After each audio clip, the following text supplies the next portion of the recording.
Hello everyone, how are you all? I hope you all are fine. Welcome to Me Code. So today we are going to create one wonderful website with the help of MERN stack technology. And here for styling purposes, I am going to use Tailwind CSS.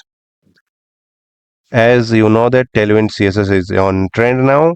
Earlier it was Bootstrap. Now the Bootstrap style has become very bold, and Tailwind CSS offered us so many things. So let's style this Tailwind CSS, and you will see that you are going to learn so many things.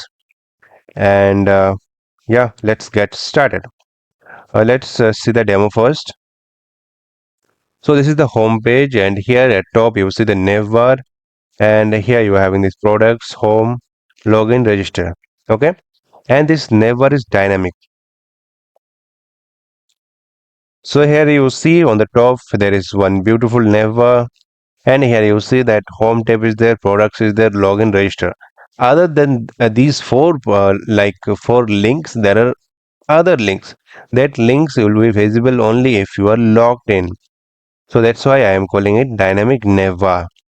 And let's go below, and this is this is the home page, and by going to the shop now it will redirect us to this products page.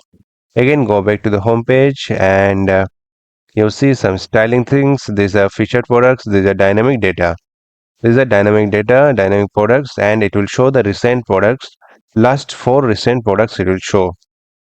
And here is the beautiful footer. Now let's go to the products page. This is the products page, and here you see the filters. Filters, you can filter by category. As of now, only one category we have uh, done with is this t-shirt. All of them we have given category as t-shirt. And for the colors one, let's check the color. There is no black color. Go for blue. Blue, there is blue color. Okay. Okay, blue color. Let's do one thing. These three things. Let's search now. Like bag. Bag. You see, in blue color you are seeing the black bag, and there is only one bag. Now let's search shirt. In blue color you are seeing the shirt. If you remove the blue, you see other shirts also visible. If you tick green, there is no green. Like blue and blue shirt you are able to see. So these two things work together. Not only two, these three things like shirt, this is search functionality, category, and color. Okay, so fine. Now let's unclick this blue. So this filter is working fine. And one thing is that here you see login to order. You can't order if you are logged in, but you can see the products. Now let's log in. We'll be logging in as admin. We have one admin account. I'll log in as admin and I'll show everything.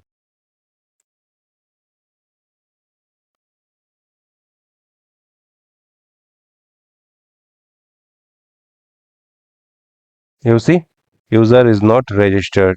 So here you see that success or failure message you will be able to see on the bottom, on the left bottom side. And also, yeah, here you see these are error handled properly. So even if you like for every field, error is handled. Like here, this is the email field, right? So here, if you remove this one, like here, and if you see that it must be an email. So error handled is done properly. Now let's log in. Make code, password, login. User is not registered. It will be 235. Now login, and you see we this user is admin. That's why it has redirected us to the dashboard page. Let's go to the home, and here you see we got this orders tab that was not there. We got this card tab, and also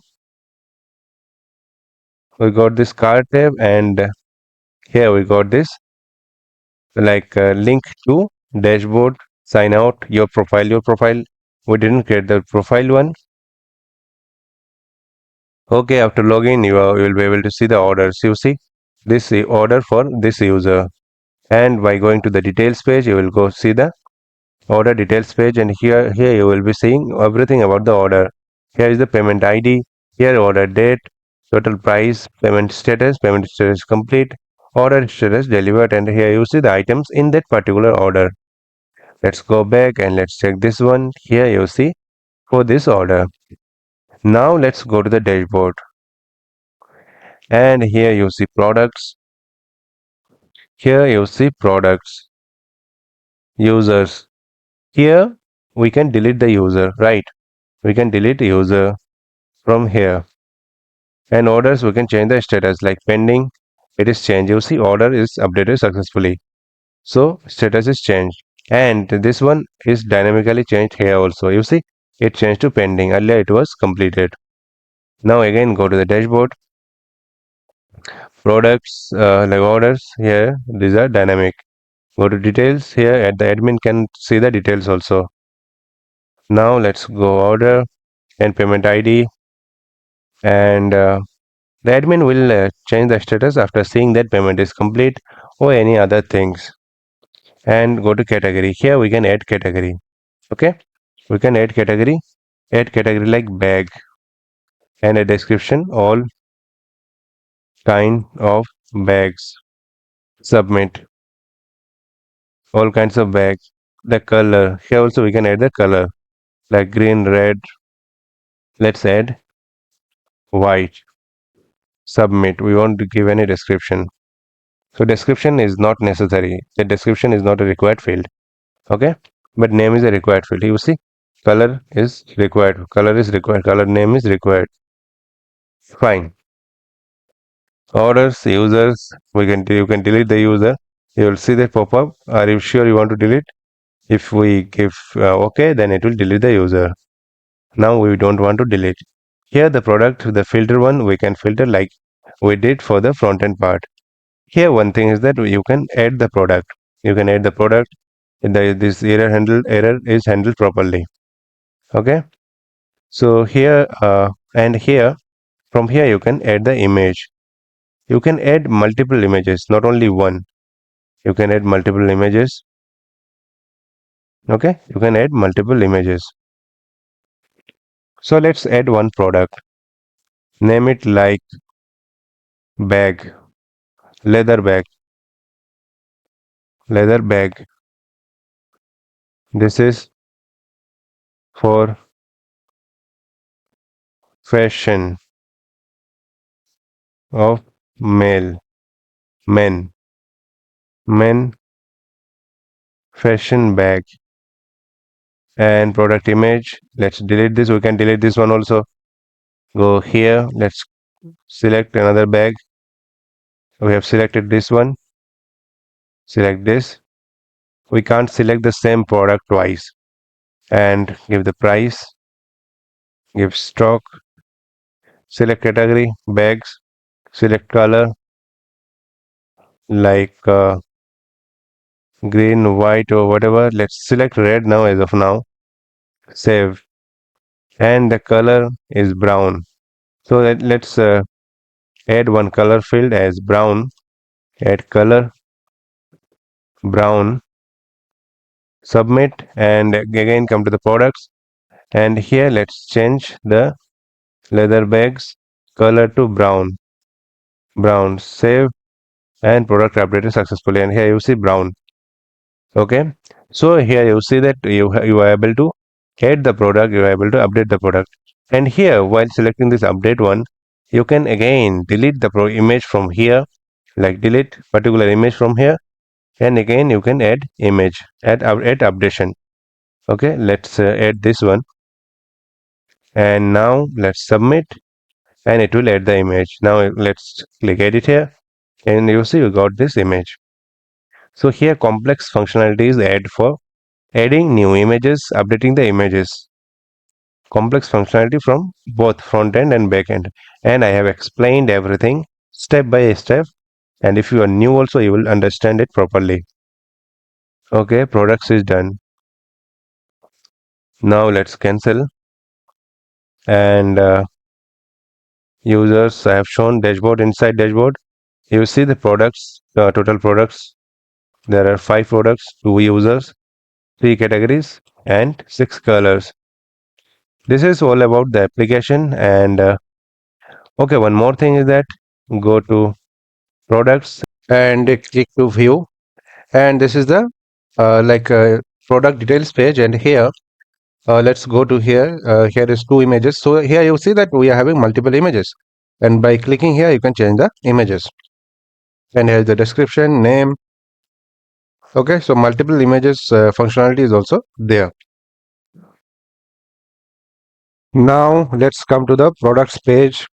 You can add product, adding to success in adding to cart. And let's go here. Yeah, here you see 2 products. Here it is 2 products, 1 product. Let's go to products, and here you see there are 2 types of products, right? And if you add another one, automatically it will update it. Automatically, immediately it will update it here. Like add to cart, and here you see 3. Add to cart this. Here you see 4, right? And whole also the price and everything. You will see you can increase it from here. Increase it. You see it has changed. Increase it again. Increase it. First of all, we have to change this message. And it is increasing, right? Again decrease. It is decreased. Update. Fine. So now let's go to checkout. And here you see the Stripe payment gateway is integrated. And here it is showing everything like the name of the product, quantity, name of the product, quantity, price, total price, and price of each. Let's give dummy information. Give the card, full name on card, me code, give address, give something, pay, don't save, processing, and success. After successful payment, it will redirect here. And here you see payment is successful and card has become 0. So after payment, after order is clicked, it has become 0. And let's go to order, and we have created this one, the pending one. Let's set details, and here we have ordered this. Now let's go to the dashboard. Now we are admin, that's why we are able to see this. Now let's go to orders, and here it's pending. We can change this out to confirmed. Okay, and let's go to home, and here you see it is confirmed. And one more thing is that the application is fully authenticated. It is like we are authenticated as admin. Now let's go to dashboard, and here you see the admin and users category, whatever. Let's copy this one, and copy this one, and let's go to another browser, and let's paste the route, and you see that it is redirecting us to the login page because we are not authenticated. So here this category we are able to see only if you are authenticated, and we are authenticated as admin. Okay, if we were not authenticated as admin, then also we won't be able to go to this dashboard page. Now let's do one thing. Let's register. Let's sign out first. Let's register. Name it like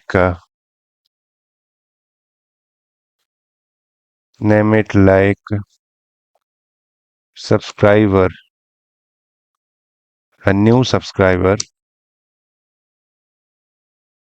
Email address, new subs, gmail.com. Give password.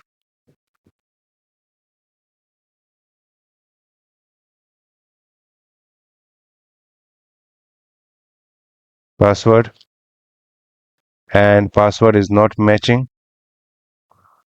Change this one, and now password is matching. Now save, and user is registered, right? Now let's log in. What was the mail name? new, this one, new subs, and give password. Now let's log in. And here you see, we are here inside this page. We are not redirected to admin page. And here you see there is no dashboard link. We won't be able to go to the dashboard. There is no dashboard link. Even if we try to go to the dashboard, like admin products, you see it will redirect us to the login page if we want to go to the dashboard one. Okay, go to products, and here we are able to add to cart and do everything. Add to cart, go to cart. Here you will see the cart, everything you can do, but you can't go to the admin page. So that's why like our application is authenticated, properly authenticated, and filter and everything will work fine. Okay. Okay, so this is what I have created. So if you like this one, do like my video, do comment for any suggestion, and subscribe my channel. Now without doing any delay, let's get started. Hello everyone, how are you all? I hope you all are fine. Today we are going to create one wonderful website, one wonderful e-commerce website with the help of MERN stack technology. If you are ever not about MERN, MERN stands for MongoDB, Express.js, React and Node.js. And here we will be using React Redux for state management. And for styling purpose, we'll be using Tailwind CSS. And one important thing that I want to say is that you need not to remember anything, right? What you need is practice, and through practice you will develop your skill. And here I will show you how to do the whole thing without remembering anything. I will show where to get all the documentation, and from that documentation how to create this e-commerce website. So without doing any delay, let's get started. So first of all, we'll be creating one folder. So here let's create one folder, name it MERN ecom 2025, and we came inside this folder. Let's open command from inside it. Let's keep it in this way. Come to browser and let's search. Let's search React documentation, and you will get this website. Go inside this and follow the documentation here.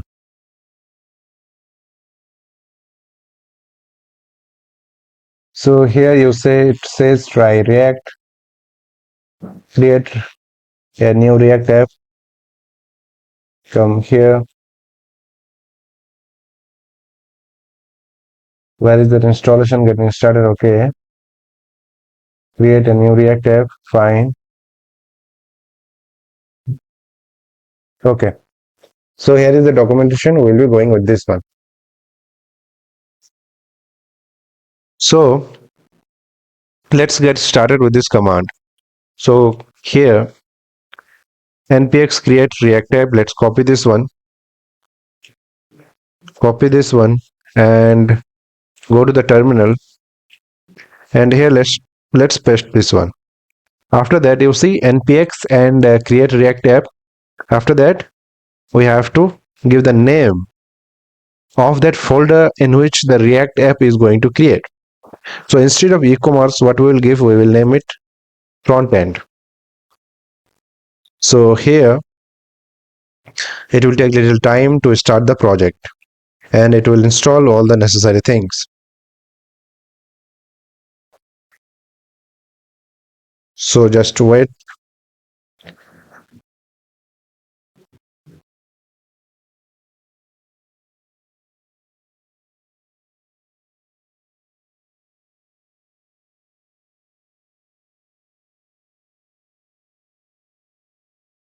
Creating a new React app in this folder. Okay.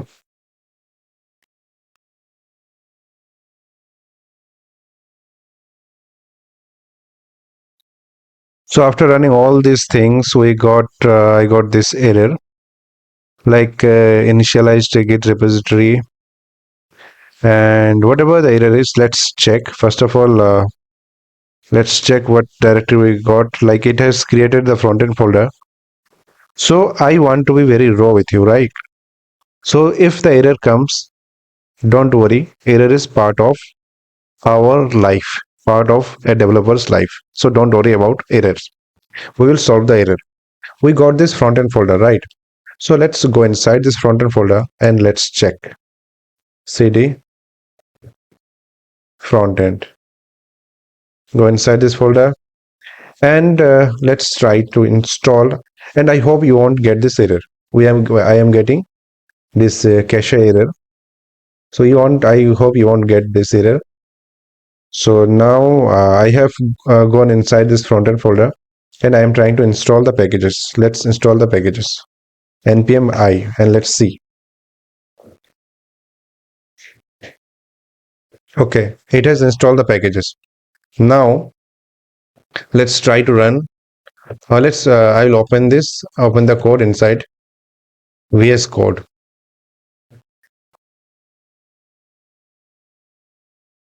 Okay, so here we got this. Let's open the terminal and this is PowerShell terminal. I prefer command prompt. So instead of PowerShell, I will go to command prompt. And here, let's type npm start and let's see if our application gets started or not.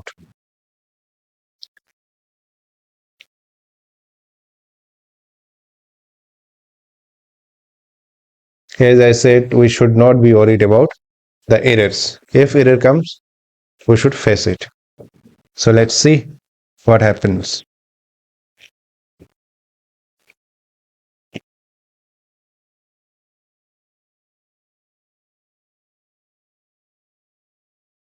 So it is starting it. It has redirected us to this localhost 3000 where the application runs. So if you come here, from here it has redirected us there. So it will take little time. Let's wait. Now our application is running, but it has given us one error. Can't resolve this web vitals.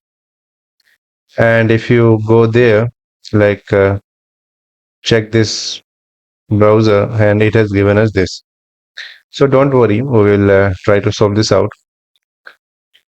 So here let's type like first let's open this inside this browser and let's copy this and let's search here at Google and let's see. Go to this Stack Overflow and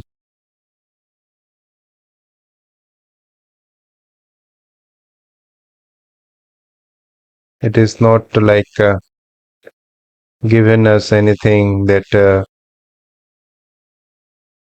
it didn't give anything that is like approved, right? So let's try this one. It looks like we should go with this because we need to install Web Vitals, right?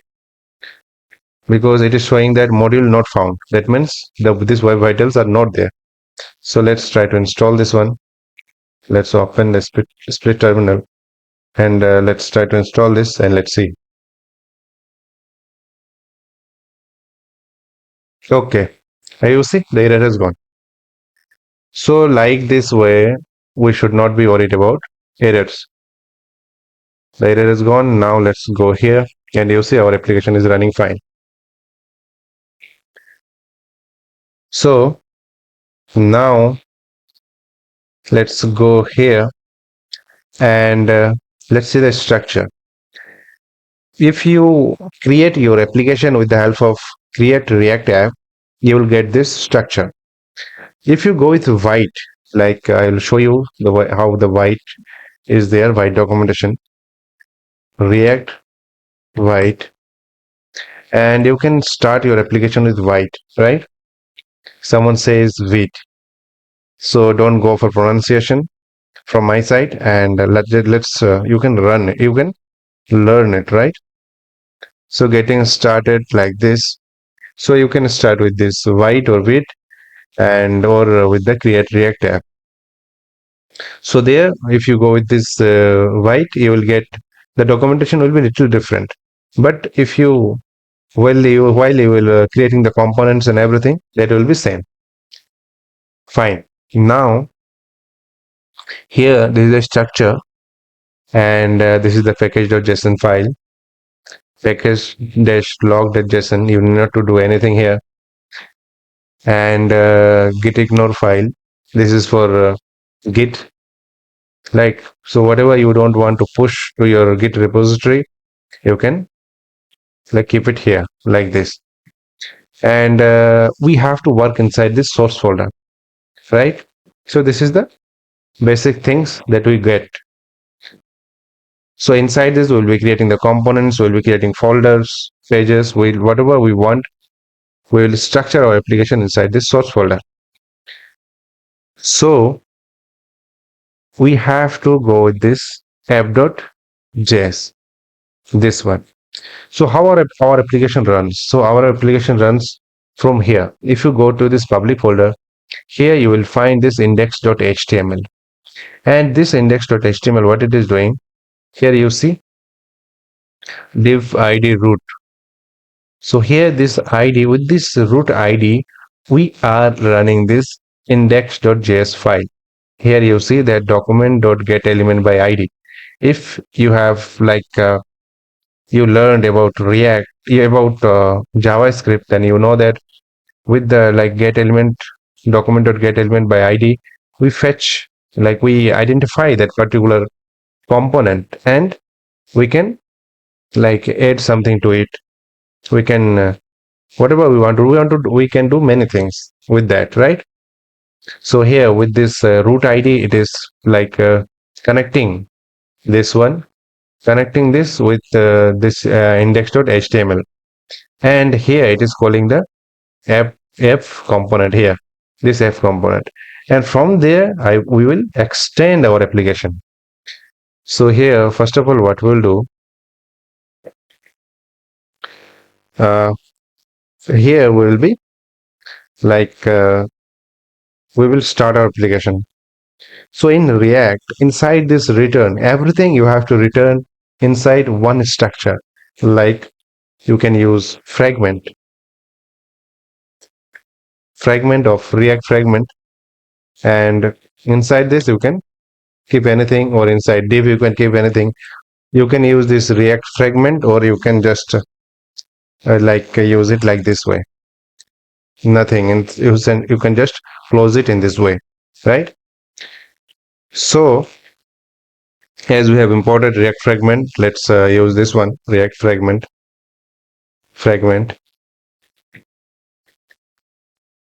and not like this here, and here we can return anything.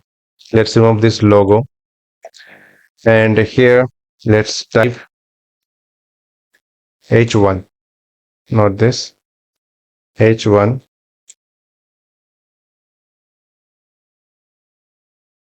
welcome to me code. Now let's save and check. Welcome to me code. You see, so from here we will be extending our application. So now one important thing is that we can create one page, right? But what we need to like go to different page, we need to create different pages, right? So for this one we need router. So now we will learn about router. So for this one, for the routing one, we will be creating the route. For this one we need one library, and that is React router DOM. So we will search like react router, and let's see what we get. reactrouter.com, one website is there with this name. Let's go with this quick start installation and all this thing. Okay, so it is saying, so also the React Router DOM has many versions, right? So here it is saying the switch one, we won't go with this React Router. This is version 5, right? We have various versions. So instead of version 5, we will go for version 6. Let's see if the route is there with this. So instead of this, let's remove this and enter, and let's see. Okay, nothing is there. Let's search here. React Router DOM version 6. We will go with this version 6. Go with W3 school. React Router. I think go with this. This is the good one.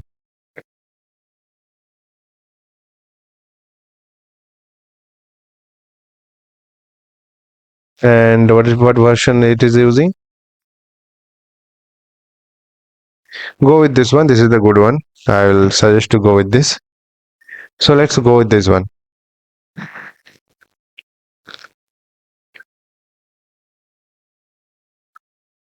So here let's copy this one, and let's copy this one and paste it out. And here instead of latest, we will give version 6 and check.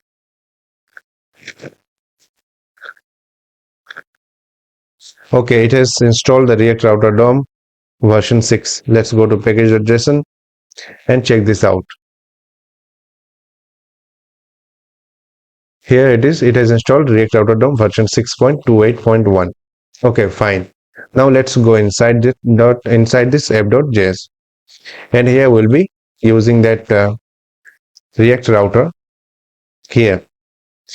So because we are running this app.js, and from there we will be going to another components. So now let's come here and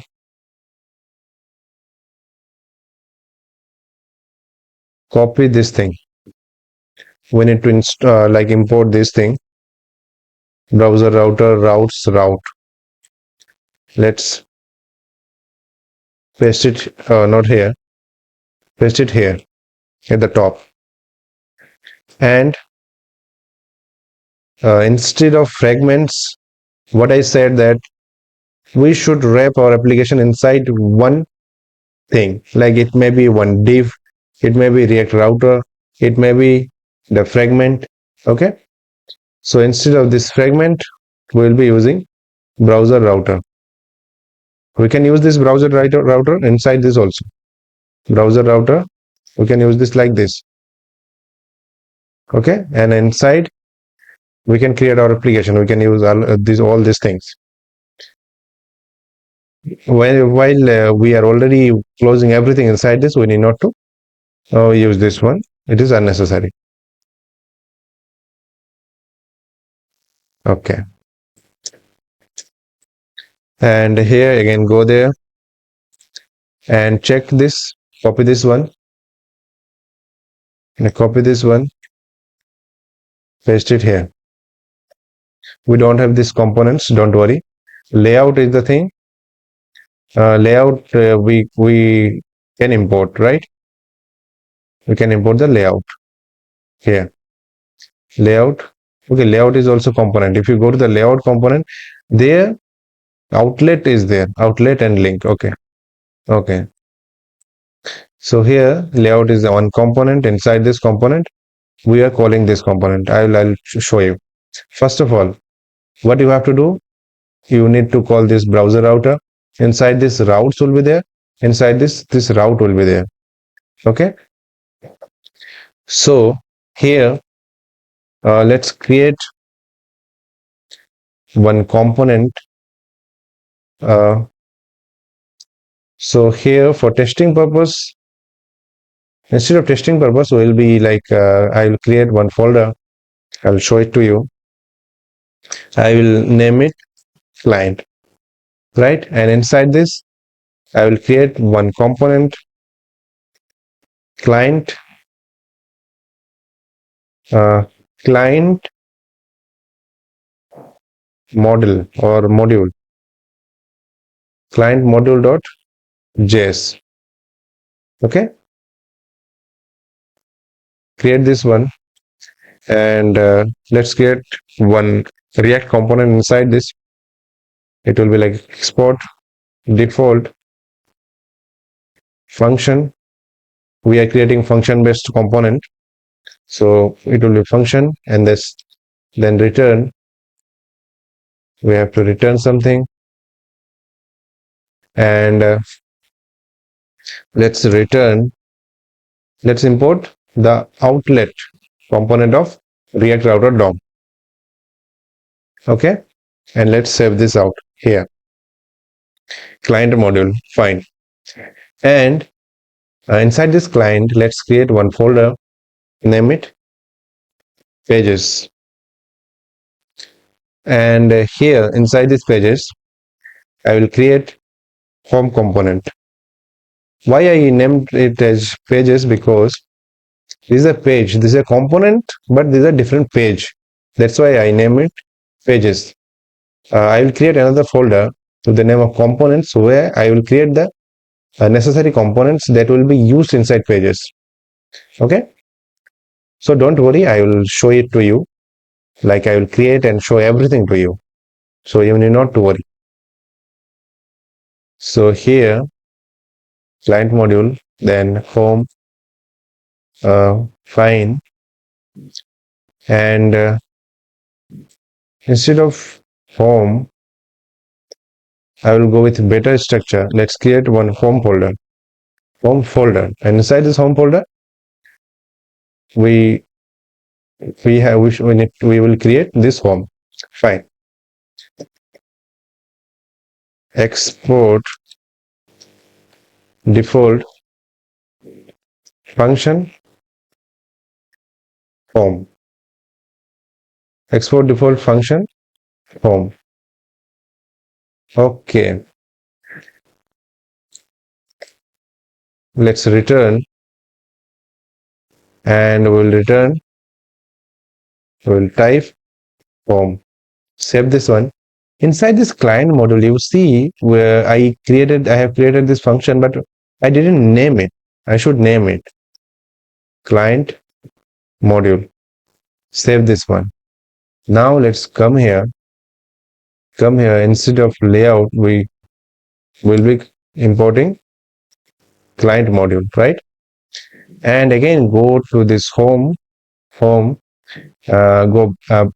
back to this pages folder. Inside it, let's create another folder, name it products. And here inside this products, we will create one component, name it products.js. And here let's create the component. So it will be export default function, name it products, and here let's return, we will return products. Now save it. We have created these two components, right? Home and products. Okay, and go inside this. Let's import this home, and let's remove this thing. And here, let's import products, and comment this out, this no page. Okay, fine. Now let's see. Now let's come here, and here you see by default we came to this home folder. Why by default we are coming to this home folder? Let's check. So here you see that by this slash we are going to this client module, right?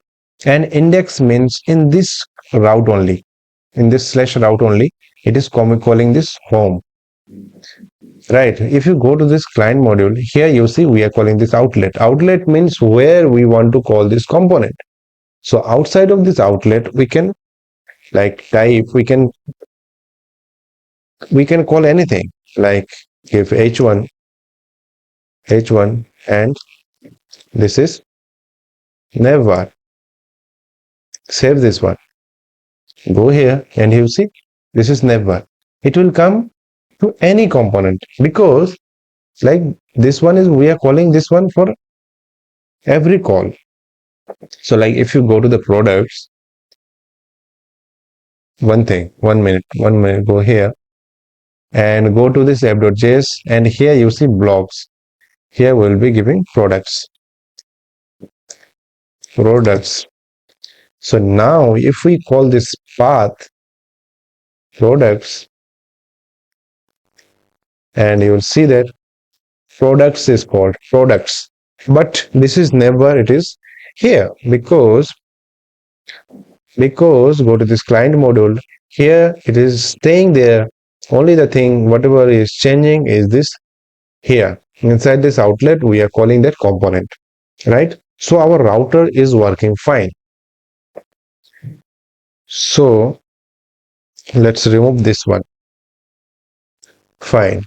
So we have created this home component. Let's create the whole structure first. So we will be having one home component, one products component, right? And we'll be having cart component. So let's create cart, and inside it let's create cart.js, and let's create the component export default function. And let's do one thing, here we should write cart. Let's like do it, no problem, and let's return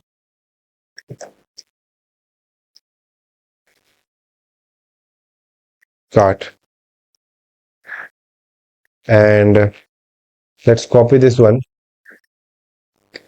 and we will be having one cart products home, and we'll be having another component orders, right? Orders, let's go inside this and create orders dot js. Let's fetch that, and here instead of cart, let's do orders, and here also orders. Now save. Fine. Orders, okay, cart. One more important thing is that we need login and sign up. So let's create login, and inside this folder let's create login.js. Paste that, and here at cart, remove this and type login. And like this login, let's create register, and let's create register and paste it here. Instead of cart, let's type register. Fine. Now let's create the route for all these components. Go inside this app.js, and here we have created home products, and let's copy this and paste it out here. One more time. Products, after that cart, after that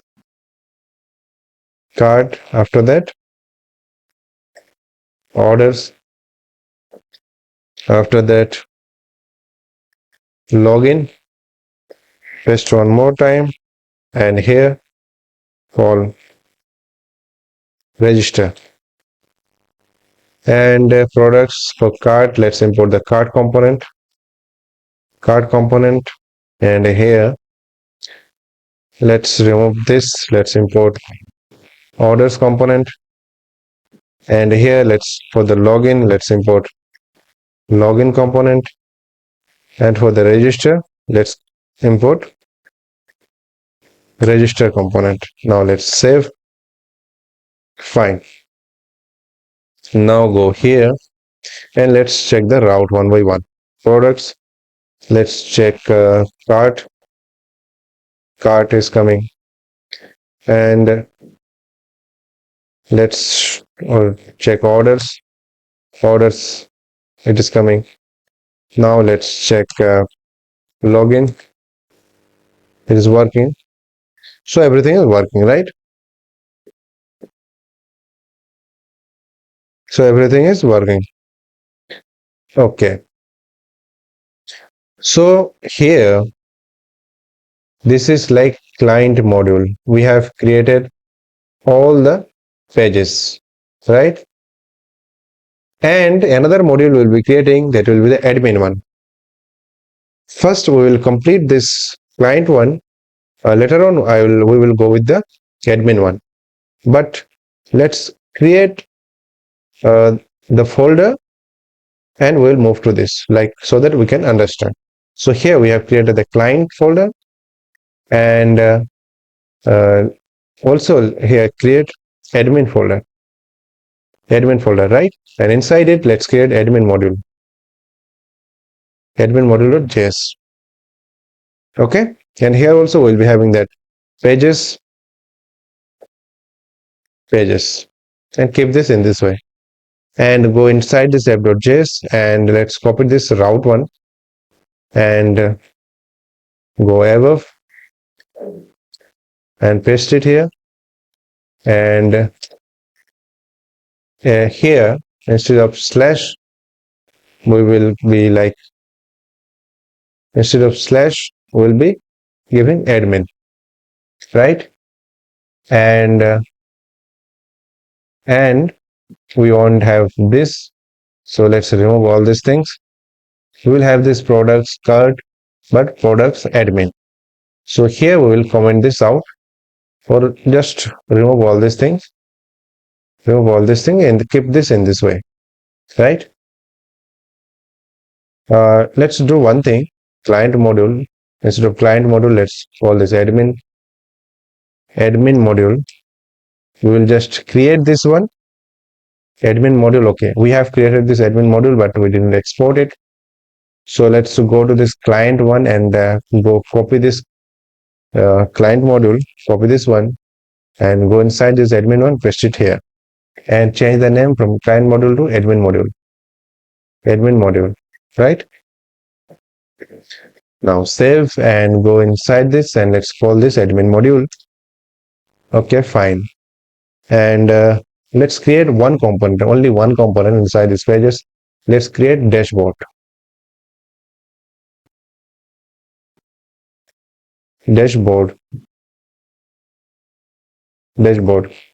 Inside this, let's create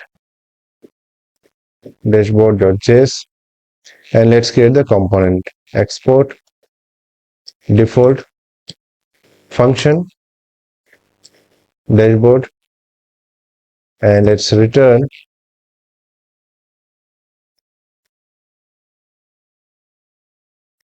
dashboard.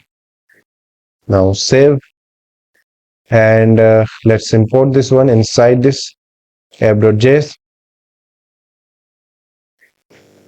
Let's call route path. Path will be instead of path, let's use index. That means in this path only admin. Call element will be dashboard, and close this, save this one. Now let's call this admin. If we call this the admin one, we should be redirected to this dashboard. So go here and let's type admin. You see, we are redirected to this dashboard. So congratulations, we have created the basic structure. Later on, I will create these components for the admin. Okay, first we'll be creating the components for the front end one. So let's start it with the front end part, like client section part. All these things are front end. Let's start with this client module, client one. Okay, fine. Let's go to the home. Before going to the home, let's come here. Let's here. This is the home page, right? So this is the home page, and for this client section, there will be one never, and there will be one footer. So for creating the never and footer, let's do one thing. So for styling purpose, we are not going to create the CSS by our own. Instead, to save the time and also to teach you, we are going to create the styling part with Tailwind CSS. So now let's start. Let's install Tailwind CSS into our application. So let's go to the Tailwind CSS documentation. So here go with search with Tailwind CSS and go with installation. And here you will see Tailwind CLI. Okay, using Post CSS framework guides place CDN. We will be going with this using Post CSS. So here let's see the documentation. So let's do one thing. This documentation that you see, this documentation is for like using Tailwind CSS into your application. It may be React application, it may be your normal JavaScript application. Okay, we will try to use with the help of this Post CSS and auto prefixer. So copy this one and come here and let's install this one. It's going to take a little time. Okay, these are installed and let's see the documentation afterwards. npx tailwind css init. Let's copy this one and let's paste it out and press enter. Okay, so after this one, like Tailwind CSS init, npx Tailwind CSS init, it has like created this Tailwind CSS.config, this file. Okay, and here it is okay. Add Tailwind to your post CSS configuration. Okay, add Tailwind CSS and to your post css.config file. Okay, we have to create this file and create your file. Okay, add Tailwind to your post css configuration. Add Tailwind and auto prefixer to your post. Okay, we have to create this post css config.js. Okay, let's copy this one and create this file post css.config.js. Paste that file here and come here and see Tailwind add the path to all your templates files in your tailwind.config file. Okay, let's copy this one and come here, come to Tailwind. Let's select all the files, all these things and paste it out. Paste this. Fine. Now what it is saying to do? Okay, add Tailwind directives to your CSS. Okay, add Tailwind. Okay, directives to your main CSS file. Let's copy this one. Let's come here and let's come to app.css or index.css. Here, come here and paste it out. And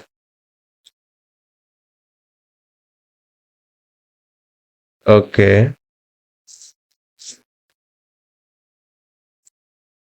run the build process npm run dev or whatever command is configured. Okay, no problem. Make sure Tailwind CSS is included in your head. Your framework might handle this for you. Just main.css, no problem. Fine. Now let's use Tailwind CSS. So for the documentation, let's go inside the components. Go inside components. 500 components, live view.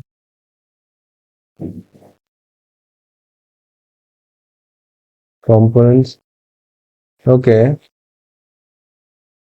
Okay, these are components. Hero section, feature section, pricing section. Where is that navbar? If we go get navbar automatically, then it will be fine for us. Let's search navbar. If we got this beautiful navbar. Fine. So let's use this one. Is it free? Is it free? Some of the things are free, some of the things are not free. Okay. Get the code. Buy once, use forever. Okay, this code is not free, but this one is free. Like here. So here, where you see this, get the code. This is not free, and where you see this, copy and all, this is free. So instead of HTML, go select the React. Okay. Now, like select this code, and let's copy this one. Copied, and let's come here, and inside this client, we have pages folder. Let's create another folder, name it components. Components, right? And inside this, let's create another folder, name it navbar. And inside it, let's create navbar.js, and let's paste it out here. Okay, whatever you copied from there, just paste it out. And instead of example, let's name it navbar. If any component is there with the name of navbar, like default component, nothing, like navbar, name it navbar. Save, and let's import this navbar inside this client module, and let's see what happens. Navbar. Now save. Okay, so basically what happens is that we don't have hero icons, right? Cannot resolve components. Never react headless UI. Okay,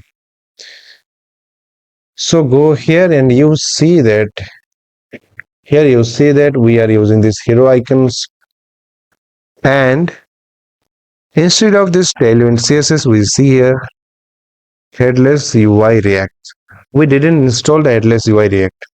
What happens is that Tailwind CSS we are using, but we are not using this headless UI. So let's install this one, right? Like it has redirected us, like while searching this component, it has redirected us there. For the components, we have to use headless UI. So if let's see installation one, go back, and Tailwind CSS, and started installation. Instead of Tailwind CSS here, let's search Tailwind headless UI.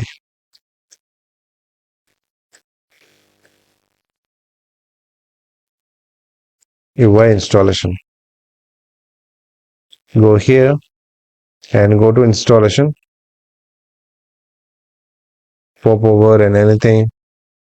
Where is that installation? Go back. Go back. Select everything it is showing. Installation. Let's go with this.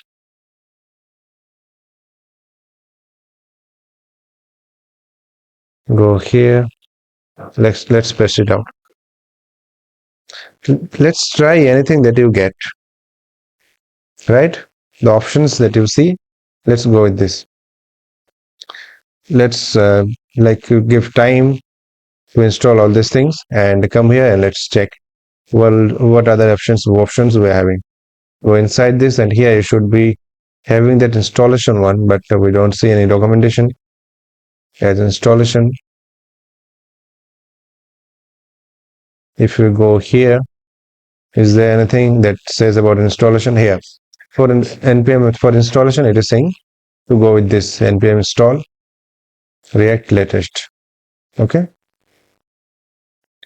For full documentation, go inside this. Okay, fine.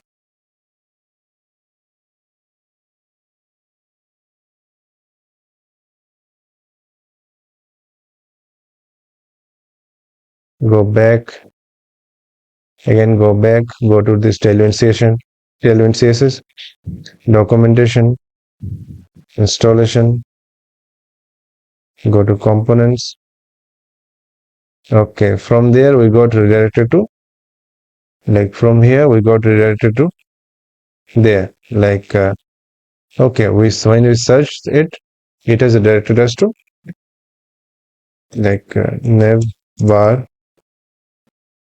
It has redirected us to this Tailwind UI. Okay, and here it is using the headless UI. Fine. Now let's check if it is installed.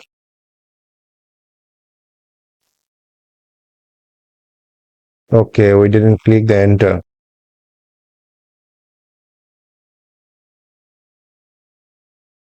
Okay, after installation, all the errors. Okay, many of the errors is gone, but hero icons, for the hero icons one, the error is there. Let's install the hero icons. Let's install hero icons. So here it has given us hero icons, right? So let's install the hero icons too. Icons installation. Hero icons, go inside this website and let's see if installation process is there. It has given all these things, but for installation I don't see.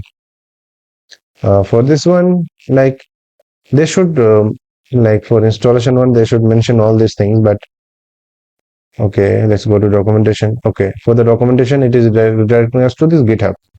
Go here, and for the installation, you see we should go with this. Copy this one, go inside it, let's paste it out here, and let's enter. And let's go back and check this out here. Okay, fine. Now come here. It won't take much time. Okay, so all the errors is gone, right? Now let's check. So go to the browser, and you see, congratulations, our navbar is working fine. The style is added correctly. So now again we will be going to this Tailwind CSS, and we will be using some of the components. We will be using the free components, only the free things, right? So let's go below, and here you see hero section. We need hero section. So here, wherever you will see this preview code HTML, that means these are free. Wherever you will see this get the code, these are not free. So we will be using this free one. So let's select the code, and here let's select React, and copy this one,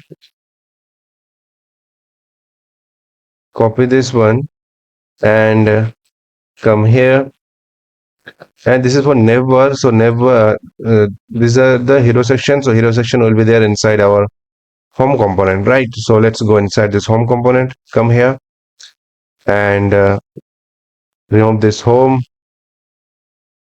and paste that hero section here, and we see some errors. Okay, so basically what it has done is that it has given us one whole component, right? So okay, let's do one thing. Let's select whole thing, remove all these things and paste that whatever you have copied, and come here and remove this use client that is not for React, it is for Next.js, and export default function example, change the name to home, so it became the home component. Now save, and let's go there, go to home component. We are in home page. Congratulations, it is working fine, it is looking very good. But one thing we see that we are already having navbar, and this hero section has given us this navbar. So now let's remove the navbar from this hero section. So this header is there, header. Okay, let's remove this header. Remove this header and save and check. Okay, now there is no overlapping of things. So we have this separate navbar and we have this hero section. Fine. And the hero section, we got this. After that, again go there, and we will be we will be taking some of the components from there. Let's see this bento grids, like this one. Should we take it? Yes, we can take it. Yeah. Okay, let's see. Okay, let's copy this one. Selected, React selected. Let's go code. Let's copy. Come here at home, and in home only we can in home only we can create this as sub components also, right? Like this hero section, we can create it as subsection. Inside home, let's create one folder and name it sub components. Sub, instead of component, subsections. And inside it, we'll be creating all these components. And we won't create more folders. We'll just create hero dot js, right? And from this home one, copy all these things, cut all these things, and go inside hero and paste it here. And what happened? Why is it taking time? While it is like pasting out, due to some reason it is taking time. Okay, it is done. And from here, instead of home, change the name to hero section, right? Save this one and come to this home, and here let's create export default function home, and let's return, and here we'll be importing the components. So let's import the hero component. Okay, after that, subsections again, and here we'll be creating components and we'll be importing that. So this one, like this is bento grid. Instead of bento grid, we'll be naming it differently, because we will be using it for some purpose. Like this one, instead of this, let's use it for like featured products. So let's come here. Let's copy this one first. Copy this. Come here, and inside the subsections, let's create featured.js, and paste this out. And here, instead of example, name it featured. Save. Come inside this hero, and hero, no, come inside this home section, and let's import this featured.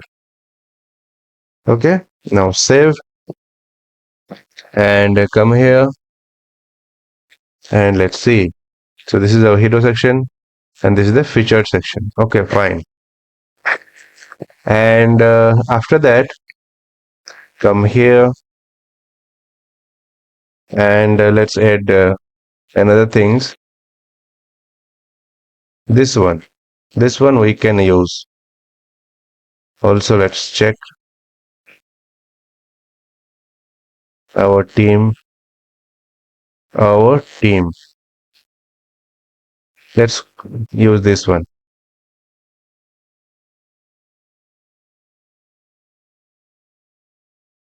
Our team. Let's React. Okay, copy this one. So here, this our team will be using for sellers, right? So come here, subsection, and inside this, let's create sellers. JS sellers.js and paste it out here. Instead of sellers, let's do like best sellers.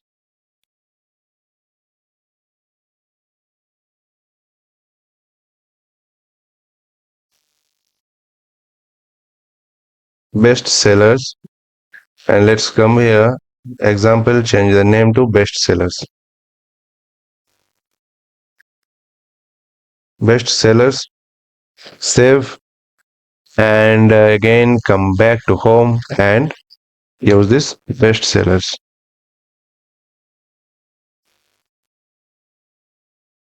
Save this one. Fine, it looks good. Come here, and here you see this best seller. Okay, it is given only say one seller. Okay, fine. So this is a home one. Any more thing that we can add? Go back. Logo clouds. Frequently asked questions. These are not free. And contact sections. Contact one. Okay, let's check this one. Good, it looks good. This contact one will be using for many things, right? Okay. Okay, this will be very much useful, this contact one. I will want to use it now. Let's see other components like this. Block section. Block, not required. Statistics. Okay, this one is required, right? This one is required. Let's copy this one and come here and name it stats, like statistics, right? And paste it out here and change the name.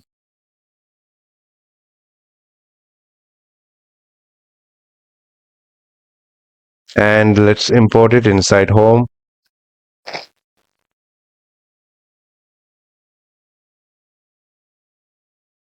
Now save and let's check. We got this. Fine. One thing that is important and that is not there is the footer. Footer is not, we didn't get the footer. Let's do one thing. Here, let's search footer. Footer. And we got this beautiful footer, but it is not free. Right? Let's come to components and let's search footers again. Okay, it is not free. Let's search headless UI. Footer. In headless UI, we have this. Is anything as footer? Nothing is there as footer, right? Okay. No problem. We have to create the footer.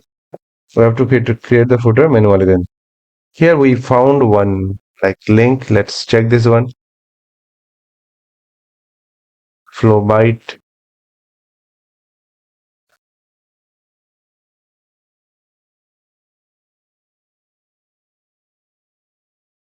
This footer, okay. This footer. Can we copy this one? HTML. Only HTML. Expand code. Copy this one and come here.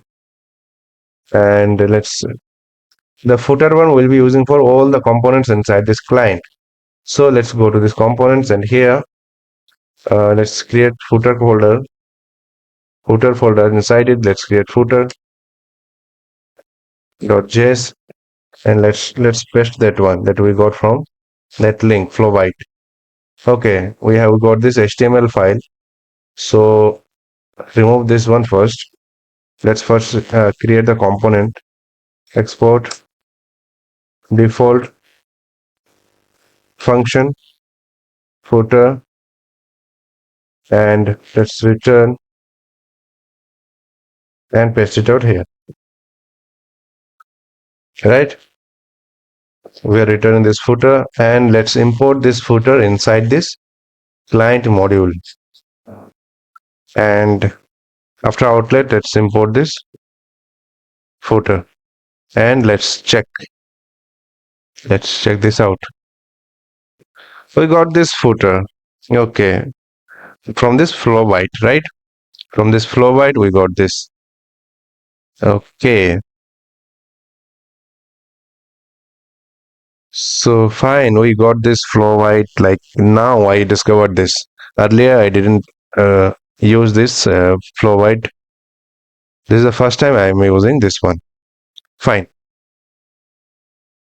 Okay. And we have structure our like this home section. Now let's change this like data to enrich your business. We will be changing it to like it should look like it is a e-commerce application. So come here and first go to the home, go to subsections, go to best sellers and best sellers, meet our leadership, meet our sellers, and all these things, keep it in this way. And let's come to this featured. Featured is for featured products, right? So here, okay, deploy faster. Let's come here. Okay, first of all, let's like remove this hero section so that it will look like it is look good and it will look like e-commerce application. Go to this hero section and here funding, read more,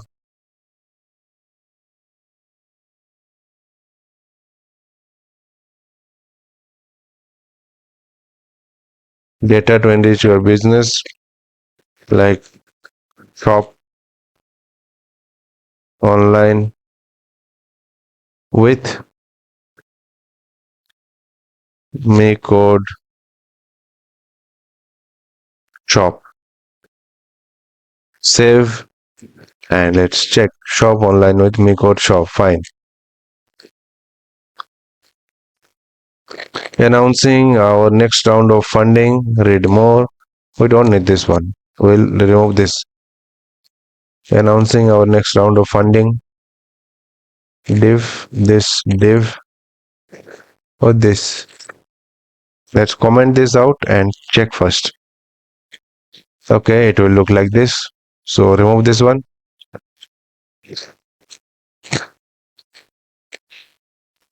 Save this one. Okay, fine. Get started. Instead of get started, we'll be like changing this button to shop now. Get started, shop now. Now save.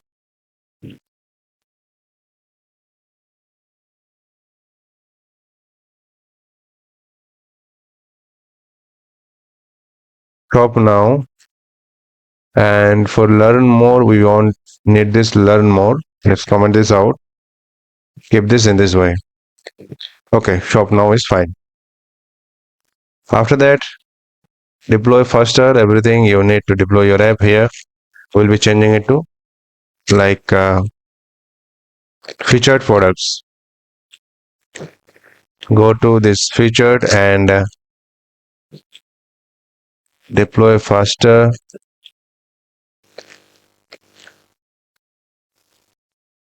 products and best suggested products. Suggested recent products we can give.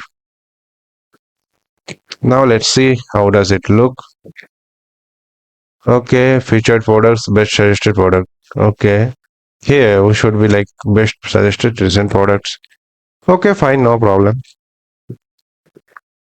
Good. Okay, and this like this one will be using this stats one at second, like second position. Go to this home and cut this stats from here and paste it after hero section. Okay, so after this will be like this one. We'll say this. Okay, fine, fine, and okay. Here the background is like looking different. We'll be using one like image from online. Let's go to Pixabay and search e-commerce and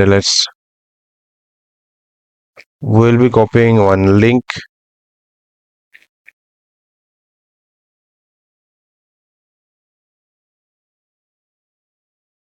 Let's copy one link. Let's choose one like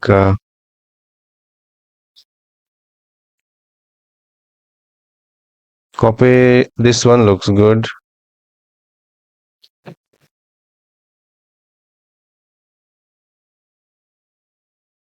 Let's copy this one, like copy the source, image source, copy image address, copy this one. We will check how does it look. How does it looks? Okay, so go to this hero and anywhere any background image is there. Let's search background. Background, nothing is there as background. So image source is also not there. So let's check it manually. So basically it has used maybe that gradient color, right?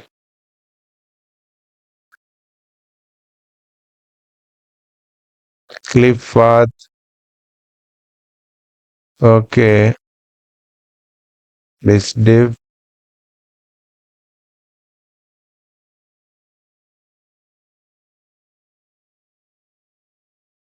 Here, let's do one thing. Let's comment this out and check.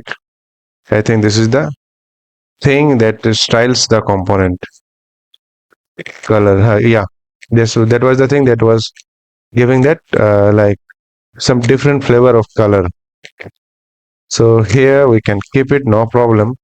But here at the background, we will be using that. That will be using the background image. Okay. So let's use style background URL, paste it out this here. Now let's come here and check. We got this, and and let's do one thing like come here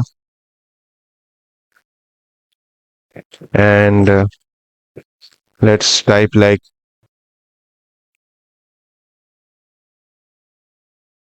background background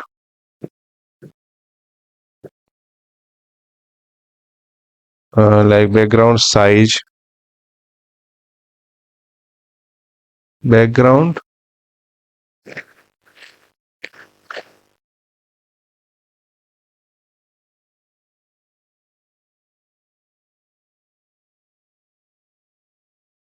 background size, this one, and we'll be using, okay, here we didn't use like, okay, we have to use this comma, and like background size, why is it not suggesting automatically? Let's search, let's do like cover. After that, background repeat, no repeat. Let's search, let's save, and okay, it looks like this.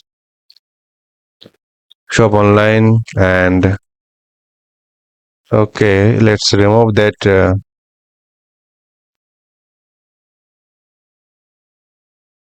this one. Let's remove this and check how does it look. Okay, it looks like this. So this is our homepage, and keep it in this way as of now. Later on, we'll be changing it with dynamic data integration from the backend. Keep it like this now. And first of all, we'll be changing the necessary things. So here is the navbar, and here we'll be changing this one. Like we'll be giving proper route, like theme, projects, calendar, whatever is there, we'll be changing it to products and login, logout, all these things. And here you see your profile, sign out. Okay, fine. So now let's come here, go to navbar, and remove this dashboard. Remove this dashboard, and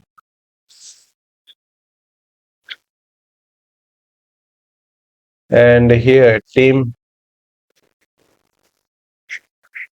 give like products, products, and then products,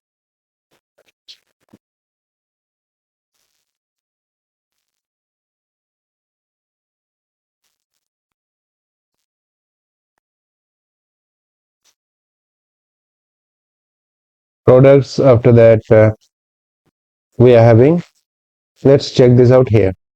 Like we're having cart and products, theme, products, okay. Cart and all these things we'll be keeping here, right? So here we'll be keeping, let's come here, we'll be keeping products, and then home also we'll be keeping here, and home will be at first. Cut it, place it here, home, then products. For login and register, we want to keep it here on the left side. Orders, so we'll be keeping orders.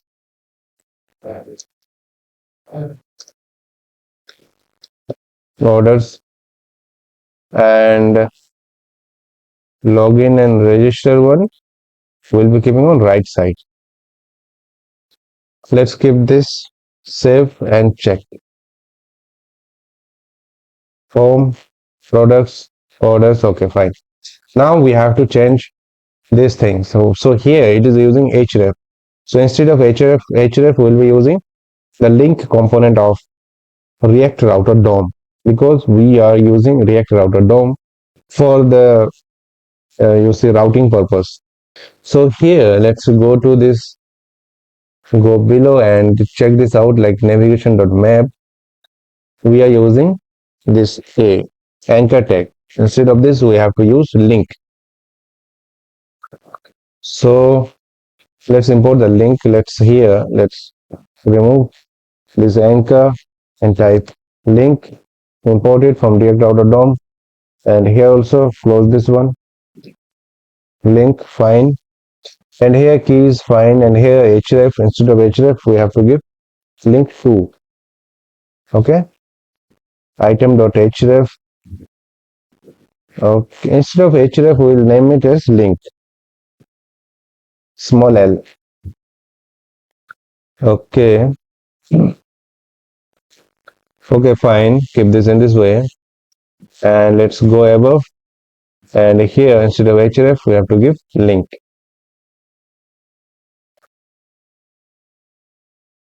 Link, and the first one home, give empty. The products, give products, and for this, give slash first. Orders. Now save. Current. Now let's check orders. It is going to orders. Here you see orders. Products going to products. So the navigation is working fine even after using this link of React Router DOM. Now let's add other things like other router. Before that, let's remove this flow byte. Like let's go to footer and let's change it a little bit. Go to footer and let's change that flow byte one. And instead of this, let's write your logo. Fine, and remove this logo. And now let's come to the navbar, and here now let's come to this navbar, and here let's add other navigation. Before that, like you see, our application will be having authentication, right? So let's take like auth. Let's take one variable, name it authent. Let's set it auth. Set auth. It is dummy one. I am like using it as a dummy one. Later on, I will be using like live data. We'll be updating it live with logged in, and let auth const. Let's take another variable is admin, right? And like set admin is admin, set admin, use state false. By default, it will be false. Okay. Now, so here let's cut this navigation one. Cut it from here. Paste it inside this, and rest of the things are fine, no problem. And now we are having form, products, orders. What else we are having? We are having cart. So the cart one will be like giving the cart at here at that icon was there. View notification here. Instead of this notification, we'll be using cart. We'll be using cart. View notification. Bell icons. Remove this bell icons and remove this view notification. Here, what we will do, we'll be using hero icon. We have already installed hero icons. So go here and let's search. Here, if we search icons, nothing is there. Let's go to hero icons. Hero icons, go here. And here, let's search cart. Cart. Here we got shopping bag, shopping cart. Fine. Copy JSX. And now come here. Go above. Paste it out. Okay. Like it is using different format, the SVG format that we don't want. So we need the React one, right? So here it is not giving the React one. Nothing is there. So let's go back and like hero icons React. Search like this, hero icons React. Hero icons.dev. If we click, okay. Here we are having, let's check code name. Okay, fine. So here in this hero icons.dev, we should use this website instead. So go for cart, shopping cart, and click here, and you will see this. We should go with this name. We are having two options. One is SVG, that is this one, and another is this. So copy this one and come here, paste it above, and this one shopping icon, cut it from here and go to their notification here, bell icons notification, paste it here, save and check. Some error is there. Hero icons outline in C cannot resolve. Hero icons, why? We have installed hero icons.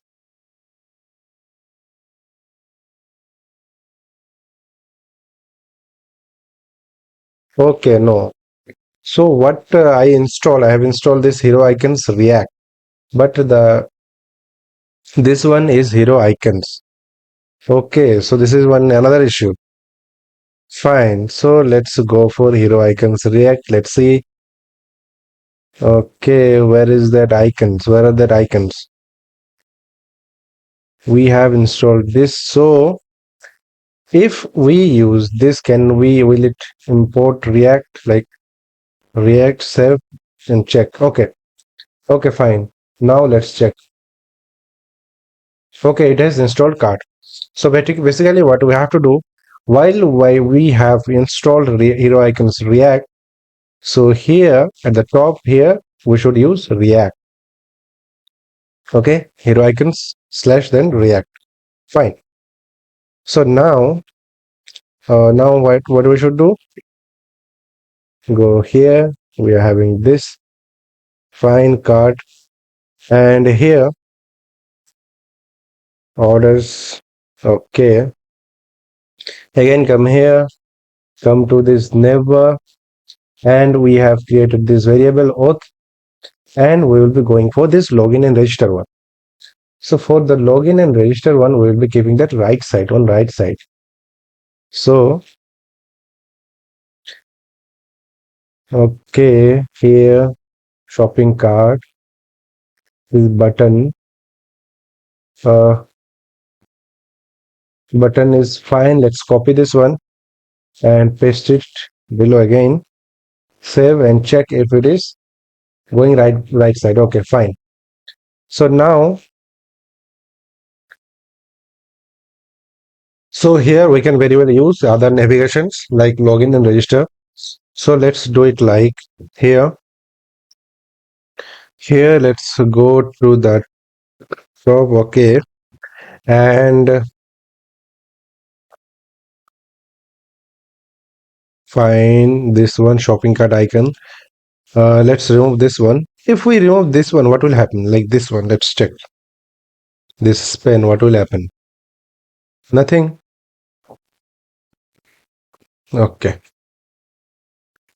So now shopping cart icon is there. Let's remove this one. It will be there.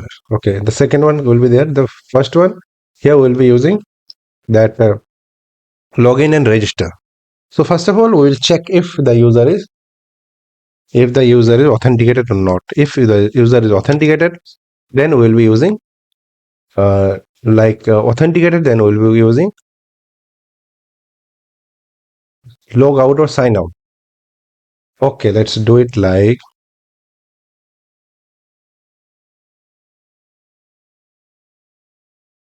let's go with like if user is not authenticated. If user is not authenticated, then we'll show login and register, right? If user is not authenticated, then we'll show this login and register.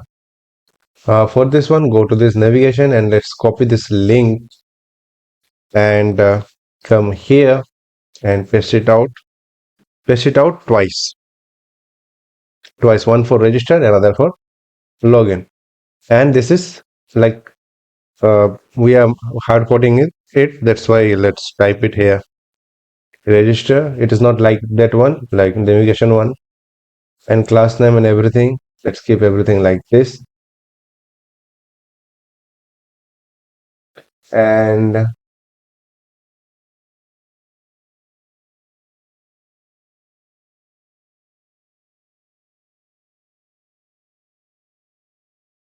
okay, fine. And here link.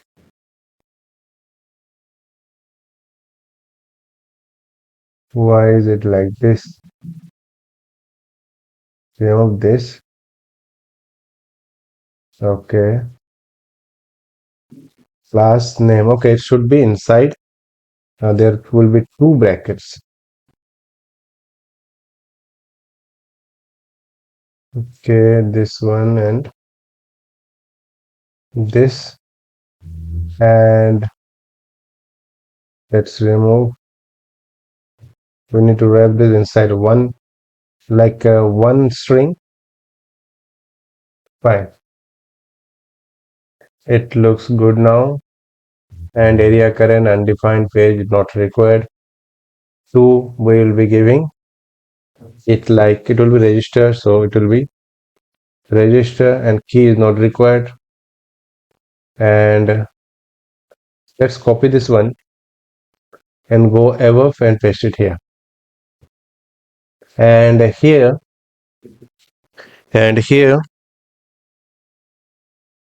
let's change it to login.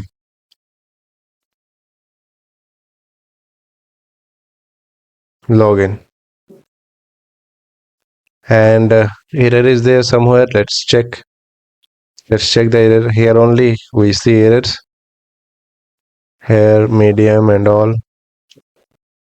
Class name. Okay, class name. Okay, class name. Okay, we have to give one bracket, not two. If we want to type styling one, like that time we need to use two brackets. Here we need to use one, or we cannot use bracket also. Like we can directly skip this bracket too. Fine. Okay, home, and here you see login, register, and the cart. Fine, it looks good. Products and then orders and login. It is going to login. Here you see it is changing. Register, it is going to register page. And here is the cart change to, it is not changing. Here also we need to apply this one, and this one will be showing this whole tab, this menu tab, only if the user is logged in. So let's do these things, like if here this menu one will be showing this whole menu if the user is logged in, like if user is authenticated. If user is authenticated, then only will show the menu. Cut it from here, paste it inside, save. Now check. User is not authenticated, show that has gone. Okay, and the cart one also will be, for the cart one, where is the cart?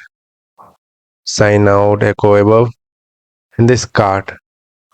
Instead of this button, like if we go here, button, okay, no problem, button is fine.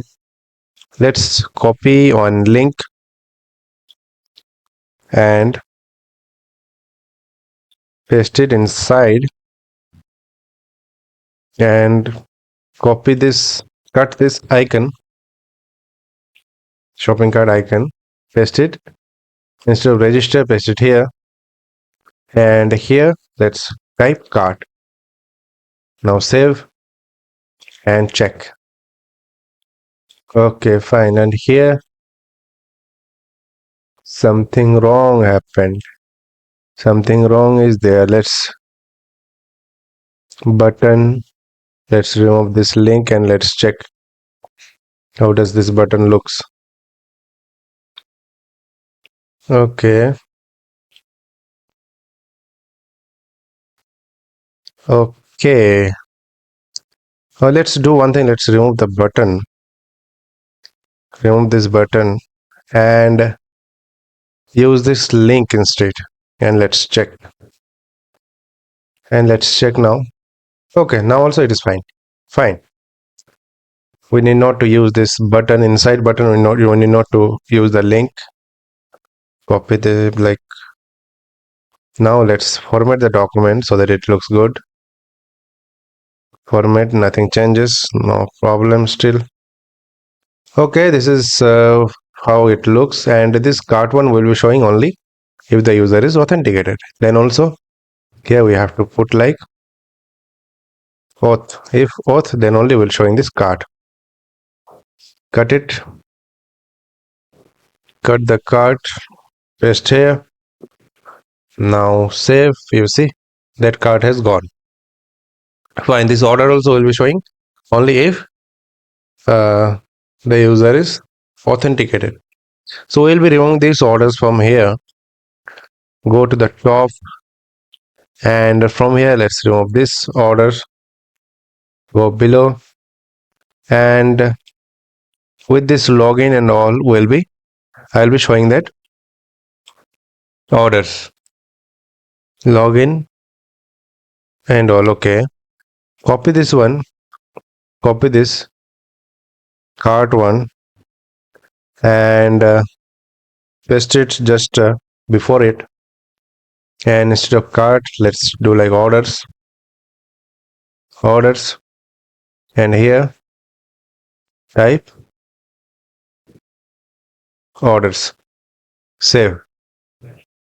And now we won't see this because the user is not authenticated. If we change this variable like auth false from false to true, then everything will change. Now save and check. Here you see that login and register is gone. We got these orders, we got this card, we got this. Okay, user profile settings, sign out. Fine. And here product says product will be there if user is authenticated or not. It will always be there, and the home will be there. And here icon is there, your company. Let's remove this one. Your company. Let's search your company, and that image link is not there. Let's remove this. Let's search me code e-commerce. Me code e-commerce. Okay. Let's like change the color. It is dark. So here, like type. So here it will be like text white. Let's save, and the color has changed. So if as of now you don't know about this, I assume that you don't know about this the tech this class name. So this is the class name of this Tailwind CSS. Like if you have already used Bootstrap, it is like this only. Okay, only the thing is that here the style is different and class name is different. So you can check this out, check the documentation of Tailwind CSS. So like we'll be going to Tailwind CSS, and okay, there is internet issue. Okay, so here go inside this Tailwind CSS, and we'll be checking this class name, right? Components, documentation, go to documentation, and here let's go to start the core concepts, customization, color and all these things, spacing. Like here, like go to components,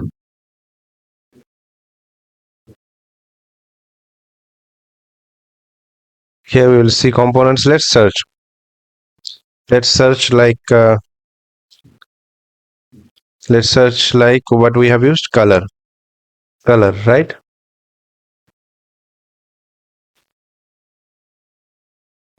Containers, cards, text areas. Okay, colors like width. Why I'm not getting this?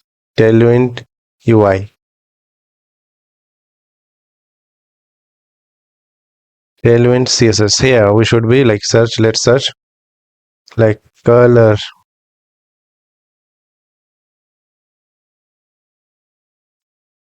Width is there. Color, text decoration, color, text color. Here is this. Like here is the documentation. Make sure that you are going to this Tailwind CSS. There is another website like Tailwind UI. So here there it is like giving about components, and from there it will redirect to headless UI. Though everything like is part of Tailwind only, but if you want to learn about Tailwind, go inside this, and you can check this one. Like here it is text black, text white. These are the class name, right? So this class name, you can check this one, like text decoration and everything. So it is like Bootstrap one, but with new styling. And this style, people like the styling of Tailwind CSS. Earlier, the Bootstrap was good, but people nowadays people want something different and a different styling. So that's why Tailwind CSS is a good one to use, and go with the documentation. And now let's get back to our application. This one, okay, we change this one. Fine. Now we have like created this home page. Though styling is not done, later on we will be using the dynamic thing, and we'll be changing that one. Now let's come to the products and let's build this one. So here you will like this product section we will be having. On the left side we'll be having the filter section, on the right side we'll be having the products. So let's come here and let's search layout, form layout, stack layout, application shells, layouts and all. Let's like go to components first and check the components. It is redirecting us to this. No problem, go with the flow. 500 plus components. Header block section, again it has given us elements. Okay, layout menus, headers, feedback, dashboard.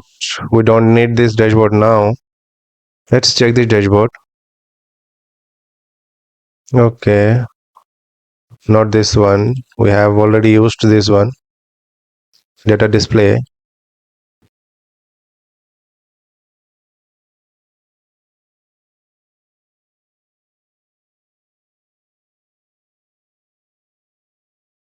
forms, feedback, navigation. Where is that elements avatar drop down? Okay, layout. All the layouts are like locked. Okay, layouts are locked. Product list, okay, product list is fine. This one that we need, this product list, we need this one, but we need filter too. We need the filter on the left side, category filter. Okay, it is there. Okay, this filter is there. We need this one. Wonderful, we need this one, category, color, size. Okay,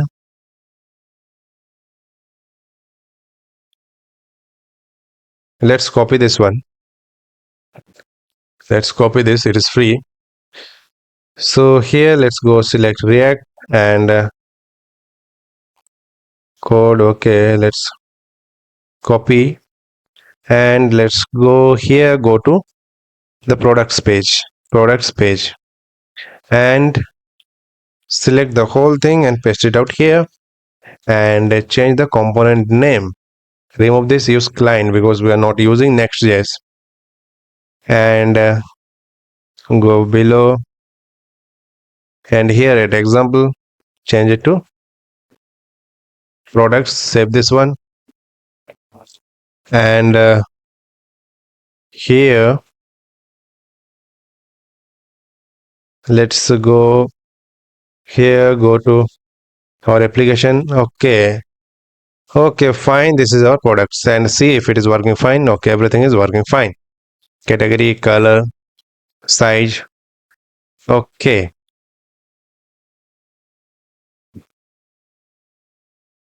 Okay, travel bags. Okay. So here is the shorting one. Like we can short the component. We can change this layout. Fine. For this one is fine. Now again, let's go to Tailwind CSS and go to the top and change it to preview. And go below, and these are not free, so we need not to.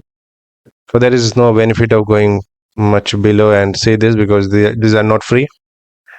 And go back and promote section, featured products. Let's see the featured products. If it is good, we'll be using it at our home page. Technical specification. Okay, it is one origin, material, finish. Okay, go back. Category, shop by category. Let's check. Okay, this one we will be using at home. Okay, as of now, let's go here first. Okay, fine. Okay, it will give everything that are necessary for us. Go to here, products list, and let's copy this one. Let's copy the code, and this product list will be using inside that layout inside this product.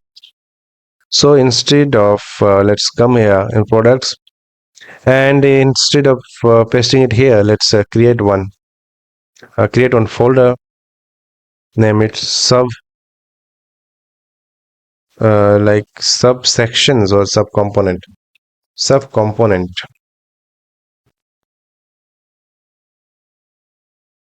subcomponents, and inside this let's create product card. We'll be creating the product card .js and paste it out here. Here what it is doing, it is having the multiple cards.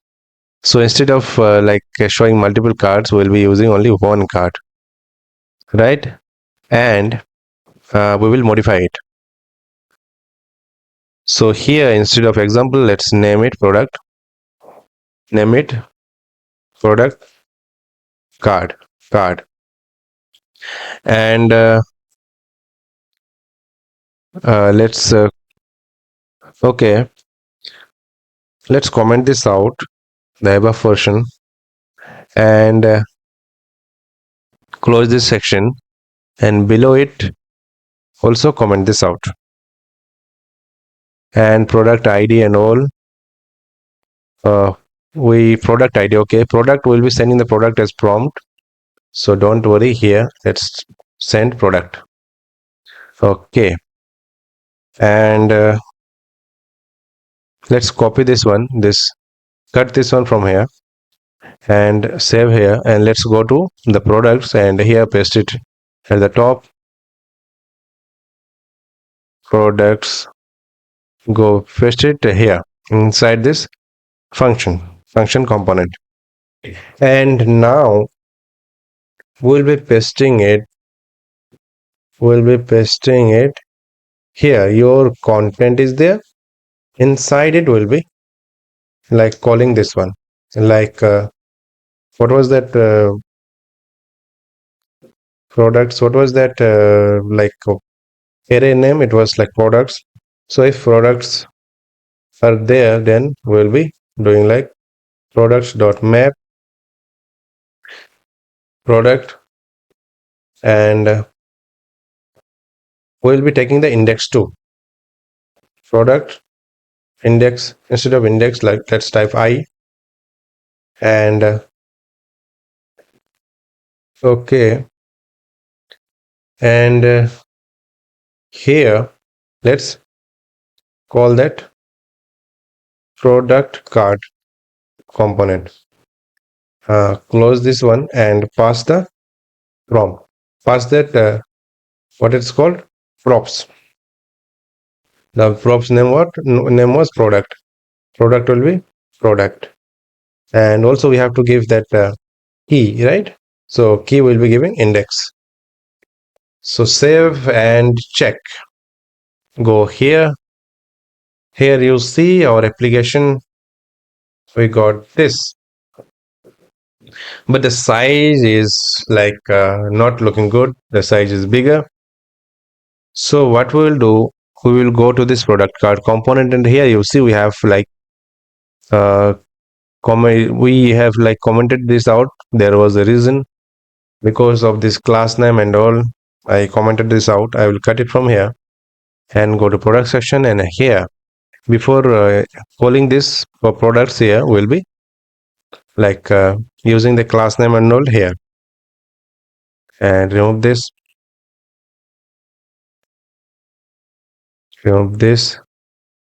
and we will be closing it, closing this div, and again another div, and it will be fine. Let's format the documents. Why is it not formatting correctly? No problem. We need another div. We need 3 divs. So like let's take another div, and we are ready to go.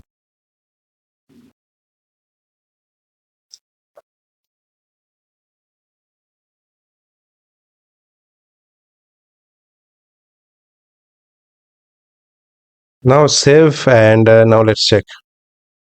Okay, now it looks good. Fine. Now it looks good. This is the product. Okay. And this is the products page. Fine. So now, our products page is created. So now we'll be creating the orders page. So for the orders one, we'll be, not the orders one, first we'll be creating this card. For the card one, we'll be using table. So let's go to Tailwind CSS and let's search table here. Table layout, okay, table layout. And go inside this and let's copy this one. Let's copy this one. We'll be using this.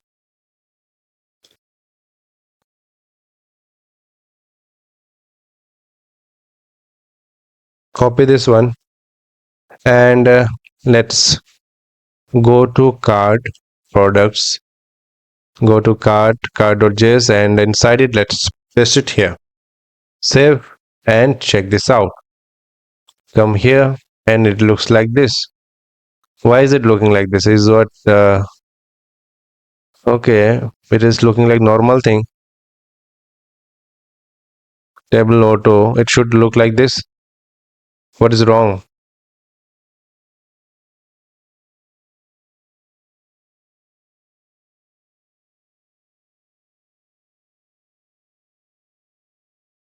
Why is it looking like this? So here we are not using like, okay, it has given this output, but actually it didn't style it that much. Here it just used table auto, that's it. No problem. Let's search table only, and let's see what we get.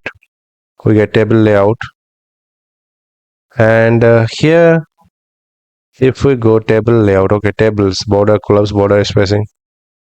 So basically we have to style it by our own, okay, as far as I can see. If we go to headless UI, let's see headless UI table. If there is any table, we'll be copying that out from there. Table, anything like this table, nothing. So we didn't get anything. No problem. We'll be styling it out by our own. Okay. So let's go to here, and what we need now. Let's see. So this is like table. Let's table auto. Let's give some background, busy, dark, so that identify the how much length it has taken. Why the styling is not working? Busy, dark.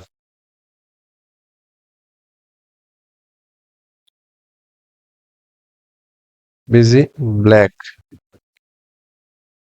Okay, now it is taken. Busy black class is there. And after that, let's give black 500.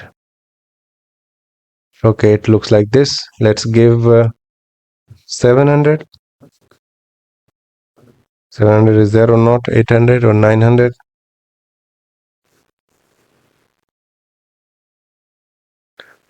No problem. Let's go here and let's search background. Background color.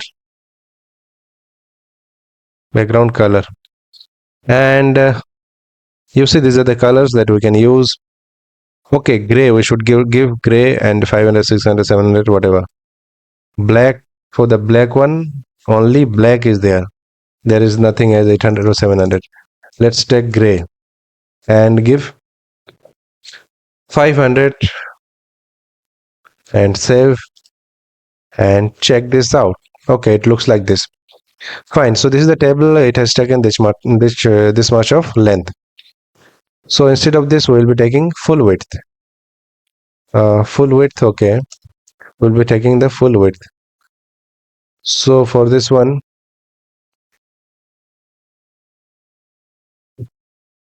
width full is one class, and if we give that class w, then full, it will take the whole, like this whole section. And now for this busy gray, we will be using this only for this head one, right? So here let's give class name and paste it out. Paste that like busy gray and 500, and you see class is there. We should, instead of any class, we should use class name because it is React. Okay, we got this. And we need to give some padding. Okay, so for the padding one, let's search here like padding, and here we can use padding like this, like padding 0. If we give p and then whatever, then it will take the padding on 4 ways, like top, right, bottom and left. But if you give this x, and it will take the on this x axis, and if you give y, and it will take both on y axis. Okay, fine. So we have to give it with 0.5 or something like this. So now let's give padding 1, padding p-1 to this tr. Class name, give padding 1, and check this out.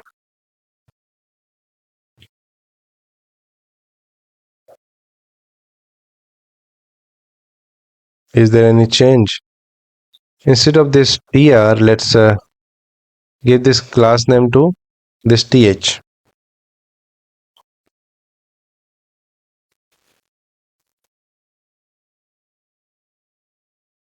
Okay, so it took some like padding 1. If we give 2, let's check this out with 2 and reduce the size and save, and we will check. You see, it is increasing. Fine. So this 2 padding, like padding 2, we will be using it. This one and this 2, this td2, like so. Copy this one. Copy this one. So copy this one and paste it out here at this td.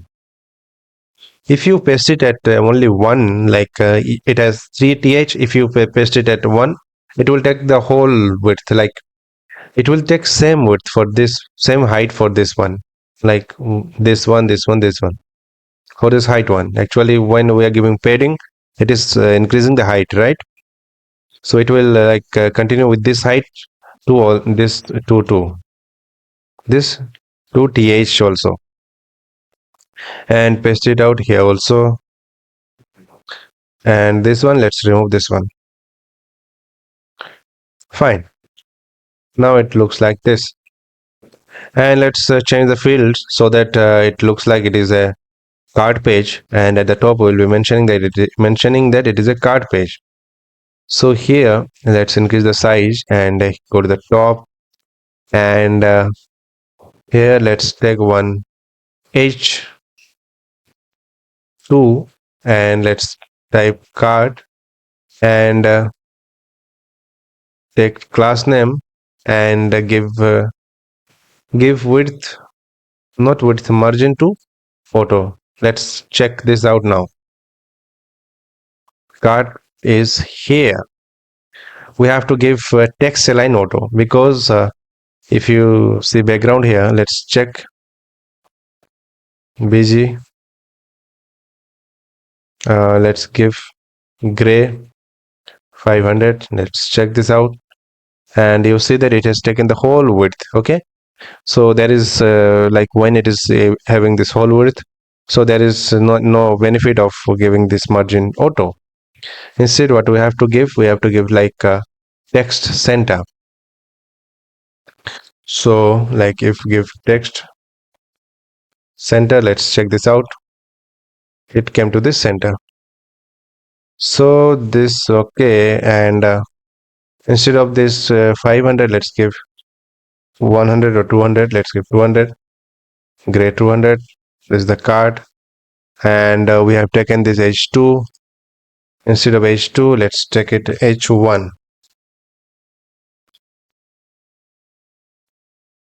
And why this size is not increasing as per the h1 tag?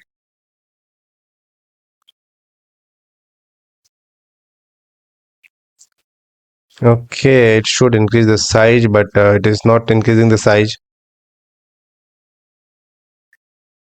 No problem.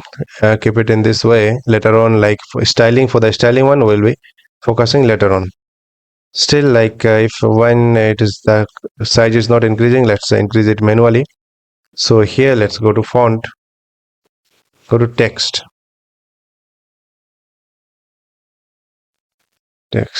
font size, font size. Here is the font size, and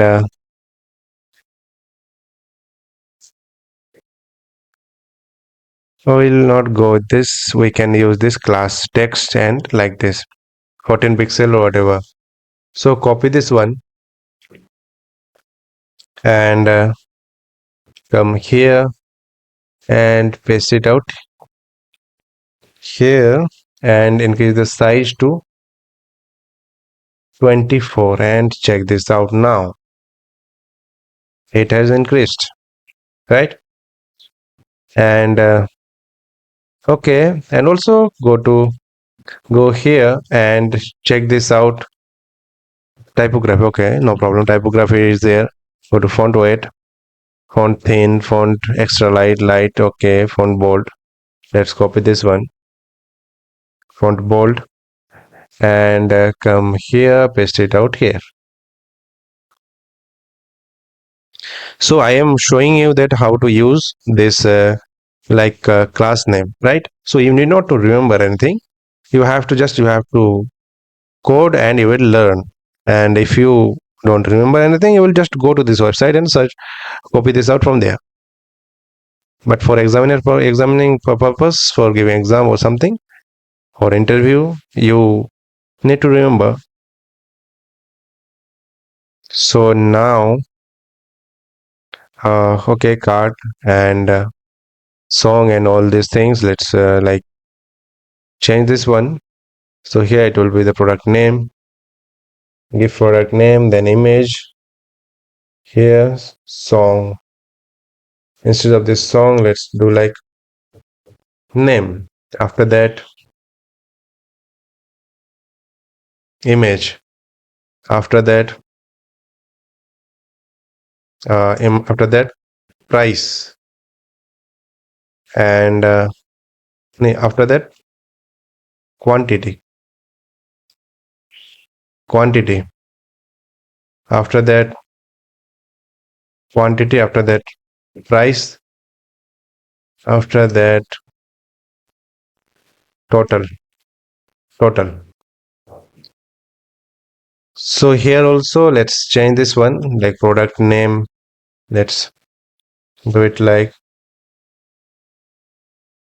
t-shirt, and here we need to give image. For the image one, let's take image tag, and image is a self closing tag, and here let's give one, we need to give one image, so let's give source, and here we need to give one link, so the link one we will be copying from here, product.js, and here there is one image link. Go below this one, copy this one, copy this, and come to this cart and paste it out here, and give one alternative if the image does not work, so we have to type like alt image. Now save.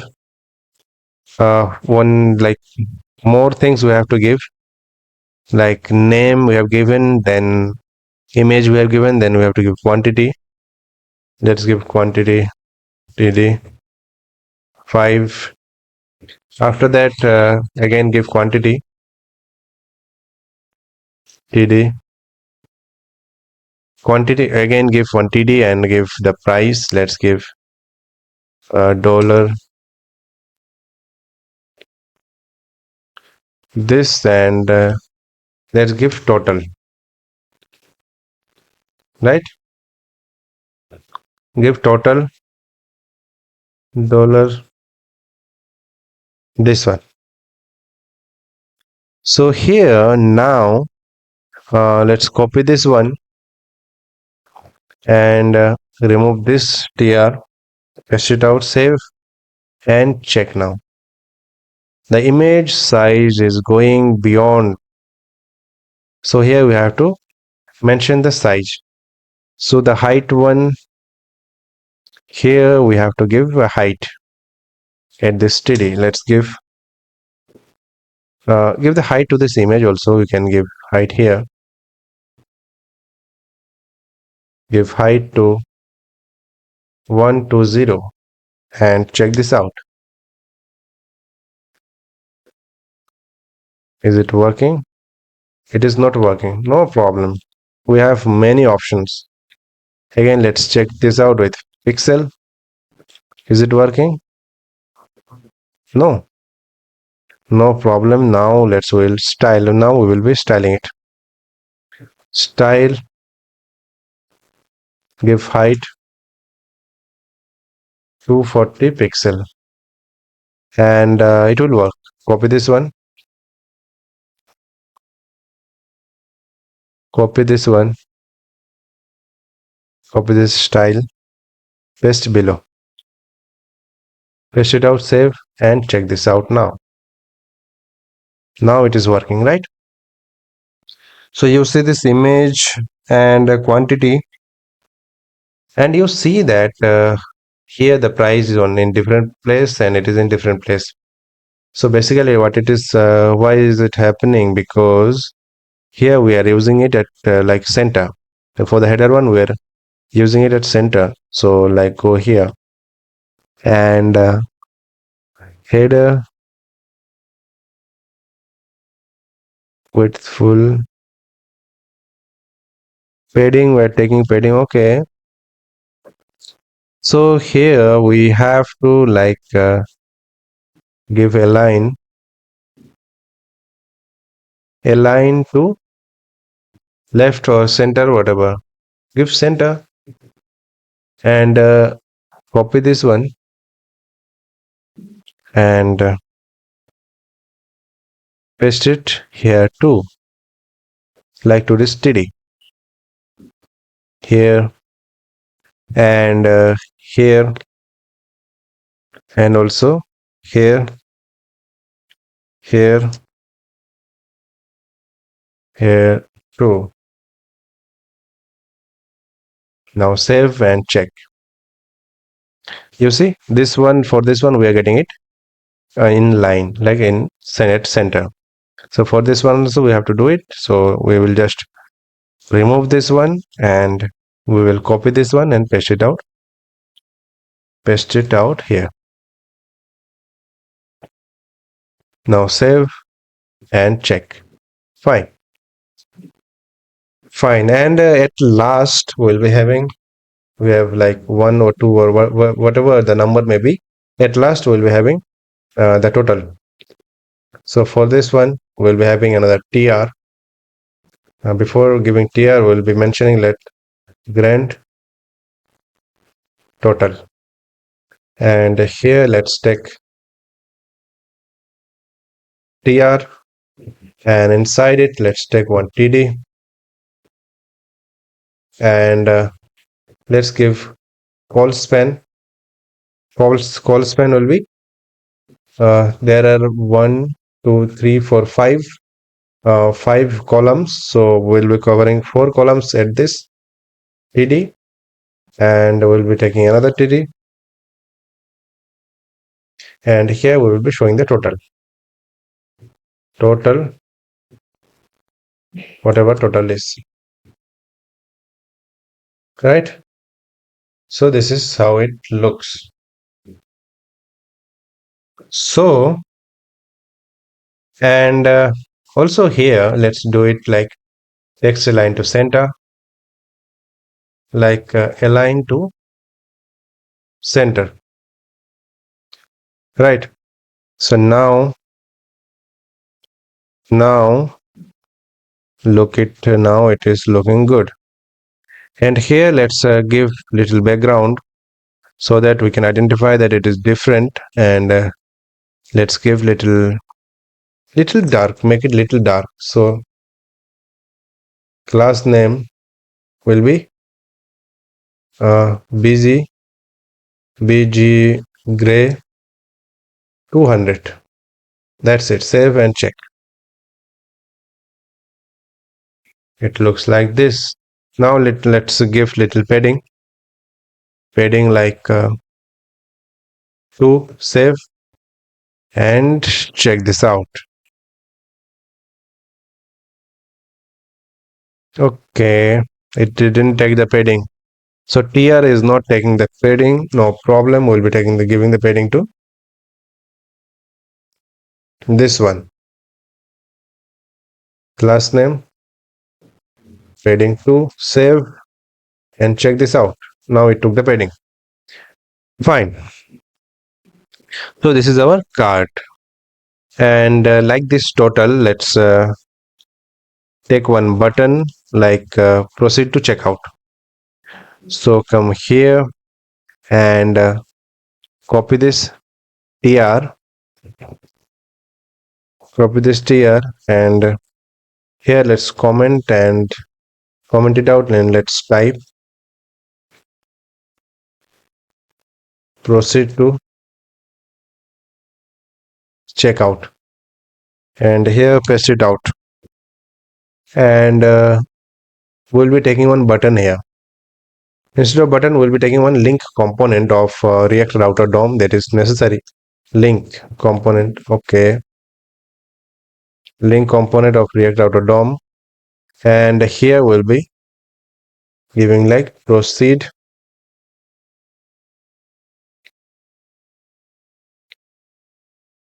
to checkout, and here we'll be giving one link, giving to will be this, like I didn't create the checkout page, so later on I'll be creating this checkout page. This link will be capital L, right? We have to import this one. Why is it happening? Link, and here also it will be capital L, link. Fine. Go to the top. Okay, everything looks good. Now let's come here. Okay, proceed to checkout. Fine. Now let's create the orders page. So order page will be similar to this card. So we will be copying this one and paste it there. So let's go to cart and copy the whole cart. Select, copy, and go to orders and select whole thing, paste it out here, and change the name. Change the name of the component from cart to orders. Orders. And we need to change the fields. Like name, instead of name, we'll be giving date. Like order date. Like keep like type order date, and then after that order date, after that order date, and payment ID. Payment ID is like after payment, the ID is required, like if any issue is there regarding the payment, so that the user can complain with this payment ID. After that, price, total price, total price, total price, and at last it will be action, total price and action, order date, payment ID, total price, and payment status. Let's like do it like payment status, payment status, payment status, and we'll be having one more thing like order status.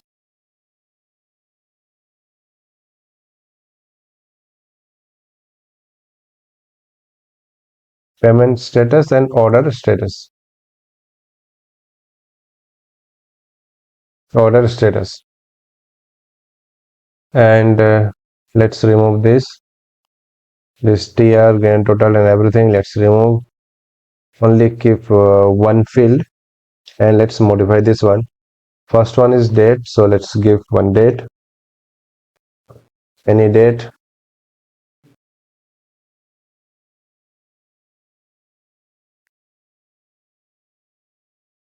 And the image one,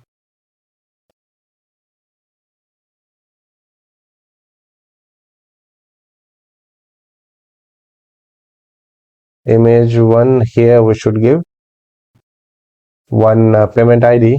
It will be any ID, and after that total price, total price, after that total price, payment status, payment status. It will be paid, or it will be paid, or like pending, maybe there it may be pending too. And action, in this action I will be taking one link to redirect. So here let's take one button first, and inside, which button we have taken? Okay, button is there from headless UI React. Okay, no problem.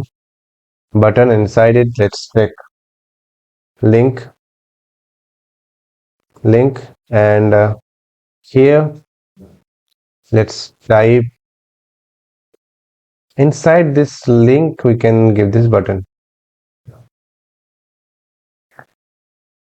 No problem, you can keep it here or here. And here let's do like two will be redirecting to, now we'll be redirecting to, okay, we'll be redirecting to like orders details page. It will be order details page. After that order details, and then we'll be sending the ID. We'll be sending order ID, right? We'll be sending order ID that we don't have as of now, and here we'll be giving like view or details. Now let's go to orders page and check this out. Orders page, And see, we got this like order date, payment ID, total price, payment status, order status, and action. Let's copy this one tr and paste it out multiple times. Copy this one, paste it out multiple times.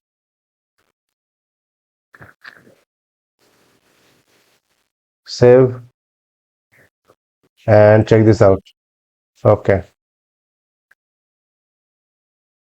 Okay, so our order will look like this, and here at action, okay, order status, so we have to give one more field, and here details, we will be redirecting to order details page. That is not there, we have to create this one. So order status, we have to give order status.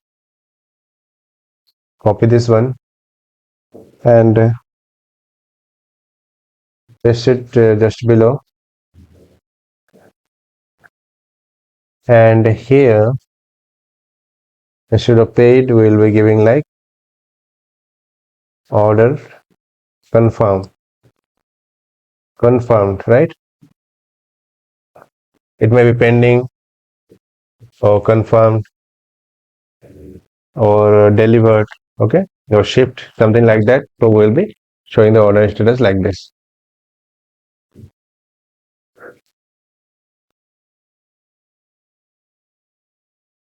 So, and here this button is not like this button, remove this button,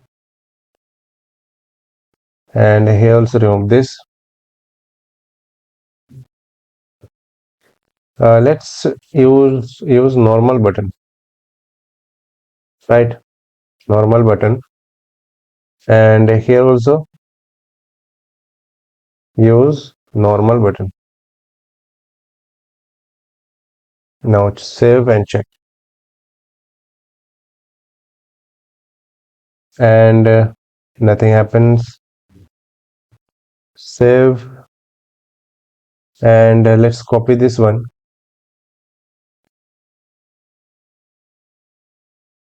Let's copy this and remove this, paste it out,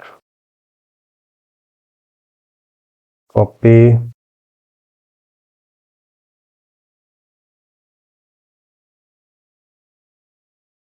save, and now come here, and it looks like this, and still this button is not looking good. So come here and go to this button, and let's give some class.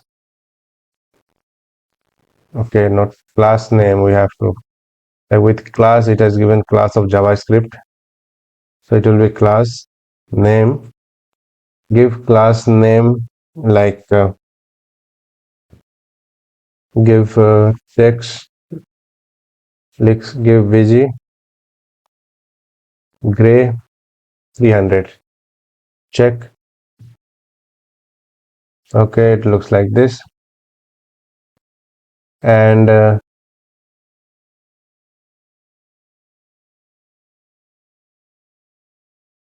here, okay, as of now keep it like this, later on we will be changing.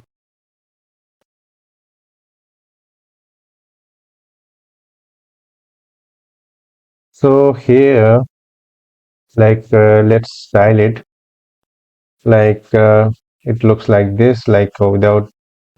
So we can give fading 1, and at hover, like now let's check first, keep it in this way.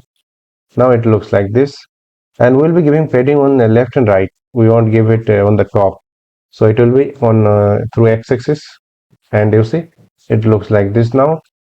And gray will be doing it more gray, give 500 and check, it looks like this. And text one, we can give text gray or white, okay, like this. And here this is the background, and at hover, like hover, we'll be giving different background, we'll be doing it more gray, 700. Now save and go here. You see it looks like this, and we'll be like creating it rounded, right? So here we'll be giving some border radius. So here the class is there rounded. If you give this, it will give proper like border radius like this, right? So it looks like this now. So now let's come here and apply this to. Let's do one more thing. Here it is not without hover. It is not looking good. So let's come here and give more, make it more dark, like do it 600. Now it is looking better. Instead of gray, if we give different color, like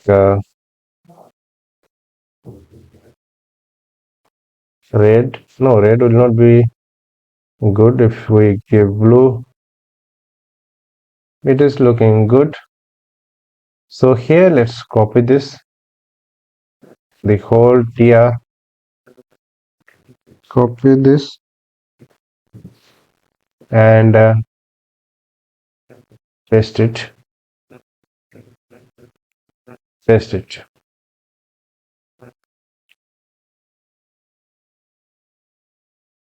Now save. So it looks like this. And again, I am saying that the styling one we will be changing later on. And here the cart is there. Instead of cart, we have to write orders. So go there, go to the top, and here cart is there. Instead of cart, let's type orders. Right now it looks like this. And here by clicking here, it will redirect us to order details page. So now let's create this order details component. So inside this pages, let's create order details, and let's create the component order details.js, and here let's create the component export default function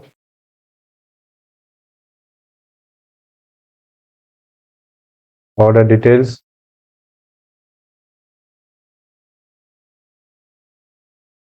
and here let's give h1 order details. Okay, and order details, and let's go to app.js, and here we have to like define the route. To give route path will be order details, and after that we have to give the id will be the dynamic one.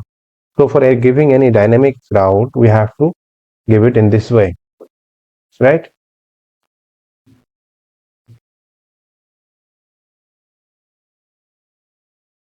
And element will be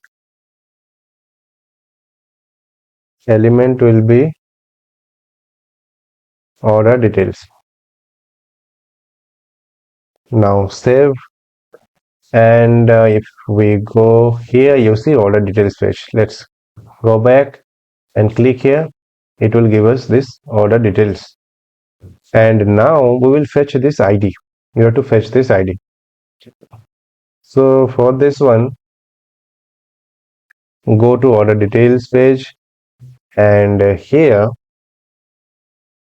like take one variable const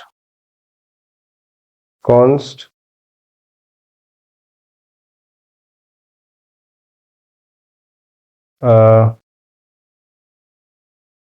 const id equal to use params.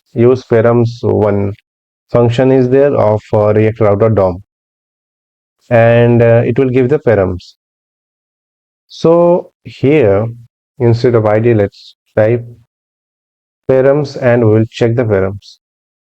So let's call use effect, and inside it, let's call one function.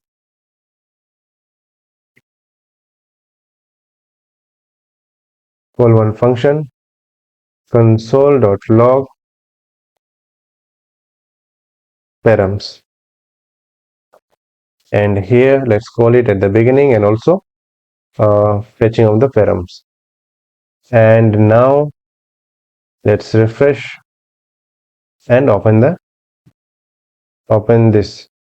console, and we got this object, right? And inside this ID is there. So to fetch the ID, we have to do it like params. So this is the params, and to fetch the ID, what we have to do, like dot ID. That's it. And here instead of params, let's do like ID, and here also give the ID, and remove this params from here. Now let's check. Now let's refresh, and we got this ID, right? So we are able to fetch this params.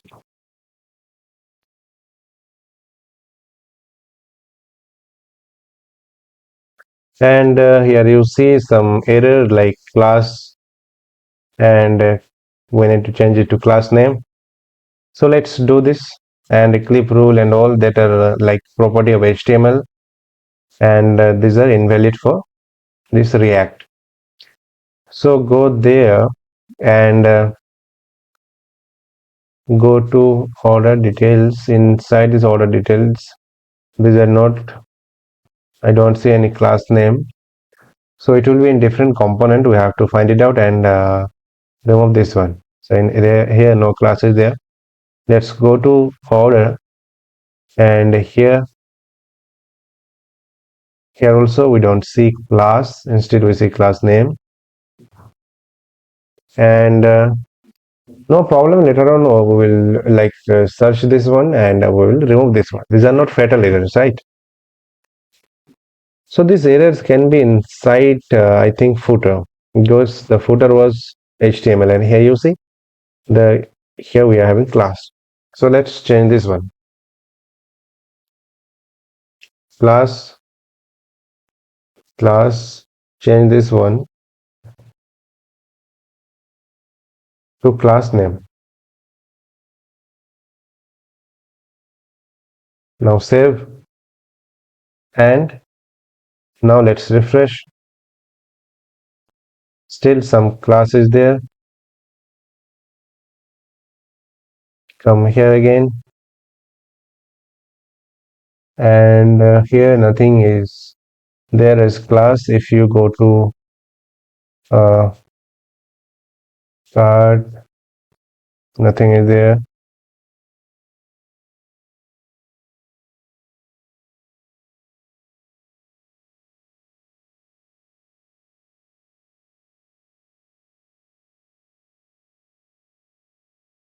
We don't see as of now. Later on we will, if we find any, and we will be deleting this one, no problem. These are not fatal errors. Fine.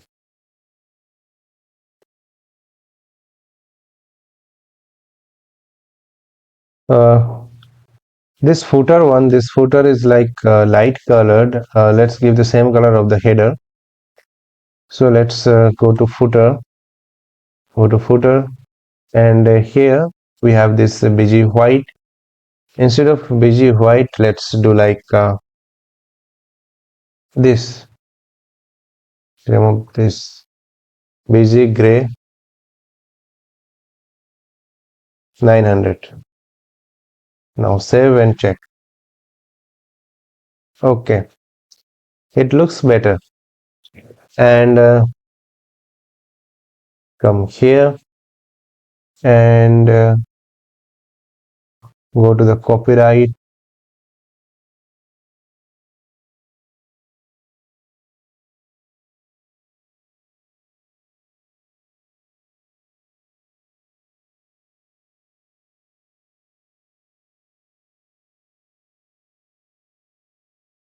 and remove this.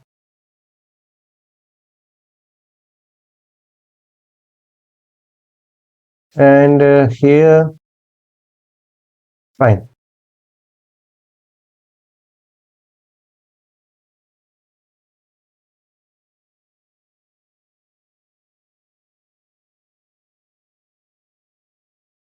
Now save.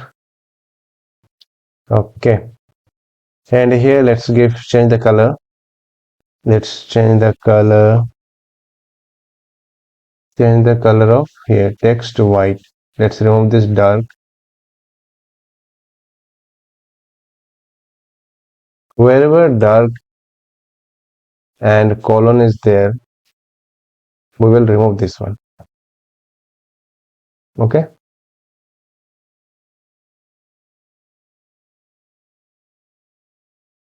now save. Now check. Okay, fine. So here let's do one thing, like let's give minimum height to this area. So here now let's come to this client section, go outside of this page, go to this client module, and here outlet is there, and let's take one div here and paste the outlet inside it, like cut it from here, paste it here, and here we'll be giving minimum height. So give class name minimum height screen. Now save and check this out. So it has given this minimum height, this amount of minimum height. Okay, instead of giving minimum height to this, minimum height, okay, fine, minimum height screen, fine, we should give like the height, we should give something lesser, right? We should not give it like this. It is taking more height. So remove this one. Let's code it manually. Style minimum height. Let's do it like 70 VH. Now save and check this out. Okay, so it took that much of height. It looks better. Fine. So now let's style this order page. Let's style this like order details page. Here we see only this. Okay. So here we will be using flex. We will be having two sections. One is left side, another is right side. Okay. And it will be we have to make it responsive. So for this one, let's if we go to like Tailwind CSS or headless UI, here if something is like that, like responsive kind of thing, I think something is there. If we go to Tailwind here and go to components, go to documentation components, and here go below, and let's see if we find something that can be useful to us. This one, bento grids, this one, let's check this one. Not this one, this one. Okay, this can be useful for us. Let's check the code, and it has lots of things.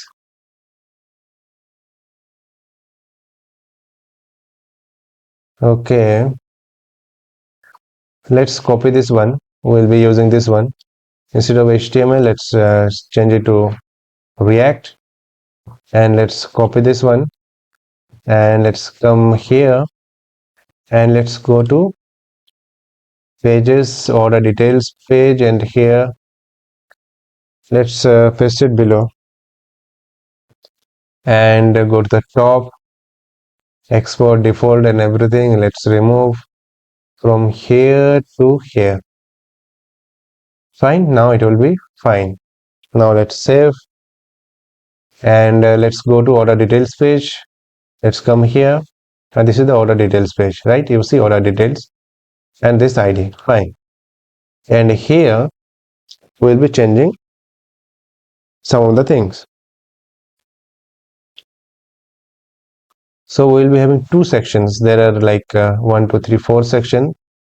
So let's remove the middle two sections. So here we have to check this out, which one is like from where it starts and from where it ends. It looks like from here it is one section, and here, and this one looks another section. Okay, 1, 2, 3, and this one look one section. Okay, no, not this one, this one. Okay, so let's remove two sections from middle, cut it from here. Let's save and check this out. Okay, we got this, and now we have to change the width, and like grid margin top 10, grid gap 4, and grid call 3. Okay, and here if we expand 1, and is there anything as width, flex, mobile friendly, all these things, grid call 3, grid rows, margin top gap. Okay, so here like large grid call 3.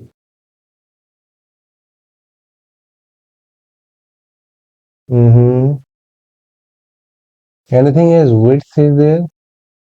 Let's search max width.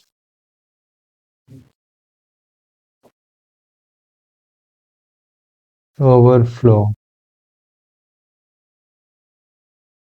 max width large. Okay,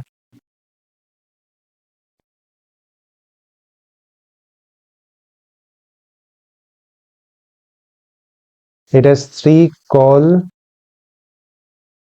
rows. Okay, let's instead of 3 call, let's do it like 2 column rows, only 1. Now save and check. Okay, we got this. This is what we wanted. Fine, now it looks better. And here from this top, let's remove this and or change it. Like here, instead of this, let's remove this and type order details. Order details. Fine. And from the top,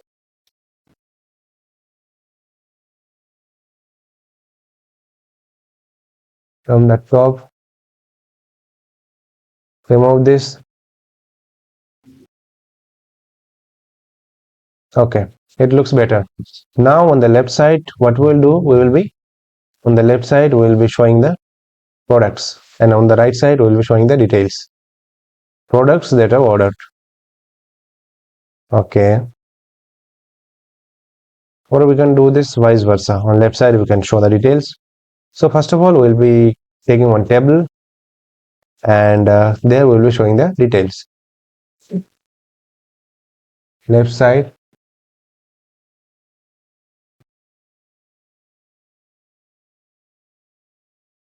this is the closing of this left side div. From here,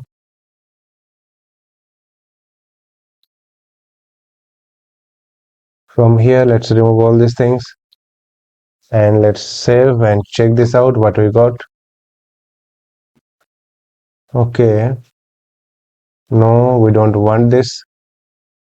Let's undo, and this div from here, let's remove from here to here, and from here to here. Let's remove and check. Now it is looking better. So here we're having this, and if we, okay, fine.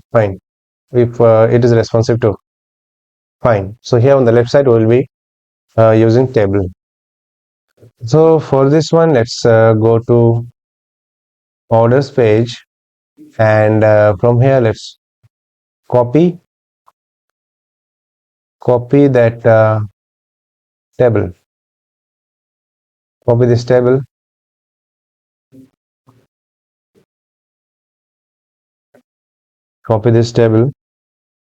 and go inside this order details, and here paste it out.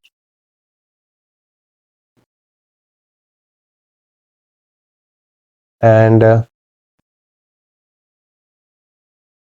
remove this tr, keep only one tr, and okay, and go to the top here. First let's like solve the error. We have this table, and table head, table body, table. Where is the error? We have something here. Okay, link is not there. Oh, so here we don't need any link, so we can definitely remove this heading. So here we will be using it differently. So basically we will be having different tier. I'll show why, how. We won't have this t head. We will be deleting this later on. First, here let's take remove tr, and inside this tier let's take td, and we'll be taking two tds, and it will be static kind of table, though data will be dynamic, but we will not be running the map here. So here the first one, what we will show this order date,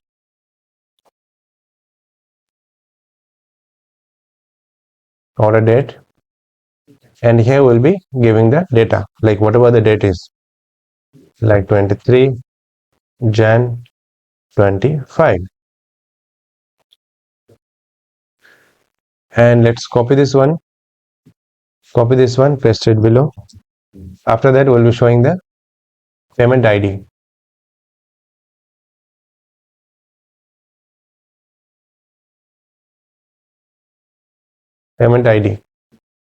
And here we'll be giving some id,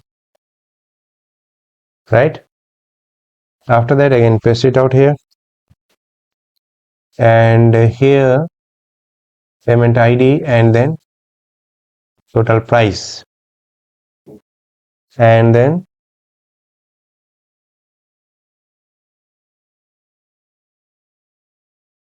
total price,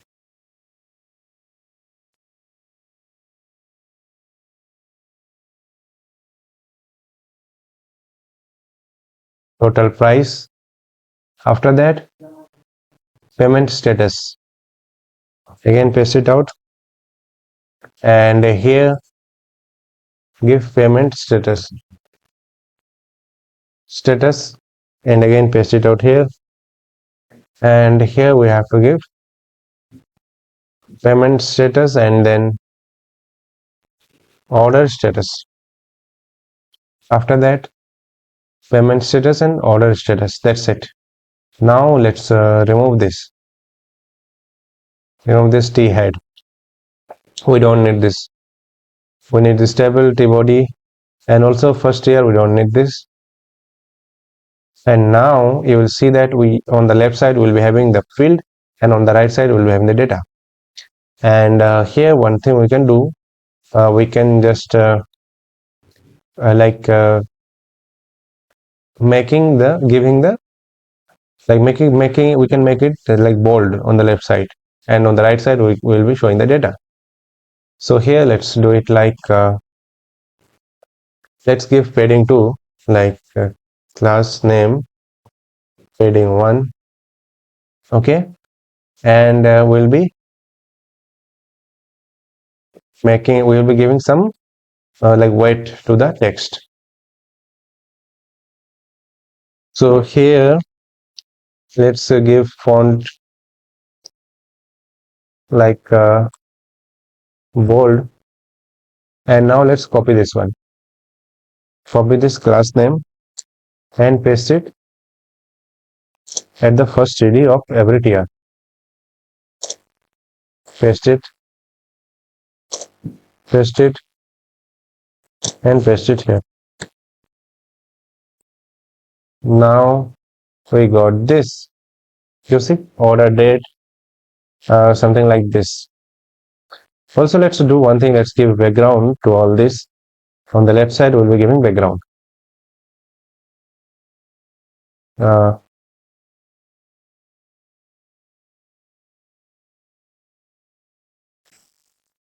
the left side, where, okay, here. Let's give some padding 1, okay. Instead of padding 1, we will be giving padding 2, and here let's give background. So let's do one thing, like wherever padding 1 font bold is there, here we will replace it with padding 1 font bold, and we will give background bg gray. We'll be giving 400. Let's do it. Okay, let's remove it from here. Like we pasted multiple times. Now let's save and check this out. Okay, it looks like this. It is not looking good. So now let's give some border, or you can say spacing. We'll be giving some border spacing. So for this one, let's go to here, and here is the border spacing inside these tables. Like here, you will get this border spacing. So let's go below. I'll show you. So here, let's copy this one. We have to copy this one and place it. We have to place it at this table here. Paste it here, save, and check this out. Okay, now it looks like this. We got this spacing. Now here you see that this content is coming at almost center, but it is not coming here. So we need to give some padding. So instead of this, we'll copy that from that section, from this section here. We'll copy this div. In this div, all this padding and all these things are there. Copy this one, and we'll be pasting it out just above the table. Okay, and we will close it after the table. Close the div after the table here. Close it. Now save and check this out. Okay, now it looks like this. Fine. And here you see that the styling is not looking that good, and let's style it a little bit. Let's for this TD and all, let's give some border radius to this left side. So for the border radius, let's go to Tailwind CSS, and here let's search border radius, and you see we got this border radius. Many, like here is the round, for round large. This one let's copy. Okay, let's copy like round full. Copy this one, rounded LG. We'll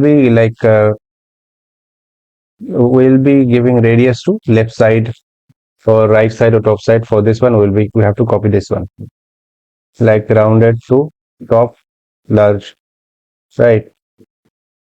Rounded to this left side. We'll be copying this one left side. Copy this one, and come here and place it inside this TD, inside all this TD. So let's do one thing. Let's paste it out here, and we will copy this one.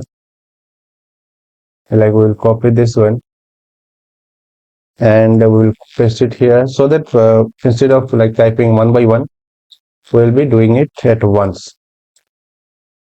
Now let's press enter, enter, enter, enter. Just press enter, and this will be replaced. Okay, fine. Now save, and now check this out. Now it looks like this, right? And okay, and here this this whatever the title, or you can say title, this title, let's copy this one. We'll be pasting it here on the top, and we'll be mentioning that order details. Here is the order, like order details. Okay, and on the left side we'll be showing the list of items. Okay, so let's copy this one. Powerful APIs, copy this one, and place it inside this, just above the table, and just type the details. And on the right side, other than this powerful APIs, let's remove all these things.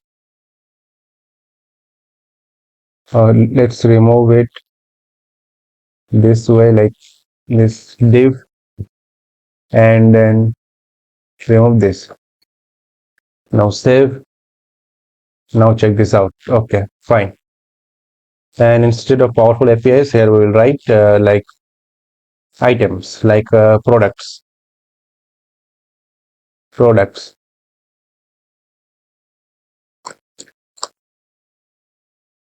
Products. Fine. Okay. Now let's do one thing. Here we'll be having the products. So now let's do like we will be using list. So let's go here and search for list. List here, list. Okay, list style and all these things are here. It is showing like this. Any list component is there. Unordered list like this.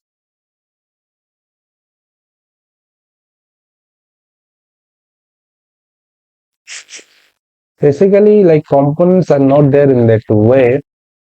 So let's go to components, and here let's see for any list. If we find any list, it will be fine. And I hope there is list. As far as I remember, I have seen list somewhere.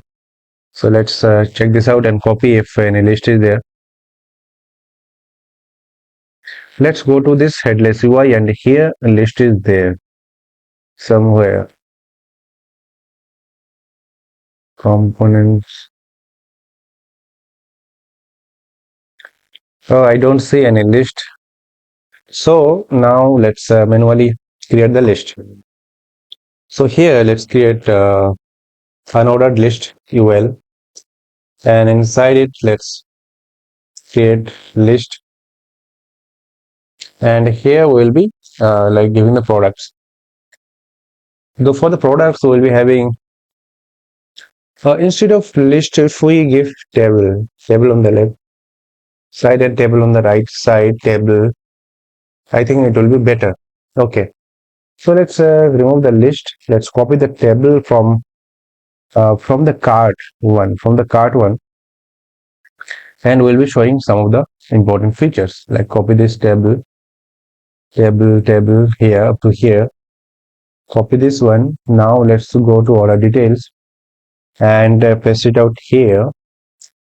And let's remove this here. This one, grand total we can keep, no problem. Grand total is not needed, it will be on the left side. Okay, here let's remove this, and here let's remove this here. We will be keeping only one tr. And okay, fine. So we'll be product details. We'll be having the name, image, quantity, and price, and total. Okay, all these things we'll be having. Fine. Fine. Now let's save and check this out. Check this out here. Okay. So here it will look like this. Like on the left side, we'll be having the details, like when the order was when it was ordered, the payment ID. We'll be having the total price, grand total, payment status. Payment status here, instead of date, we have to give payment status like paid or something. Let's change it to this, like payment status. Payment status. Where is that? Okay, go to top here. Order status. Let's delivered, and here at payment status, let's give it like payment status paid. Now save and check. Okay. And on the right side, we'll be having name, image, quantity, price, and total. Fine. We can have multiple products, no problem. And these are responsive. You see, it is responsive.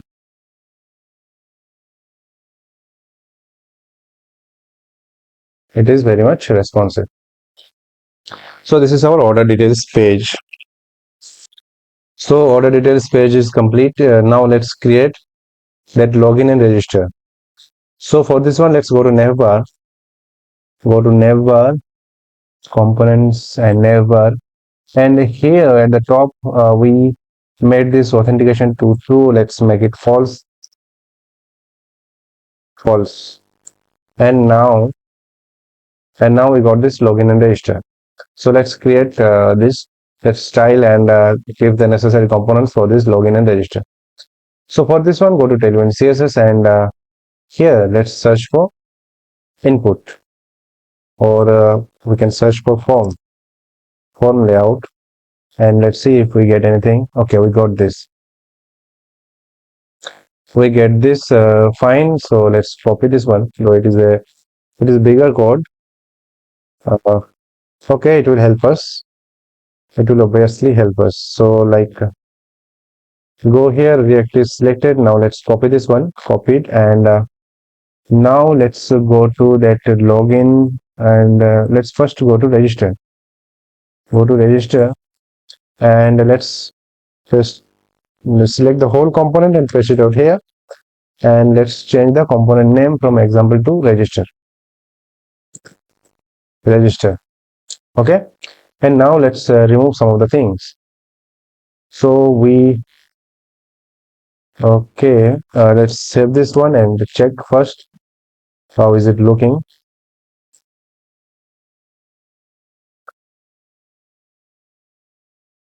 And go here, go to our application, here, and the register component looks like this. So let's give some padding to it. It is having like 0 padding, so let's say add some padding. Go to the top, and at the form, let's add padding. Class name, padding 2. Save, and okay, we got this.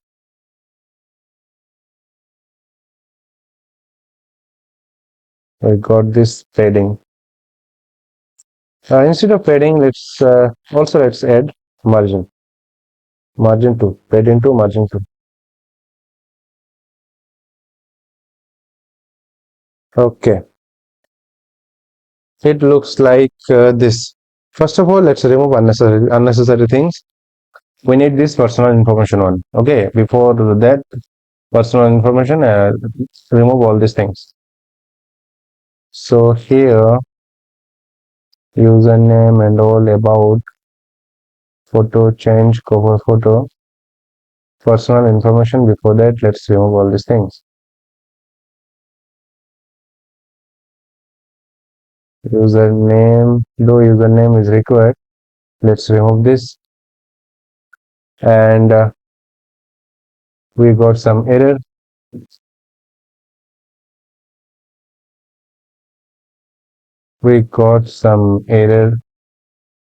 So maybe we have removed.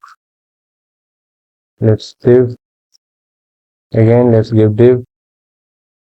Okay, now error has gone. Now save, and now check this out. It looks like this. First name, last name. Okay, username is already there. So let's remove all this. Profile and username. Let's remove that.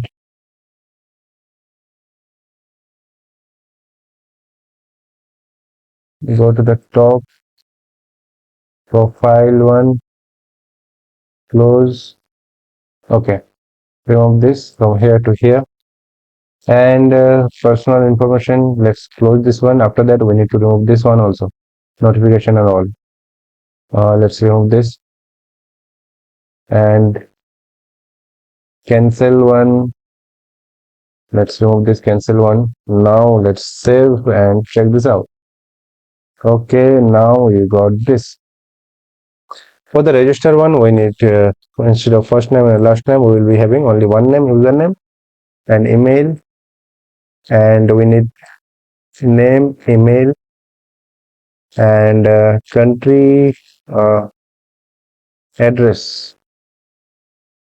Address is required. I don't think so. At the initial level, we need this.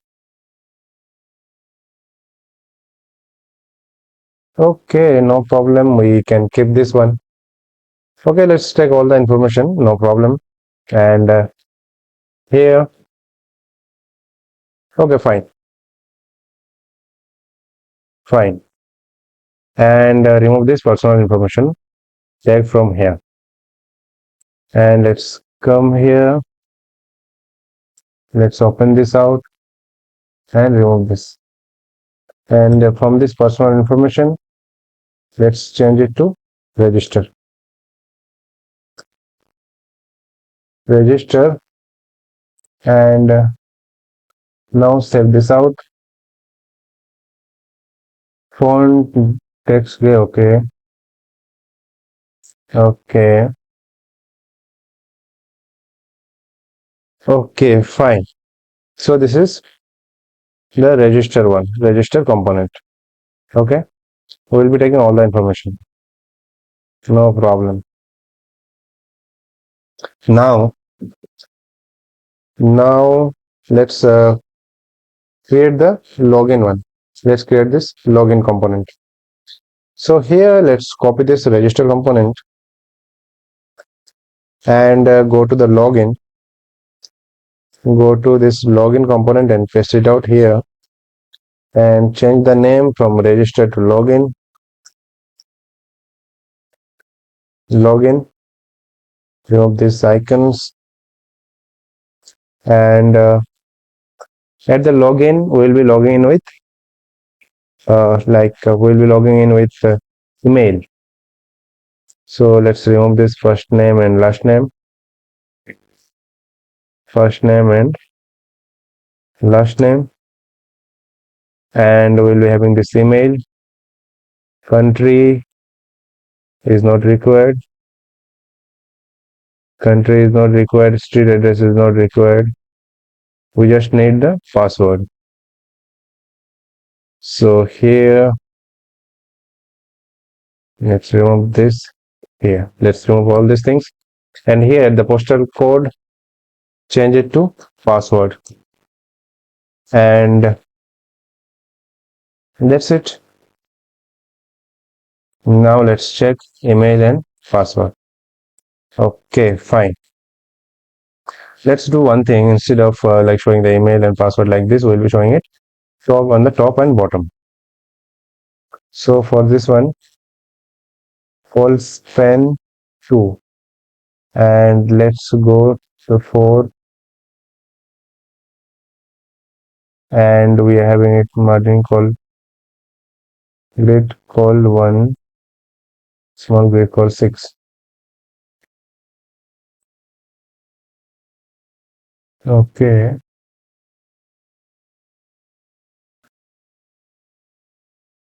So here at this email address, callspan 4, change it to callspan 6.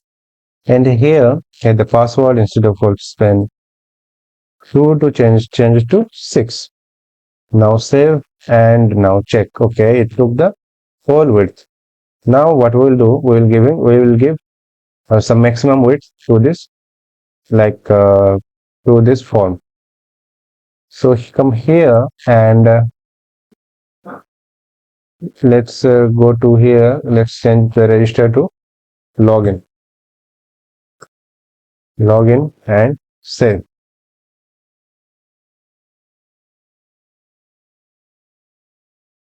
Let's give some maximum width to this.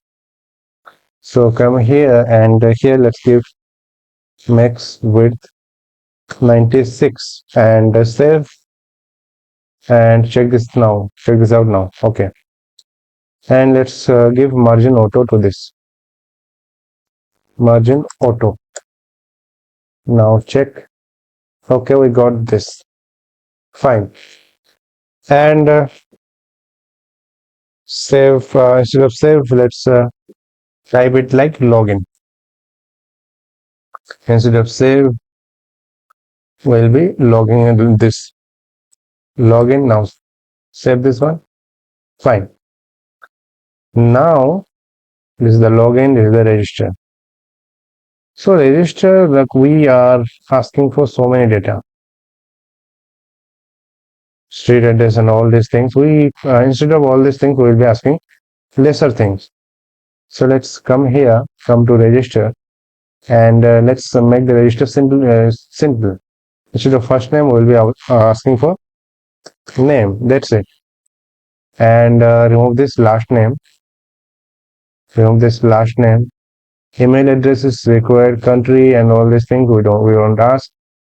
We'll be having that name and the mobile name, the email we are having. Okay, so remove all these things, and here we'll be giving password and confirm password. Password and confirm password. Confirm password. Password, confirm password. Okay, name, then email address, password, and confirm password. Okay, now let's do one thing.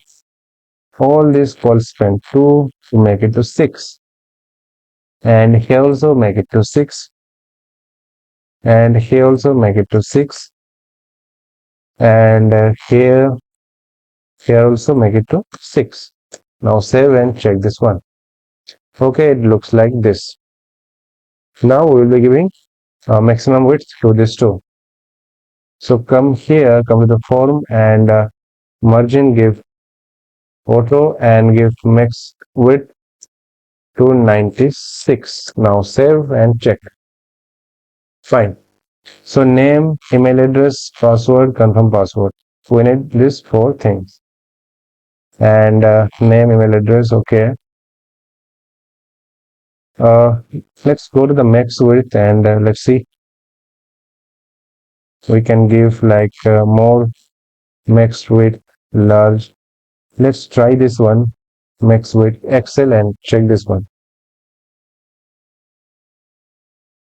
Let's, instead of 96, let's use this Excel and come here. Okay, it looks good. Let's do the same thing for the login 102. Login 102 and here like large LG. Not large, Excel. Excel. Save this one. And now let's go to the login. Okay, fine. Go to register and fine. It is looking better and simple. So as far as I can see, we have created home, products, login, register. Now let's like make the authentication to true inside our neighbor and authentication to true, and is admin also true? Fine. And it looks like this, and here we are having your profile. Okay, we will have this your profile and sign out. Okay, and at the setting one will be like giving dashboard, and dashboard will be accessible only if the user is admin. So let's go below, and your profile settings, instead of settings we'll be giving dashboard, and instead of anchor we'll be using link for this dashboard, and instead of href we'll be using to admin, to will be admin. Okay, and it will be available only if the user is admin. If the user is authenticated and is admin to true, then only we'll be having this dashboard. So cut this one from here, paste it out here. Now save. Okay, and for the sign out also, let's instead of anchor we'll be using link, and instead of href we'll be using true to sign out. Okay, and here also your profile link, and here link, and at href, instead of href we'll be using to profile. Okay, as of now I don't have any plan for the profile one, but let's see if later on I feel that profile, I want to make the profile, I'll be getting that. But that is the, like, later on we'll be thinking about that. So let's search dashboard, and you see we are redirected to this admin. Fine. So our client section is almost done, like everything looks good. And again I am saying that this is not the finishing thing. The finishing thing will be different, and not that much different, but the structure and everything is done. So now let's create this dashboard one. So now we'll be working in this admin section. So here let's we have to divide the application into two parts. One will be the sidebar. Here we will be having the sidebar, and on the right side we'll be having that, like content, the main content. So for the sidebar, let's go to Tailwind CSS and search for sidebar. If we get any sidebars, like sidebar navigation is there. Let's check this out, and here we see that these are not free. We have to purchase this one. So there is no option. So now let's use one important tool, that is ChatGPT. For this one I'll be using ChatGPT. So ask ChatGPT, please give me like admin sidebar for e-commerce React admin section. Also give the like put the sidebar inside main layout for admin section, where on the left side left side we will have, on the left side we'll have the navigation with drawer option. We'll be having the drawer option. By clicking drawer option with, okay, by with drawer option, and for icon use hero icons React. For any query, let me know. Search this one, and let's see if we get this one or not.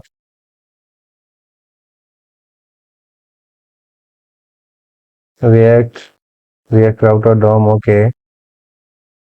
Hero icons. One thing. I didn't mention that. Stop it. Please use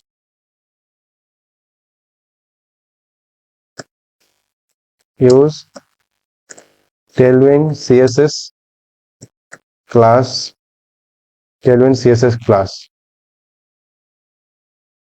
Okay.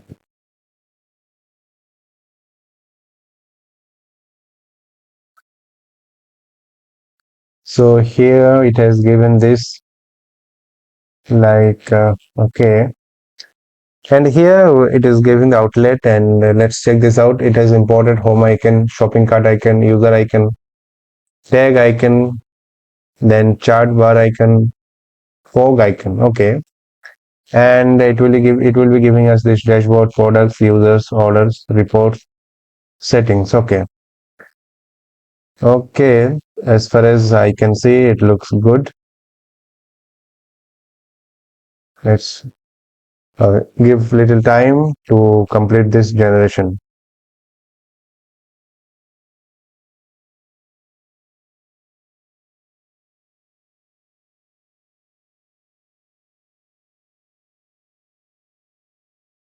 Okay. It has given this admin layout. Now let's copy this one, and let's close this client section. Now let's go to admin, and let's go to this admin module, and let's select this whole thing and paste it out here. And instead of admin layout, let's name it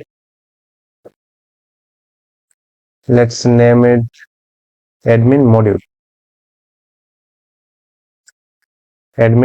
module, capital M, and go to the top, and here change the name from admin layout to admin module. Now let's save and check this out. Now check this out. Go here, go to admin, and we got some error, like from version 1 but installed. Okay, we have installed version 2 of hero icons, and here it is using hero icons from version 1. So now let's do one thing. Let's comment this out. Let's comment this out, and comment this out, and remove this.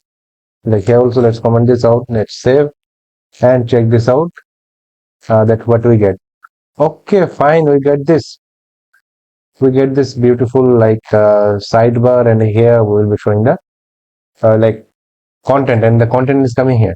Fine. And here you use this, that like this icon is there. Okay. So as of now, we are not like showing anything. Anything is not there inside this sidebar items. So now let's do one thing. Let's import icons from hero icons, right? So these are like importing from hero icon version 1. So let's search here. Let's search React hero icons, and go to heroicons.dev here, and let's search home, modern home, this one, and let's go for this name, And let's copy this one, home icon, the first one. Let's copy this one and go here and paste it out. Paste it out. Hero icons. Okay. 24 and then this home icon. Okay. But let's do one thing. If we like do instead of after React like 24 and check like now let's check.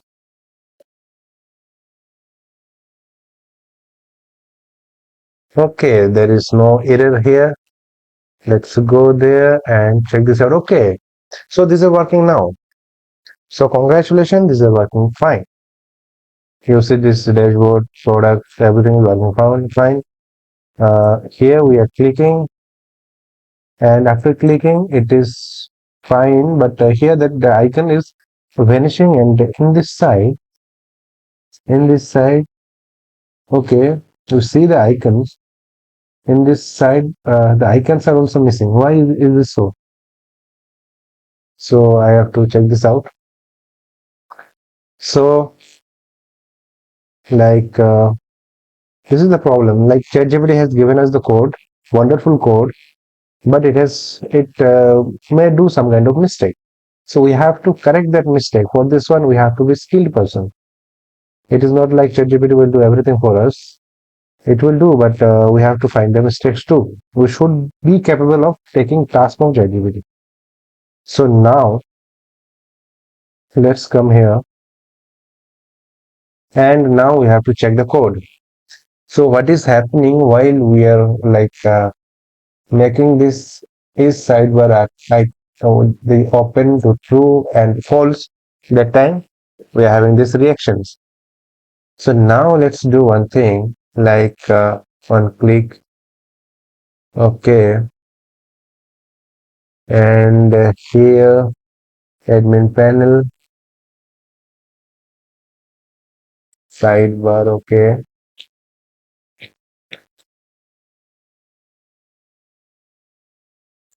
let's do one thing. Come here, nav link item name. Okay. Okay, we are setting opacity to 0 for this one. And for this one, for this one, it will be there. So why is it that it is changing like the icon?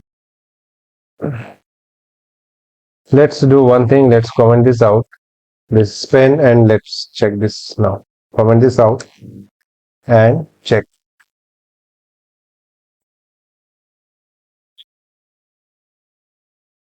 So we got this one.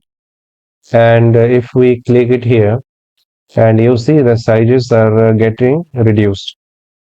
So now for this one, and also from here, icon is getting missed. So here for this one, let's come here, and here I'm saying that for this, like while reducing the size when we are clicking that icon, that size is getting reduced. Okay, and here like this, if sidebar is open, then we are setting opacity to 100 instead of this. Remove this, and the opacity we want work with this opacity. Opacity is like the this component will be there, but we are making it invisible, but it will keep that space. So instead of this, we will be giving hidden. Means we will be removing that component from here. It will act like the component is not here. So now save and go here, and then we are doing it for the top one, where admin panel is there. So now come here, and here you see we got this icon. Icon is staying here. Icon is staying here. Fine. And now let's check for these icons. And for this one, let's come here, and Let's remove the remove the comments, and here also we see opacity, and remove this opacity, and here instead of opacity let's type hidden. Okay, now save and check. Okay, okay, fine, but one more thing is happening is that it is reducing the size more than it is needed. Like we are doing it 16, right? We are doing it, go to the top, and here we are keeping the width to 16. So let's do it like 24 and check. 24 is like this. Let's change it to 20 if 20 is there. 20, not 240. 20. Okay, now it is fine. Now it is fine. Okay, and from here let's remove the admin panel name, and here let's remove this. If we remove the span, let's see. Okay, it is staying there. Okay, this one is also good, no problem. Fine, it looks better now. Okay, now now let's create the components for all these things. Like home, we'll go to the home, and for this, okay, this is not home, this is dashboard. Okay, and here we have to instead of this home icon, let's use some dashboard icons. So come to hero icons and let's use dashboard something. Okay, for dashboard, nothing is there as the dashboard.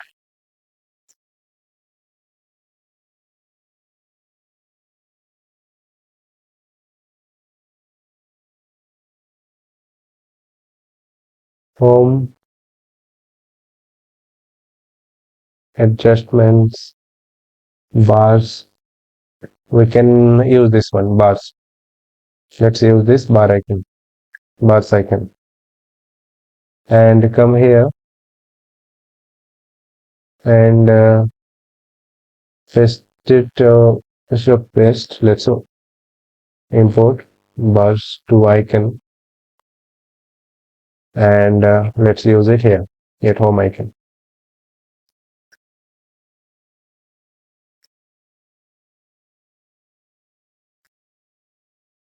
Save, and now come here and check bar 2.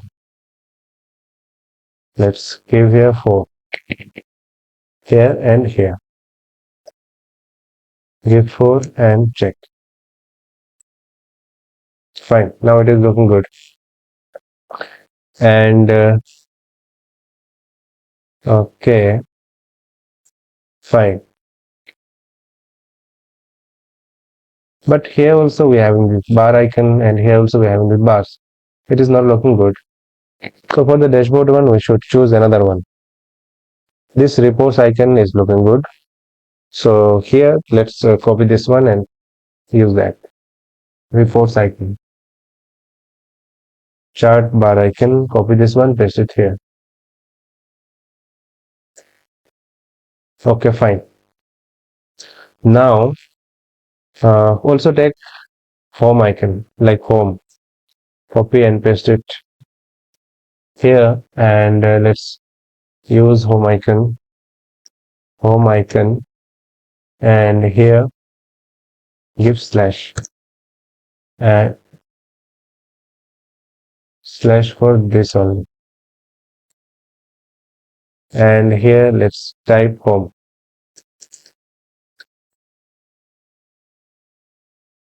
Home icon and dashboard home, it will redirect to home, and from here we'll go to dashboard.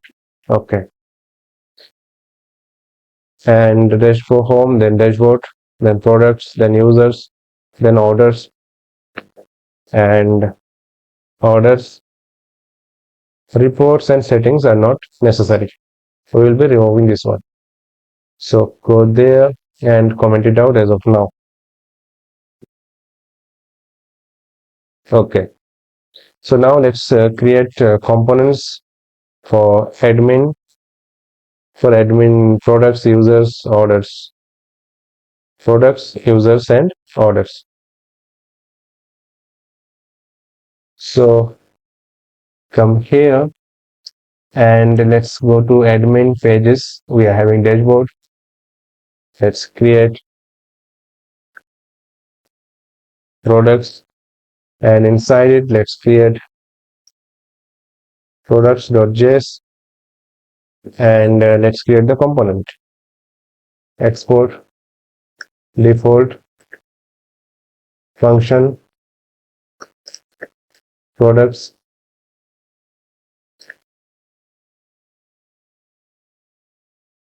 return, and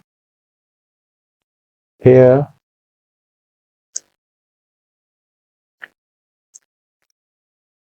let's type h1 products admin, and let's copy this one and go inside these pages, and let's create users, and inside it let's create users.js, paste it out, and here let's create users, and here also users, and orders. Let's create orders now. Orders, and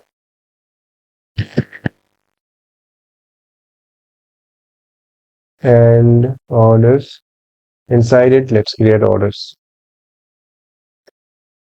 Okay, instead of we need to change the name, like orders admin, we have to mention that these are admin, and here orders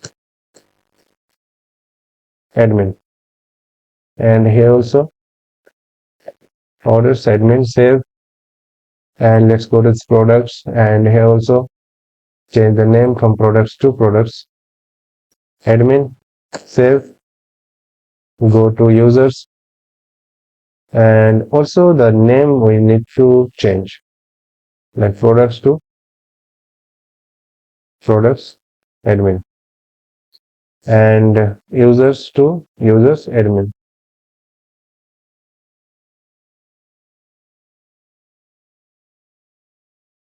Users admin. Okay, orders admin, products admin, users admin, and here also change the name.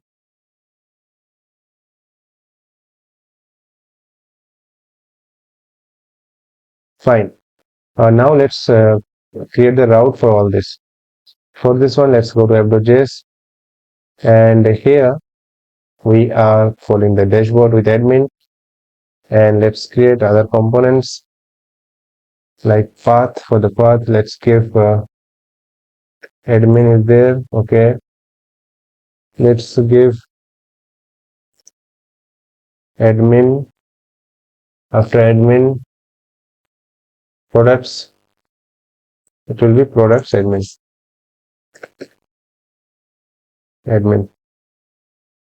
and route path users element, users admin, and again create route path orders element, orders admin, and close this here. Fine.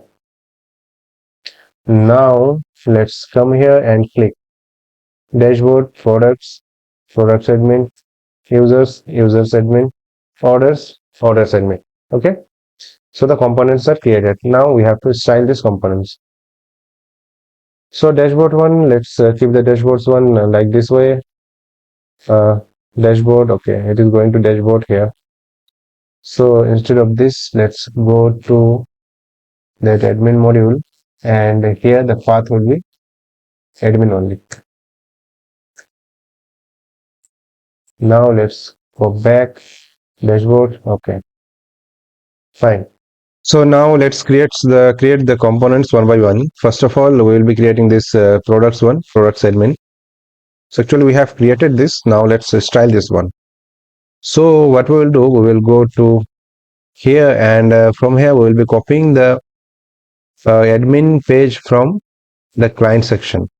Go to the client, and inside it go to pages, go inside products, and let's copy this. Let's copy this and paste it out here for at products admin, and change the name from products to products admin.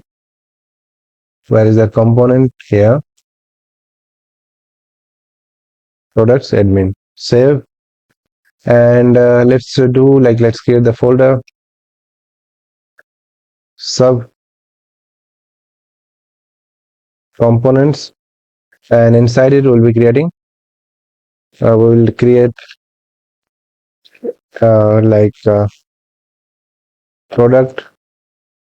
card admin.js, and again go to subcomponents here. Let's copy this one, copy this product card from here, and go here, products card admin, paste it out, and it will be product card admin. Change the name, save, and come to this products admin, and from here we are using products card admin. Products card admin, where is that?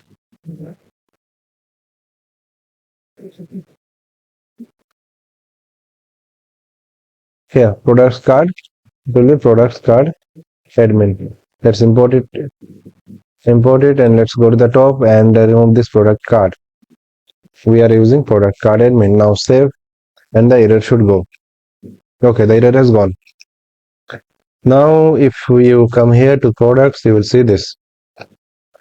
Okay, and from here we can filter it out, and we can do all the things that we can do from front end.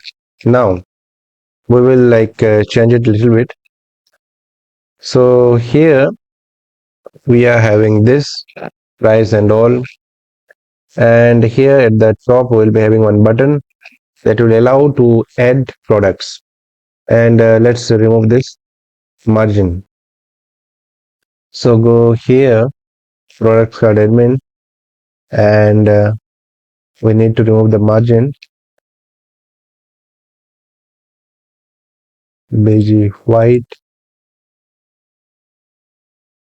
Let's change the color here, beige white to beige, background gray 300, and let's check how much width it is taking. Okay, it is taking that much of width. That means we are giving some padding from its parent component. Let's check this out. Yeah, okay, okay, we should keep this. No, we should remove this padding.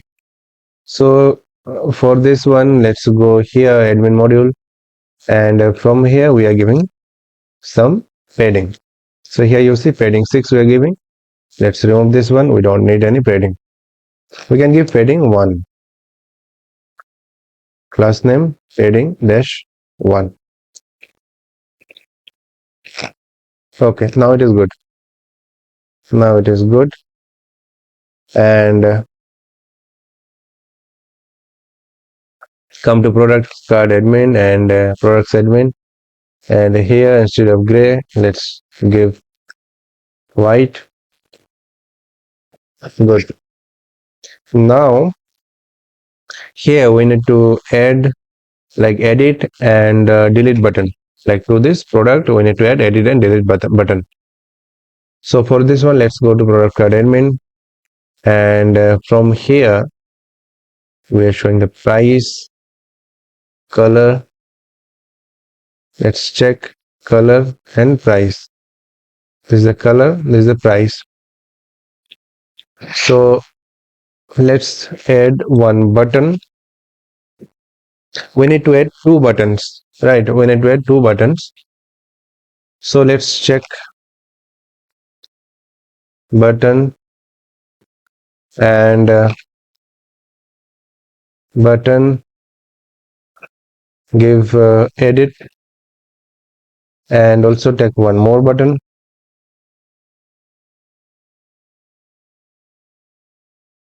delete. Now let's check. Okay, we are having button like this, edit, delete. Okay, so basically maybe it has given some flex. Okay, flex justify between. So copy this or cut it from here, cut it from here. Outside of this, let's take one div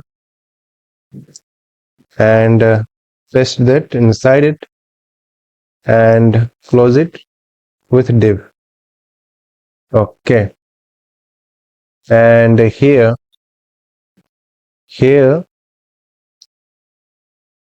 give display flex and justify between.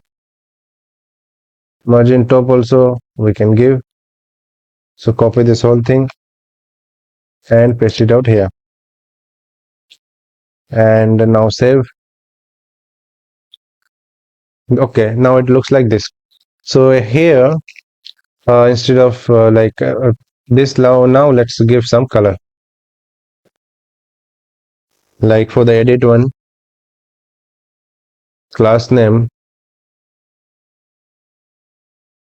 bg blue 300, and give some padding dash 2, padding side by side, x-axis, padding through x-axis, let's give 2, and make it rounded.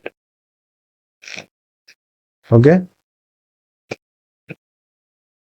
and let's copy this one, and come here to this button, paste it out, and here instead of blue, let's give red. Now save and check. Okay, it looks like this. And for the red one, let's make it more red, like give 600, and let's give color like text white. Save. It looks like this. And also do it for this edit also.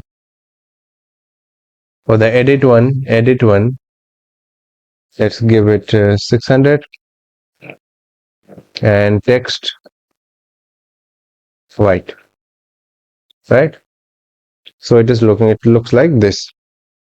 Not bad. We have added this edit and delete button, and at the top let's take one button, and by clicking that button we'll be adding new products. So here, go to the top, and let's remove all these things that are not necessary, the commented out things, and we'll be closing it. We'll be wrapping this whole thing inside it, like. And now this is the product. Okay, this is the product. No problem. Go to the product admin. That was the product card. And okay, let's take one button. I think here it will be good place to take the button. Let's copy the button from here that we styled. Copy the button from here and go here and paste it out here, and change the name from edit to add new. That's it. And let's check. We got this here, add new. Okay, instead of this taking it here, if we take it here, it will look better. Or this, instead of this place, we can take this here, and at middle it will be good. So let's take it at middle. So go here, copy this add new button, cut it. Instead of copy, let's cut it from here, and dialog props,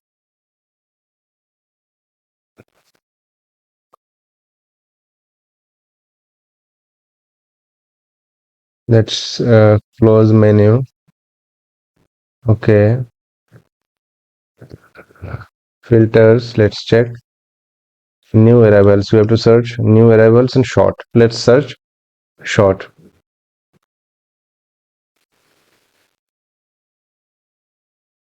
Short. Okay, this short button. Okay, and we have this new arrivals, and we, if we paste it out here, let's check what we get. Okay, it is coming here. Fine. So here, add new. Okay, fine. Add new. And before that, we can give one icon. Okay, we can give one plus icon. So go to hero icons, and here let's type plus this one. Copy this one, like copy this one, copy, and go to the top icon, paste it here, and cut this plus icon from here,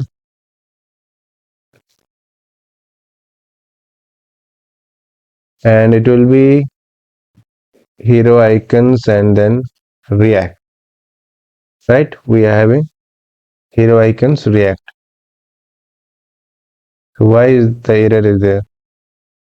Like if we import it here, like plus, okay, plus icon is there. Okay, plus icon was already there, that's why we were getting that error. So remove this, we don't need this, and also remove this one. And let's come to this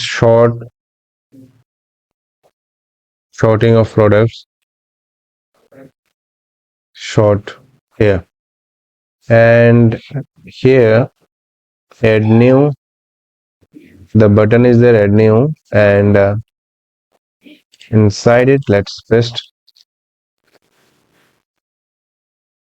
and now let's check. We got this, so we won't paste it here. So remove this from here. Here let's do one thing. Let's take one div, give class name to flex. Okay, and inside it let's paste that plus icon and cut it and paste this too.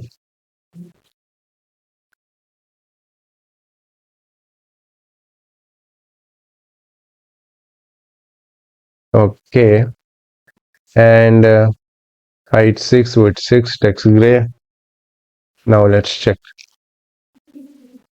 It looks like this, not bad. And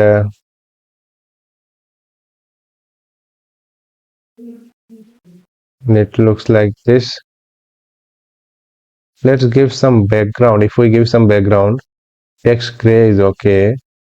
Instead of text gray, let's give background bg gray 600 and text white. Okay, it looks like this, and let's make it rounded.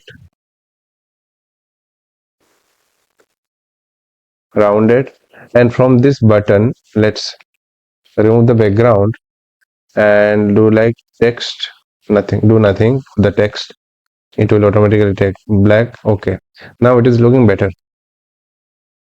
And let's hover, let's change the color.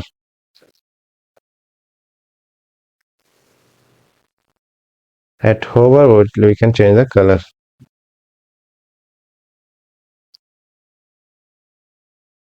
Okay, no problem. It looks good.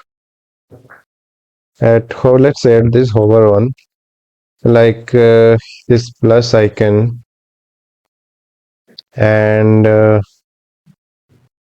let's do like hover bg gray 800. Now let's check. You see? Okay.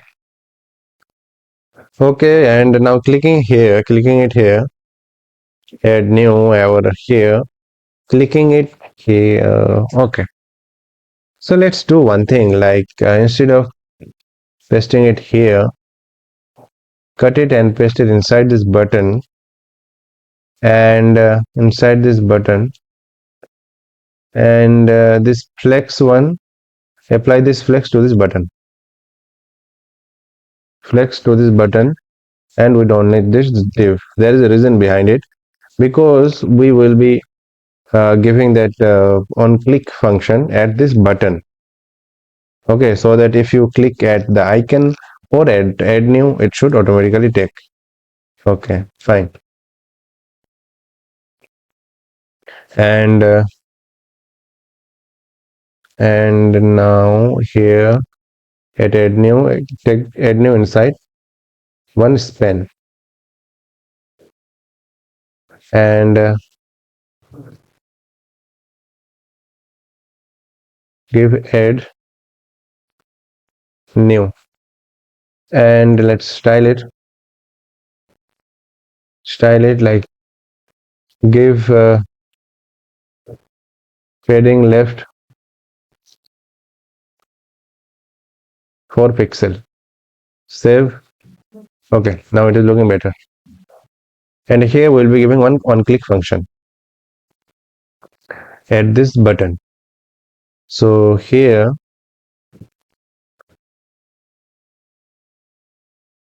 button, here let's give on click function, on click, and at on click we will set, like we will set edit, not edit, set open, like okay, set new, or set open, set form open. We didn't create it, we will create this one to true. And let's go to top, and here let's create that variable const form open, set form open equal to use state true. Now save, and okay, by clicking there, we will set this form to true. By default, let's make it false. And let's create one form. Let's create one form here,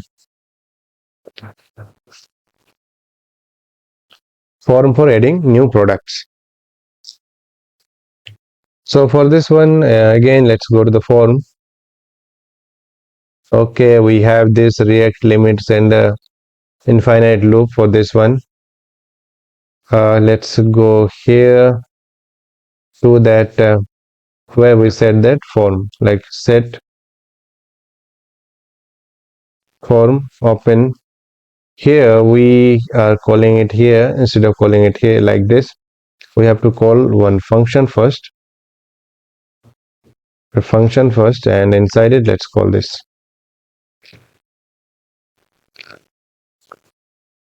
Now the error is gone. Okay, so let's go to Tailwind CSS and let's search here form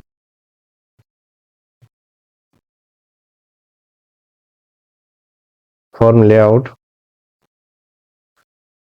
and let's copy this one. Let's change it to React, and copy the code, copy, and Come here.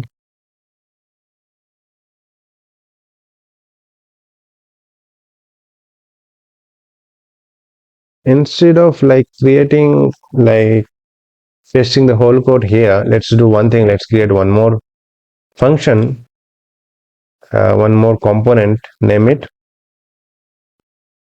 Name the component as form, or you can say product form .js, and paste it out here. And go to the top and change the name from example to product form. Save. And we'll be calling this product form. We'll be calling this if set if set if form open is true. Then we will call this product form. Now save, and now let's check. Let's come here. Now let's click here. Nothing happens. Yeah, it is working. So after clicking there, we are getting this. This is what we wanted. Okay. And you see the form is much bigger than we need. So we have to remove many things. Okay. So first of all, let's do like profile, username. Let's remove this username, and about one will be changing it to product description and photo. Okay, photo, cover photo will be keeping this. Okay, fine. First of all, we'll be removing this mail, everything. These are not required. We'll be removing this notification part. So go to notification part, go to this product form, and go to notification parts first. Notification, and from here we'll be removing this whole div. Okay, and now save and go here. Okay, it has removed this notification, and okay, fine. Now this username, let's change it to product title and then description. Okay, the first one was username. Let's change it to title. Right, now save, and about one, let's change the about to description. About to description.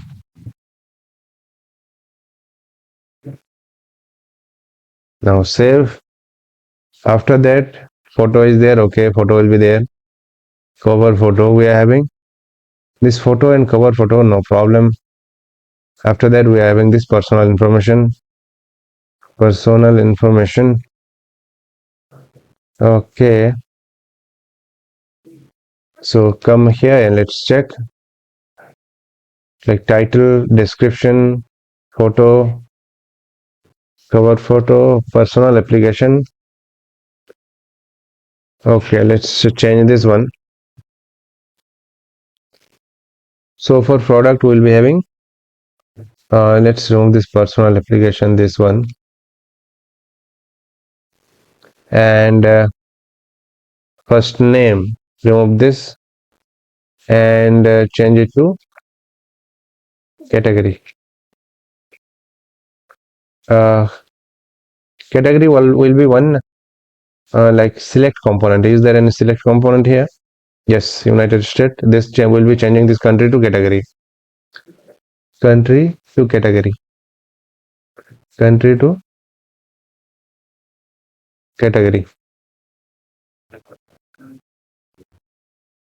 Here also, let's change this one. Country to category.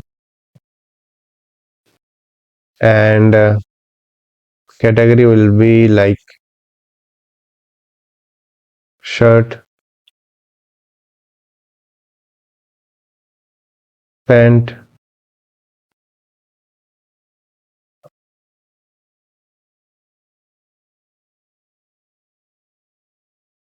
jeans.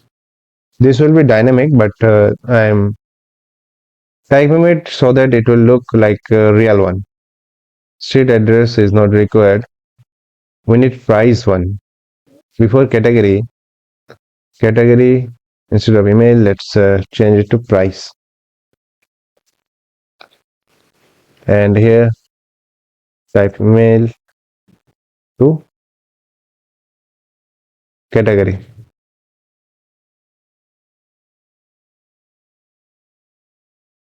Email to not category, price. Okay, I did one mistake. The category, email to category. No. Category is already there. And here let's change this one to price.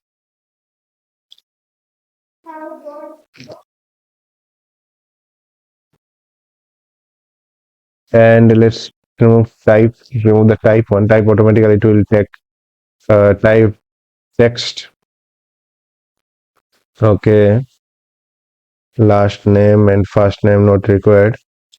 Like first one, let's give like price. Okay, give stock, and let's copy this one, cut it from here. Okay, paste it out, cut this whole thing, cut it, and remove this price, remove this last name, price. After price, paste that, stop. After that, category. And street address we don't need any street address, and city also we don't need, state province we don't need, zip code we don't need. Remove. I think we have removed one more div, or we should delete one div. Okay, we need to delete, we need to like close one more div, I guess. Okay, now looks good. Now save. Now come here, and it looks like this. And from the top, remove this profile one. Profile, search profile. And from here, let's remove this. And instead of profile, change it to product. Okay, product, then title, description. Photo, cover photo won't be there. We'll be having only photo, but this is not taking anything as of now. Okay, price, stock, category. So here, category, we have taken category. Let's take color too. Like this category, we'll be selecting the color. So let's go below and category, copy the category, copy this one and paste below. Change it to color. Change the category to color.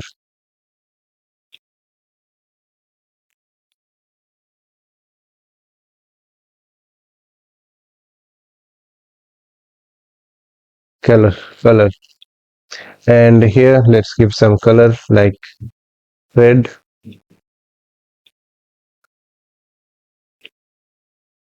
white, black. Right?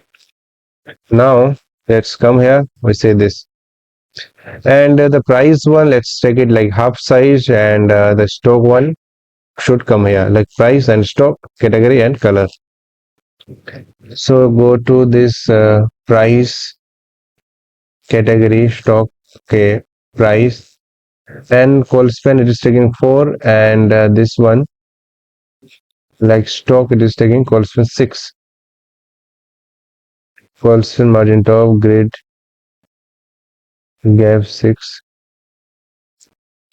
Here it is taking 4. Instead of 4, let's check which one. Price is taking 4. 4 is covering whole thing.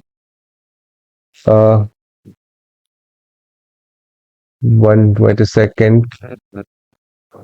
cover photo, full span full description. Okay, full span small, full span 4. At small, full span 4, and grid calls 1, small call span 6. If we do like this, okay, we got this stock and price. At 4 it is taking full. If we give it like 3, let's check. Like at small we are taking it 4. Let's do like call span 4. At small it is taking 4.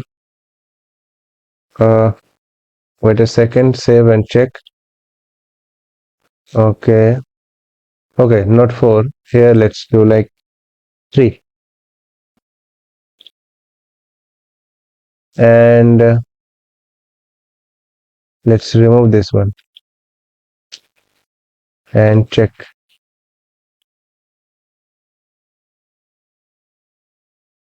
Product category price. Okay,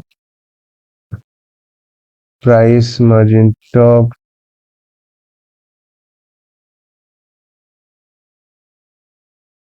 and this one. Wait a second, this div,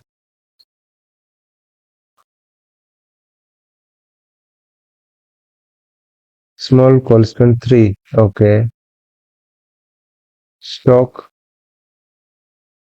small constant 4. Category and color, constant 3. Stock, let's copy this one and paste it out here instead of all these things. Okay.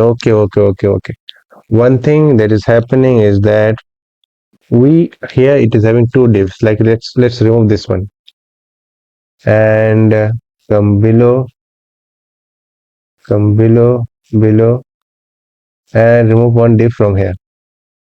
Now let's save and check. Okay, now it is looking like this.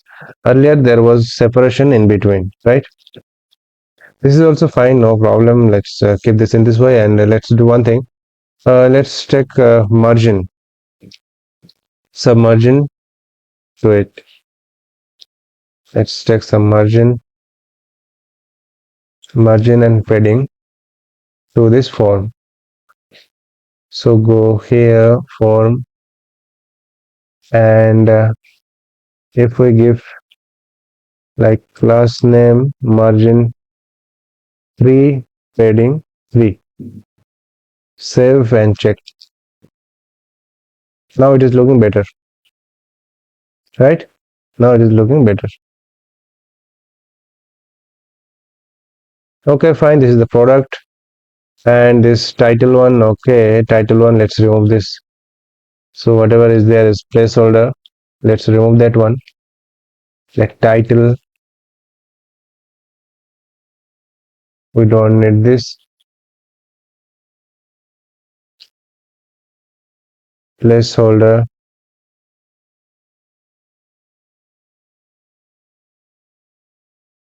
type here, title, description. Remove this. Let's type here. We like for other fields we are not keeping any placeholder. So save, like title, description. Okay, price, stock, category, color. Fine. These are the fields that we will be keeping. And one more thing, let's do. Here is the cancel button, right? Where is that? Okay, one more thing is that here we are having this slider, right? We don't need this. That means we set some maximum height to it. Here inside this admin module, there is height screen. I was searching for minimum height, but here it is given height.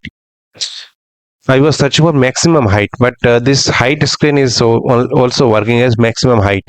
Height screen means it will take only the height of the screen, the display, and beyond that, it will not go beyond that. So that's why it was sliding. That scroll was coming. So let's set it like minimum height, and maximum it can go up to anything. So okay, now let's like do this and now check. And you see, even after having this form, we are not seeing any scroll here. So now come here, let's remove this background red 800. Now save, and again go to product side win, and from here we need to remove the background red anywhere we have given background red to background. It was white, I guess. Okay, instead of white, let's give gray 400. It will be almost white. Okay,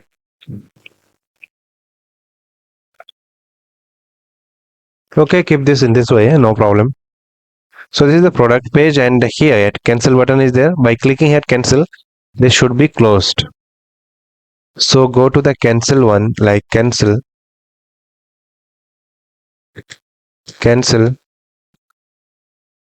button was there. Why we are seeing that there is nothing as cancel? Okay, the cancel button is inside this product form, so we'll be canceling it from there. So for this one, let's send product product form, and here we'll be sending that set form open, set this one, set form open, save, and fetch this prop from here inside this product form, set form open, and call this one at cancel. I go to this cancel, and here let's call on click, call one function. Now let's call this set form open to false, save, and now let's go there, let's cancel, and you see the form is gone. Add new, cancel, it is gone. And also this add new button will be there only if the form is closed, form is not open. Okay, so here let's go to the product form, and here this, okay, that filters close menu, and there was that add new. Okay, this one will be there only if the form open is false. If the form is not open, then only will show this. Now save, and you see that add new has gone because our form is already open. Now cancel, and we got this. Okay, so from front end side it is looking good, and the color and all these things we will be selecting later on. So Now let's come to this. We set this product, and now let's come to. Okay, before going to other thing like product and products, we have this delete and this edit, right? So at delete and edit, delete will be for deleting. Will be deleting that. On function will be there. That will be deleting that particular thing. And for the edit one, what we'll do? Edit one will be fetching the data and will be populating it. At edit one, we'll be opening that form too. So for the edit one, let's go to product for product card, and here at product card, we'll be setting that edit one. What we'll do, like if edit it is clicked on, click on click and edit on click edit, we'll be editing. So what we'll do, we will set that form to open, and instead of this, let's use handle edit, set handle edit or handle edit form, handle edit form. Okay, and we will pass it as props, handle edit form, save, and go to this products form and handle edit one, handle edit. One thing we'll do, we'll pass it handle edit one product. Okay, we were sending the product, and now send handle edit form, handle edit form. Okay, and let's click this one, handle edit form. We have to click this function, handle edit form,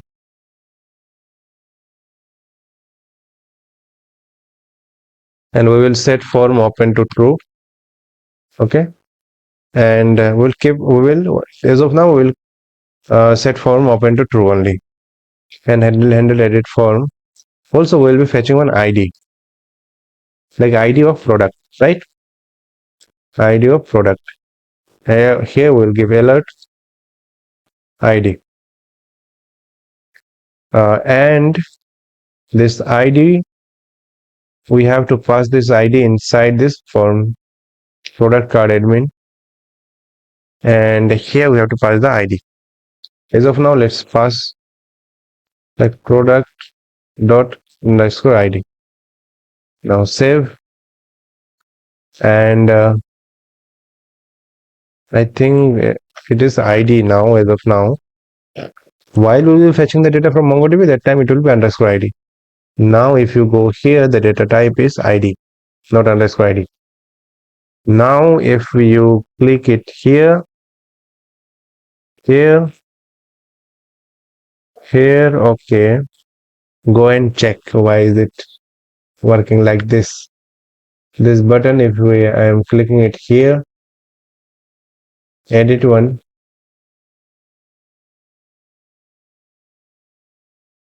button, type, button. Now let's refresh.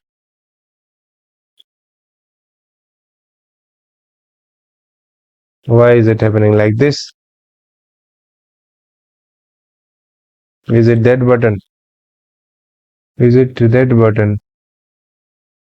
Product ID, instead of product ID will be there.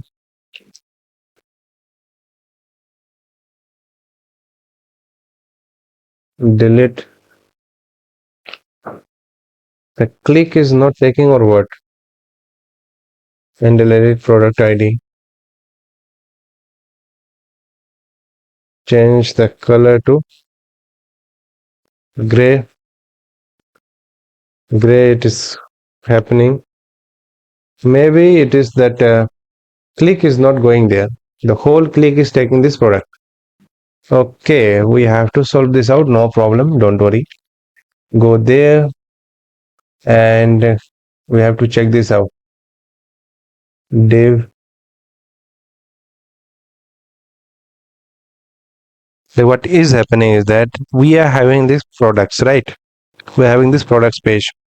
So if we are clicking it here, you see we are having this hash after products. That means there is something happening here, like regarding the routing.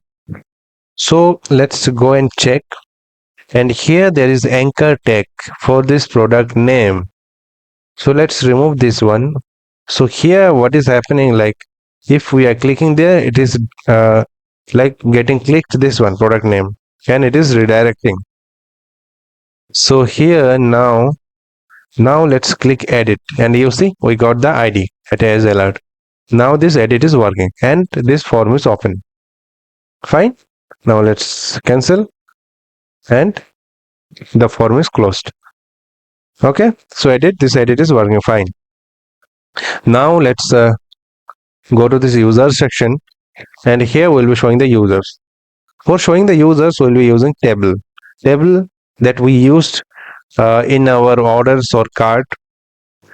So let's go there and copy one of the table from there, from client cart. Let's copy this one and come inside this users admin, paste it out, change the name of component from cart to admin, users admin, and here users admin. Okay, so we will be showing the name and then email, then email,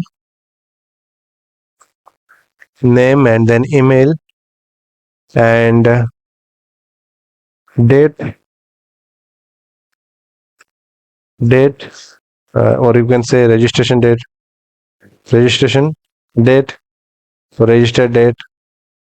After that we will show the role and then action like delete. Will be showing action. That action will be giving only delete. And let's remove other like all these things. First remove all these things, and here we won't need an image. First one will be name,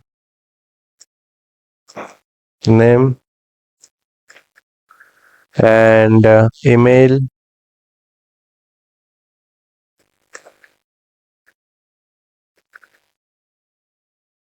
and then name, email, registration date, give one date, and then role, and then action like delete. We'll be having delete.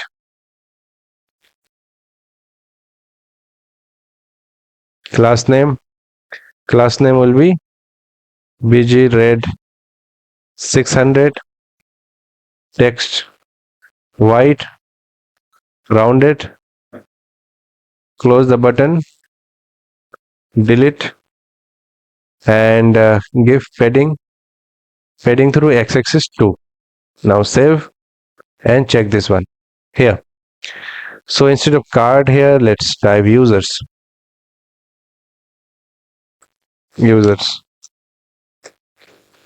Save. Okay, so user section is done. This is what it will be inside this users admin. And go inside this orders and let's create the orders. So for the orders one, we'll be copying the orders from our front end. So let's copy the orders from here, from this client section. Copy all these things and come to orders admin, select all and paste it out. Go to the top, change the name from orders to orders admin, save, and come here, orders. Okay, here as admin, admin will see the payment status order status. Here is the order status. Okay, this order status, instead of like a normal thing like this, here we'll be giving one form, giving one select, so that the order status can be changed by the admin. So here order status, at order status confirm and on, will be giving one select. So let's copy the select from here, go from products, subcomponents, product form, and select component. Choose the select component, this one. Copy this one and go to orders admin, and instead of confirmed here, let's paste that out and check. And the icon, we don't need this icon. Now let's check this out. Okay, we got this, and here, instead of like color and all this thing, will be giving confirmed, delivered kind of thing, like pending, confirmed, and delivered. And let's copy this one. Let's copy this one and paste it out for other fields too, like for confirm. And this color, remove this color, and here also, instead of confirm, paste it out. Maybe we have copied some more thing.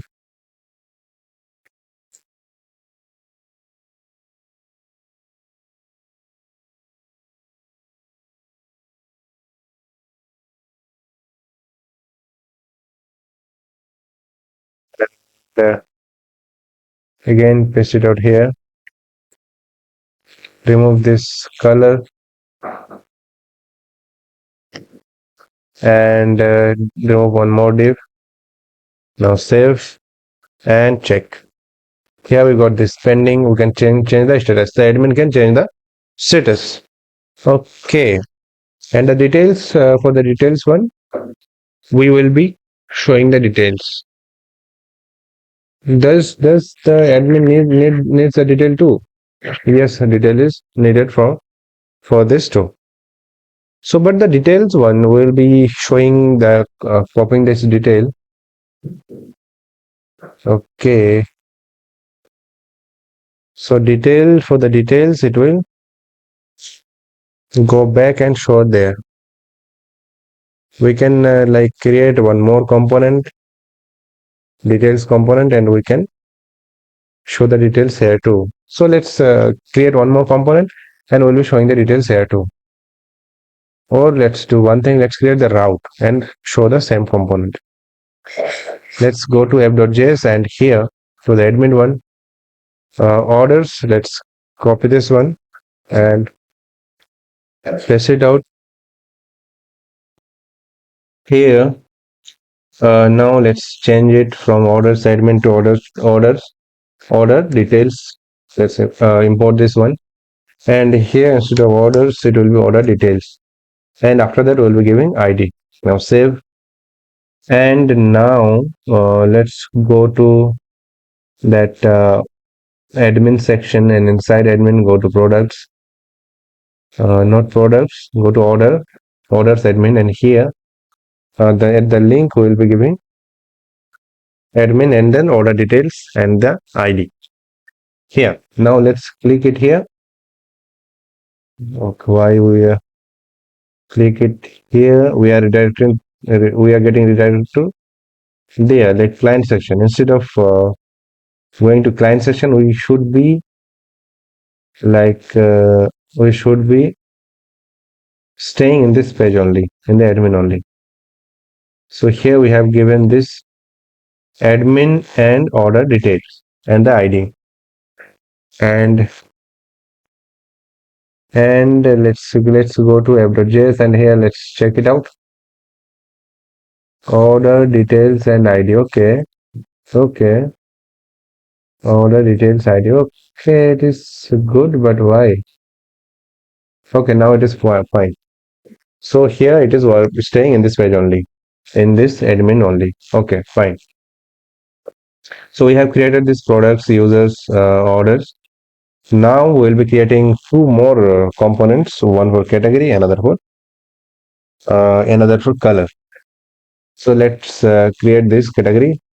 These like categories and color. So go here inside these pages. Let's create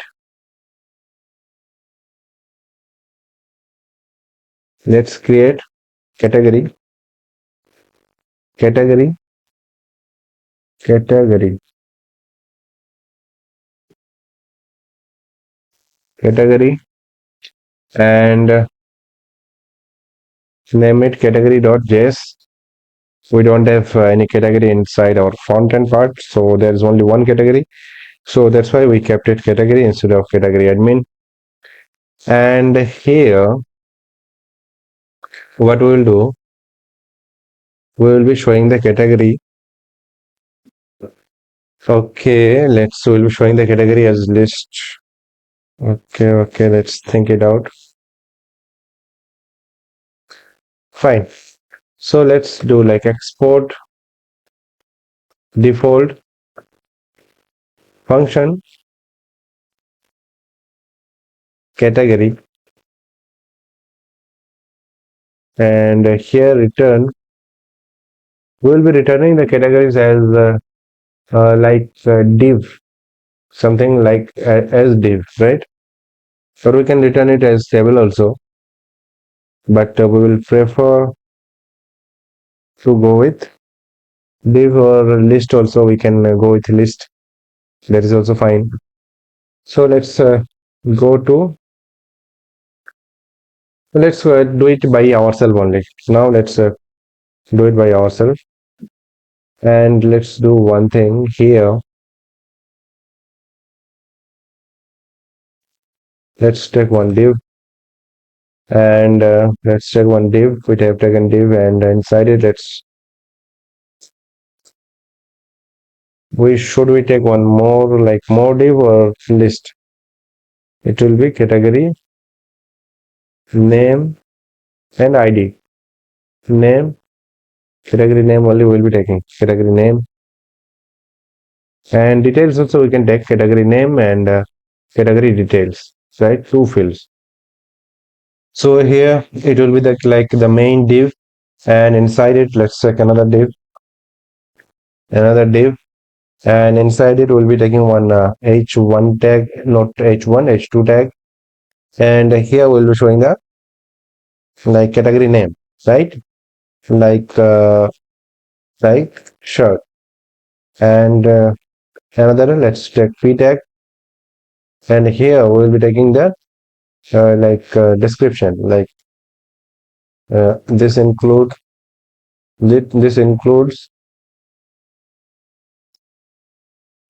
all kind of shirts. And after that, let's take one div, and inside it we'll be taking two buttons. One will be two buttons, one will be edit, and another will be delete.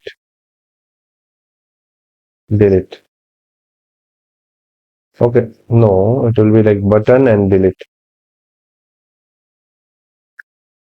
button and delete. Okay, and let's add icons instead of edit. Let's add icons here. So let's import icons. We'll be importing icons. Import from hero icons React 24, I think 24, and then 24. Let's check here. Let's if we give like edit icon, we are not getting anything. So it will be 24, I guess. And now if we like try edit icon for this link, let's go to another component and let's check the like import for hero icons. Go here admin module and here I guess yeah, okay, outline. Go for outline 24 and then outline, and from here I guess you will get edit icon.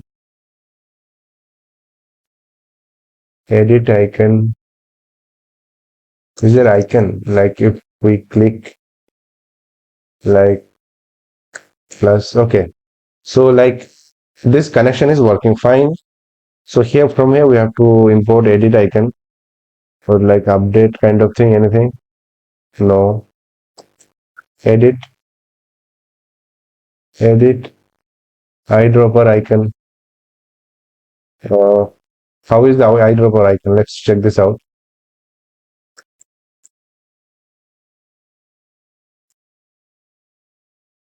Let's check it out.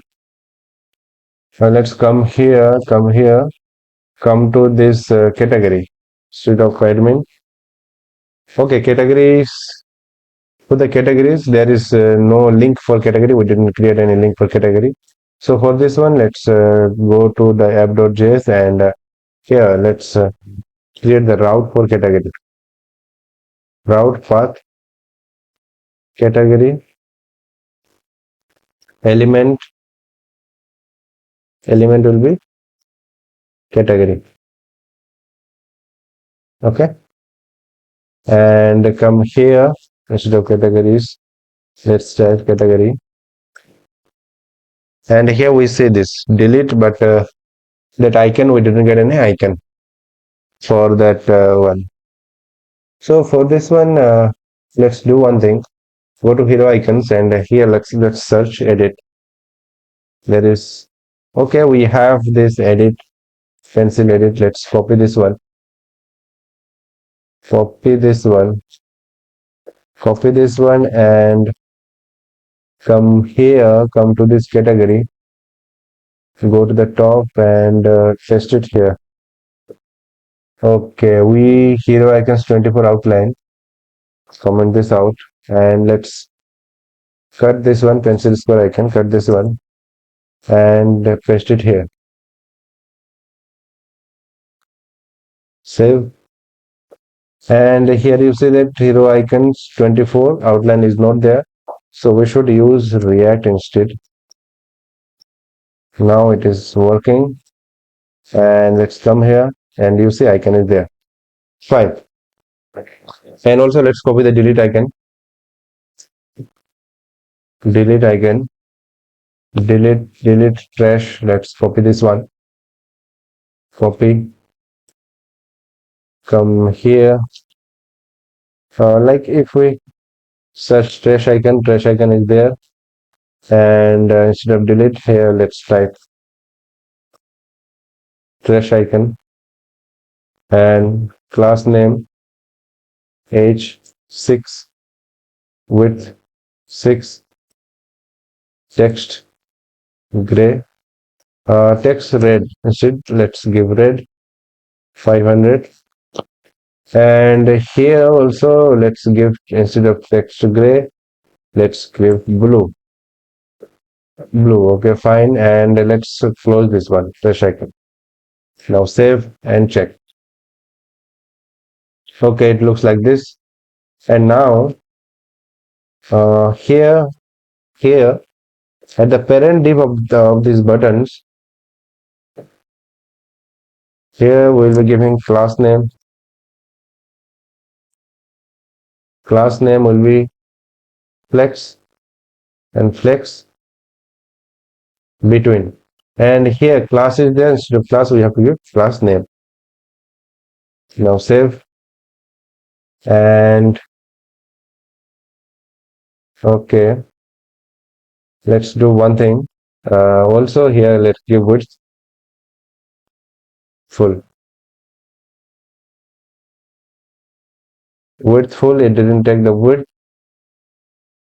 full. Let's check background. Let's give background and check the width. BG background red 500. Now save. Okay, we are having this whole background. So where is the delete icon? Delete icon. Let's do like instead of red 500, let's give red 300, so that we can identify this. Okay, flex between. So let's go to this Tailwind CSS, and here let's Tailwind CSS. This is the Tailwind UI. Go to Tailwind CSS. So you see that Tailwind CSS, when it is like redirecting to Tailwind UI, right? We are not aware. Like it is automatically sometimes if we click somewhere and it is sending to Tailwind UI, but we want to be here inside this Tailwind CSS. So here let's search flex. Okay, and flex direction. Okay, flex row, flex column, justify content, justify normal, justify self, justify error. Okay, so it will be justify between instead of flex between, it will be justify between. So like this one, we will be aware about the class name of Tailwind CSS. Okay, we need not to remember. We need to remember the, like we should be able to know, we should be aware about what is the class name, what is the name of the CSS for this. Okay, so here you see it got there, and it is taking the full width. It's taking the full width. Instead of this, what we will do, we will set the maximum width. So come to this div here and set the maximum width of this width, like of this div. First of all, here give class name, give background gray 400, and give fading 3, round it, make it round, and round it, and let's check the shadow. We want to give some shadow, and the background color is more dark. We want to give that much of dark. So instead of 400, let's give 300 or 200, and let's check. Okay, it looks like this. So now come here and let's search shadow, box shadow, and here is like shadow SM, means shadow like this, 1 pixel, 3 pixel. That means shadow SM. We have to, like, we should be aware of the class and properties, right? Or one thing we can do, we can just like take idea, and we can just try and check which one is, like which one suits better. So let's give shadow, class name shadow, and check. Okay, it has given some shadow, but as we are having the, like, this color, background color is not white, that's why we are not able to identify this. Instead of this, let's remove this one, or let's give white. Let's give background white, and now we'll be able to see the shadow. You see, the shadow is here. Now we are able to see the shadow. Okay, fine. And here, let's give font weight to this shirt. We have given H2, but font, let's give font weight. Font weight. Font weight. Let's search font weight. Font weight is like bold, semi-bold. We can give like this. Here you see font thin, font bold, font semi-bold, and font medium. We will give this font medium. Come here and give font medium. Save. Check this out. Okay, it took. Okay, we have given the font for a whole thing. Like here we have given font medium. So instead of this, we will be giving to the shirt only. Shirt only. Now let's check. Okay. Also do one thing from here. Let's remove this background and now check. Okay, it looks like this. Okay. And let's give margin top. Let's give empty 2. Okay. Now let's do one thing. Let's copy this one. Copy this one, and paste below. And you see, you will see the category like this. Here is the edit, here is the delete. Okay. And okay, we can like set maximum width also. We can set the maximum width to like here. Okay. So the maximum width or maximum width, let's do one thing. Let's come here and search width. Okay. And here you see we can give width like this. So if we give W12 and it will give width 3 rem. Okay. So let's give this width 9 rem. And it is approx, it will approx take 144 pixel. 144 means from here to almost here. So we want to give more width. So let's give W60.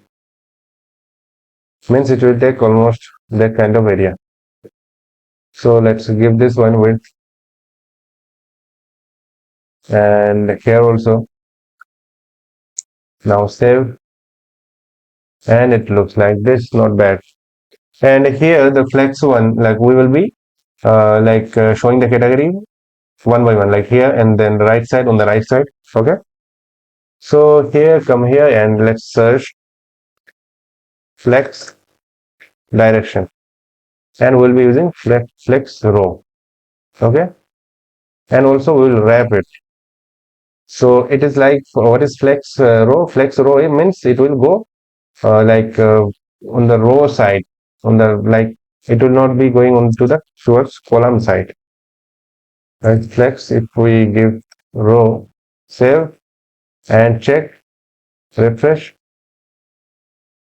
Let's wait a second. Okay, we have to mention flex also, flex and flex row, and it is going on right side. And also let's give margin, instead of margin top, let's set margin to margin, not top. So it will take margin on left side too.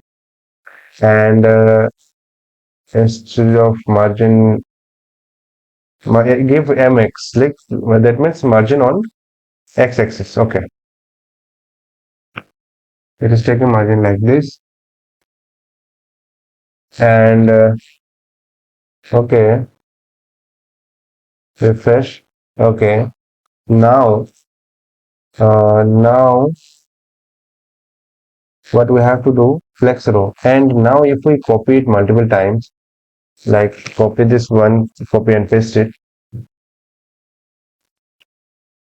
and here you see it is going this side and the width is squeezing.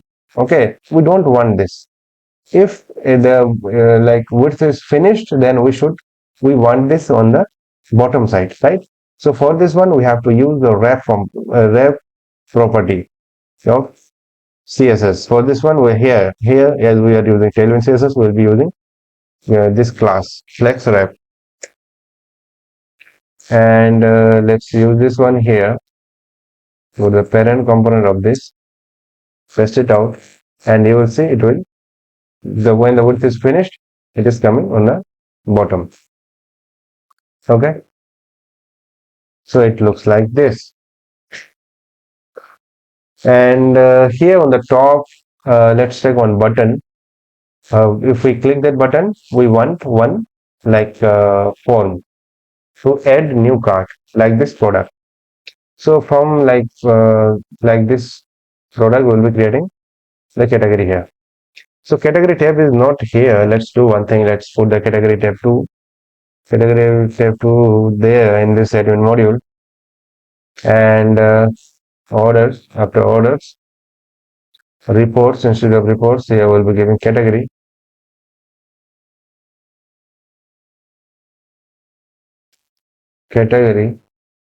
and it will be admin and then category. Save, and we got this category. Now click. Yeah, you see now we are able to go to the category section. Fine. For here we'll be giving different icon later on, and here let's give one button. Go to this category, and here let's give one button, and inside it we'll be taking one icon. So what icon will be taking? We'll be taking plus icon. Plus circle icon is also okay. Plus circle icon, and here let's take class name, width 6, height 6. Save and check this out. Here we got this icon. Okay, and let's take more height, like instead of width and height 6 to check 8, and check, we got this. Now it is looking better, and we'll be using it at center. So here at button, give class name margin auto, and also give background bg gray 300, and we are getting this. Why this margin auto is not working? Margin auto, we have given margin auto. Okay,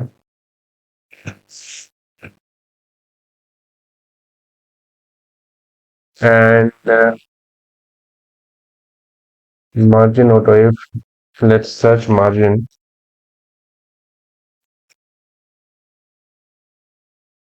and what is the margin? Is margin auto is there or not? As far as I remember, margin auto is there. Here you see lots of margins.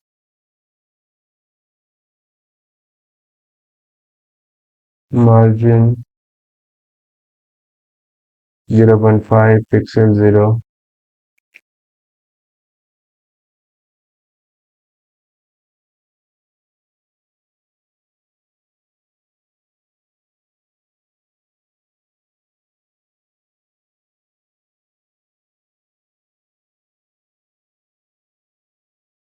So many options. You see, MX auto is M auto is there, margin auto is there. But why is it not working? This is the problem, right? Sometimes you will feel that why is it not working? MX. So let's do one thing. In this time, we have to try many things. And uh, at some point of time, it will work. Let's take one div, and let's take this button. Let's take this button, cut it, go inside this div, and let's check this out. Nothing happens. Let's give class name to the div, give width full. Okay, and let's give background dark. Why we don't see anything? We are using visit dark, like gray 300. It is taking the full width. Still the margin is not working for this. Why? Margin auto should work. Instead of button it is having this width. Here at the button, let's do one thing. Let's use it as block. Now it can, right? So this is the problem, right?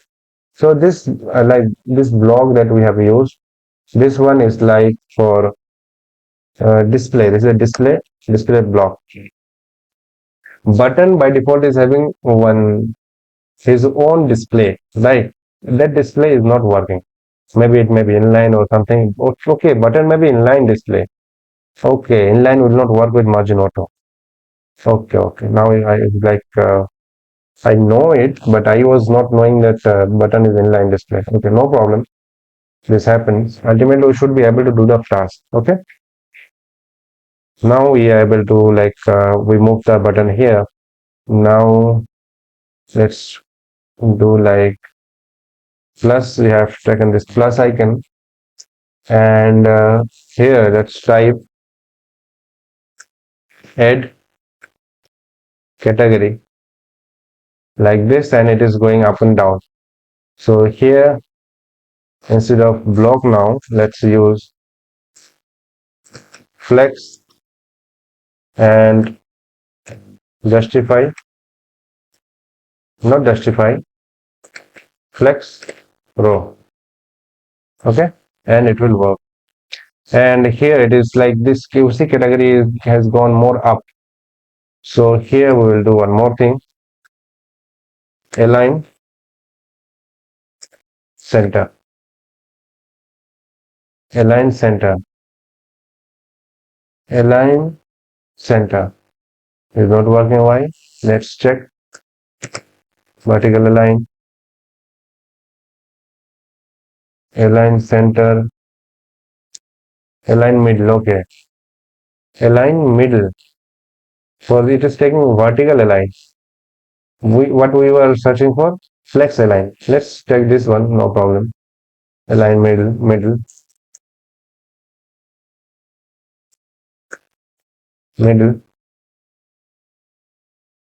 It is not working. Okay, we have to go for flex align.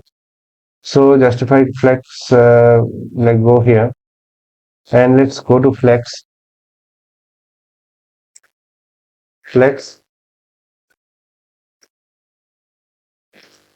justify, no problem. Search for flex, and here we will get this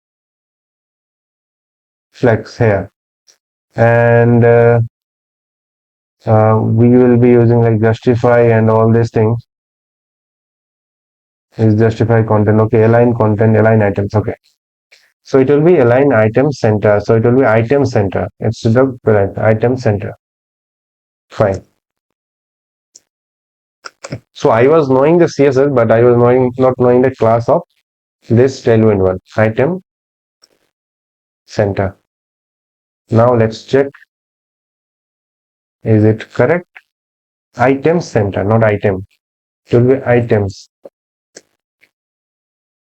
Now you see it like it came to the center, add category. Now by clicking this category, we'll be setting here by clicking this category. Let's do one thing, on click and call one function, and here we'll set form open, set form open to true. We didn't create this, we'll be creating it now, like const form open, set form open equal to use state false. At first it will be false, and we'll be by clicking here we'll be setting it to true. Add category will be setting it to true, and we will show this button only if this form is not set, like form open is not set. When this form open is false, then only we'll show this, right? Now form open is solved, like here. Now form open is false. If we click it here, it will be true. Click and you see it has gone, right? So what we'll do, by clicking it will go and we will make the form appear. So we didn't create the form yet. So for this one, let's go here and let's search for form, if it is having form. Okay, it has the form here inside this Tailwind UI. You see, From there, it redirected us to this Tailwind UI. And from here, we'll be copying only two inputs. So check the code. And from here, we'll be copying only two, like let's copy this first name and last name. And let's come here and let's clear the form and paste it here. And input, what is the problem? Why we got this? So basically what is happening is that we are getting the error because these are not closed. Okay, input are not closed. It should be closed. Let's close this here, and we are having this error. Okay, and form div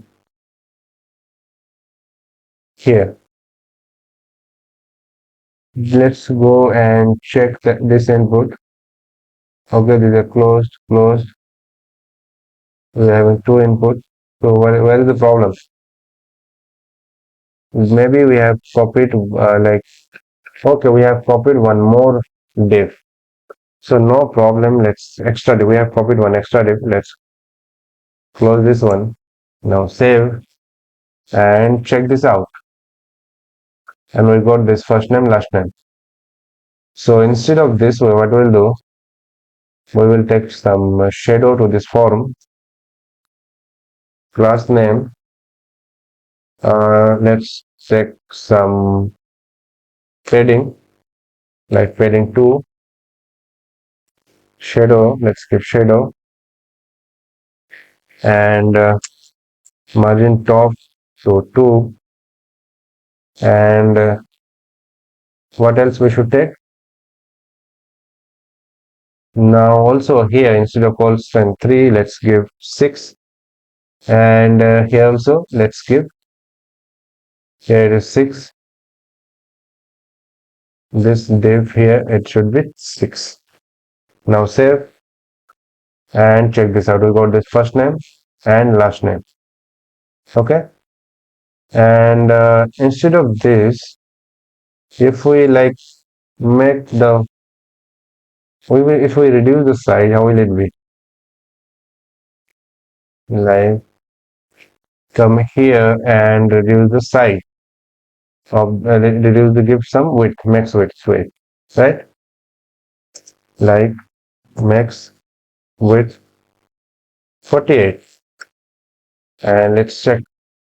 We got this kind of width, so we can give width like this instead of 48. Let's give let's come here and search max width, and here you will see some options are there, like full and width fit, like kind of thing. Width max, we won't give max, minimum we will give this 7xl. Okay, it's not 7xl. Let's reduce the size to 3xl or 2xl. So here give 2xl. Save and come here, and 2xl is more. Let's give xl, just xl.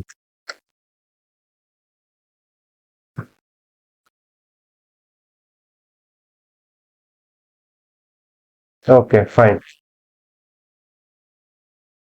And here change the name, first name to category, first name to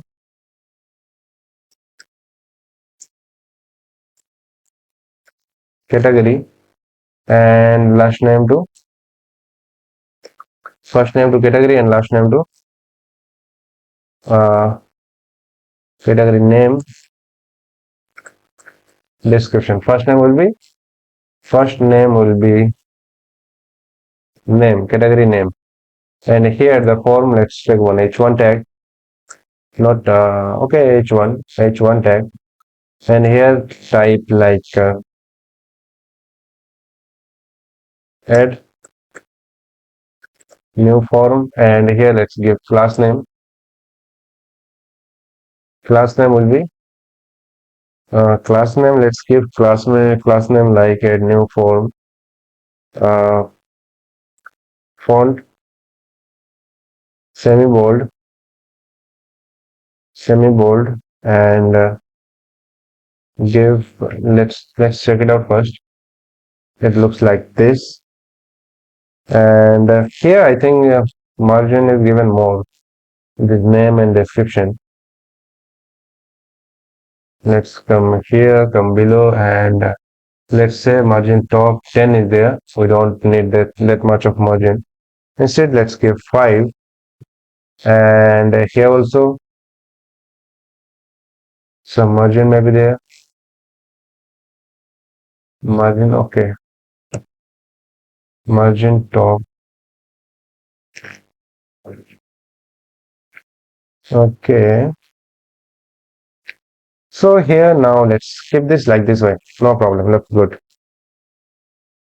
And here let's do one thing. This one.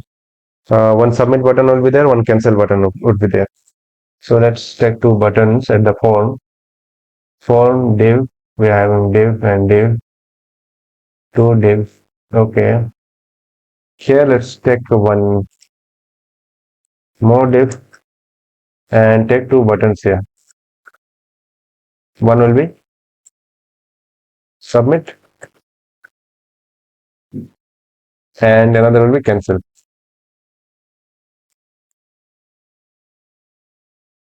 Cancel. And the div one, let's give class name flex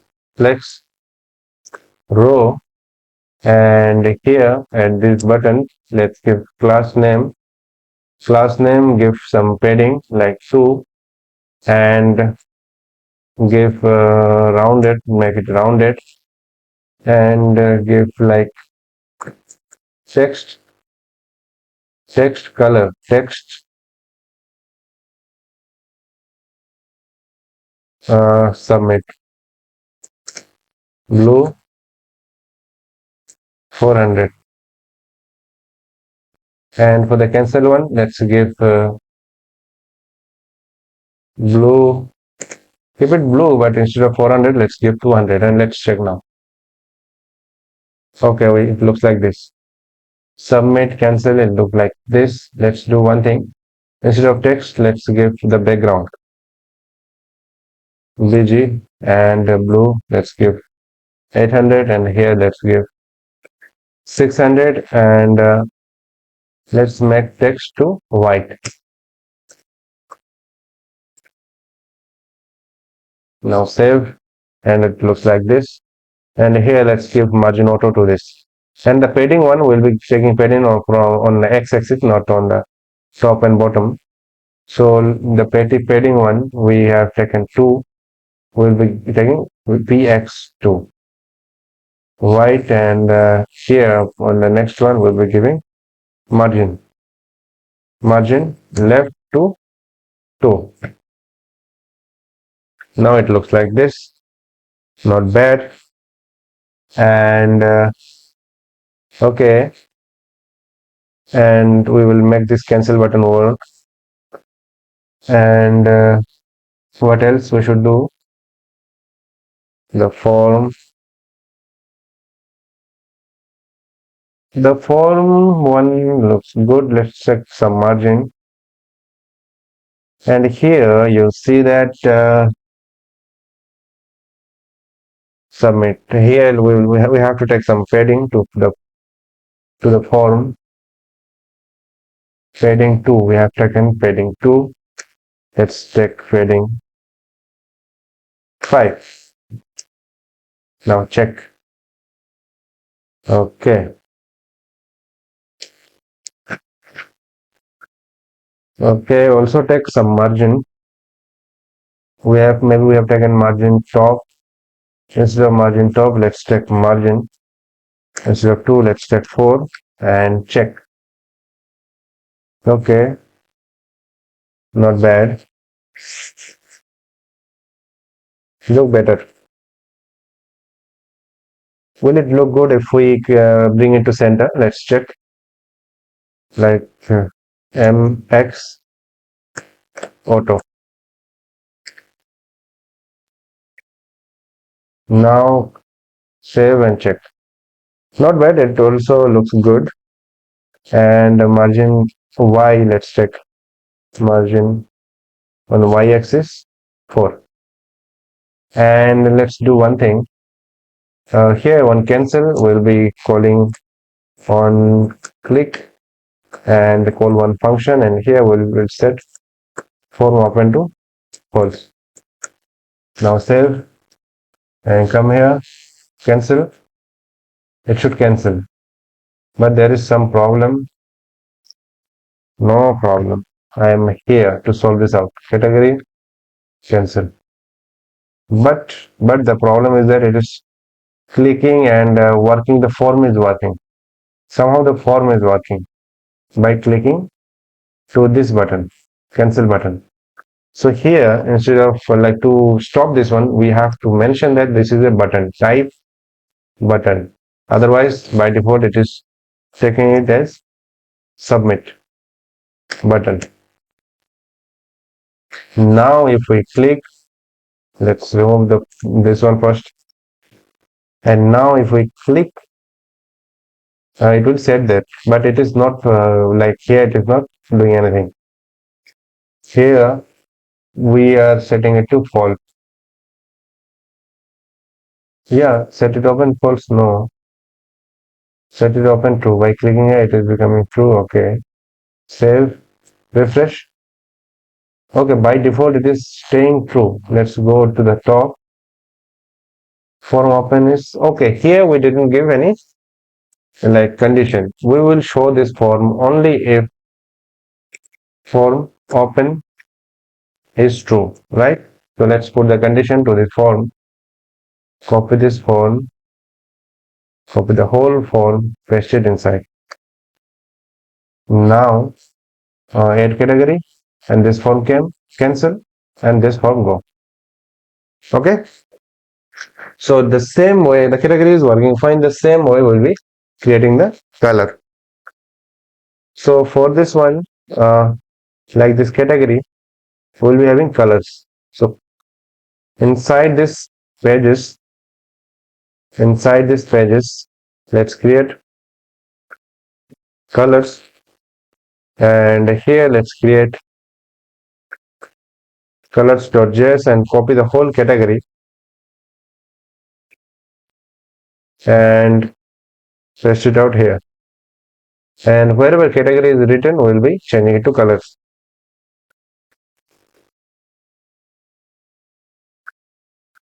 Colors. Okay. Now save and let's make the route for this colors. So for this one, let's go to app.js and copy this route for category and paste it below. And instead of category, it will be colors. And here also, it will be colors. Now save and come here. And here also give the route for the navigation, bar, admin module, and like remove the comment for settings, and we don't need any setting. So here let's give colors, and here also give colors. Now save colors. You see, I got this. And here instead of name will be color. That there is no problem for that.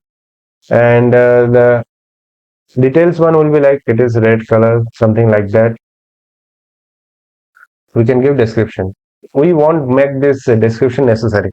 So it is like you can describe the color or you may not describe the color. It depends on you. So for the colors,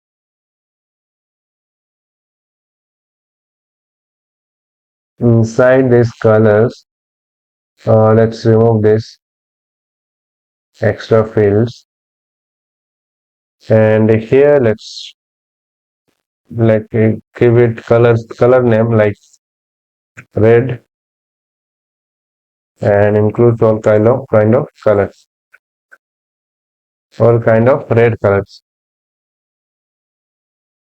Save, copy this one, copy this one,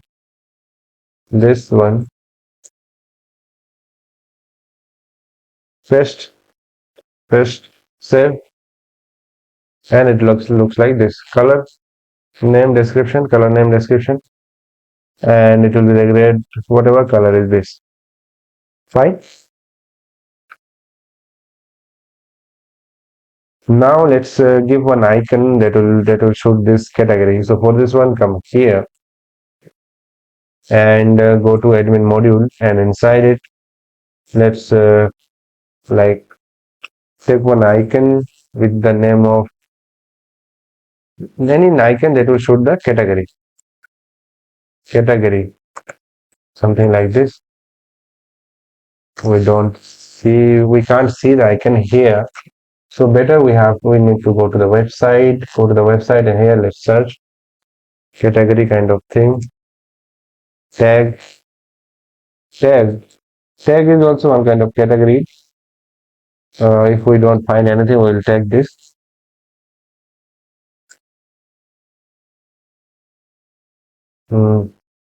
Type category.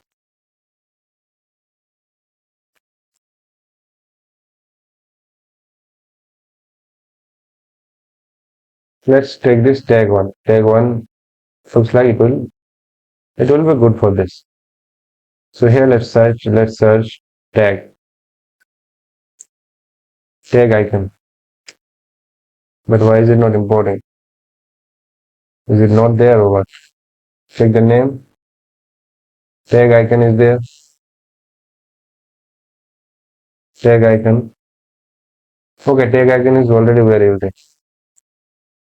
Tag icon is there, but where we are using this?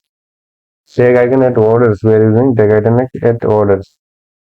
So okay, at here orders we are using this. So go here and search for orders.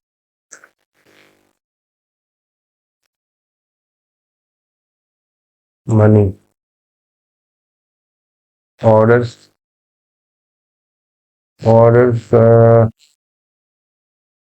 The orders one will be, let's take this wallet icon for the order, and let's take tag icon for the colors. No, the color tag icon was good. Whatever icon was that? Fog icon. And for this category one, let's take this tag icon, and for this orders, wallet icon. Let's take this wallet icon. Now let's check. Okay, it looks like this, not bad. It is looking good. So here, cancel. I got the red colors and the category and everything. Like our almost the whole structure for our website, from starting from the client section to the admin, is done. Right. So now we'll be creating the backend, and later on we'll be connecting this front end with the backend. So let's finish the like front end structure here. So let's get started. First of all, let's create one folder. Let's name it e-commerce, MERN e-commerce. Go inside this folder, and here let's create one folder, name it backend. Go inside it, and here let's open the VS Code here in this location. So if you want to use the terminal, so what you have to do, go to the top, and from here let's type cmd, and it will open the command prompt in that particular folder. And here to open the VS Code in this folder, you have to type code space and then dot, and it will open the VS Code in this folder. You see the backend folder. So now let's close this command prompt and now come to this VS folder. And here you see there is nothing inside it. So let's open the terminal, and instead of this PowerShell, we'll be going for command prompt. Delete this PowerShell, and here to initiate one node project, what we have to do, we need to start with the package one. Okay, the package.json file. So for this one, what we have to do, we have to type npm in it, and it will initiate the node project for us.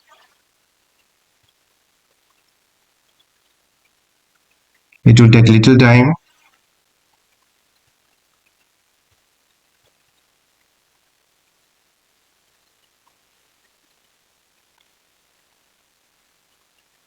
Okay, so you see npm is okay. So here let's do one thing, let's do it again. Let's close this one, and we'll be doing it inside the command prompt so that it will be very much visible to you.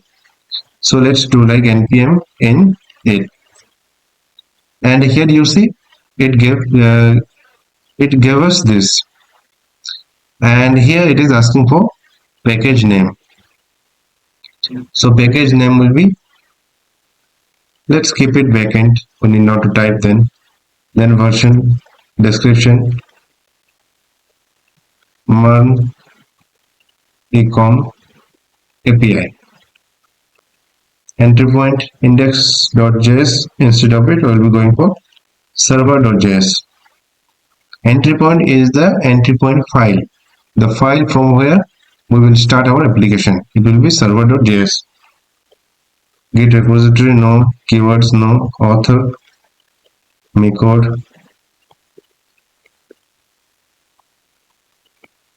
and here it is.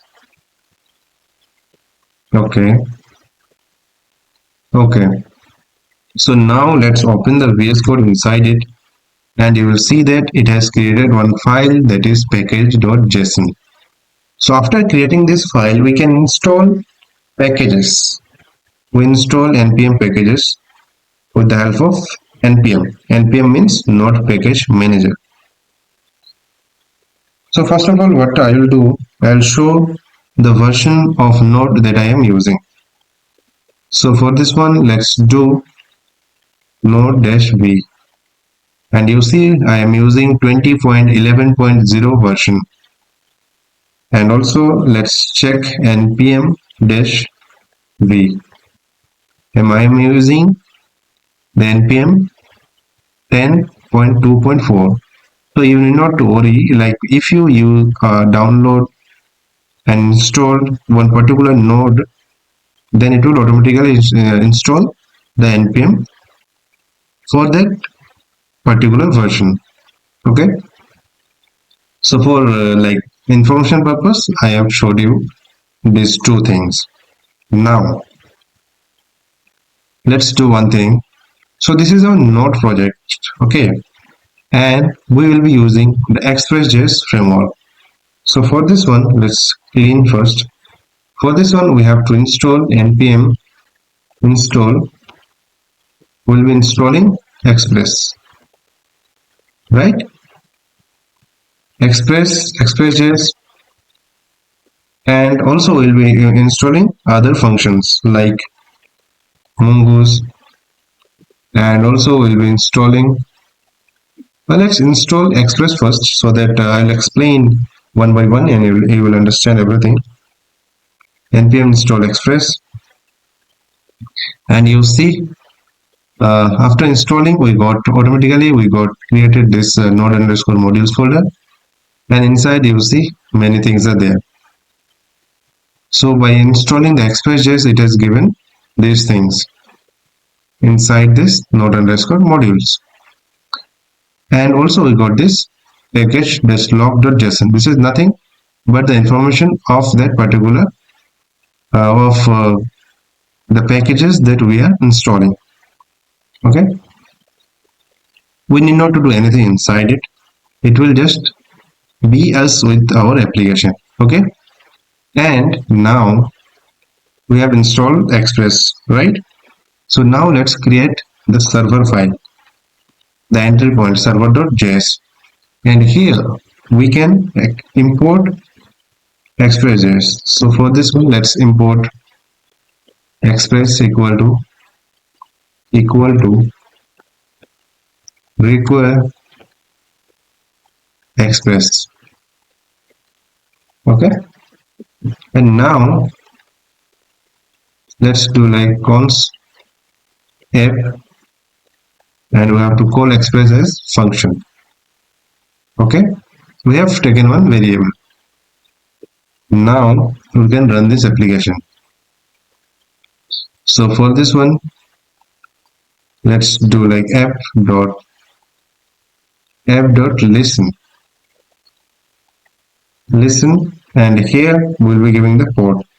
Let's give 5000, and now inside it let's show it. Let's console.log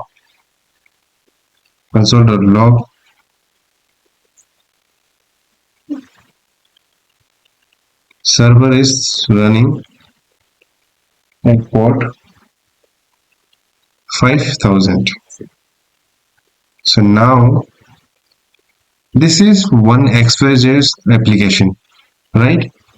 So the smallest Express.js application that we can make is this. Now let's do one thing. Here, go inside this package.json, and here let's mention that it is the entry point. So node server.js. Okay. So now let's start our application. So let's create one more terminal. So I have kept two terminals, right? One for installing the packages, and another for running the application. So let's run the application here. So for this one, what we have to do, npm, and what is the command we have to type? Start, right? So type start, and it will call node and then server.js. So it will run this server.js, and you see server is running at port 5000. Go to the server.js, and here this console log is coming here. That means our application is running now, but there is no output of this application. So to check the output, what we have to do, let's do like app.get, and inside it let's give slash, and let's call. So like with this app we get many things. One of these are the routing one, like the get call or post call, right? So we are giving one get call, and here what we'll do, we will send response, and with this get call, with this the first one will be the route, and second one will be one callback function, and inside this callback one will be request and another will be response. So here it will be like response dot send. Let's send, and let's send, this is for testing purpose. So now let's close the application and run again.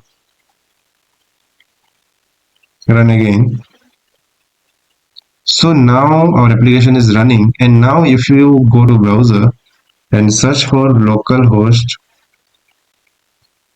5000, and see, this is for testing purpose. We got this. That means our application is running fine. So now what we have to do, like after any change, if I change anything like here, if I change like type 2 and save and come here, and if you refresh, you won't get anything, because after any change your application is not rerunning. So for this one, what we have to do, we have to install one package. We can type install or I. If you just give I, it will consider it as install. So npm I nodemon install this package. I'll show step by step so that you understand everything. So here now let's go to package.json, and here instead of node, type nodemon server.js. Now let's close this one. Now start. Now it is running as nodemon, right? You see nodemon, and here you see the change of color. Now if you change anything in your application, like type here, edit and save, and you see your application is rerunning. So for development purpose we use this nodemon module. So our application is running fine. But we won't keep our application like this, because we will be giving lots of call from our front end. So we will be structuring up our application, and we will like structure it in different, and keep our application in different folders. So for this one, what we'll do, we will create many folders like models. We'll be keeping the models in one folder. So if you don't know what is models, models are like defining the data, defining the database. So through the process of creating this, you will understand the models, and one folder will be controllers. Controllers is the folder where we will keep all the functions, and also create one routers folder. And here we will be creating the routers, and create one middleware folder, and here we will be keeping the middleware like auth middleware. Instead of middleware, let's change the name to auth, because in middleware we'll be keeping only the authentication. Just keep it auth. Okay, so this is the structure of our backend. So first of all, what we'll do, let's create one route and create controller, so that you will understand how it connects with the server.js. So for this one, let's go to controller, and here let's create one function, one file first. Let's type it like product dot controller.js. So every file you will be creating here will be JavaScript file with the extension of JS. So this is the product controller, and here let's type like module.exports, and we'll be exporting the function. So here let's create one function like product. Let's create like get products, right? And here we'll get one, like these functions will be the functions that we will be creating here. All the functions will be the callback functions of the routes. So request, response, and here let's send response dot send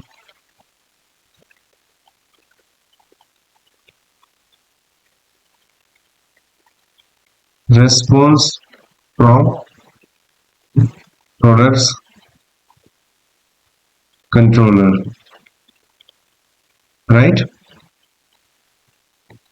Keep it like this, and now let's come to the routers, and inside it let's create product.router.js. And inside it what we will do, we will import express equal to require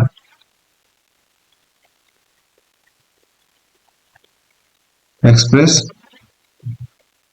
and we will take one variable, name it router, equal to express dot router, right? And here we will create the call, like routing call, get function or post function, whatever. Get, and here give slash, and here now let's import that particular function that we have created inside this product controller. And what was the function name? Function name was get products. And you see this products, this is imported from here, products controller, right?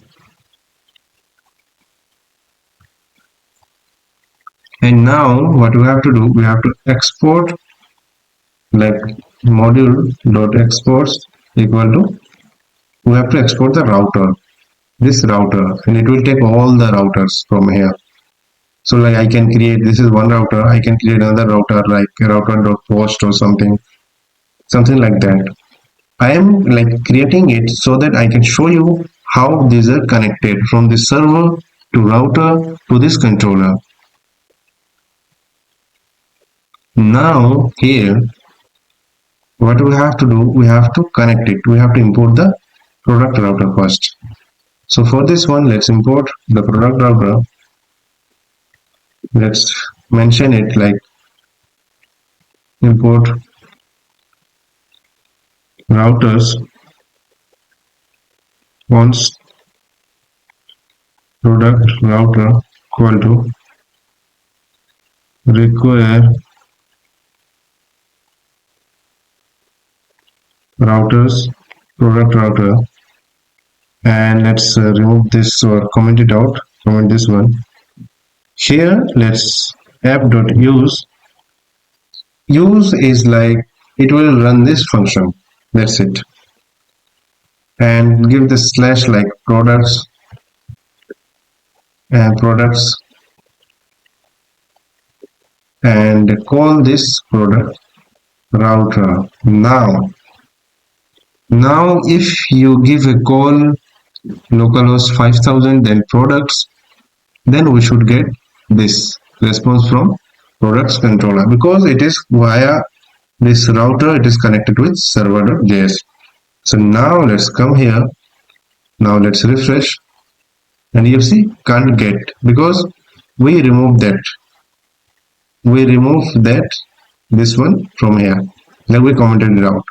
Now if we give slash like products, now we should get, you see we got this response from products controller.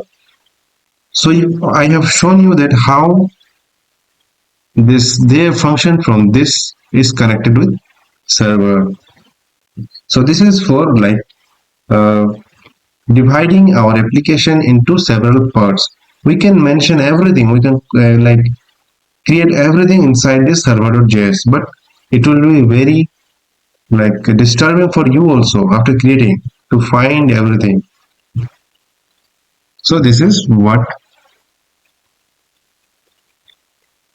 we have created. Okay, and now let's start creating the project. Like we have started the project, but now let's focus on the project. So we have structured our application. Now let's create the other necessary things. So we have to import and install first many things. So let's import these things. We have to install, first of all let's clear it. So npm install mongoose is the like library to connect our application with the MongoDB database. So we have to install this Mongoose, and we have to install cores. Cores are like, what is cores? Cores are like, we will be running on this application, right? We will be running this Node.js application, and as I have shown you that it is running inside this. This is like a fully separate website as of now while you are building it, right? And while you will be creating that front-end part, and that will be running in different ports, so that will be different websites. So to access this application, the course will not allow, right? The course website, we cannot fetch the data from another server, another link to this API or this function. So we can mention and we can allow it by using this course. Course is one of the important library that is required. So we have to install Mongoose course. As of now, let's install this.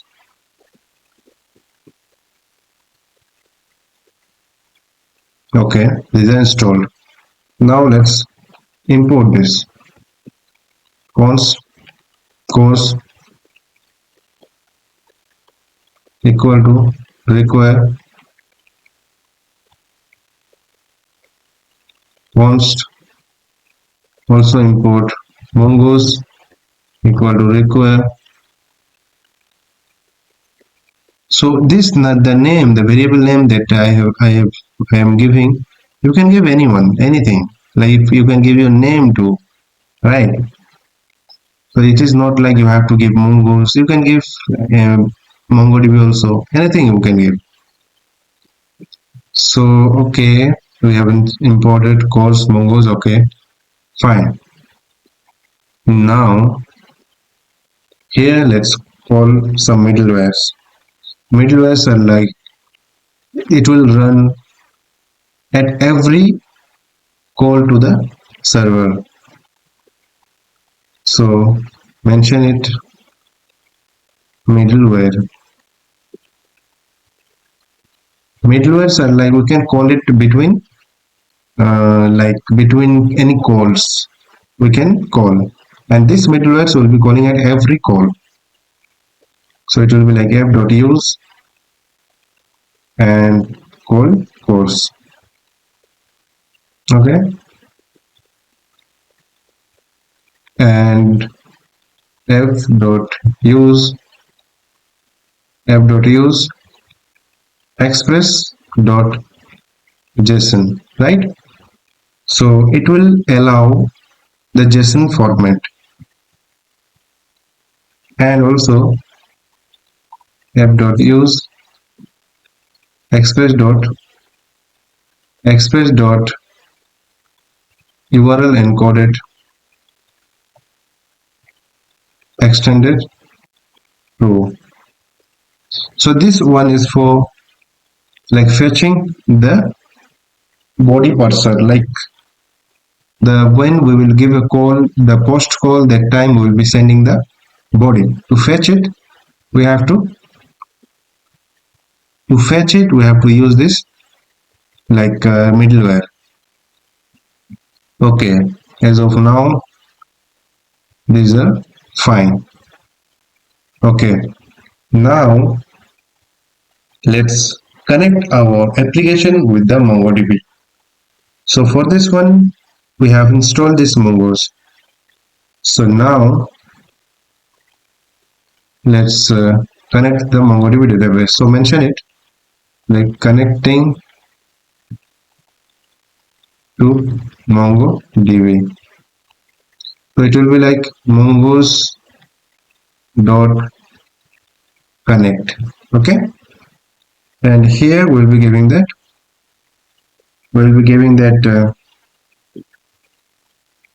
the what is called that link. So we will be connecting in localhost. So for localhost, what we have to do, let's search the localhost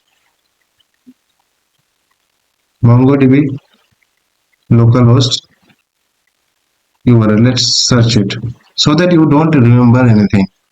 Okay, you need not to remember this, so you can search it and just get it somewhere.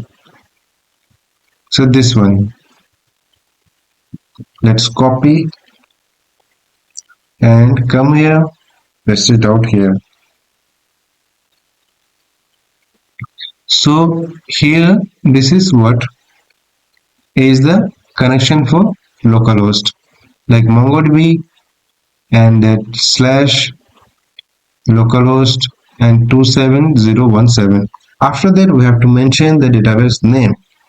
So it will be like ecom 2025. Okay. So this is for localhost and this is the database name. Okay. So after the connecting the database, what we have to do? We have to show that our database is running fine. So for this one, let's call then and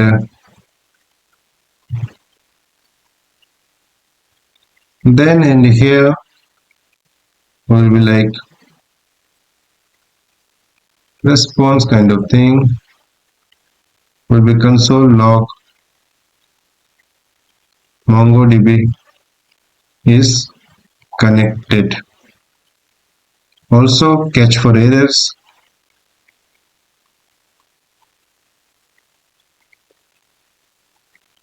console.log error in connection, error in MongoDB connection, and we'll show the error too. And now let's save and check if we got the success message or error message. And first of all, one important thing is that you need to install the MongoDB in your application in your computer. You must have installed it, right?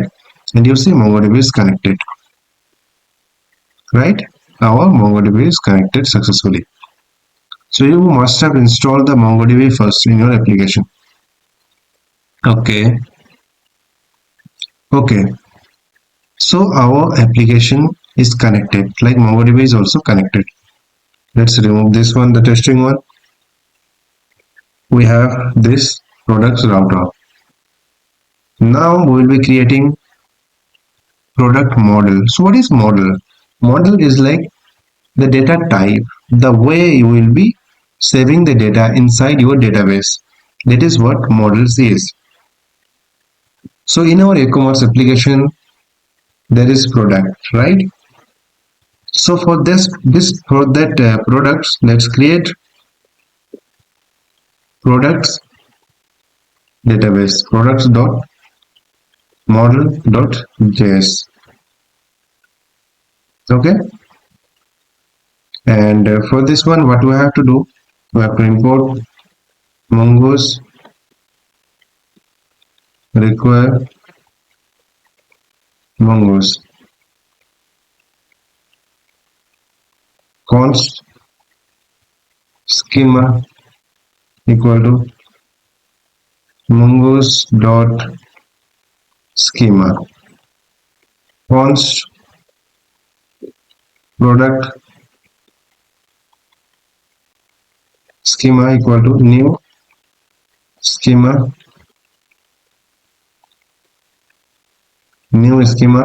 and here we will be defining the schema. Schema means data type, product schema.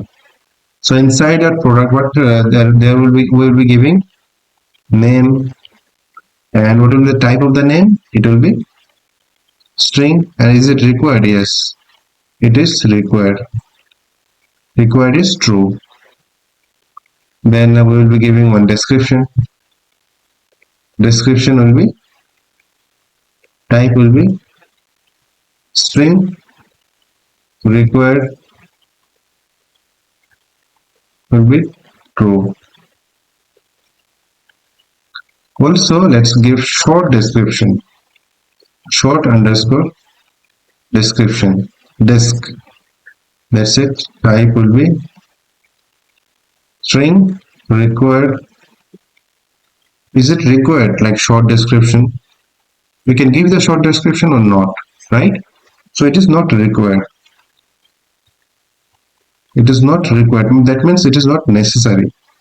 We can give it or we can give it or we cannot give it.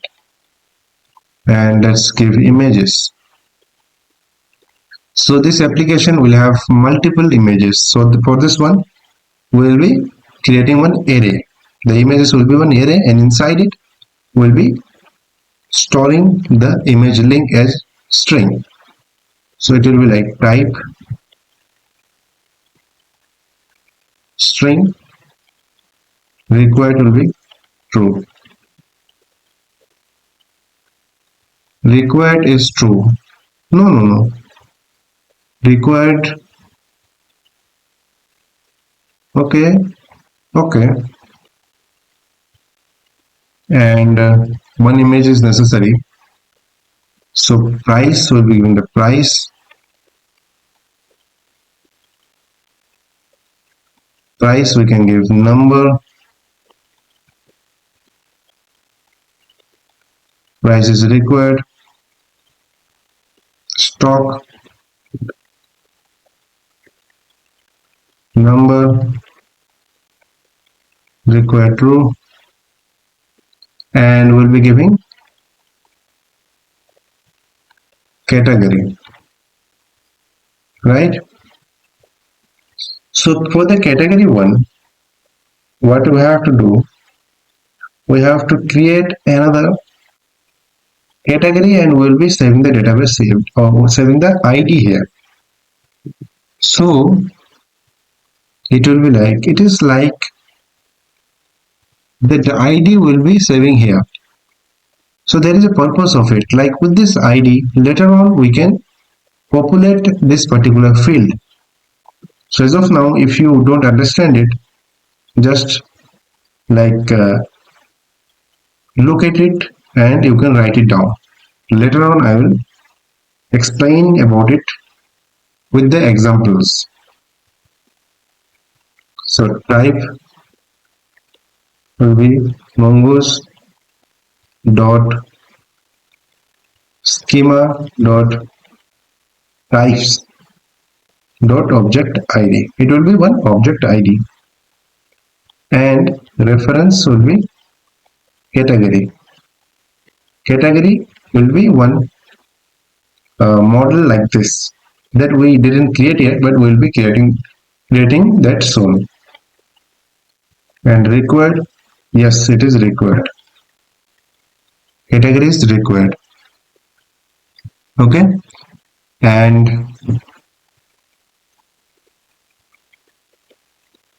module.exports equal to mongoose.model, and it is product and product schema. Okay,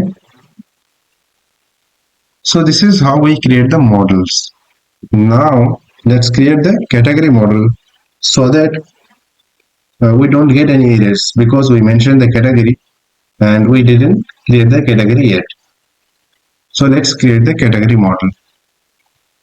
So here let's create category.model.js, and inside it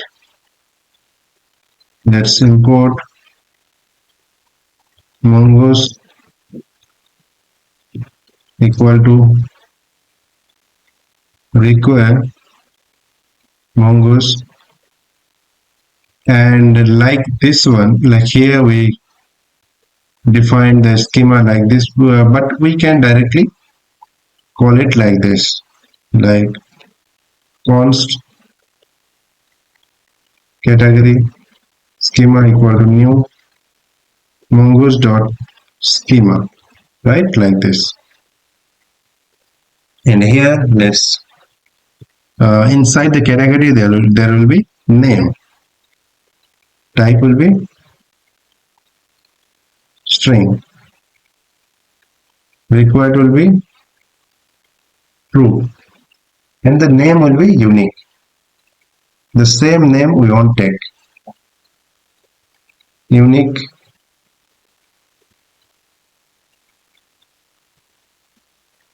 true trim. We will be trimming the data.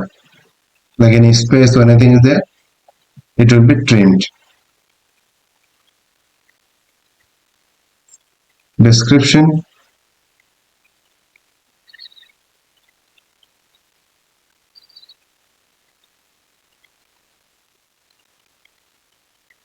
String.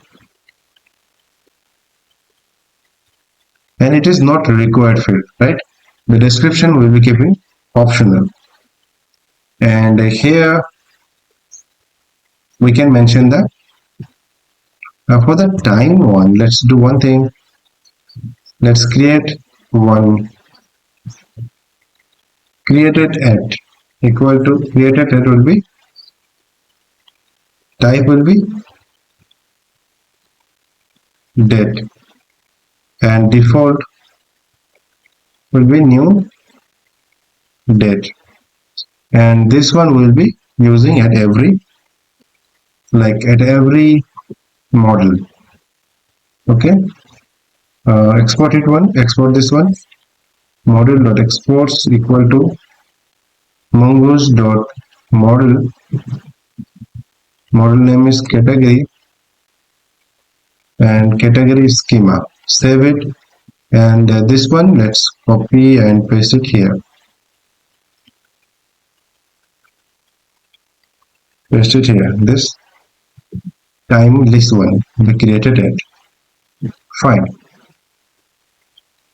So we have created two models, right? Now let's create controllers. We have created the controllers for products. Instead of products, let's change the name to singular, like product. And here we have created this product controller. Now let's use that model here. First of all, what we have to do, we have to create the product, right? So let's create one function, create product, and inside it we'll be getting the request and response.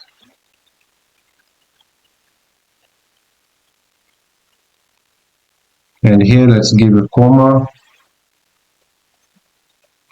and at the top let's import the model. So name it product equal to require, go inside models folder and product model. This product is imported.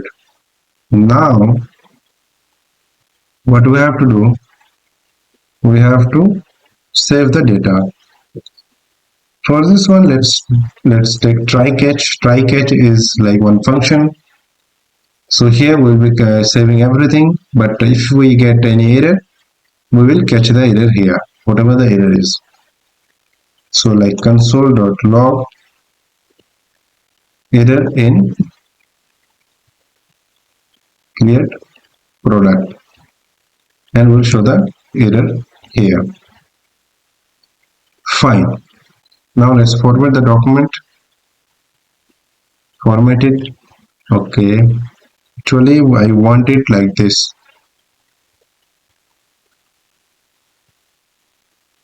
I want it here. Okay. Now here let's create like new.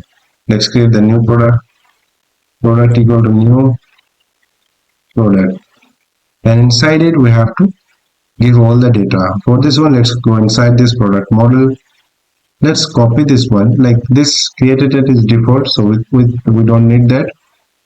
And let's copy this one for reference purpose. Go inside it and paste it here.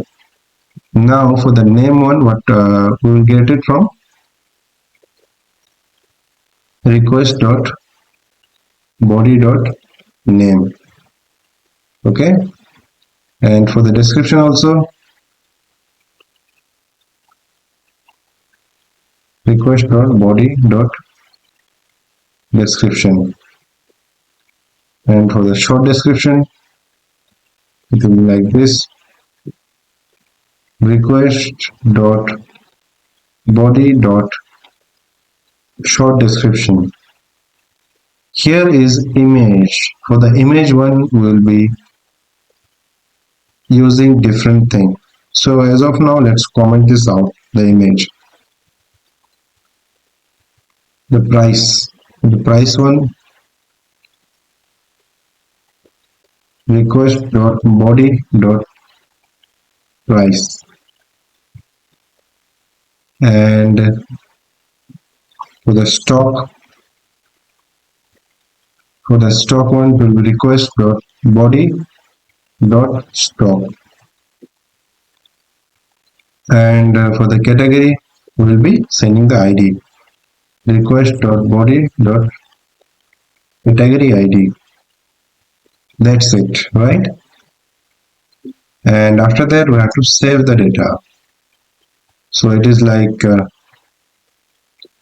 we'll be like this function will be taking it as async await async, and here let's take create one function, take one variable, const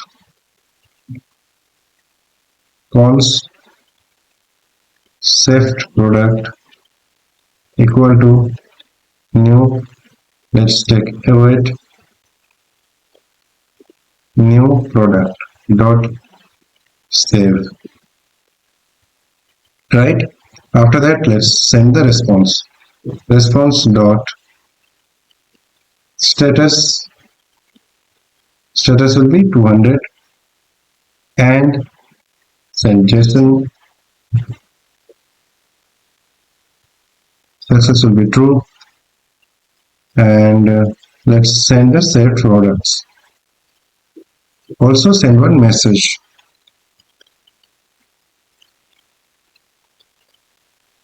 success in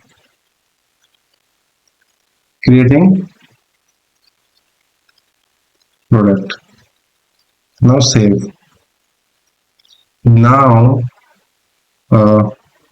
if we want to check this one, like this create product, we can't check this one we can't check this inside our normal browser. Like we check the get call, but we can't check the post call here.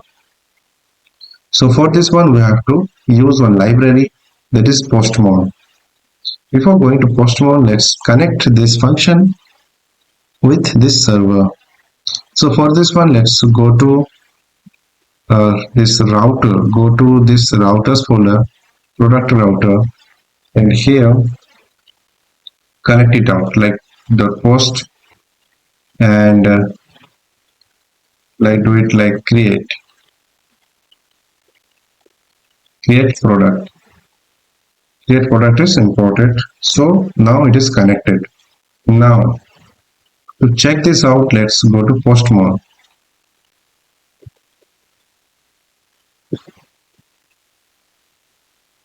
Let's download this one.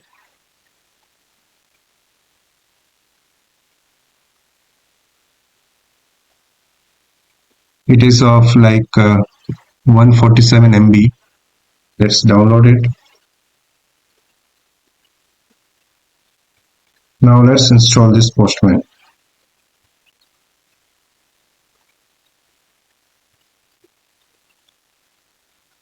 Installation failed. Why?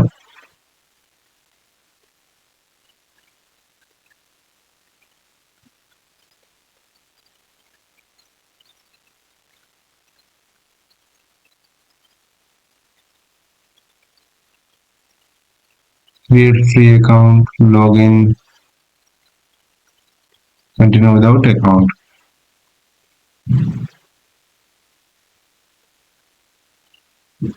Okay. So now we'll be checking our API here. So for this one, like we have to set the type of this call, like it is a post call, right? So here let's give the route. Let's give the route. It is like localhost 3000 5000. After that products. After that create. So I will show the like how we got this. First of all, we have to go to the server, and here you see by giving these products, we are calling this products router. Now let's go to products router, and here by going to this create, we are calling this create product. So product routers after that create, and now this is the post call. You see every call is different, so we need to know this particular call. If you are ever you are, it is very much fine. So if you are not like check this one, if you understand it is good, if you don't then you need to learn about this calls separately, but I hope you will understand everything by the process of learning this. So for this one, let's go to body.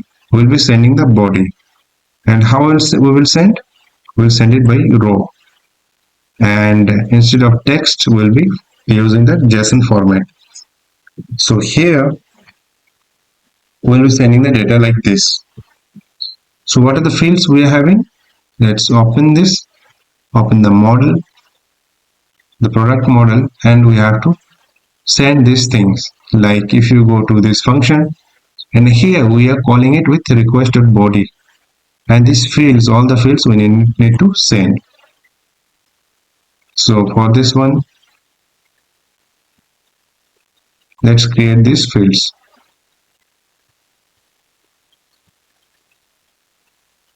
So it is like name, and let's give any name, code, description,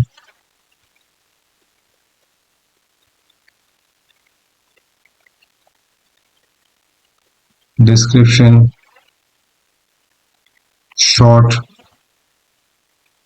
desk,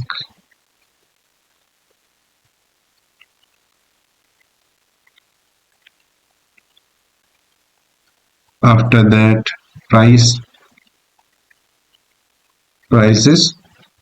number, let's give one number, give stock is also number,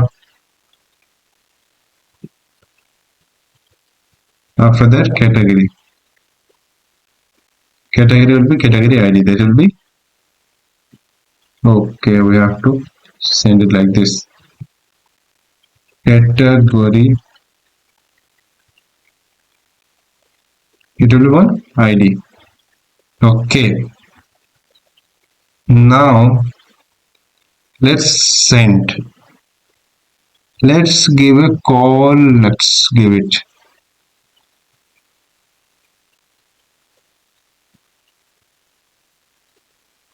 so now let's check here. Okay, we got error inside our, like we got this here, like at create product, you see that the error in category create product, right? So here we got this,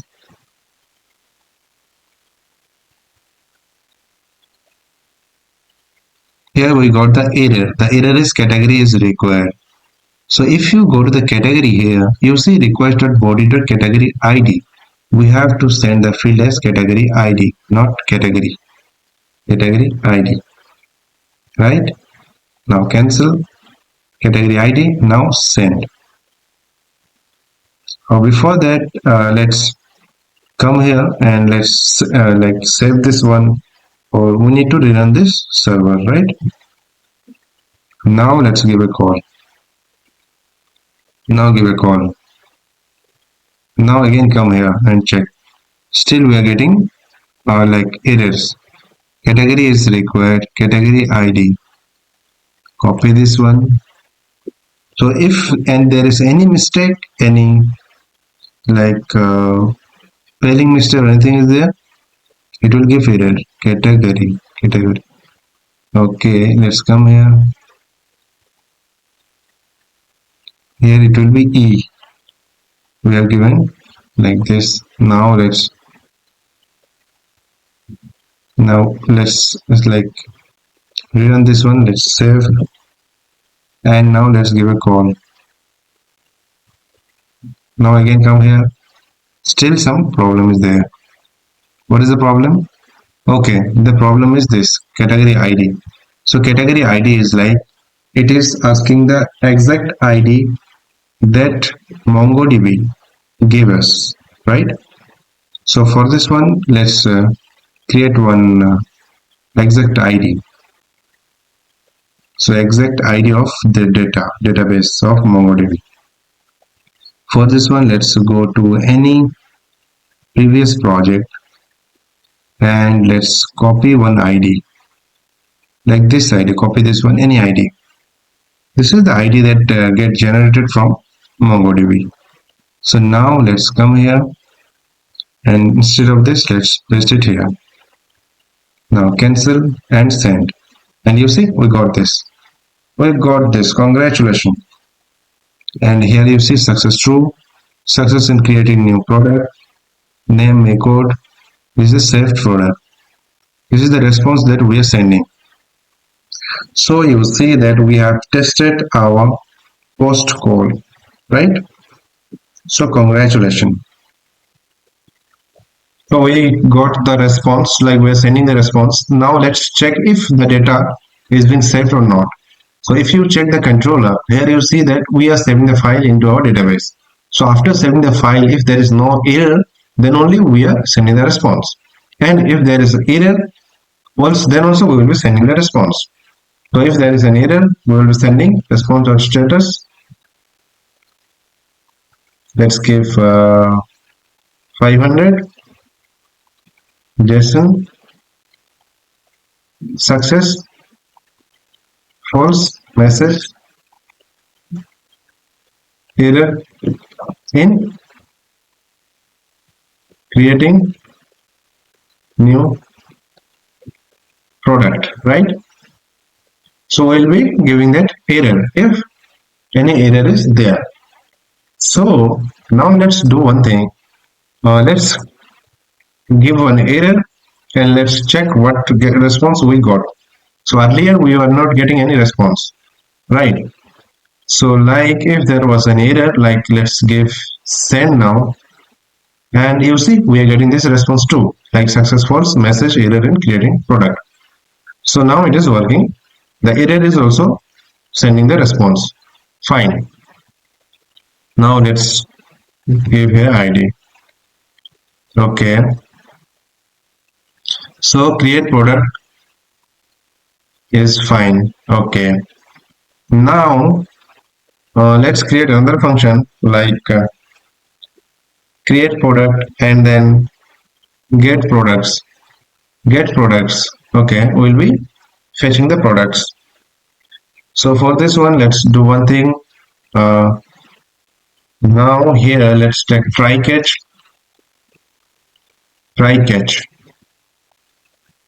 and here let's fetch the products like this. Products equal to like here take it as async await product dot find, right? And we will get the products. Now we will send the response.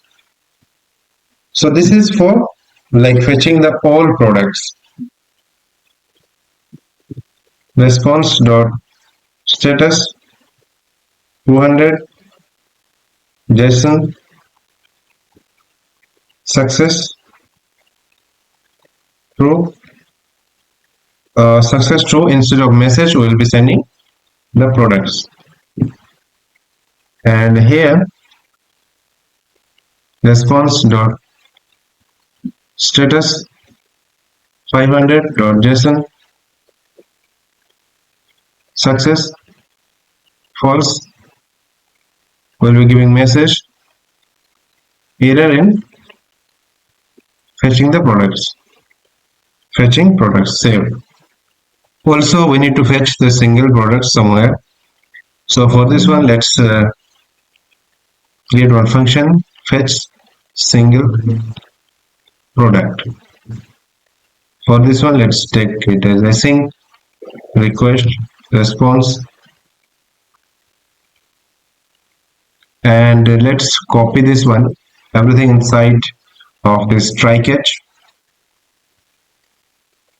paste it below, and here it isn't fetching single product. Instead of products it will be product. And here here we were fetching every product, right? Now we will be fetching the single product. For this one we will send the id as params. So let's fetch it like this, const id equal to request dot params dot id. Okay, this id will be sending as params, and we will give the id here, find one, and give id id, and here instead of products it will be product.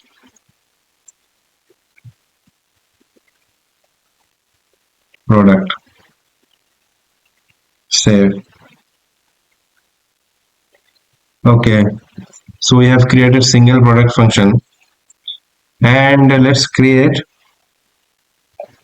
update product function, update product and delete product.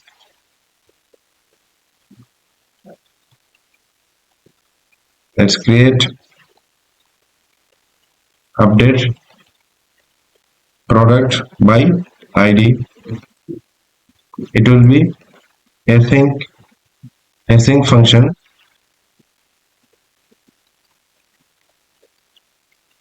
and also take try catch, paste the products one, and from here response catch error, keep the catch error, other than for the try one let's remove everything, and for the catch one here let's replace the message with error in fetching products to error in update products product, right?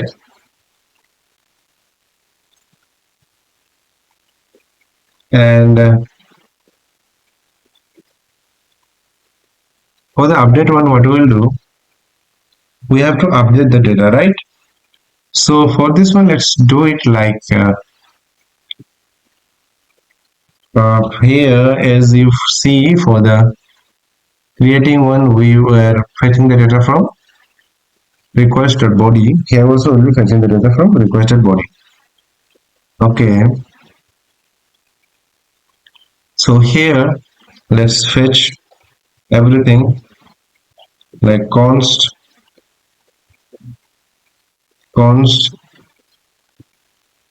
and from requested body, like request dot body, we can fetch it like this. Whatever inside this requested body we can fetch it like this inside this bracket.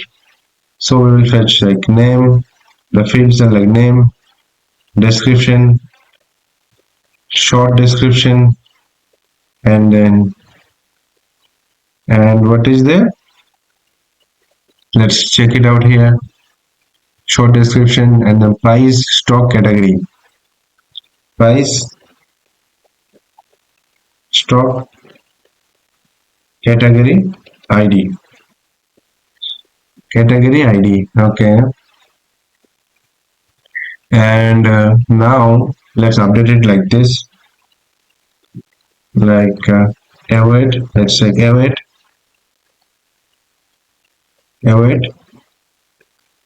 product dot find one and update. Okay, and here we'll be giving like two brackets, and here the first one will be the condition for finding the particular one, like find one, right? We'll be finding that particular product. So let's find it, like we'll be finding it with the id, and id will be giving it as params. So we'll be fetching it, fetch the id equal to request.params.id, and here we will send the id. After that set we have to set the data.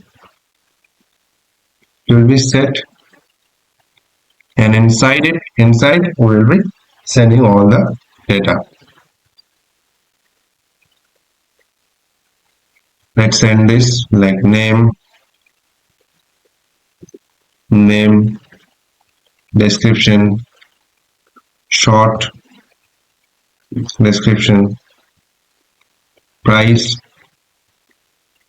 stock, and category.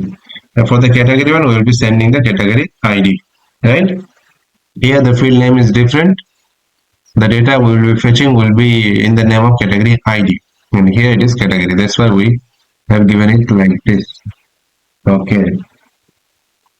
So after updating the product, what we'll do, product will be updated, right?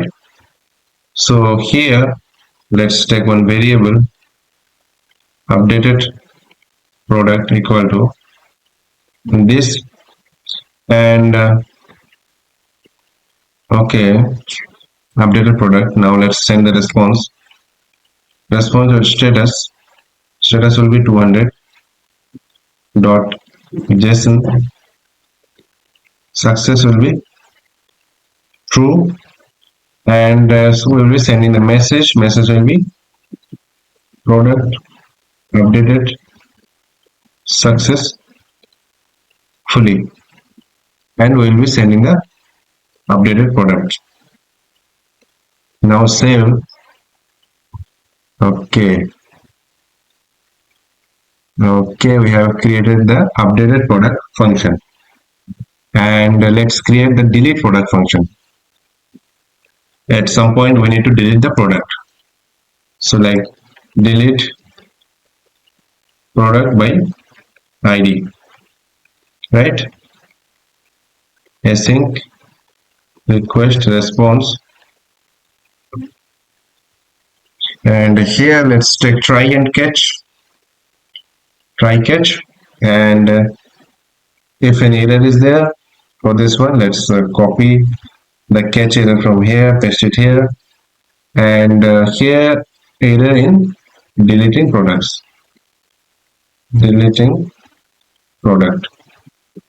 and for the delete one, first of all we'll be fetching the id. So id will be request.params.id, and let's take await product dot find one and delete, and the first parameter let's give id, and okay, that's it. id, find one and delete. It will delete. Okay, after delete, find one and delete. After delete, we'll be sending the products, all products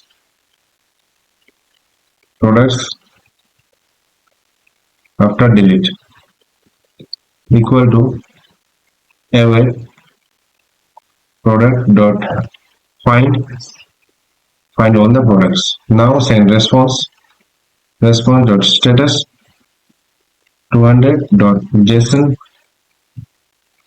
success to message product deleted successfully, right? And let's fetch the products. Let's show we'll be sending the products. Products will be products after delete. Okay, Okay, now we have created this delete product by ID, and okay, everything looks good. Now let's format the document. Format. Okay. Now let's do one thing. Let's connect these functions with this server. Like if you go to this product router, through this product router we'll be connecting. So these two functions are connected, right? Like create for create product and slash for get products. Now we need to create, delete and everything, whatever functions are there from there. Let's import these functions. Delete, create product, get products. Let's fetch get single product.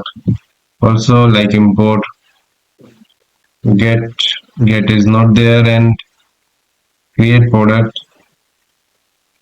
update product, right? And delete product. Okay. Now let's like route dot get will be fetching the single product, right? So for this one, single product, let's type is like single, and then after that we'll be giving the ID single product. So let's get single product, and then for fetching the products, let's cut it from here, paste it here, and create is this. After that, router for create, and what is left, update. Update will be put one. So let's do like put, and here give. When you are giving put, we need not to mention it is updated because it is already put means it is already one thing that we are going to update. So we need not to mention update. Just give ID. That's it. So update product by ID. After that, router dot delete. Here also we need not to mention the delete. Just send the ID. Delete product by ID.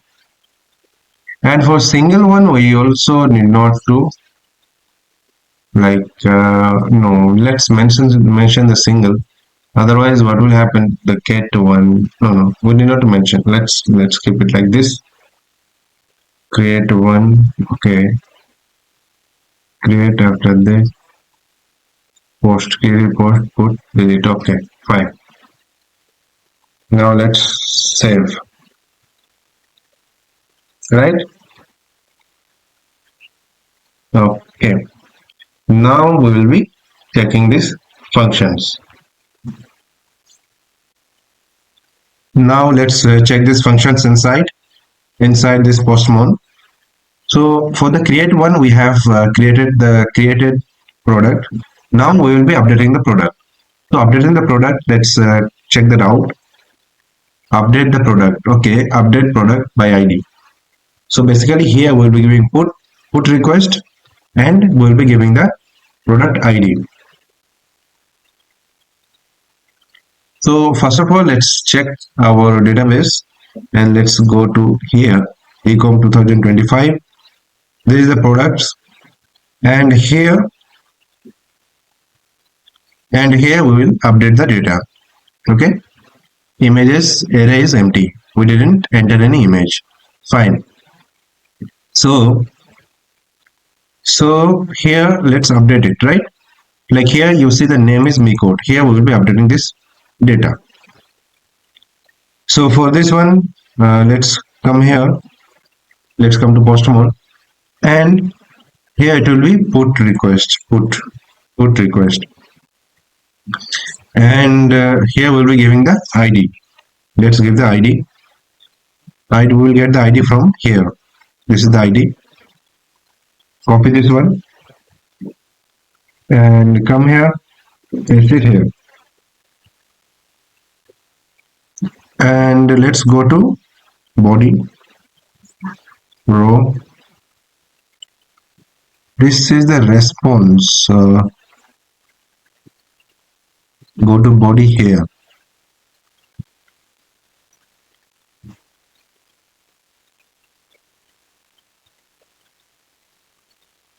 So here we are sending this. So let's change this one. Like let's change this name Miko to Miko edit, and here also the description will be changing. These two fields will be changing. And now let's send and check. Send. You see, we got success true. We got the response. Success true. Product updated successfully. Updated product, and this is the response. After updation, we got this response, right?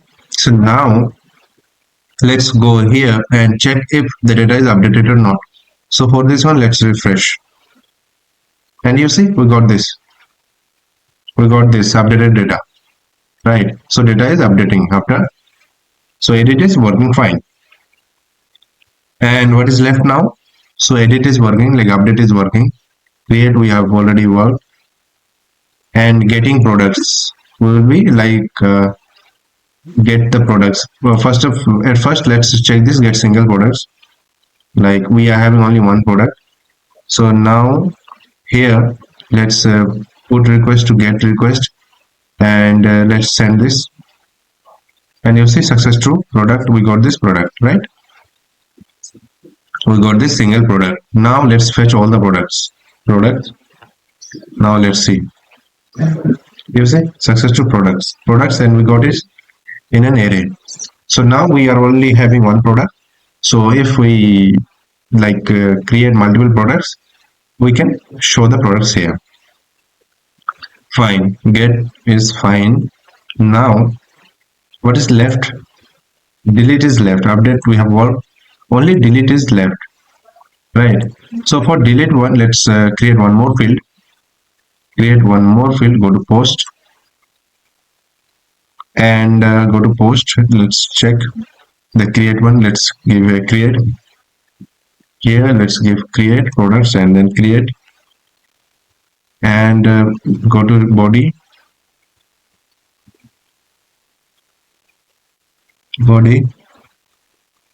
and let's change the fields to Miko 2 with the second value, description, second value, right? Now let's send.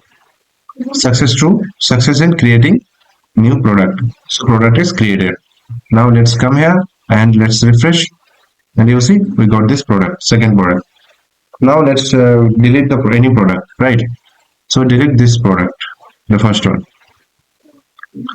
For this one, let's copy the ID, copy it, and come here, and for the delete one, what we have to do? Put the ID, and here it will be delete. Let's check. If you go here, you see that call is delete, and we have to send the ID like this. And now body and everything is not required. You can delete this one, and now let's send. Success true, product deleted successfully. You see, product is deleted successfully. Now let's go here and let's refresh, and you see one product is deleted. The first product is deleted. So our product session is working fine. I have shown you this CRUD function. Okay. Now onward, I will not show everything inside this postman, right? The other things that are not required, like the similar things we won't show. Fine. So what is necessary in between that thing, I will show it again. So CRUD functionality I will not show with this. Okay, with this postman I will not show the CRUD functionality. So our product is created fine. Like this product, I have created the category. So I have recorded it, but recording was not done. That's why like I am showing it out. So this is the create function, create category function. So here like the product controller, like this product controller, we have taken this name description from requested body, and we have created this category, new category, and we saved it, right? And like this way, for the error we have shown the error. And this is the create category. After that we have created the get category, and this try and catch, these are for errors, and this is the response, and this is what we have done. Like for finding the category, we have used async function, async await category dot find, and we found the category, and we send this categories, right? Categories, and we send it. After that, update category by ID, and here for updating, we are updating with the ID. So fetch the ID from params. We are sending the ID through params, right? So we have to fetch it like request.params.id. After that, also this will be one put function, like put call. So here we can send the body to. So we have sent this name and description, and here we have updated it with the help of this function, find one and update, and we find it with ID, and then we set the data. After that, again we found, like we searched all the categories, and we sent it to the response. After that, we created this delete category function. So we'll be deleting with the ID. So fetch it through ID, and fetch it through ID. We send the ID through params, and category dot find one and delete. With this function we have deleted the category. Again, after deletion, we like search the categories, and we send the categories, because these are required. Like after deletion, we will be showing the data, whatever the data, inside our front end, right? That's why we are sending this. We are again fetching all the categories. So now we connected it here. We have created one category router. So here inside this category router, for fetching all the categories, we have used the get call, and with slash we are fetching this category. After that post, we created for creation, for by giving this create route, we are calling create category, and with put id we are updating the category, and with this delete we are deleting the data. And now we are not going to test it out, because it is going to work, right? And also we have like added it here. So here app.use is there, and inside it slash categories, and we call the category router. By this way we connected it with this server. Actually I recorded it, but due to sound issue, the sound was not recorded. That's why I am showing it to you.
like this category, we'll be creating the color.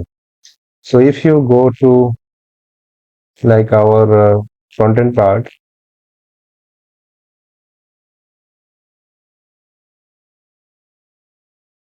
here if you go to products, you will have this category, right? And also you will have this color.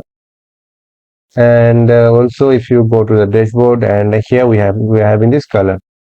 So we are having name, add color, and we are having name and description. So, and the category, if you go to the category also, here we are having name and description. So these models, category and colors are same. So everything will be same.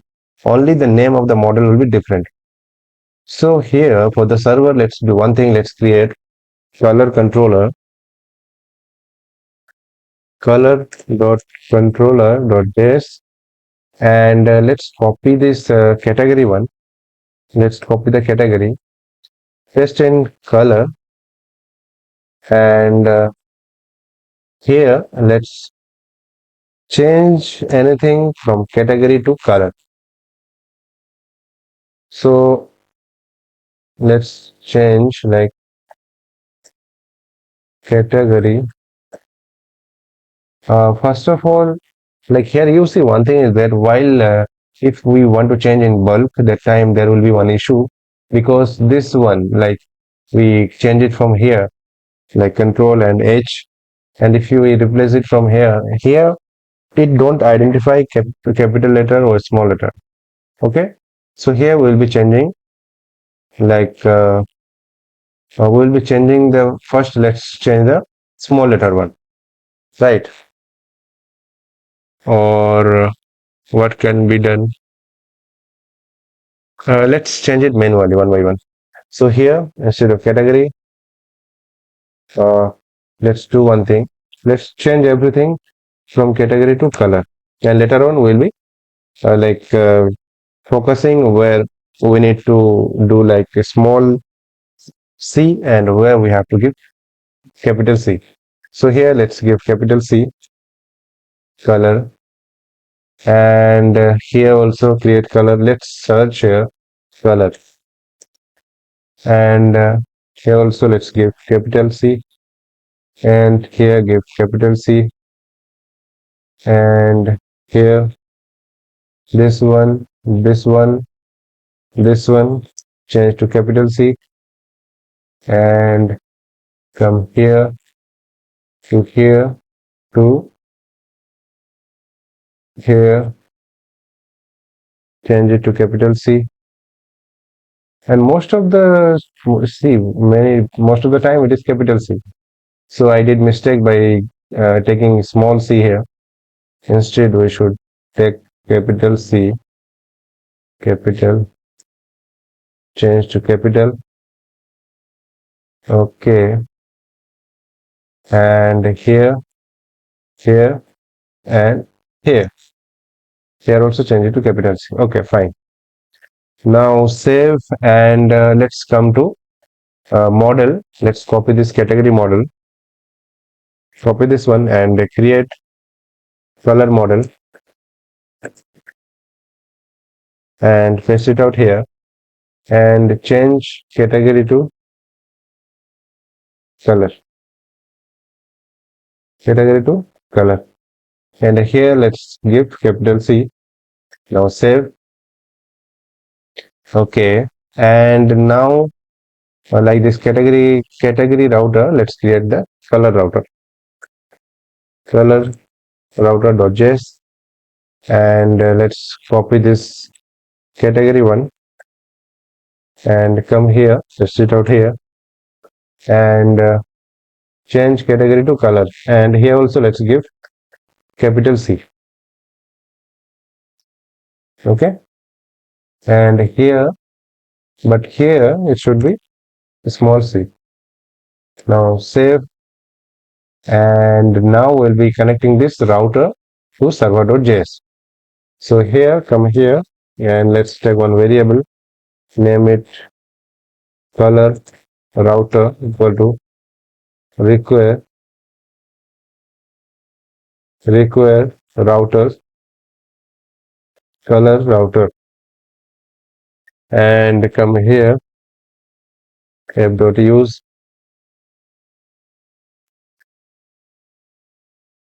and color router save.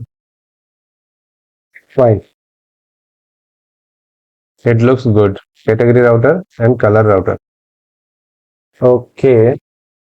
So now, if you want to check, like if it is working or not, let's check one like create color. We can check this out.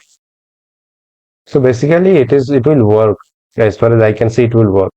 So now we will not check this one with postmon.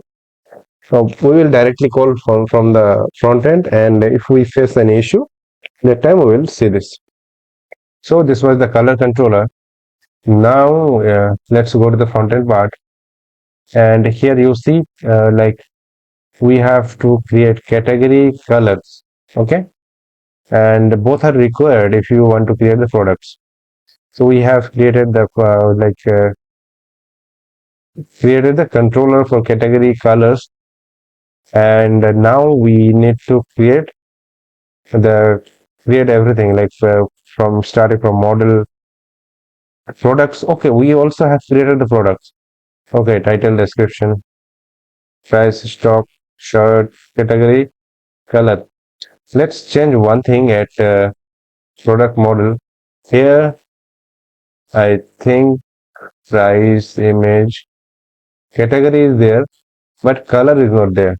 So let's like check the color too, and here change the name to color, and reference, let's give color.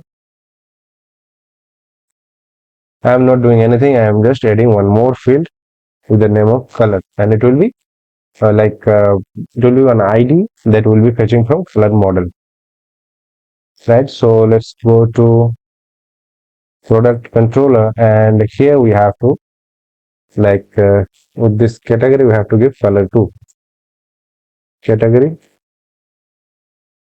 body dot color, and yeah, fine. Let's see where we can give more category, more color, like the category, and here category ID, let's check color. It will be color ID, and category ID, let's check color ID. It will be capital I and D, small d. Okay, after that delete product. Okay, fine. So product is also created. Now come here. It's like we will be saving the product, and we will be having category, colors, products, and here we have users and orders, right? So now let's go to the home page, and here like we have the cart one, and we have the order. Now let's create the backend functionalities for cart. Okay, because any item what we will do, we will be adding to cart first. So all these items we will add to cart first, and then only we will go to order. So let's create the cart first. So for this one, let's come here and let's create the model for cart. Come to model, and let's create cart.model.js, and inside it, like every model, let's import mongoose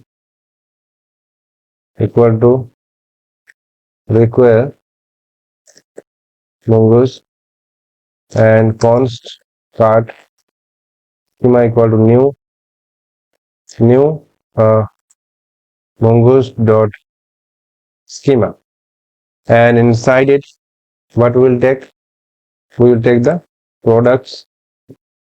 Okay, we will take the products, one field products. Inside it, this products field will be one array. Inside it will be like saving the product ID and quantity. We'll name it product, and it will be type will be mongoose dot schema dot object id. It will be an object id, and as you know that if you give any object id, you have to give the reference of that model. Reference will be user model that we didn't create yet. No. Okay, sorry. It is product model, product one. The user one will be doing just after what I will be doing the user one, and I will explain it. Required true, and quantity will be type will be number,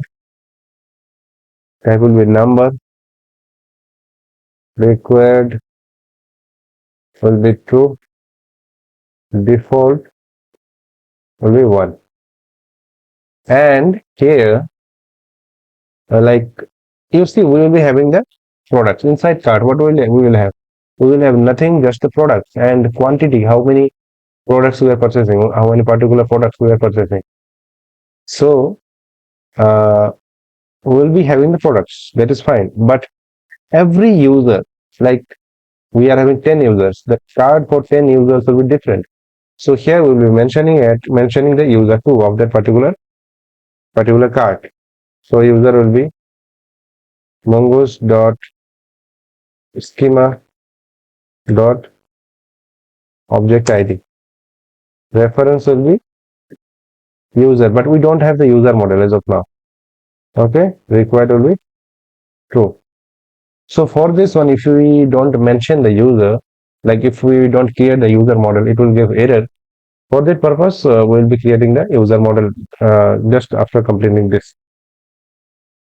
So now module dot exports equal to mongoose dot model is cart and cart schema. Save, and let's create the user model. We'll be creating the user model. So here let's create user dot model dot js, and here let's import mongoose equal to require mongoose and const user schema new mongoose dot schema, and inside it we'll be taking the name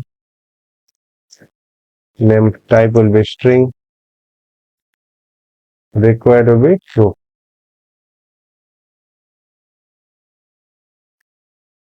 Required will be true. Email type will be string, required will be true, and password will be taking type will be password type is string, required will be true, and role type will be string, default will be user, role of that particular user, and module dot exports equal to mongoose dot model, it will be user schema. Save, and by default user, and we have to give the created one created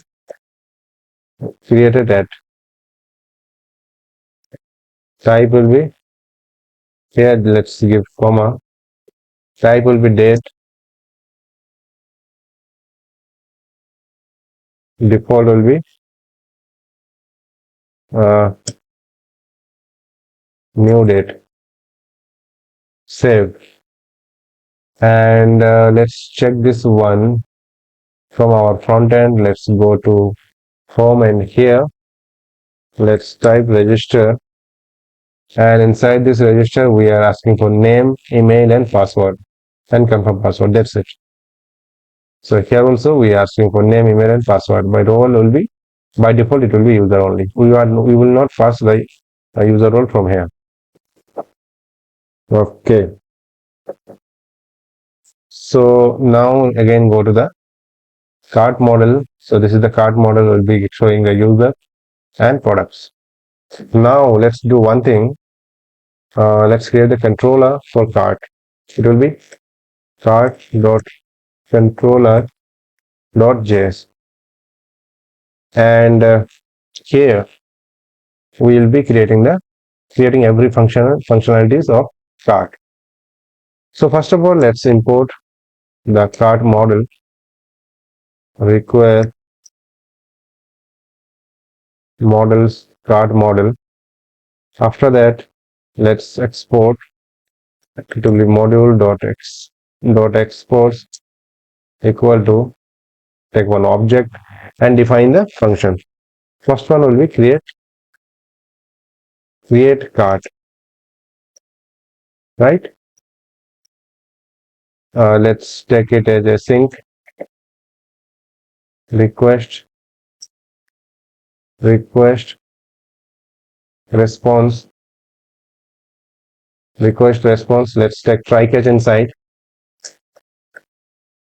try catch, and let's return the error first. Response dot status 500 dot json gives success false, and message error in creating cart. And here at try, what we'll do at try, we'll be fetching. First of all, let's take one variable, name it new cart equal to new cart, and inside it we have to pass the data. We have to pass user, and we have to pass the user. User means user ID. From where we will get the user ID? User ID will be getting after checking if this user is authenticated or not. So we'll be getting this one from user const user ID equal to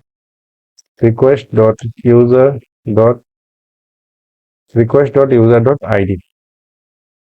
So this request.user, inside this request.user, we will be saving our data. We will save the user data inside this request.user. Okay.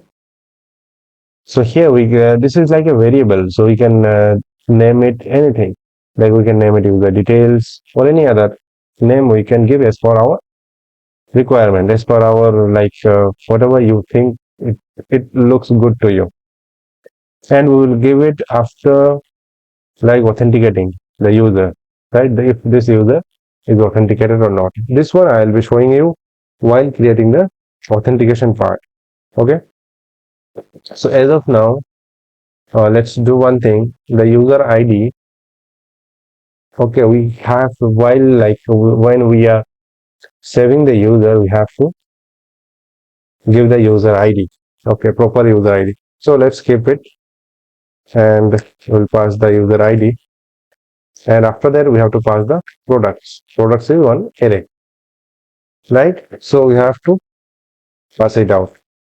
So here this array, while giving the data from front end, we'll be passing that array in this format. In the sense, will be giving the ID in this format. In the sense, if you go to the cart model, we'll be providing the product and we'll be providing the quantity. Okay.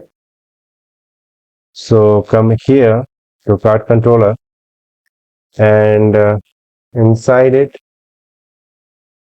okay, we'll be providing the and product ID and quantity. So let's pass it as product only. products, and we will be fetching this from request.body, request.body.products. Okay, and now save this card. Await new card dot save. After that, here take it as variable saved card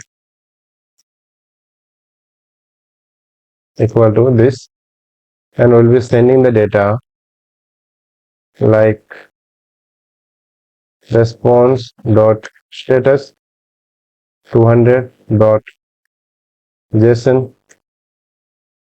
success true save data. uh, we can give it like data and save data. Fine. Saved, not data, saved card. Save. Okay, we have created this create card function. Now let's go for update card, right? So let's create card. Create, we will go with create and read one. We'll be fetching the like card. So like get card.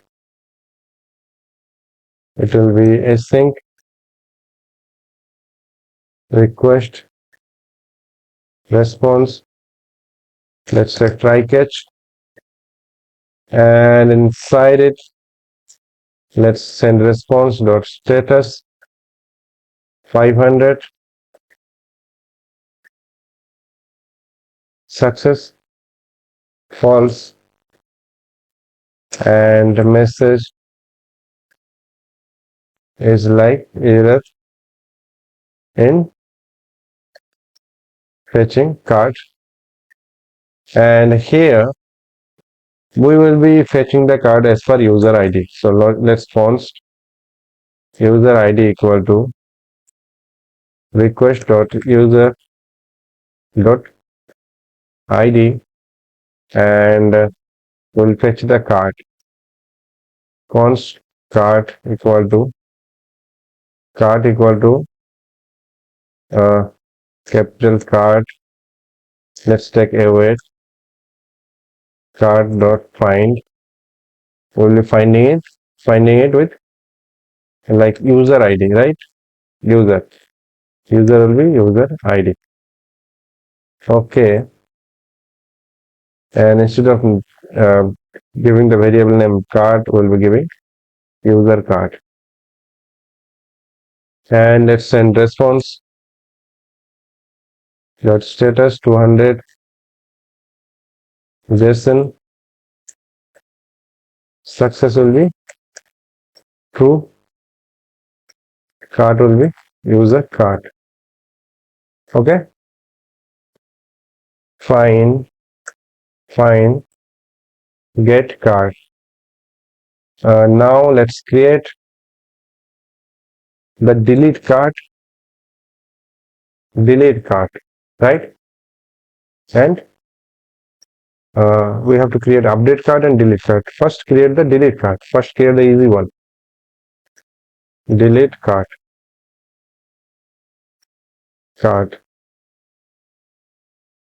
request response, and let's say try catch. Let's copy this error one, paste it here, and here instead of fetching, let's change it to deleting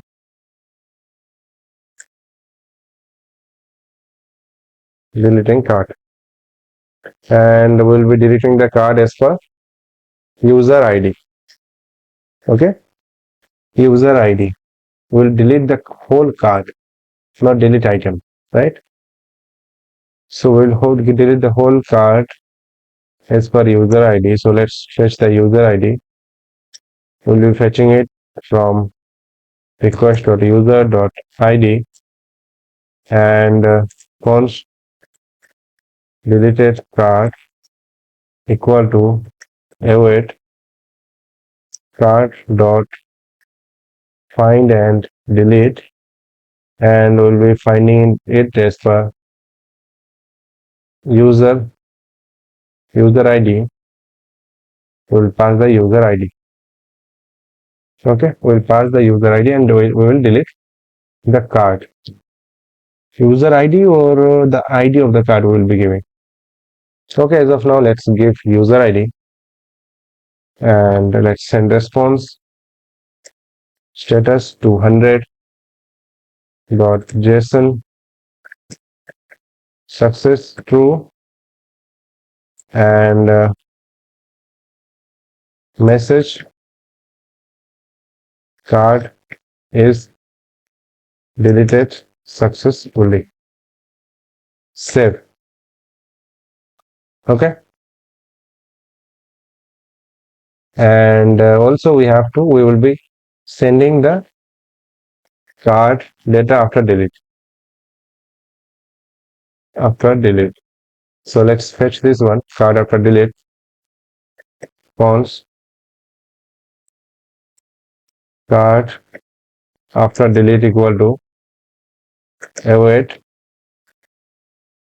card dot find one, will be finding with user.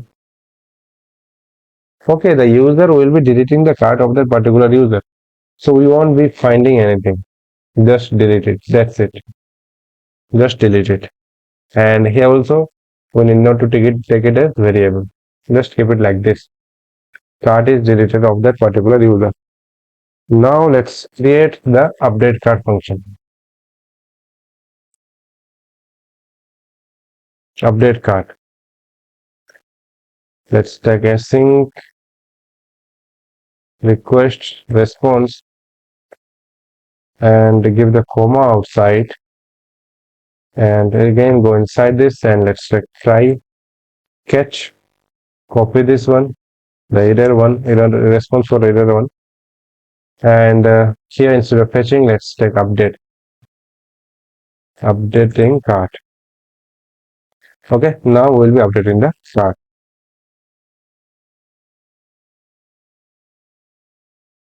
Update one is one of the complex function, because here what we will do, we will be we can increase the function, we can increase any product, we can decrease any product, or we can add new product to that particular cart. So that's why it is like update cart is. So here in a cart, to update the cart, what do we need? So first of all, let's try to update the cart. So for updating the cart, we'll be taking await cart dot find and update, right? So first one we will be updating with ID. So let's give ID, find one and update, give ID, and we'll be giving the ID. We'll be finding the cart as per user ID. Okay, a cart is different for every user.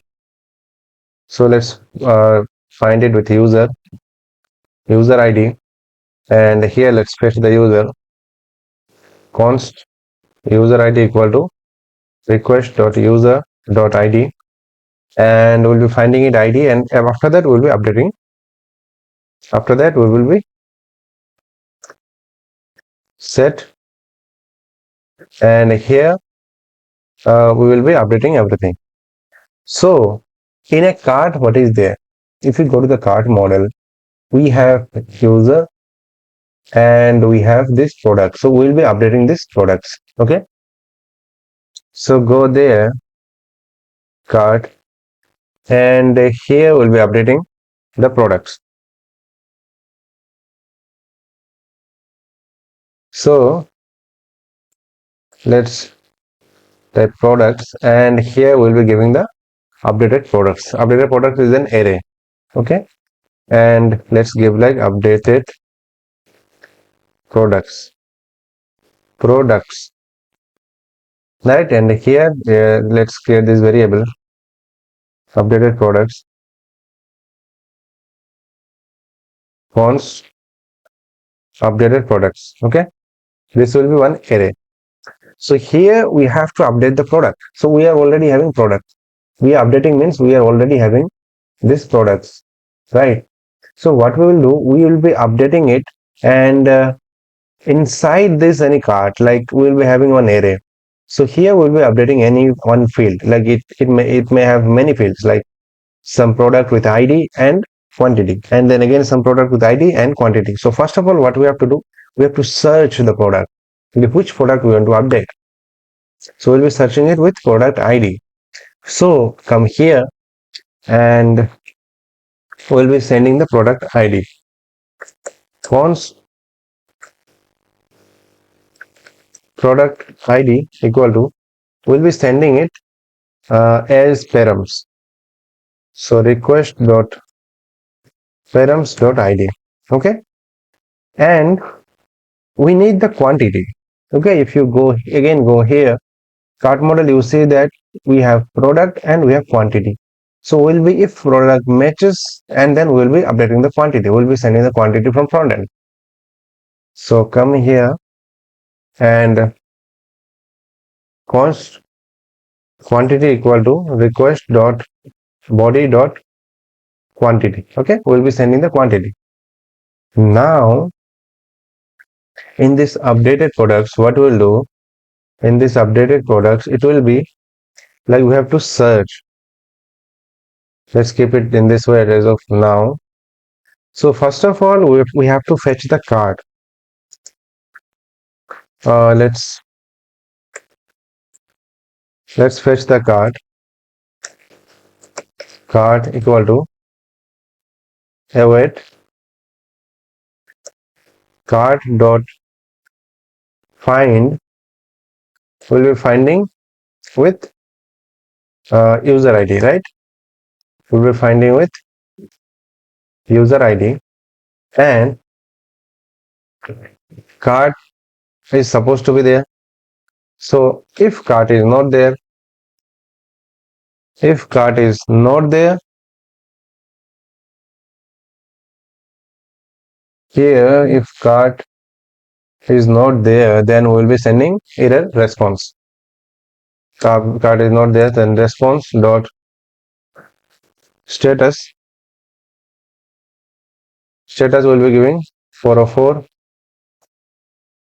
send, or JSON we can take success false message cart not found, and cart will be there if, as we are like sending something for update, so cart will be there. Still we have like taken this precaution. So like cart is not there, then we will send this response. And now we have to filter the products. So we need to filter the cart, that if that product is there or not. So for this one, let's filter it like cart dot products dot filter. Okay, so it will be product. So here we'll be filtering with product dot product, because in this products array we are taking the product ID as. So if you go to here product model, if you see this product, right, inside this products we have this, in this product we are saving the ID. So instead of like taking this, let's take it as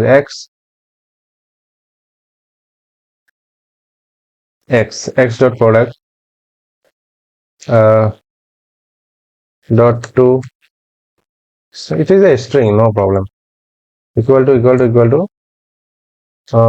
product filter equal to, it should match with product ID. We'll be sending the product ID through the params. Okay, which product ID? Product ID inside this is this product ID we'll be sending from frontend. and we will find. So if we filter this, okay, we will get that particular product.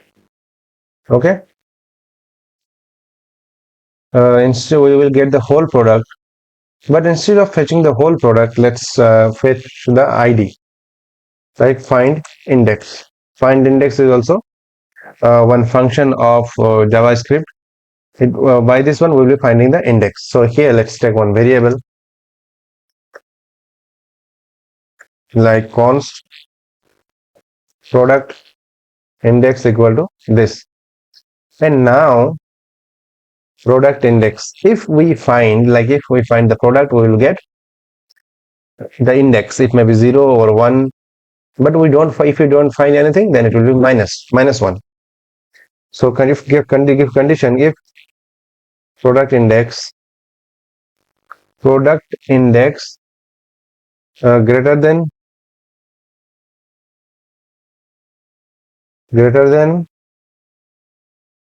or equal to 0. If it is 0 or greater than 0, then what we will do? We will go to cart dot products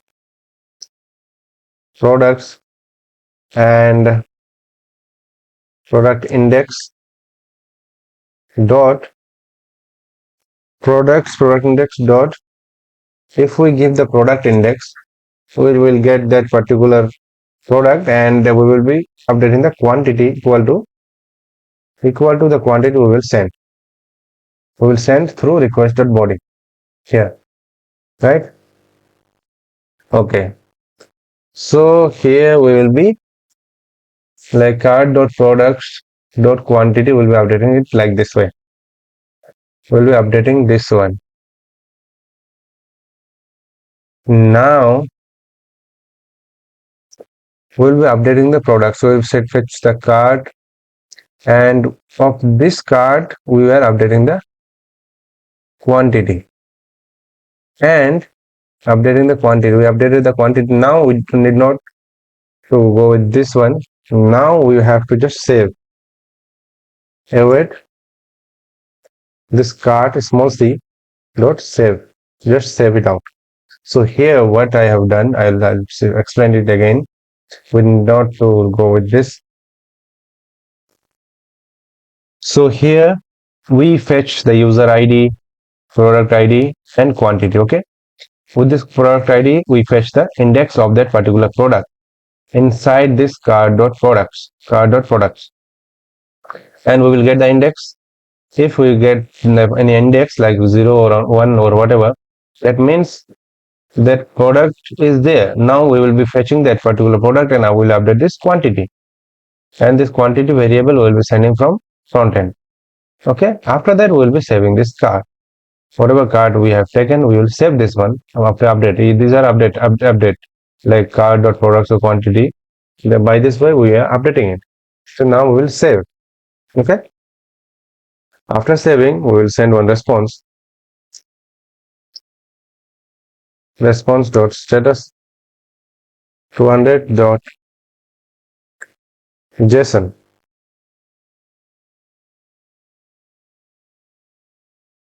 Success true, message card is updated. Okay, save. So update card is created fine. Now one more thing that is required in this create card, we will be creating a new card. That is fine, but instead this one is for like when we will give a call for creating this card for one particular product, then we will be creating this one. That is fine. But if the product is already there, then what we'll do? Then instead of creating new card, we will be increasing the quantity. So for this one, so here we are creating the new card. That is fine. So first of all, we will be fetching the card. So like fetch const card equal to await cart dot find one, like we'll be finding with user, it will be user ID, and if cart is there, if cart is there, then what we'll do, and if cart is there, and if cart is not there, right? So if cart is not there, then this one is fine. This one is for creating new cart. It is already it is fine. But if cart is there, then what we'll do, then we have to update the product. So for this one here, what we'll do, if cart is there, then we have to update the product.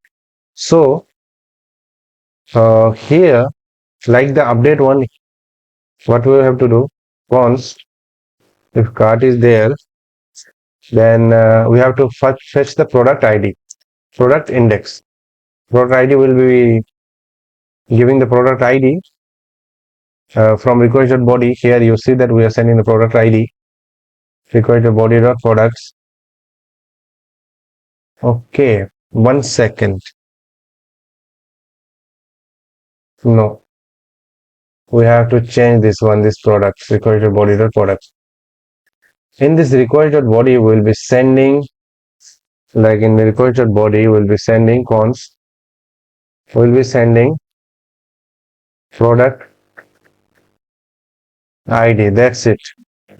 It will be request.body. And here, instead of create card, let's change the name to add to cart, right? So this name looks good. So we will be adding item to cart. So add to cart is fine. Product ID, request.body, user ID, okay, cart, and here product const. Let's see if cart is there, then what we'll do, like product index equal to cart dot products dot find index x dot product equal to product ID. Okay, and here let's take await. So here, like if, okay, so products card dot products, okay, here we need not to give await. So card dot products dot find index, we will get this product index. Okay, now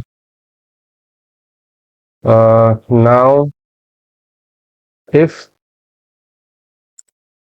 product index greater than equal to 0, then what we'll do, if it is greater than or equal to 0, then greater than or equal to 0, then we will do cart dot products and product index dot quantity will be plus equals to 1. We'll be increasing the quantity by 1. So if cart is there condition, and then we will be finding that cart, and we'll be increasing the ID. For this, add to cart. Okay, and this new cart, that will be same as it is. And here let's do one thing, cart const cart dot find one, that is okay. If cart is there, if cart is not there, then new cart. Okay,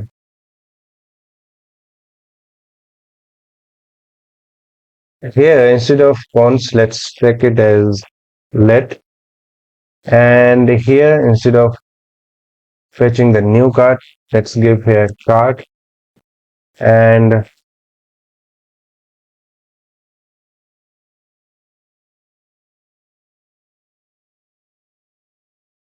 new cart, and cut it from here. These all these things, paste it outside. Okay, so this will work for both. So this if else is for this one, and if cart is there, if cart is not there,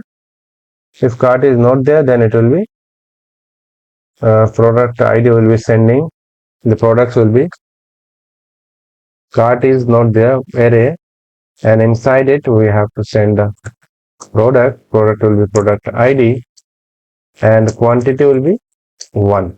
That's it. So if this is the first time we're adding item to cart, then it will be quantity 1, and if it is second or third time, then quantity will be increased. We have to find the quantity and we have to increase the quantity. That's it. Okay, fine. Product ID, user ID, cart. So this is done. Add to cart. Now here we have created delete cart. This one is for deleting the whole cart.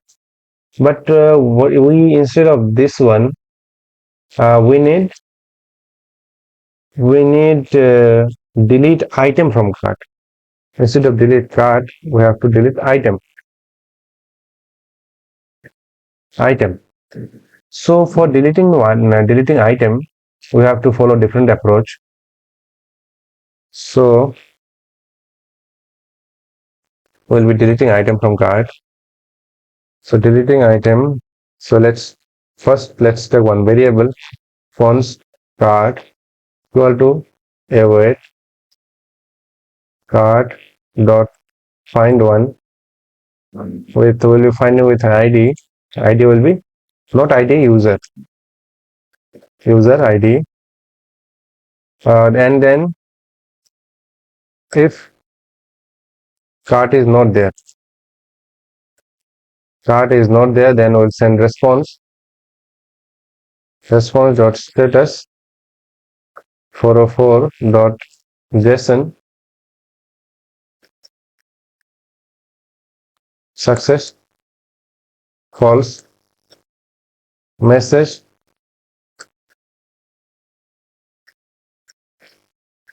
card not found if card is not there, and then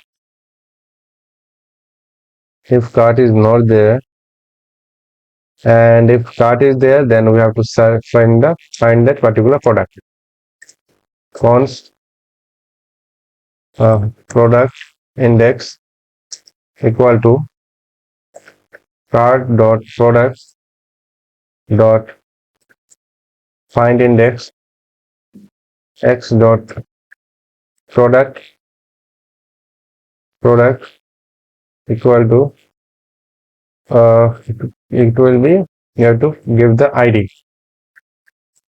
product ID we have to give in the product ID const product ID equal to request dot params dot ID, and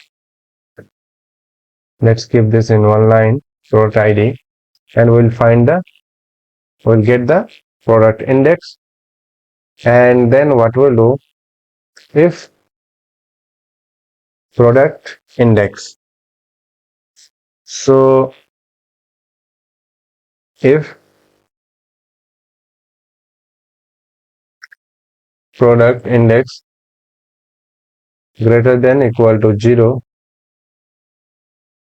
then what we'll do, if it is greater than equal to 0, then we will update the card dot products and product. We have to remove the products if it will be product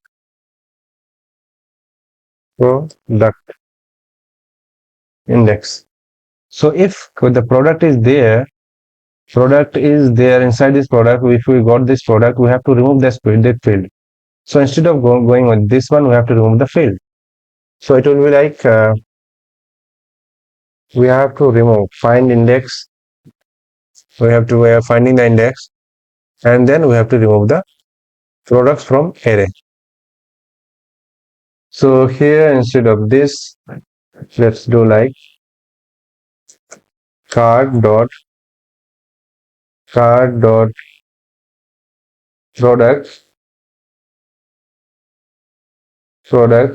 and give product index, and here before that let's give delete delete is delete and this, so it will delete that particular array. Okay, after that we have to update this one. So after that let's save the cart dot, let's give await first, cart dot save, right? Now save. So it will delete the item for the delete that particular cart item from the cart. Now what we have to do, like these functions are created. These functions, cart functions are created, right? So now let's create the route and connect it to the route. Let's create the router for this cart. Create the router like cart dot router dot js, and copy any one cart, like any one router, and go to the cart and paste it out here. And for getting the cart will be like get cart. Let's remove this controller, the like color controller. Get cart create, instead of create, let's change it to add, and here like add to cart, and put is for update one, so update cart, and delete is for delete one, delete cart, delete cart. Why we are not getting the delete cart? Let's go to cart controller, and here delete, it is delete item. Okay, delete item from cart,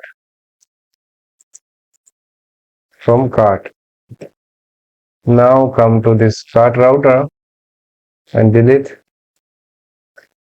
item from cart. Okay, so we have created 1 2 3 4 functions for routers. Let's see, there should be 4 functions, 1 2 3 4. Okay, now let's connect this cart router to this server.js. So let's do like app.use cart router. We have to create this cart router. Go here and const cart router equal to require routers cart router save. And as of now we didn't get any errors, so we can assume that our functionality, our model for cart is fine. So we can say that we have successfully created this cart. Now let's create the order. So if you go to front end and go to home, and here you see, if you go to product, here we will be having one like one button, cart button. By this one we'll be adding to cart. So if we have already added this item, particularly this shirt, so if we next time we are going to add, that time for this one we have created, go to cart mode, cart controller, here we have created these functionalities, like if cart is there, if cart is not there, this kind of functionality. Now if you go to this cart, here you see quantity. Here we will be giving one more functionality to increase and decrease the quantity, right? So here we'll be giving one plus button, and here we'll be giving one minus button. So like if we click minus, so here it will reduce to 4, right? And this 4 quantity we will be sending to backend, and it will update this cart, right, with that quantity. So that's why we have to like fetch the cart, fetch the product and quantity of that product. Okay. So this was about the cart. Now let's create the order. So if you go to order and go to orders, and here we have to create the fields for this, like date, payment ID, okay, price, like this. So let's go here and let's create the model first for the order. So it will be order dot model dot js, and let's import cons mongoose equal to require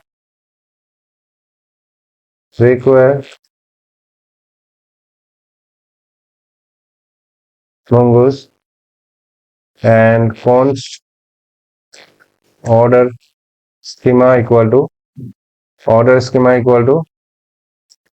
mongoose dot schema, and order schema. Okay, first of all we will be having the user.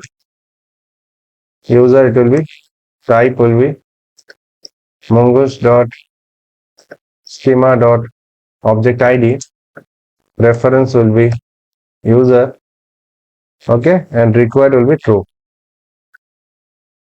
It is true field, so it is a required field.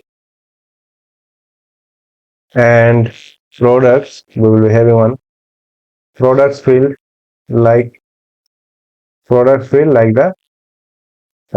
the cart one that we have created. Here also we will be having the product. Here we'll be having product, type will be mongoose dot schema dot object id, reference will be product, and we'll be having product, and let's do it like this. And okay, product, this, and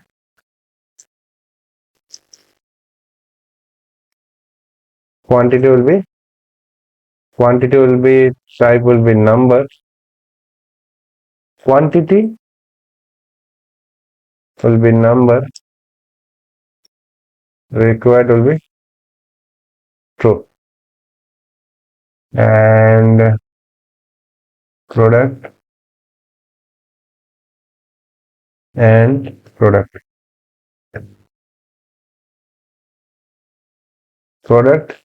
quantity products. Okay, so this products will be an array of the product. Okay, array of the product and quantity.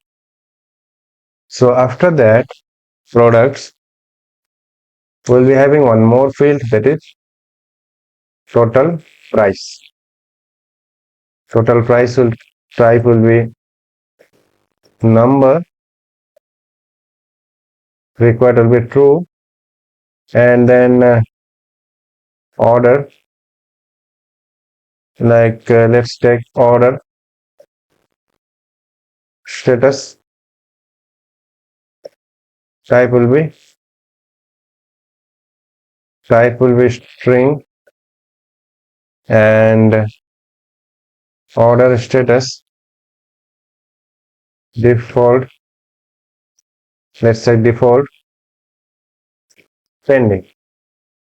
And also let's check one more status, payment status, type will be string, default will be pending. Okay, payment status, and then payment id will be type will be string, payment id will be string, and for order schema, payment id is required or not, it is required field. and created at type will be date and default will be new date. Okay, and now let's export the field, export the schema. Module.exports equal to mongos dot model order schema. Now save, right? So now let's create the controller for order, which will be order controller.js and let's import the order model equal to require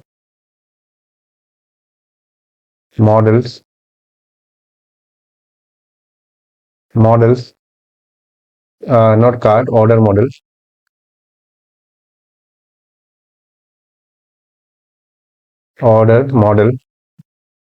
after that let's export module.exports equal to, let's take one object and inside it let's take function create order. Let's make it async, request response. Let's take try catch, and for the error let's go to any of the controller and let's copy the 500 internal server error one. Let's come to this order, paste it out here and change the message to error in create order.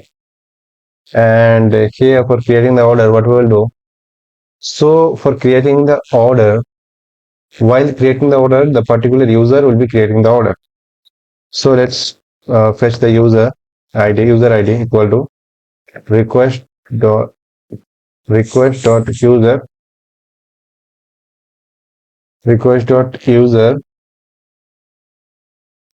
dot id, and now we'll be fetching the cart, because from the cart we'll be getting the products. So whatever cart for this one we have to fetch we have to import the cart model to cart require cart model and fetch the cart await cart dot find one user id, right? So user id, so if cart is not there, then we will send response dot status 404 dot json success true message card not found, and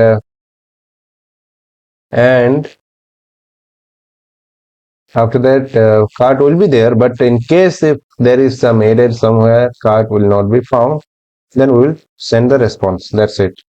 And when the cart error is not there, that time it will be like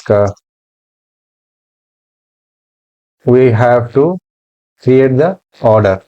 So here we have found the order. So now products, no, not products. Now new order equal to new order, and inside it what we have to give, the user id, and then let's go to order model here, user then products. Okay, so for the products, let's products, it will be products will be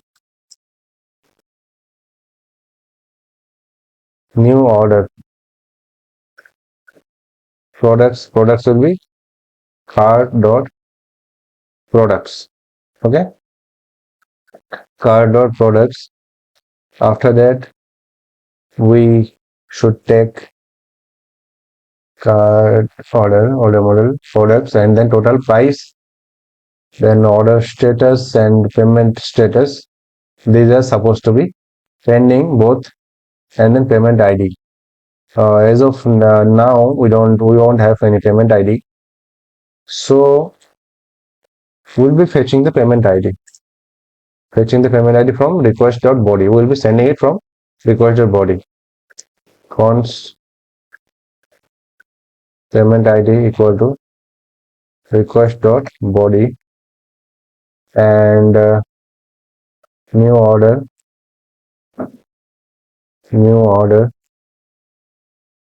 we have to give the total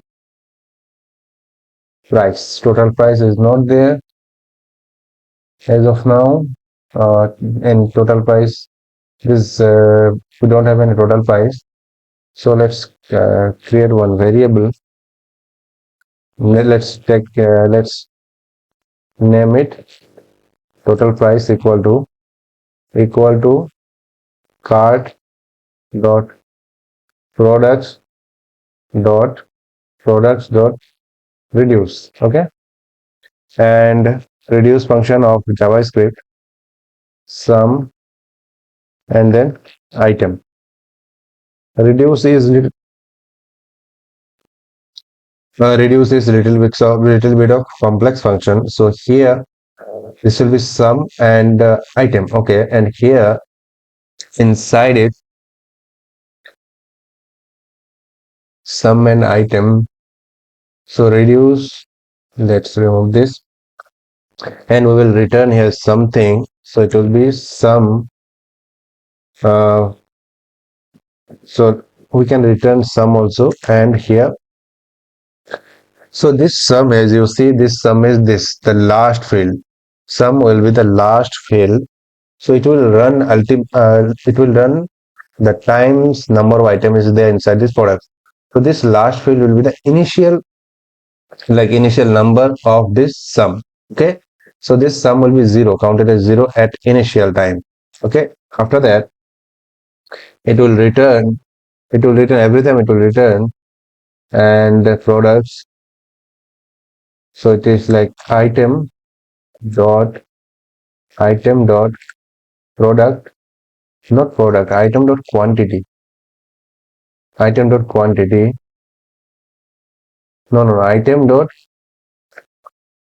dot price, right? Item dot product dot price.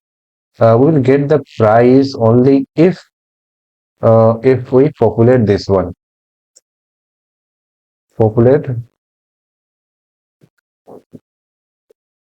We have to populate products dot product. We have to populate this. If you go here, go to cart model. Here we have to populate products dot product. This one we have to populate. That's why we have like given products dot product, populate products dot product. Okay, and here where we did item dot product. Now if we like search item dot product dot product dot price into item dot quantity. Okay, so what it will do, it will take initial 0 as the initial number 0. So it will be like 0 plus item dot product dot price, whatever the price will be, then it will multiply with this quantity, and next iteration it will keep this sum as whatever we got by multiplying this. Again it will add to the next field, by this way we'll get the total price. Okay, and payment ID will be getting from like request.body. Okay, request.body. Okay, after that we will save this one. We will save it. New order dot let's say await new order dot save. Fine. New order dot save. After that, send response dot status 200 dot JSON success true message order created successfully.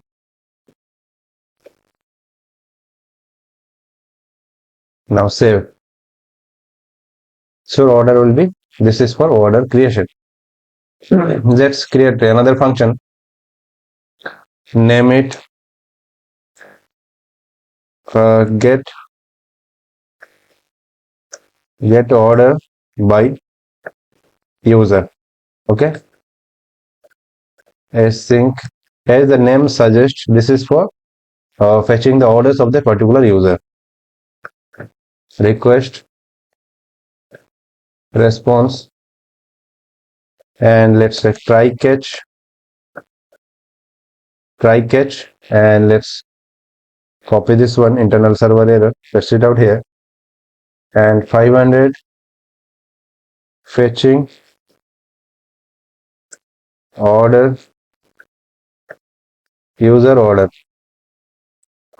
and const user id will be request.user.id, and const orders equal to order let's take await order dot find, it will be user id. Okay, user id, and we'll find the orders. So response dot status 200 JSON success true not message orders. That's it. Get order by users, and let's copy this function and paste it out here, and change the name from order by users to get all orders.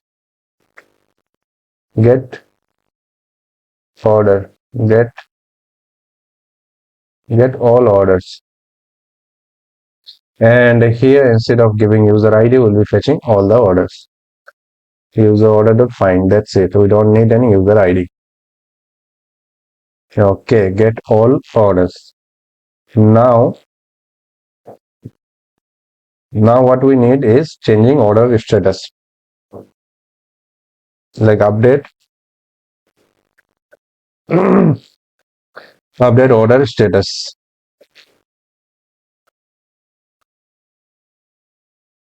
async request response try catch,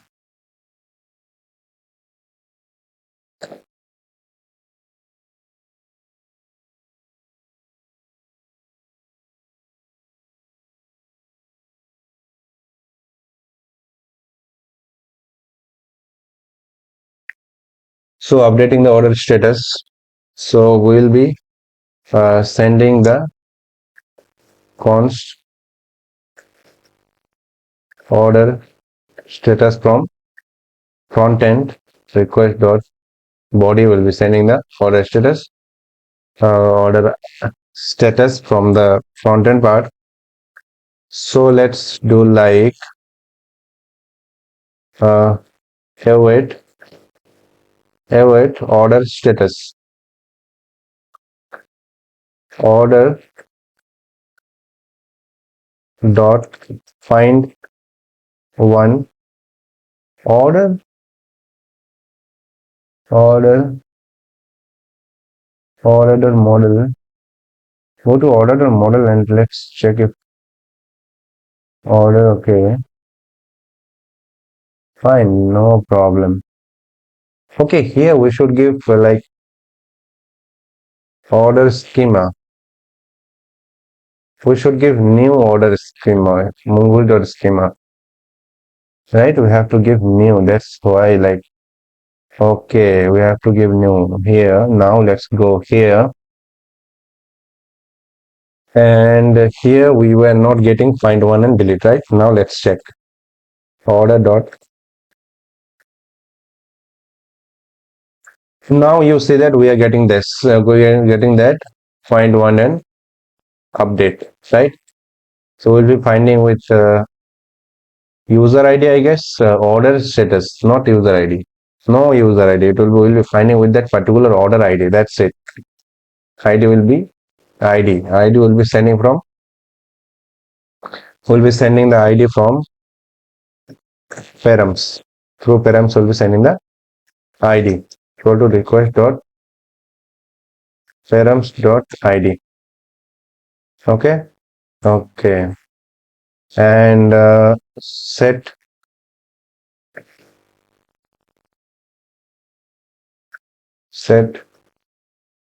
we'll be setting the order status to order status. That's it. It will take this one. Okay, order status. After that, we'll be sending the response.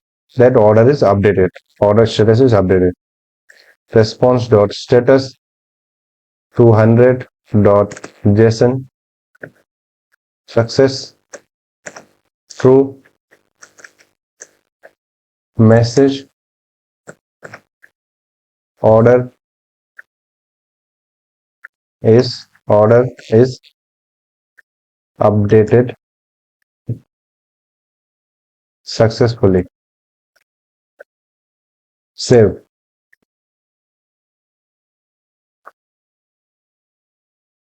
Now let's connect our order controller with order routers that we didn't create. Let's create the order router. Let's create order dot router.js, and here let's copy one of the router. Let's copy this cart router and go to this order router, paste it out here, and remove this, like import one, and for get cart instead of cart we have to type order get orders. Okay, get all orders. So we'll be fetching get all orders for this route. And also let's take another route, router dot get, it will be user, right? And get order by user, and add is for create order. So instead of giving the route add, let's do it like create order, and the router dot put like update one. We need to update the order too. Do you need to update the order? Yes, update by status. We have to update the status. So here, before giving the ID, let's give status. Which status? Order status. We have two kind of status. One is order status, another is payment status. Order status, and here let's do like update order status, and delete. We won't delete any order. We'll just update. So here we have imported four functions, sorry, of order.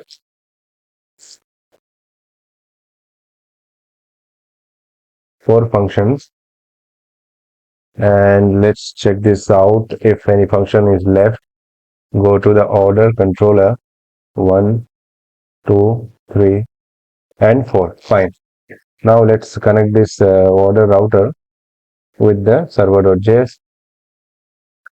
Come here, const order router equal to require router order router, and f.use order router. Now save. Fine.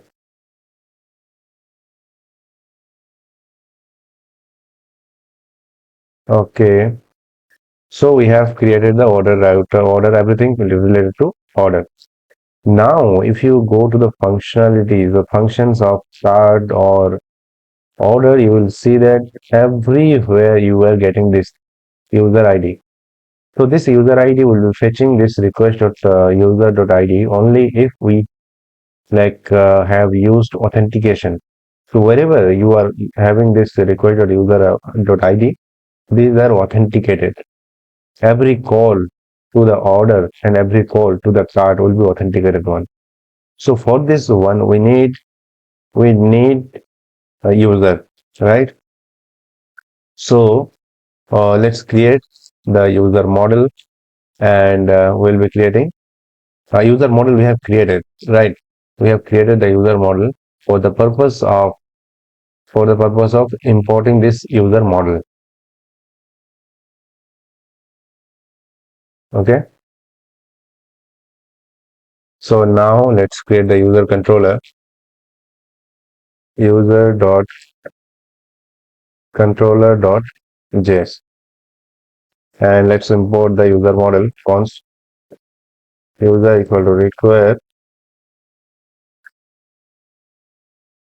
model user model, and let's export module dot exports equal to take one object, and inside it let's create the functions like create user, or you can say register user,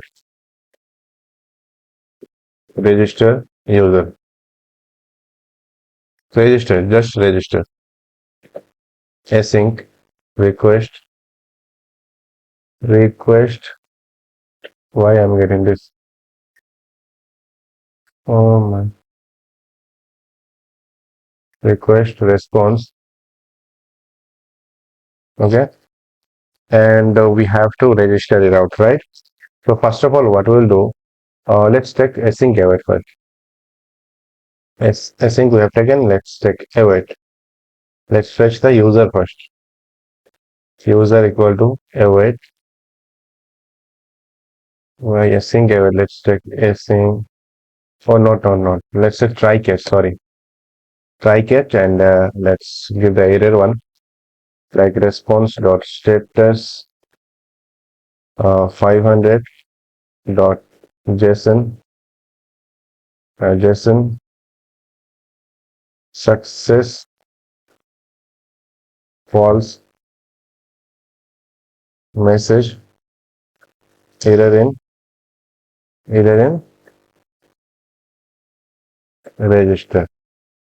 And for this try now, let's create a function. Let's call the let's call the user. We will fetch the user, right? So we will fetch the user with the help of email. So like await user dot, and don't confuse with this. Like this user here, user u is capital and here u is small. This user defines this here, which is a model, capital one. So here user dot find one, and we'll be finding with email, because email is identical. Email we won't allow if the user is having different emails. And this email will be like fetching the email const email and password, and also will be fetching email username. Let's take the field name. Let's go here, user model. It is name, email, password. Role is by default user. So we need these three things: name, email, and password. Name, name,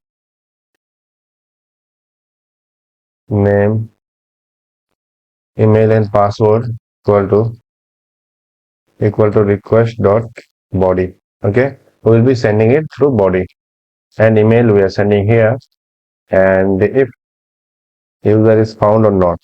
So if user we found the user, then we'll send on response status 200 dot json success success false, and we will send message user already registered, right? If user is there, then we will send a message that user is already registered. Okay, and if user is not there, then we will create the user. Then if user is there, then this, and if user is not there, then here instead of const, let's take let, so that we can change this out. If we take it const, then we can't change. So like user equal to new user dot new user, and here let's take give the field, give name, and then email, and then password, right? After that we will save this out. We will save user dot save, and here let's take await, and okay. After that, send the response dot status 200 dot json success true message user is registered. Now save. So what we have done, we have imported this name, email, password from requested body. This will be one post call. That's why we will get from requested body. That we have to send from front end, right? And we will check if user is there. We will send one response. User will be registered. And if user is not there, then we will create the user, right? So now register now. Okay, one thing we have to do, like here, if we save the password like this, it will store the password so that we can check this out from our backend, right? So we don't want this. Like I'll show. I'll register one from Postman, and I'll show. Let's go to Postman, and let's call this route. Before calling this route, we have to create the router and connect it with the server.js. So let's go to the routers and let's create user dot router.js, and here let's take one variable const express equal to require express, and const router equal to express dot router, and router dot post. The post is for register, and we will import the register function that we have just created from user controller, and now we will export the router. Module.exports equal to router. Okay, now save this out and let's go to server and let's connect it out. Let's take a variable user router equal to require routers and user router, and come here and app dot use user and then user router. Now save. and we have connected this function like user controller. We have connected this register function with the server, right? Now come to the post mode, and here let's call the post call, and here it will be localhost 5000 user and register. And now let's come to this like body and JSON, and here we'll be sending the data like email we have to send, and email give me code,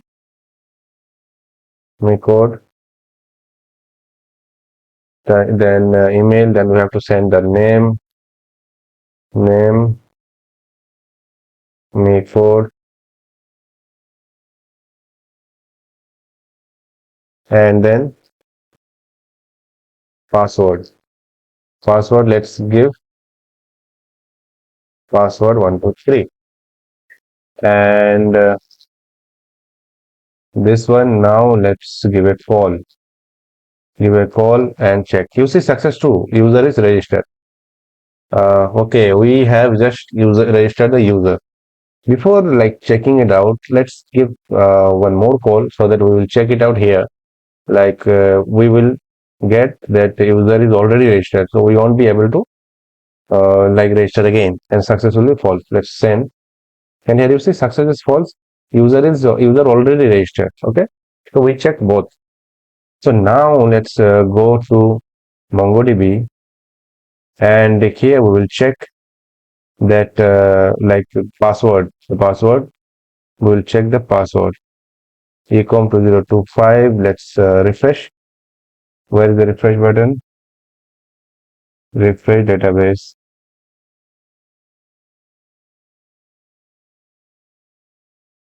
Refresh databases. Okay.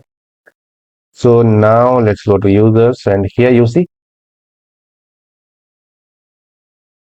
Okay, one like important thing is that even if it has given us error, it has saved the data that we didn't want. So for this one, let's come here, and if user is there, then we will return. We will type return here, return. Then it will not move forward.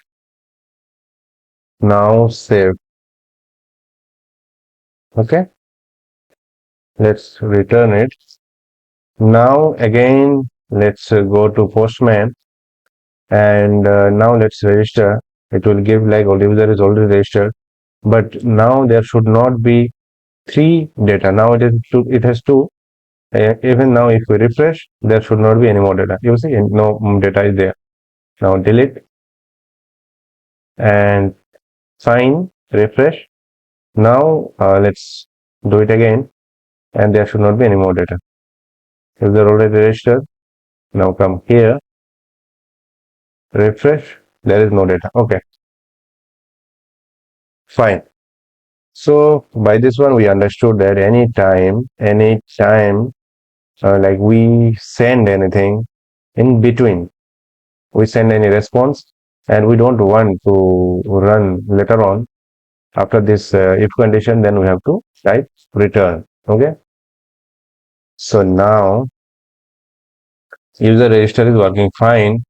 And one thing like I forgot to show you, that password, we can check the password. What is the password of the particular user that we don't want? Okay, so we have to hash the password, right?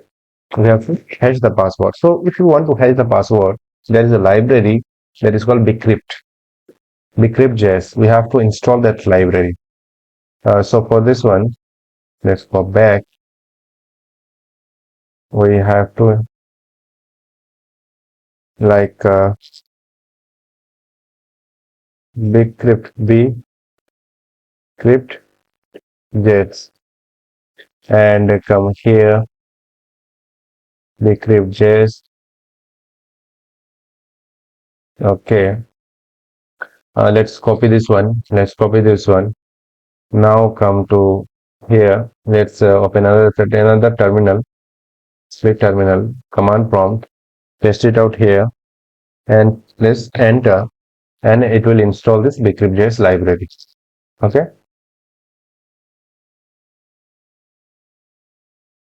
it will take a little time, just wait. So it has installed this library without any error. Now let's see the documentation. For the documentation, come here. Okay, this is the documentation. At first we have to import it out, right? And to hash the password, it has given this documentation. To check the password also, this documentation, another documentation. Okay, auto sync installed. To check the password, bcrypt.compare, and this, wait a second. Okay, now let's copy this one, copy this one, copy this one, this password. So here you see the various kind of documentation it has given. Here you see usage with sync and usage with async one. Okay, so async one is that means that here we have to give a callback, right? But here we won't give any callback, directly it will return. So they, like here salt is there, salt is okay, but for this hash one, it has given hash sync and it didn't give any callback. And here you got an one callback. Even this one, for this one, general salt, gen salt also, it has given callback. But we don't want to fall in this callback loop. Instead, we'll be using this sync one. So let's copy this one, copy this again, come here, register, okay, paste it out here, and this one, bcrypt one, let's cut it out from here and paste it at the top. We'll be using it for another functions too. That's why we are just copying out it here, and instead of where, let's give it const. It will be const. Okay, okay, hash sync, and here this is one, you can say one any, this is the password or what? Okay, this is the password. Okay, fine. So okay, variable salt, okay, salt, and now for the hash, give where, instead of where, let's give const, and this one also give const. We won't change it. We won't change it later. And here, then let's pass the password. Give the password. It will be password, and we'll pass the salt here. And here, name it hash password. And for the new user, at the password, we'll be sending the hash password. Hash password. Okay. And now save this out, and let's create what you can say, let's register one user. So now instead of code email, let's give another mail, code 2, and now send. User is registered. Okay, successfully user is registered. Now let's come here to the MongoDB. Now let's refresh, and congratulations, and here you see we got this password. This is hashed one. Okay, and here you see we can clearly see the password, but here we can't see the password. We get one hash data, and we can't do anything with this. Okay, so now let's come here. Fine, this is what we get, and we have restored the hash password. Successfully restored the hash password. Fine. Now let's log in. Let's create one function, name it login. Async request response. Let's take try catch, and let's response, send the response dot status 500 JSON success false message error in login. Okay, and for the login one we will send cons email and password, right? We will send the email and password equal to request dot body, and we will check this out. So what we will do,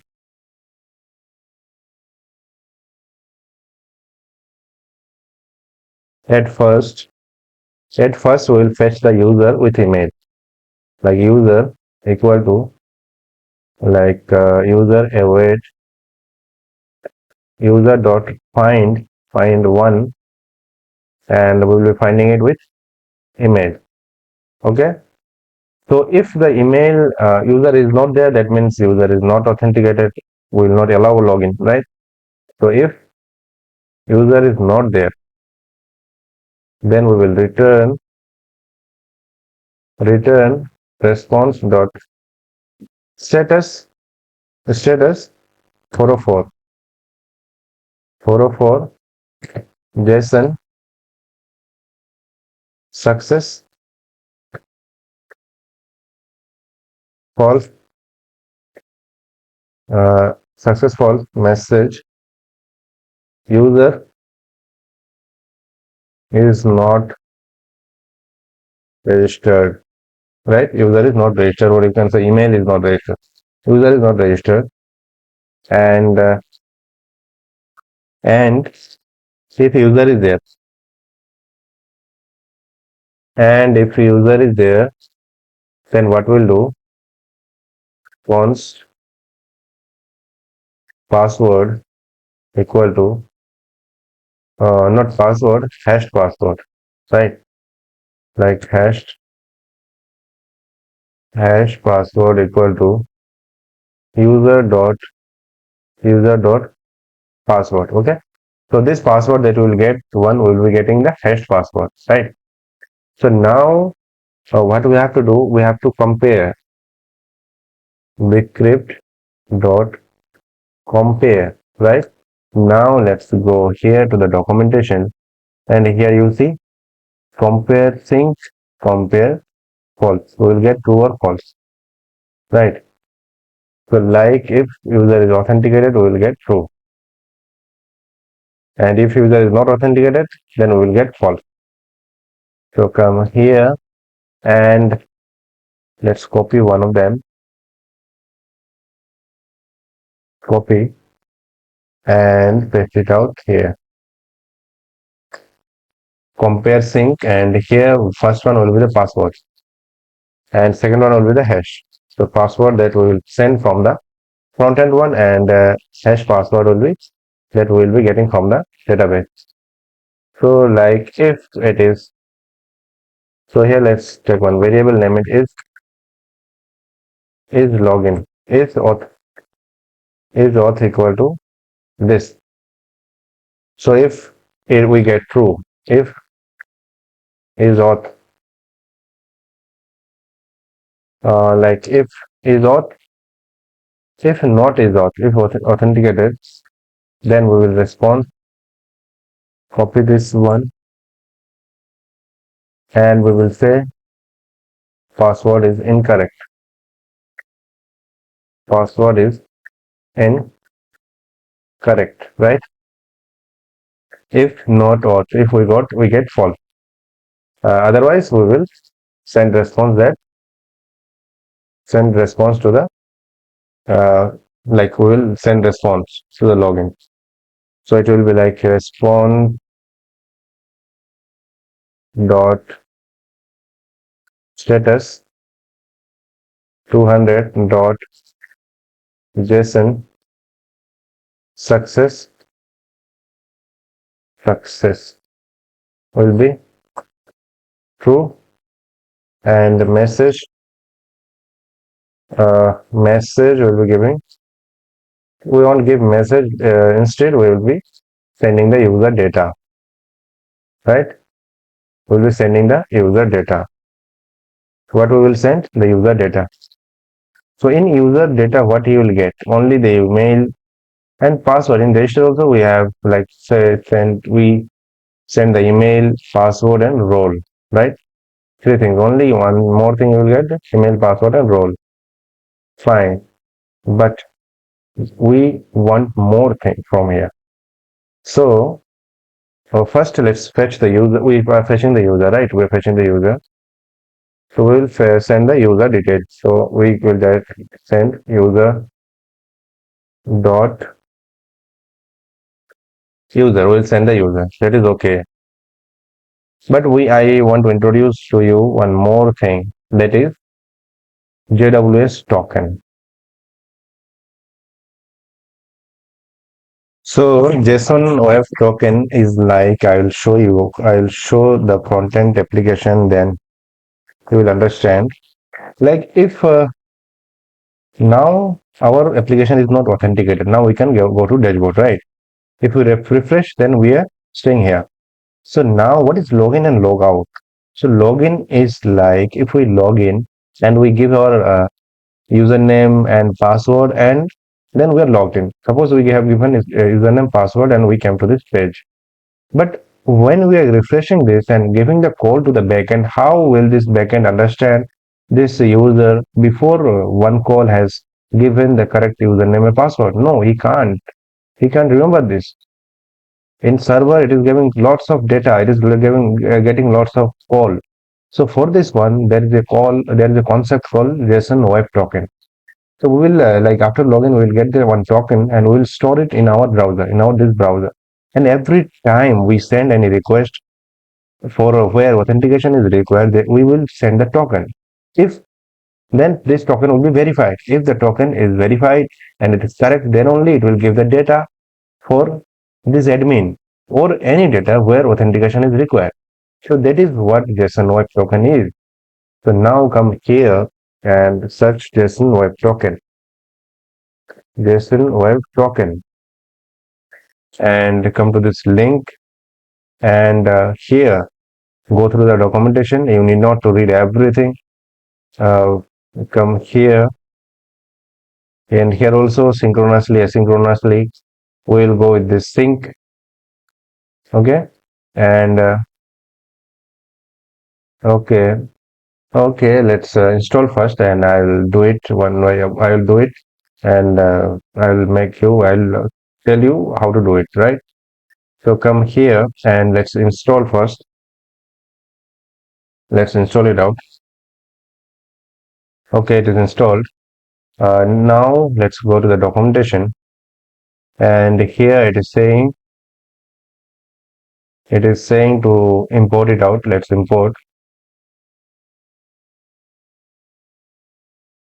Let's import it. Copy this thing. Copy this and come here. Paste it out at the top for this JWT, because we are going to use in different function const JWT equal to JSON web token, and cut this token. Cut this one from here, and let's go to login before response. Paste it out here. This is the token, and here you see that here we are storing some secrets. This is one secret. So let's take like, let's go to the top, and here let's take one variable const JWT secret. Take it in capital letter,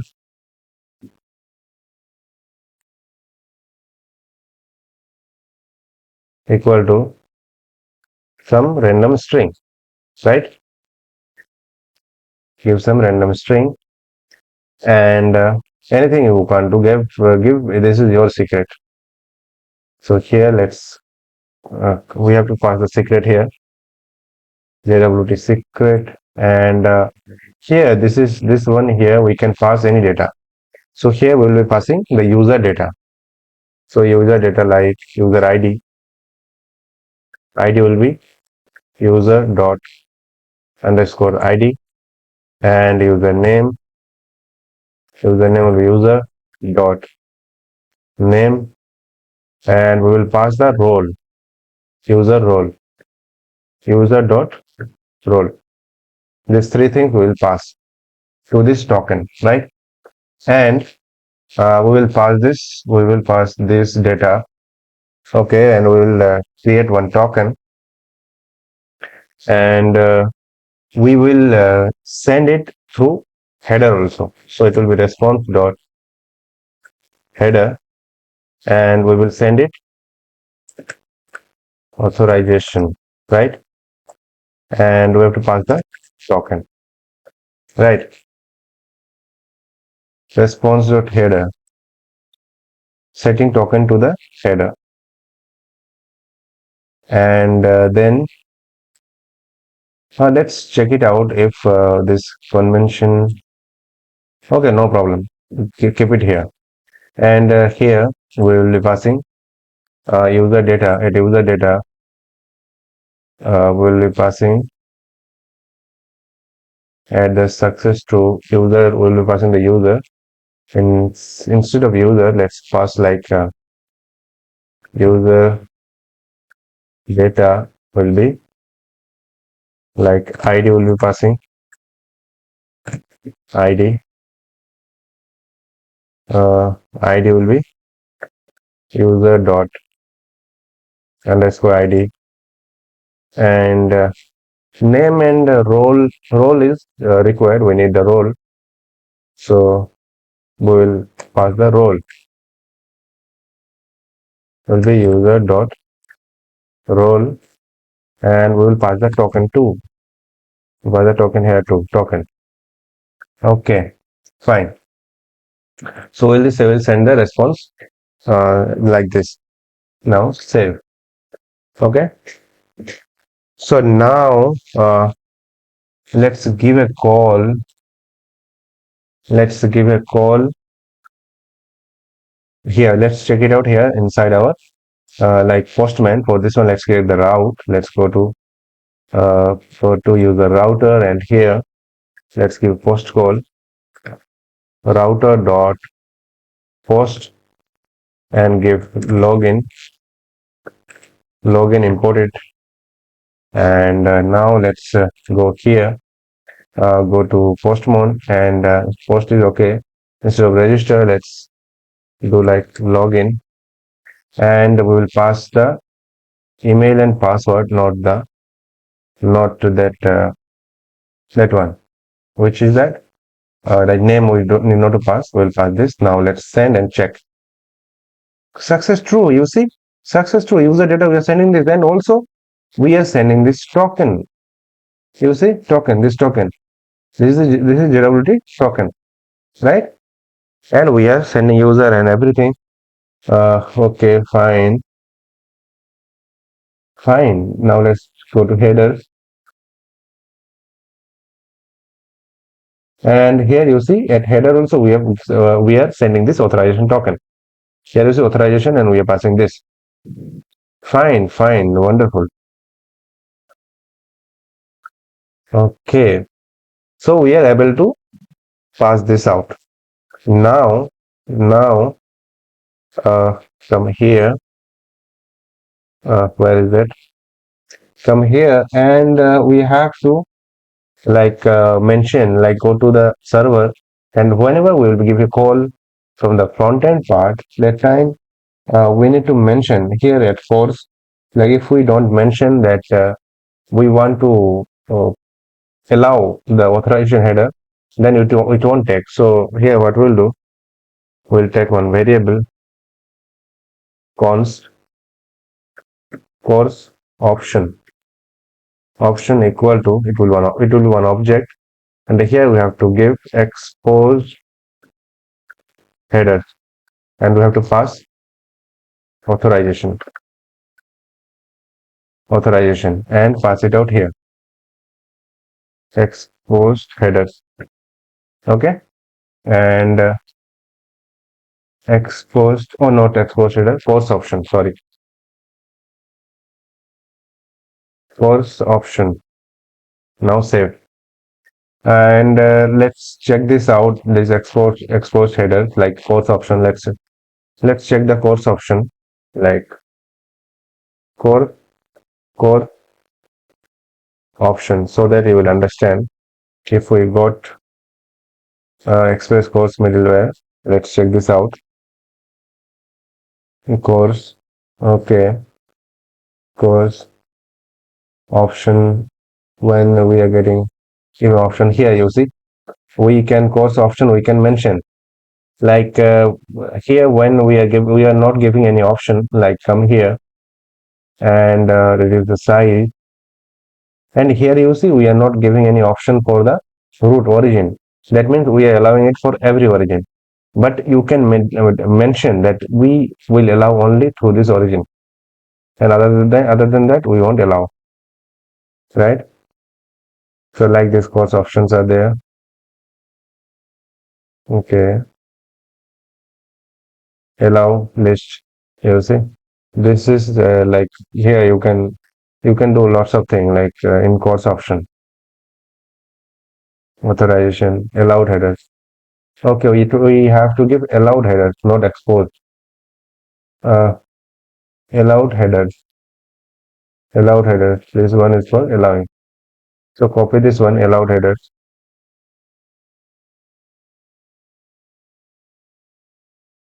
As far as I remember, it was exposed also. I did it with exposed, so no problem, no problem. We can just allowed headers, configure allow course headers. Okay.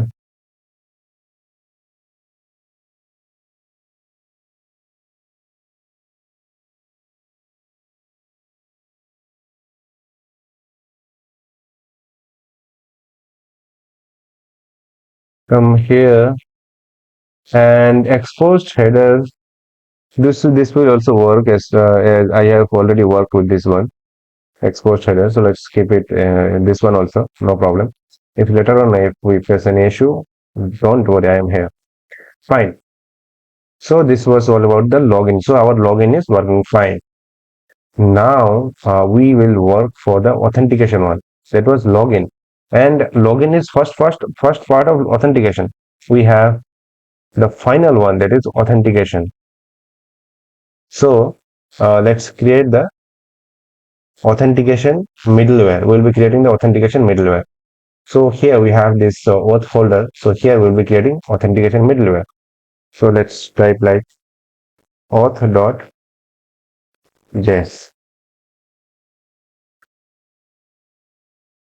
Auth.js. Instead of auth.js, let's change the name auth.middleware.js because it is a middleware, right? And here, what we will do, let's import the user first. User is very required. User model is very much required. Require model, user model, and let's module dot exports. Let's export. We'll be exporting two modules. One is for like authenticate async request response response, and here also let's check try catch, and for any error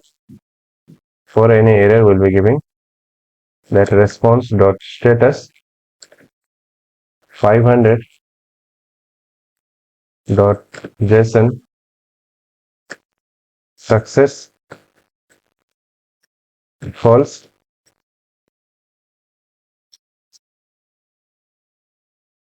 message error in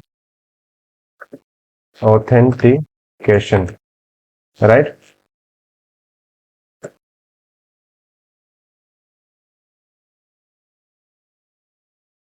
So now let's fetch the header.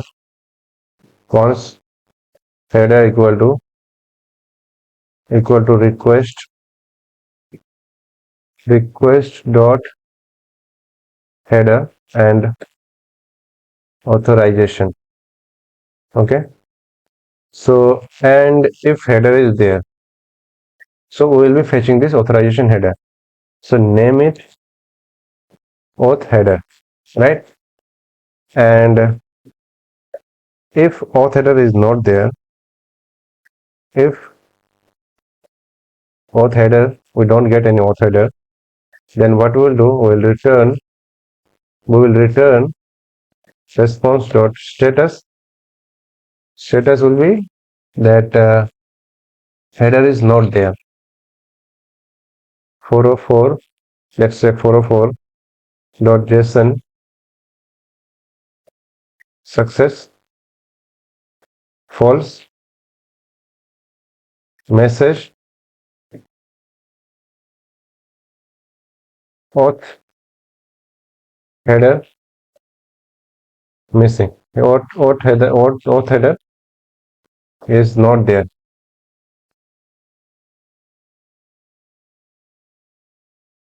Auth header is not there. Okay.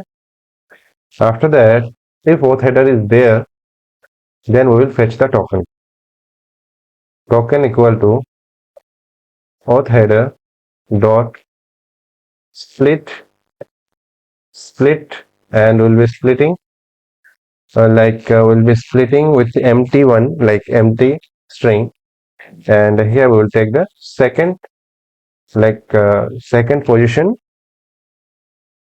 Like here you understand that authorization header, first we'll be saying sending the name like bearer.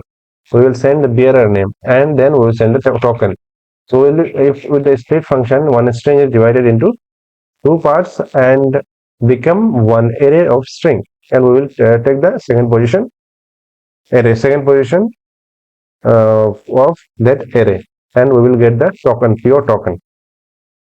Now we will get the token, and the token we have created, this token is created with the help of JWT token. So let's import the JWT const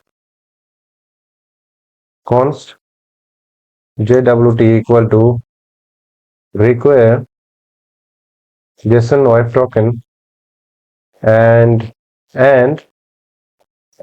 const, and here you see there is a JWT secret that we have assigned, like we have taken one secret while assigning this token. So let's go there, go to user controller, and at the top you will see this JWT secret. Okay, so like here we are storing the secret, and also we'll be like from here we can't fold it there in our auth.middleware.js. So let's do one thing. There is a library, that is .env. Let's install this one, npm install .env. It will be .env. Install this one. So you can check this out. You can check this out .env. .env is one library.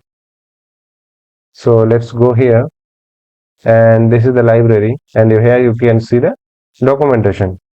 You can go through the documentation. Okay, and we will copy this one and come here, and .env is installed, and here we can create one file with the name of .env. Okay, and here we will store all the variables that we will be fetching like multiple places in multiple places. So let's come here, come to user controller, and go to the top, and here we have to pass this, that we have to require .env and then .config, then only we can fetch this one.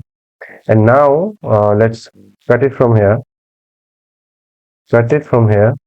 and let's go to .env and paste it here.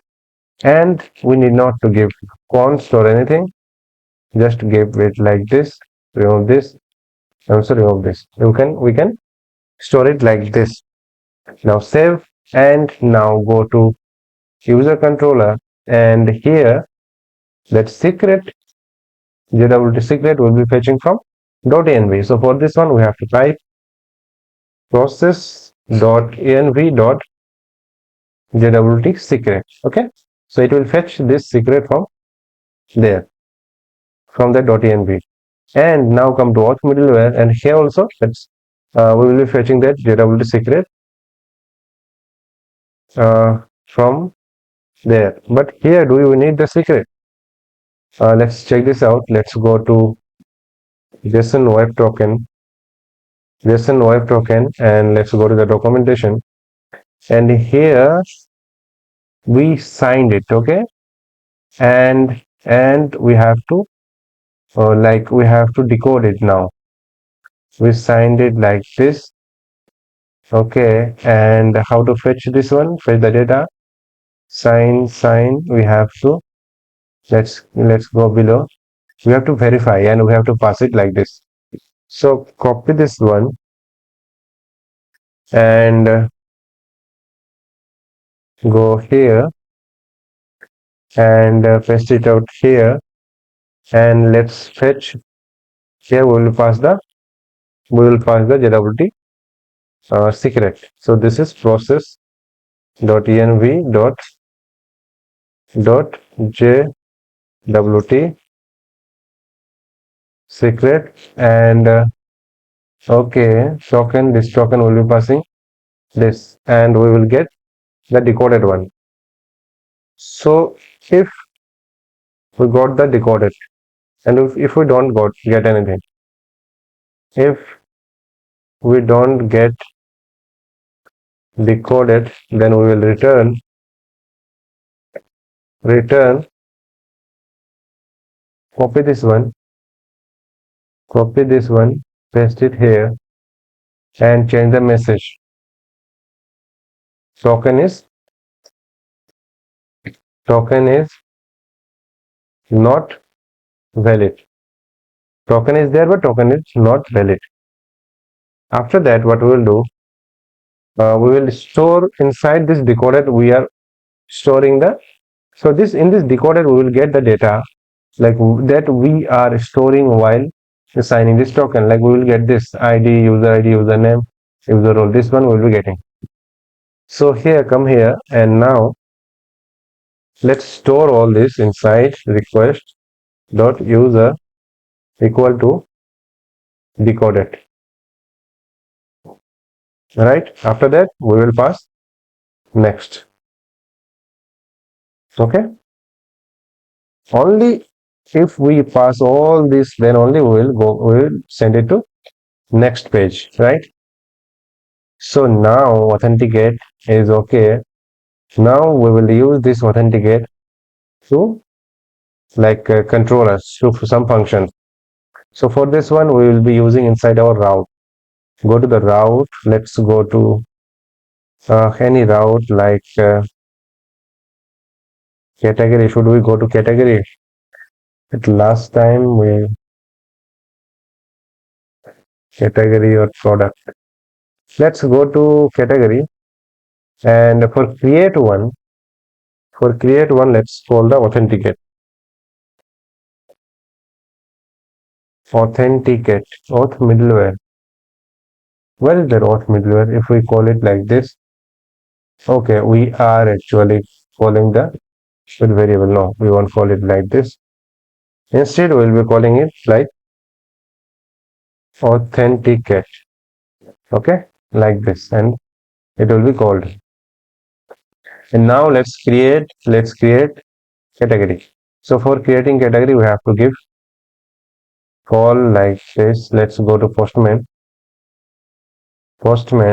and here it will be like post, then category, create, and at body we have to pass the name and description. Name category, let's give shirt, and we have to pass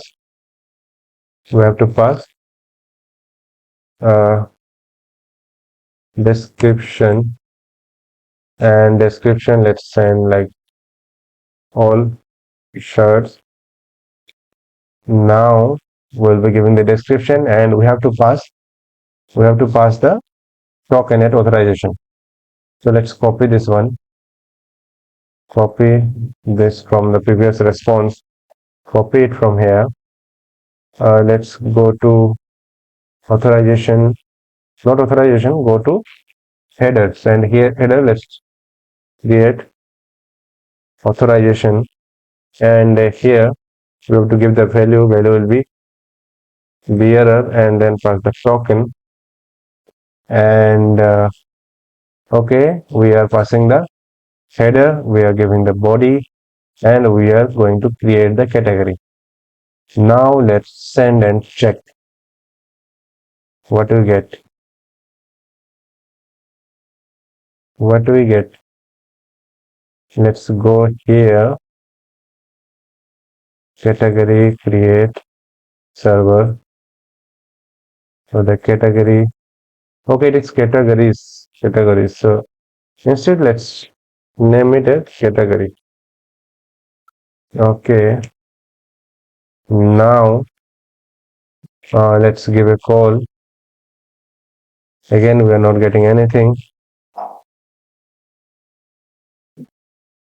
Internal server error, and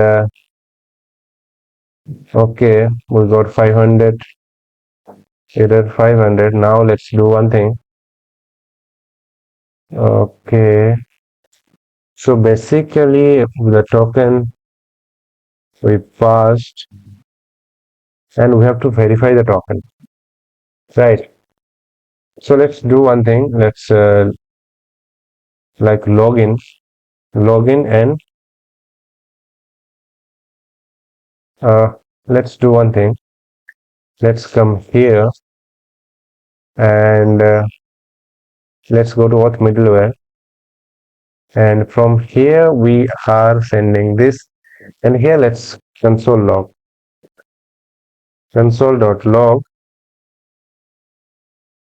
error. Let's send the error. If we may get error here because 500 is here, so let's come here, and not here, let's go here, let's send, and now let's come here, and the error is here only. Here is the error. Okay, next not defined. Okay, the problem is this next is not defined because here we didn't pass the next. We have to pass the next here. Okay, for this middleware we'll get this next. Now let's do this. Let's come here, let's send, and okay,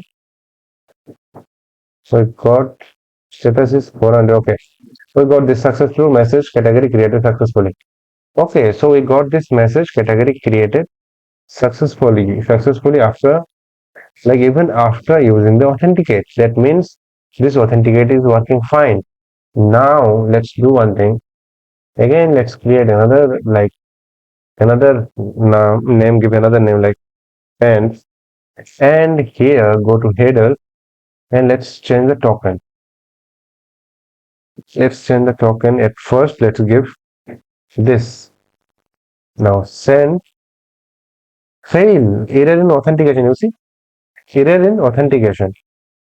So from where we are getting this? We are getting this one. Error in authentication. Okay. So like if header is there. Okay. If token is not valid, then it is giving error, and it is sending response from here. Okay. Okay, so congratulations, it is working fine. For wrong token, it is not working. Now let's do one thing. Instead of wrong token, let's remove this authorization and delete this one. Okay. Now let's send and check. Auth header is not there. Auth header is not there. So this time we are sending it from here. We are sending it this.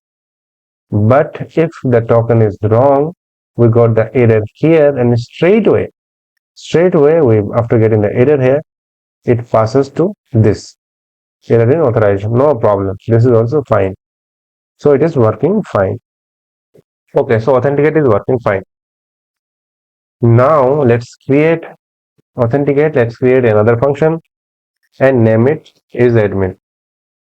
Right? If that particular user is the admin or not. Request, response, and here also you have to pass next. Let's check try catch and let's copy this out and paste it here. Error in authentication, error in admin authentication. Okay, and now you see after we will be using this admin only after this authentication has run. Okay, so if this authentication is run, we already got this user is authenticated, right? Now what we will check if this user role is admin or not. So here what we will do, we will check that if request dot user dot role equal to admin, then only we will send it to next. If it is not admin, then we will send error like response dot status 500. Let's give 500 dot json success false, and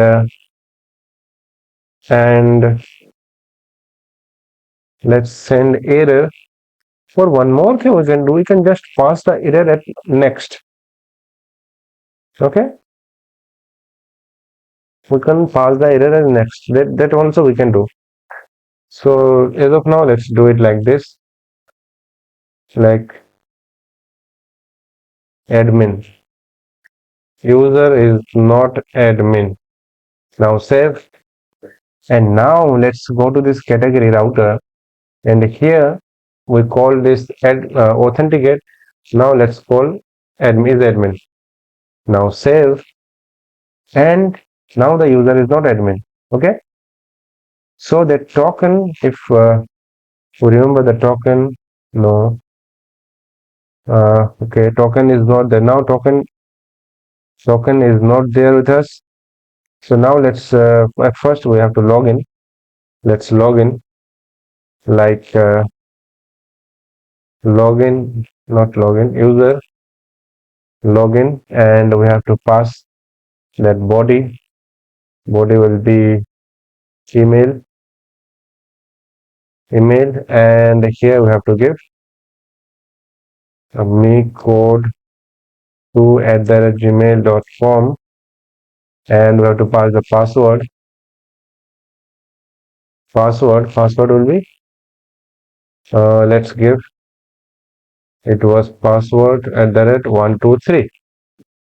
Now send. Let's check the body. Error in login. Make code to @gmail.com. Password @123. It is showing wrong users. Let's refresh. Me code to @gmail.com, and me code to @gmail.com. This is the password. So where is the problem? I don't know. Like password may be wrong. So here it will be small p. Okay, now send. Okay, we got this. We got this token. Let's copy this token. Copy this token. And now here, let's create the category. Category create. And let's go to the headers and pass here authorization. Authorization, and pass the first pass bearer and pass the token. After that, let's come to body, and here we'll pass the name, category name. Let's give the name as bag, and we have to pass the field like description, and here bag. Let's give bag, and now let's send, and now we should not. It should not save the category, right? Because we are passing is admin, and this user role is not admin. Let's see. Send false. User is not admin. You see. So that means that this authentication is working fine.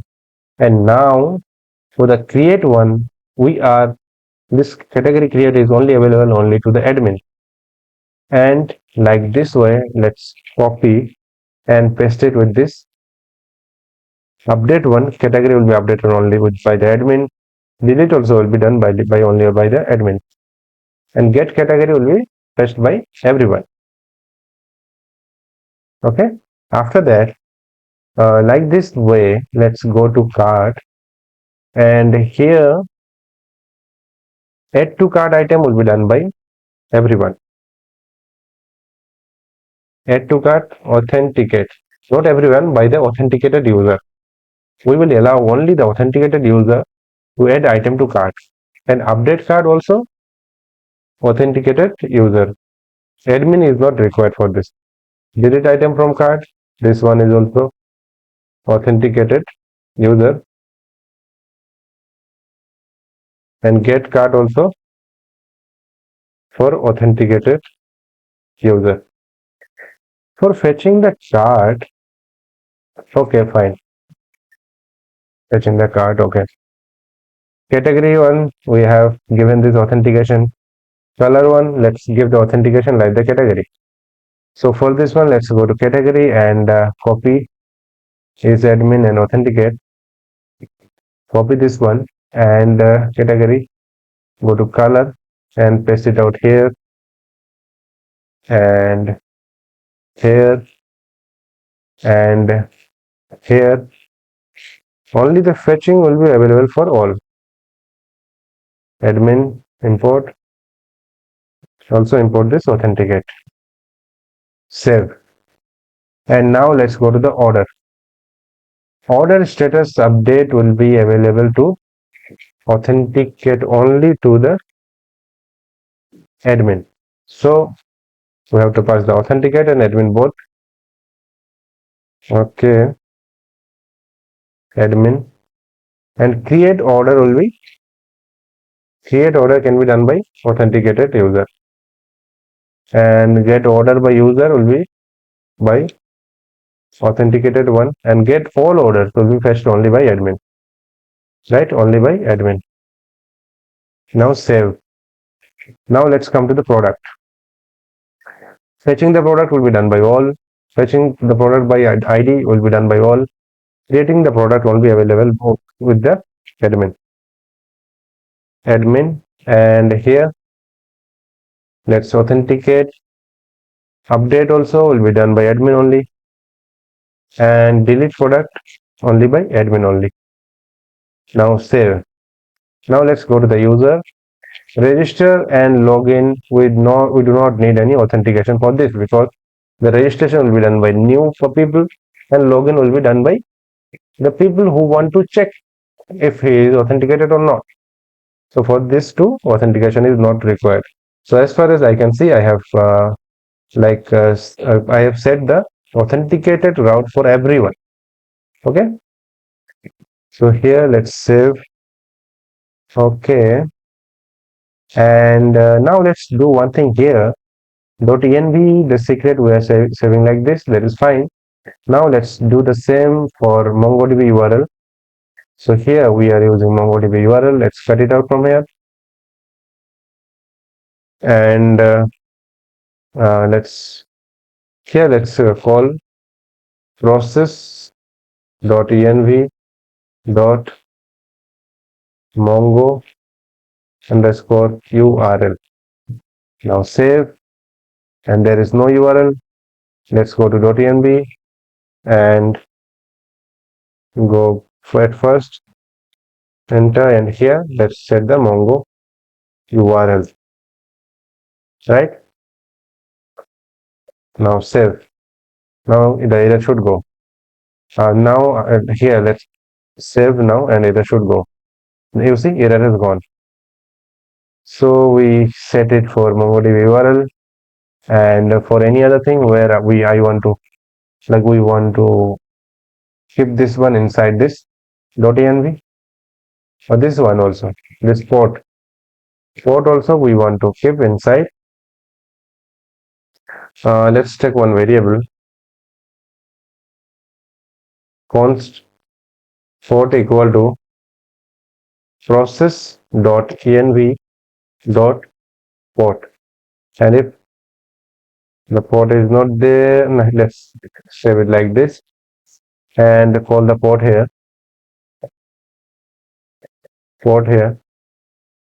Before saving, let's go to .env and set the port equal to 5000.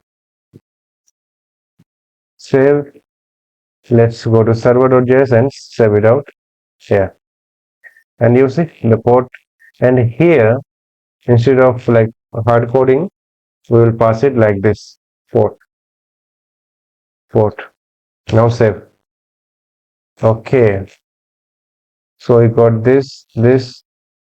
So our server is like almost ready. Now what we will do, we will connect our backend with the front end. Now let's connect our backend with the front end. So let's check the front end first. So this is our website, and here you'll see that first of all what we will be adding. So if you go to orders and cards, and here user is necessary. So for user is necessary means authentication is necessary, right? So authentication is the only thing that we'll be adding at first. And even if you go to the admin, from where we'll be adding that products, there also we need authentication, right? So let's apply the authentication first. So first of all, let's go to register page. For authentication, first we have to register. So let's go to register page, and this is the register page. So go here, go to register. This is the back end. Let's go to front end. This is the front end, and let's go to register of. The register is there inside this client. Go to pages and register here. Fine. So if you want to work with form, so two libraries are needed to handle the error. So for this one, we'll be installing Formic and Yup. I will suggest to check the documentation. So search npm Formic, right? And also search npm Yup. These two libraries are necessary. Like you can, without these libraries, we can handle this one. But with these libraries, you can handle a real time error. Like if you type and you type something wrong, you can show the error below, right? So let's come to this Formic, and this is the Formic. I'll suggest you to go with the documentation. Okay, here much documentation is not there. Formic blog user enterprise get started. So you can go to the documentation here. Okay, here is the documentation for Formic, right? You can go through the documentation, and here is the Yup documentation is mentioned here inside this npm package. So let's install these two packages. Install this npm Formic and get started. So let's start. Go here, go to the frontend part, and let's install this npm install npm install formic, and yeah, let's install these two libraries together.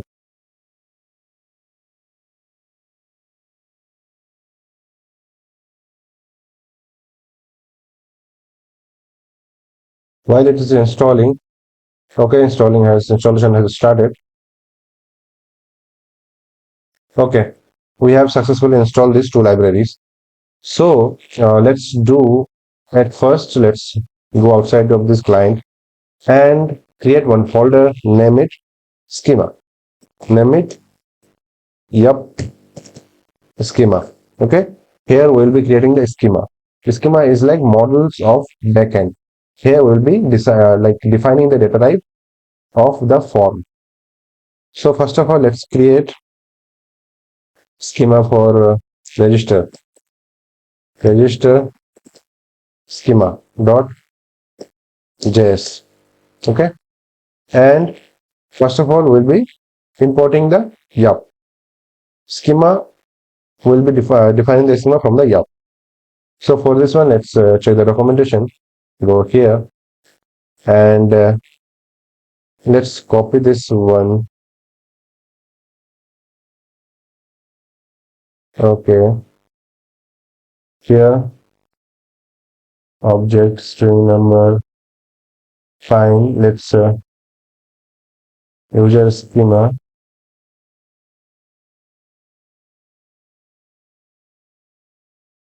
Let's copy this one. Let's copy this one and come to here. Let's space it out, and we do not need this as of now.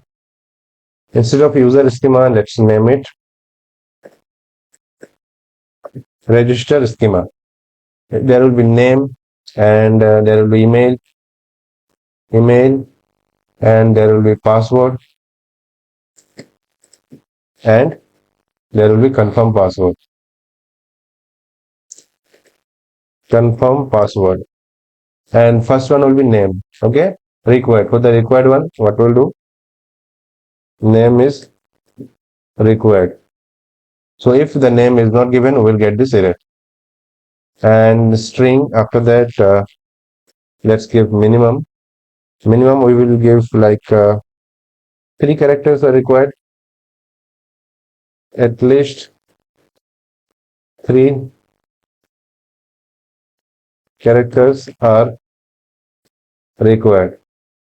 And for the email, string and then email and then required. Email is required.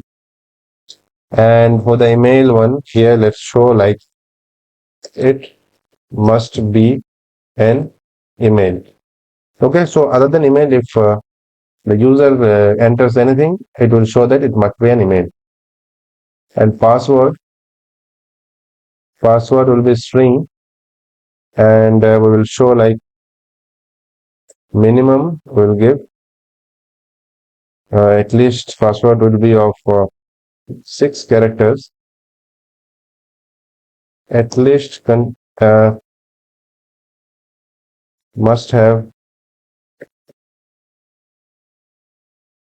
6 characters. Must have 6 characters.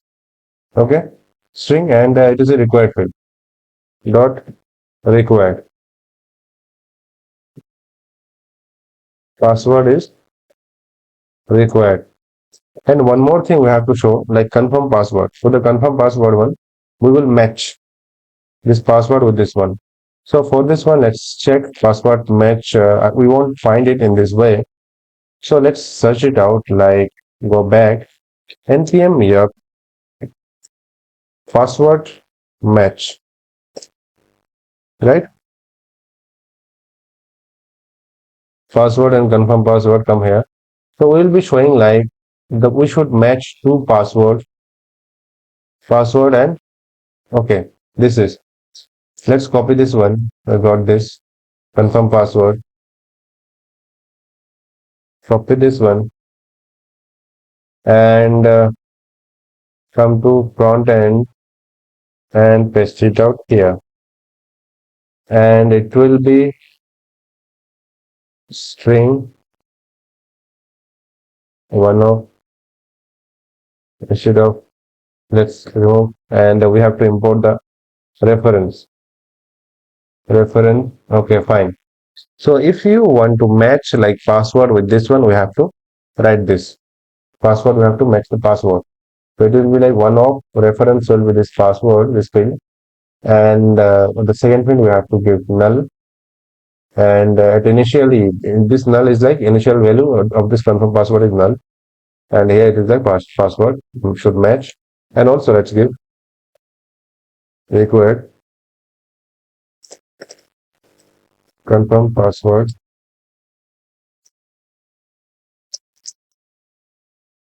required. Now save. Now let's export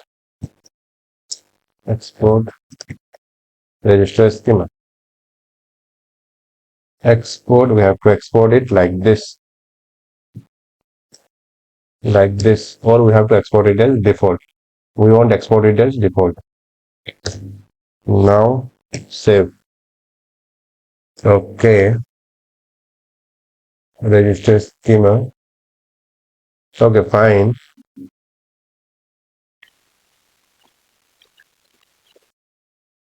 Now let's go to this register page. Go to the register page, and here let's apply the formic one. We have to apply here. Let's remove the things that we are not using, and here let's do one thing.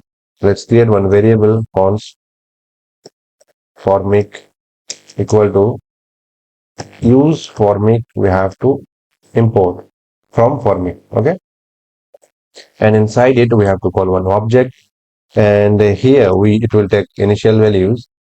So we have to give the initial values. We have to give inside an object, and it will be name, empty string, email, empty string, and then password. We have to give empty string, and confirm password. We have to give empty string. Okay, this is the initial value. After that, we have to give, instead of this, let's take one variable, name it initial values will be,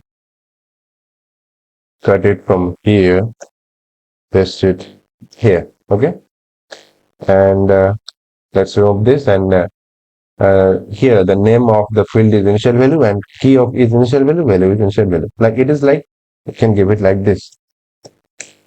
Okay, this is the variable and this is the key of formic. Okay, now let's give validation schema. Validation schema, it will be register schema. Let's import the register schema that we have created, and after that we have to give on submit. Okay, on submit we will get one function. It will be one function. We will get the values, and okay, let's console log, and we'll show the register formic submit and values. Now save. Okay, and we got this. Now let's come to this form, and here we have to give on like hand on submit. Okay, and here we have to give handle no formic dot handle submit. Okay, we have to call the formic dot handle submit here. After that we are having this input name. We have to give input name. We have to give the name, and name.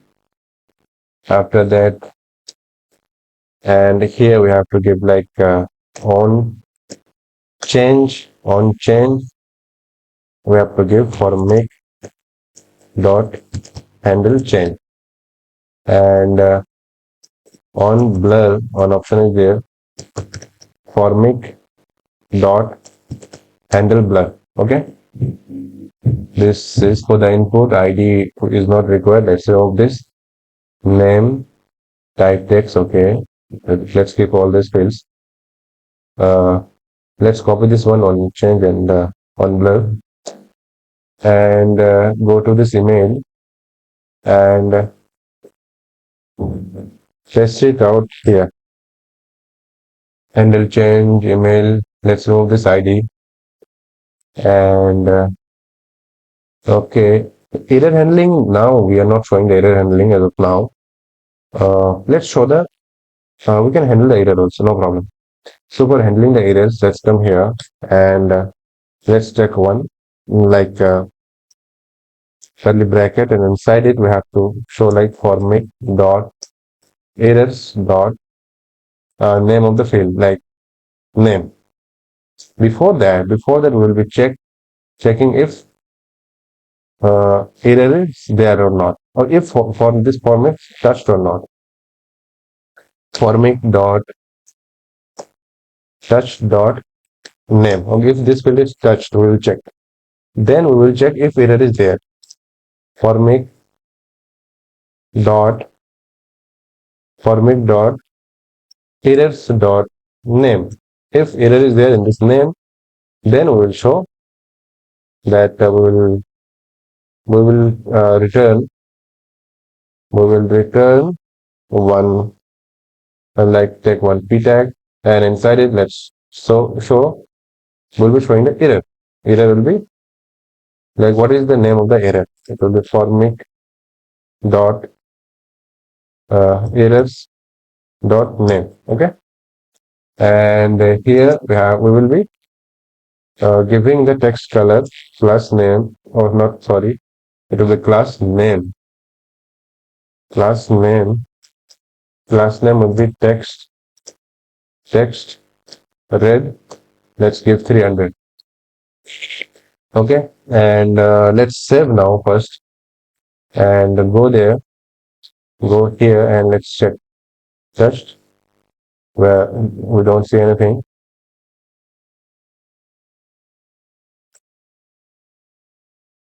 Let's refresh. You see, name is required. We got this, name is required. So it is working. The handle error is working fine. Now let's refresh. Error is gone. Click, go outside. You see, we got this. So this error handling is working. Let's improve this color. Increase the color of the red. It will be red. Let's take 700.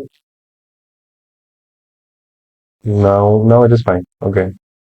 And let's apply this like this. So this is the purpose of formatting here. Here you see the immediately we are getting the error. Like let's refresh. There is no error. Let's click it and go outside, and you will see this error. So like immediately for showing the error, we are using formatting here. Okay. So let's come here, and for the email address also, let's copy this one, the error one.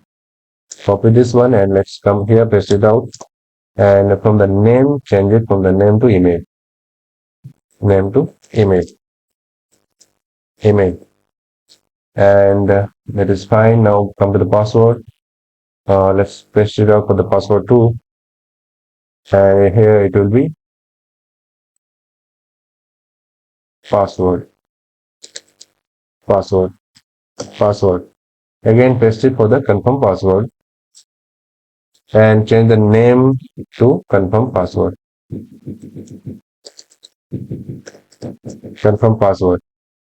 Okay, and here also give the name to confirm password. And here also give the name to password. ID is not required, and HTML postal code is not required. Here also it is not required, and confirm password, postal code. This we will keep it simple, right? Postal code, HTML4. Remove this, and let's copy this one, handle change and handle blur, and paste it out for this fields, and this fields. Now save, and let's take one button for submit. Okay, button for submit, and we have to define the type to submit, and here let's style it a little bit. Class name text blue, not text white. Let's give text white, and background, let's give background blue, background blue 600, and give padding to x-axis padding, let's give 2, padding 2, and round it. Let's submit and check this out. We got this submit button. Instead of submit, okay, we have the save button. Instead we have the save button. Okay, either remove this save button also. We can remove this out. Go to the save button in there. Okay, fine. Let's remove this one. Let's remove this submit button. We have this save button. Okay, fine. Type submit. Completely fine. Now save, and here now let's save. And here you see all the errors we're getting. Name is required, email is required. Even we didn't touch it, but after, like for the save one, we are getting this error. Now let's fill the fields and check the console. Like if we check the console now, we won't get anything. Let's console now, and class and field rule. Okay, we have to change this out. Somewhere that is class. So let's check this out here. Let's search. No field rule. Okay, this may be in different component. So these are not big errors. You yourself can do this one. Now let's come into the topic, like error handling, right? So here let's do one thing. Let's minimize this, and let's give the name, and let's give correct one mail. Let's give some password, and type, we will be giving the password, right? As of now, type is text. That's why we can check. You see, the password must match. Here we are getting error password must match. It is not matching now. The moment we will match, the error will go. This is the purpose of for make and yeah. Now save, and you see when the everything is correct, we are getting this submit. On submit, we are getting only if everything is correct. On submit, on console log, we have we console log it here on submit. Go to the top, where here we are console logging here. You see? Fine. So we are getting the value after error handling. Okay. So now what we'll do, let's do one thing. Here we can see the fields. So this is like normal HTML thing. Let's go to the password and confirm password, and type instead of text, let's give password. And here also type text to password. You will get it. Like password is a field, you see, automatically it came. Now you won't be able to see this. You see, we got this. Fine. So now we'll be submitting. We'll be like after error handling is done. Now we'll be giving a call to the backend. Okay. So for giving a call, we need one more library, that is Axios library.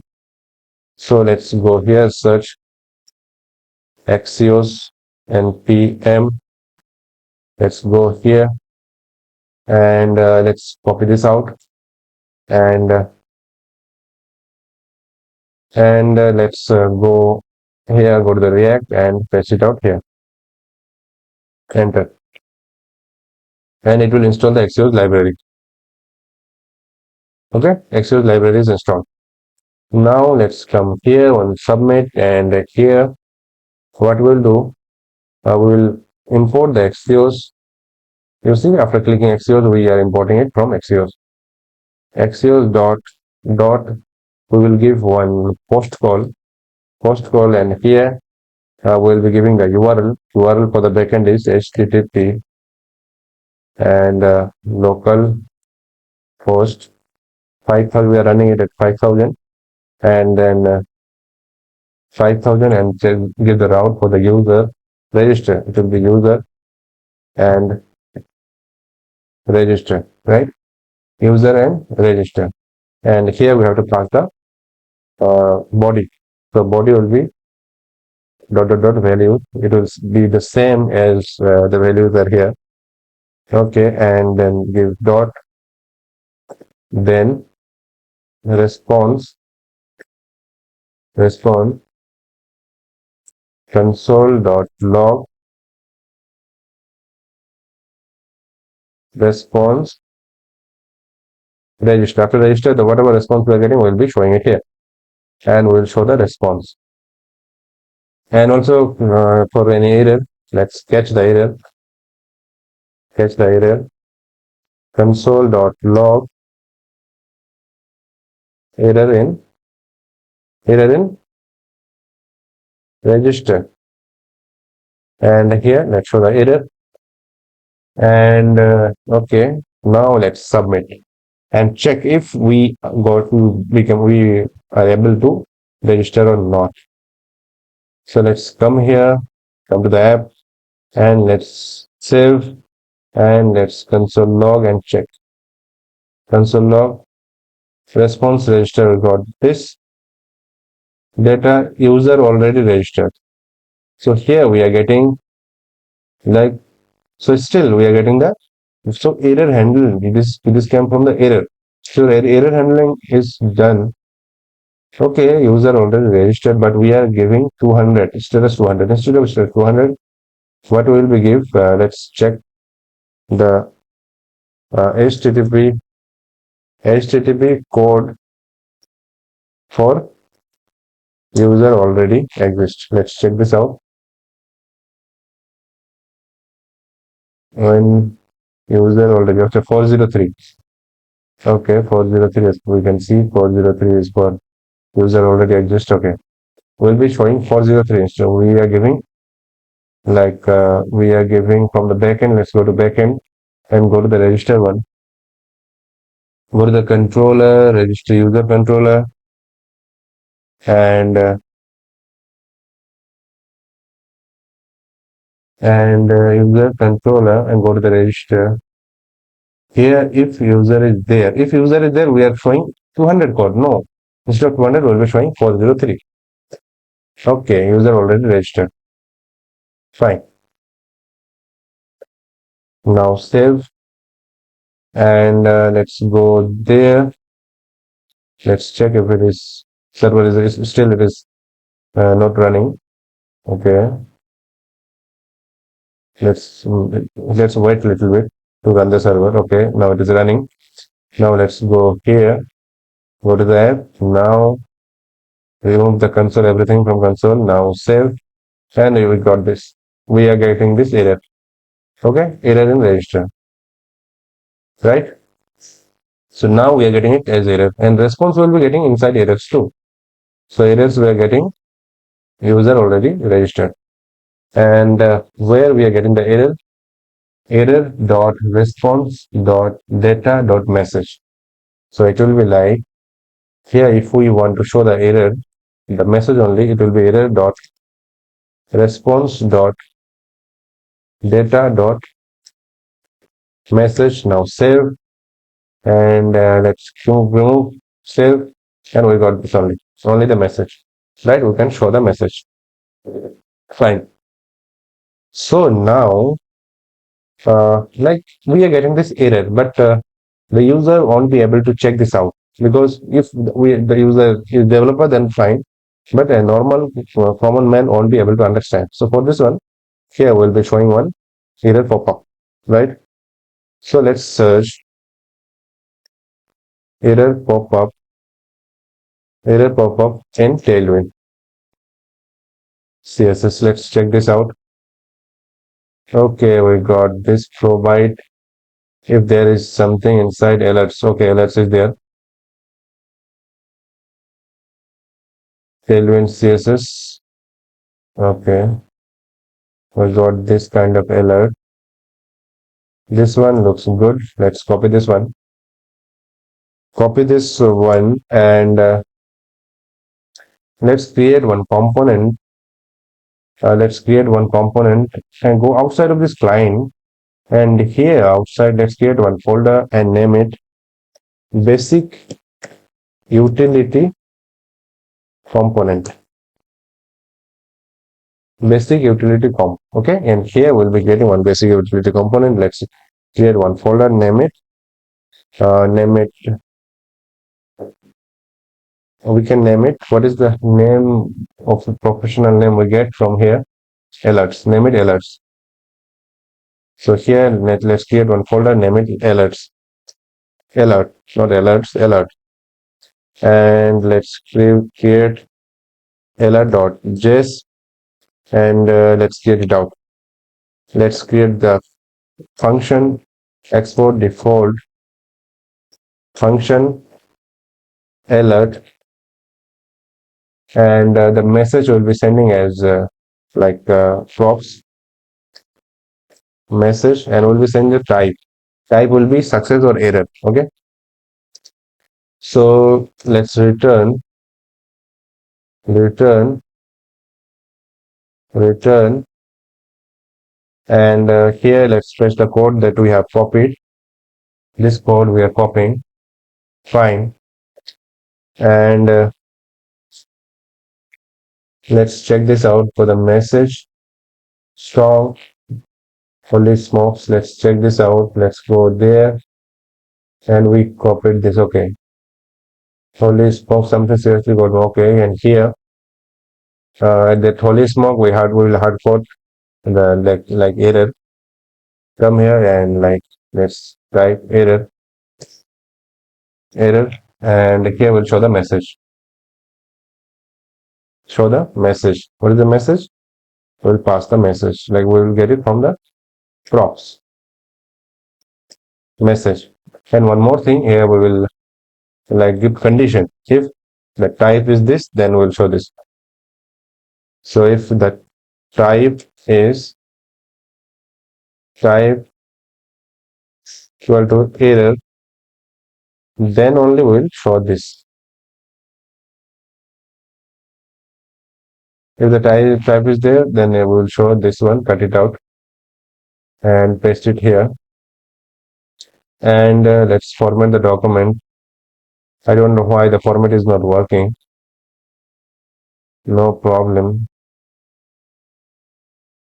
We will format it by our own. After that, if again we will give one condition, if type equal to success, then we'll show something else. So let's copy it out. Let's check this out. If any like pop-up is there for success one. Okay, danger. This one looks privacy has changed. This one informational message danger.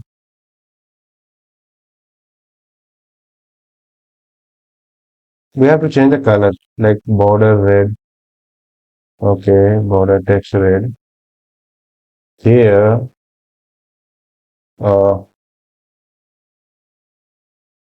if we change this out, like here, if we change this out to green, and other than this, let's do it out. Let's check this out. Here, let's come here instead of this. Like here, let's take one thing. Let's do one thing. No problem. First, let's show the error first. Type error will be showing the type. Okay, let's save this out, and let's import this alert component. Alert component inside our register. Let's go to register pages. Go to register, and here let's import the alert component. Where we want to import. So if okay response, whatever response is, let's here let's create one variable, name it message, set message, and let's use state and message give string, empty string, const message type set message type will be equal to use state like and the type message type uh, by default let's take it as error or success. Let's take it as success, and here let's do it like for the response. We got the response, so for this submit of registration, so let's set the message set will be response dot data dot message, response dot data dot message. And for the error one, I also set the type here, set message type, it will be success. And let's come here and set message will be error dot response dot data dot message, and set type to error, set message type to error. And here also let's okay, now let's come to the alert again, and for the error one, let's copy this out. Let's copy this out for the error one. Okay, for the success one also let's paste it up for success. For success, for the type is success, then here we'll give green and text green. Now save and check this out. Let's come here, let's give name, code, give password, confirm password, and let's save. Nothing happened. Why? We're not okay. Nothing. Okay. My fault. Let's come to this register, and we didn't import that alert, right? We have to import the alert. So come here inside this form. Here, let's wrap everything and remove this. Go below and close it here. Let's go to the top, and here if any error is there, like if any message is there, then if any message is there, then we'll like call the alert component, right? And we will give the message, and we'll give the type to. Type will be message type. Okay, and close it. And also let's do one thing.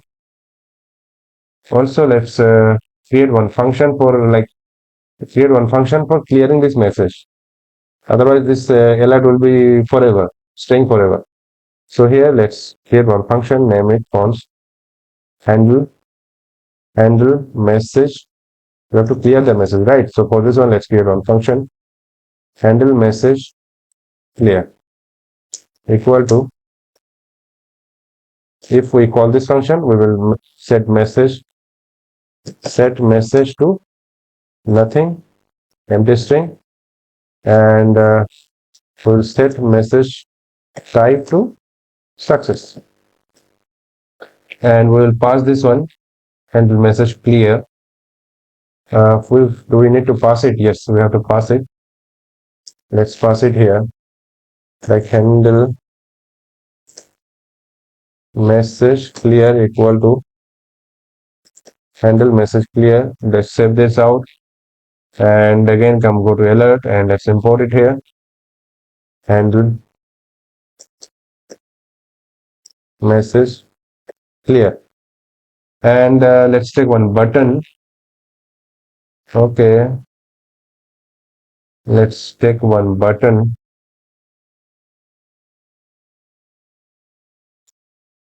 Div, and here let's close the div, and let's take one button here, button, and name it, or give a cross mark.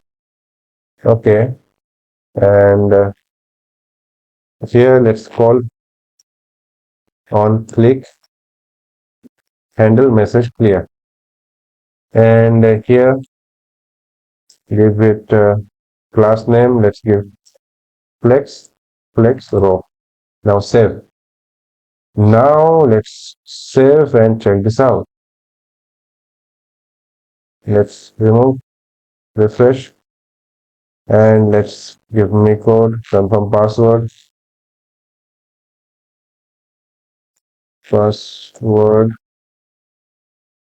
now save, and you see we got this. Congratulations, we got this user already registered, and there is already one like this button, close button. So let's do one thing. We are getting this close button. Let's go here. We are having this close button. Okay. So instead of that button, let's give handle click here. Or let's do one thing. Instead of span, let's give here, change it to button, and here also change it to button. Let's remove this. Before that, let's copy this out on click, cut it, and paste it out here,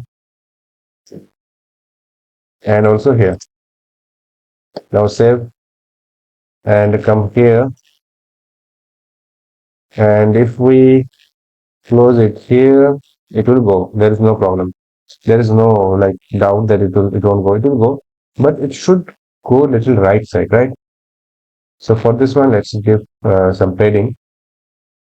So let's give some padding x4, and instead of 4, let's give 8,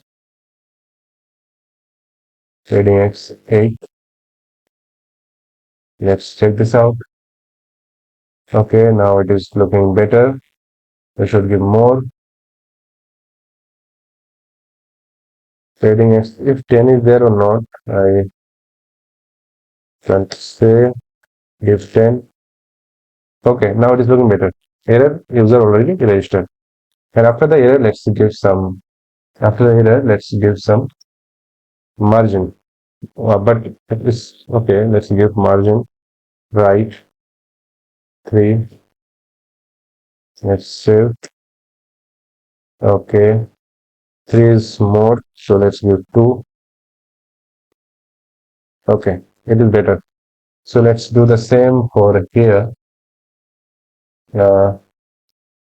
This one, margin here, margin right, margin right 2. Save. And here for the success one, let's do it like success. Save. Okay, now it looks better, and this message, it is like going here instead of like coming it here. We should call it on the bottom or here. Okay, let's call it here on the left bottom.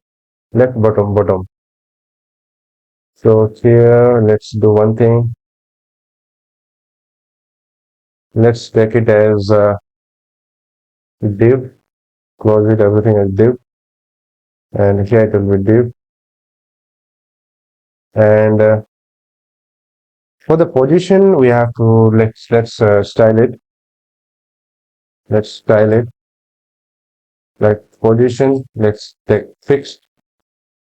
And bottom, let's take bottom as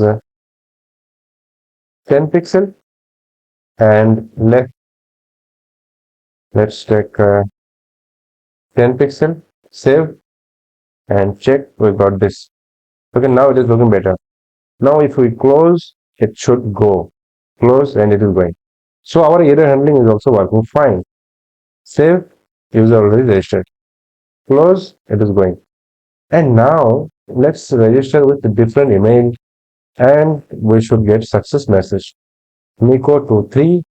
Instead of 23, let's give to 5 because it is 25. Now save. Success, user is registered. We got this. Congratulations. Our both of the thing is working fine. Okay. So this message is also coming from the backend. Okay. These are not hard coded. Now close. Fine. And one more thing, like for the success one, it was showing the background little reddish, right? So is it something like this? Text red, okay. Text red, okay. Border red, border. Here's a busy red 100 instead of red. Here, let's give busy green for the success. Okay. Now it will be fine. Okay. So our user registration is working fine. For this, after the successful registration, we will be clearing this form if the registration is success. So for this one, again, let's come to the register, and here, if the registration is success, then we will reset the form. So we'll be resetting it like formic. What did do this formic? Formic dot reset form. Call this one and it will reset after successful registration. Okay, let's register with like different mail. Like if we register, it is already registered. We got the error. We got error. Now let's register with different mail like 24 and save. User is registered and background is success. We are getting, but it is not resetting the form. Why? Why is it so? The form should reset. Why is it not resetting? Okay, it is resetting, but it is not showing. Okay. The problem is that the form is already reset, but these values are not there. Okay, so for this one, let's come here, and here we didn't give the values field. Here at every input, we should give values field. So values, for updating the values, it will be formic dot values dot name. For the name, it will be name, and for the email, it will be email. So like values, value will be formic dot values dot email, and for the password, it will be value will be formic dot values dot password, and for the confirm password, it will be value will be formic dot values dot confirm password. Now save, and now let's check this out. Here you see now this has gone. Now let's refresh, and here let's take the confirm password.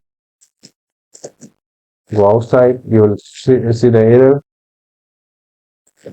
and when these two password matches, you will see the error has gone. Let's take name, and here let's give like 23235, and let's save, and we got the success message, and these are reset. Okay, you see this is working fine. So registration is done. Now let's log in. So let's create the login one. Okay, so for this one, let's go to login, and now we'll be creating this login. It will be the same as the register. So let's do it. So let's come here, come to the register. First of all, let's go to that YAP schema and copy this register schema and create login schema, login schema.js, and paste that login schema here and change the register schema name to login schema. And in login schema, we won't have this confirm password. We will have email and password. We will remove the email. Now save. Also remove this reference. Okay, login schema. Now let's go to register one. Let's copy from the register. We can copy everything and paste it in login. Let's copy everything from register and go to login, and let's click it, paste it out, change the name at top from register to login, and okay, and everything looks good. And here from the register schema to login schema, import the login schema, and remove register schema and unnecessary things. Alert. This one may be incorrect, like this import may be correct directory or not. So no problem. If we see an error, we will change this out. And here initial values will be, remove this confirm password. It will be email and password. Let's change the name. And here at user, it will be login. And wherever register is written, let's check this out. We'll replace it with login. Register, you see, in four places register is written. Let's change it with login. Login. Login. Okay, now let's come here. User login response, register login, fine. And from these fields, let's remove this name. Let's remove this name from here. We have email address. We need password. We don't need this confirm password. Let's remove. And I think everything looks fine.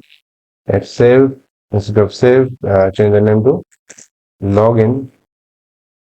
And now I think login component is done. Now save. Okay. Now let's come to the login. And now let's log in. Password is incorrect. Okay. Okay, congratulations, this is working fine. The login is working fine. So now let's give like password, maybe give this password, no problem here. Let's give 235 login.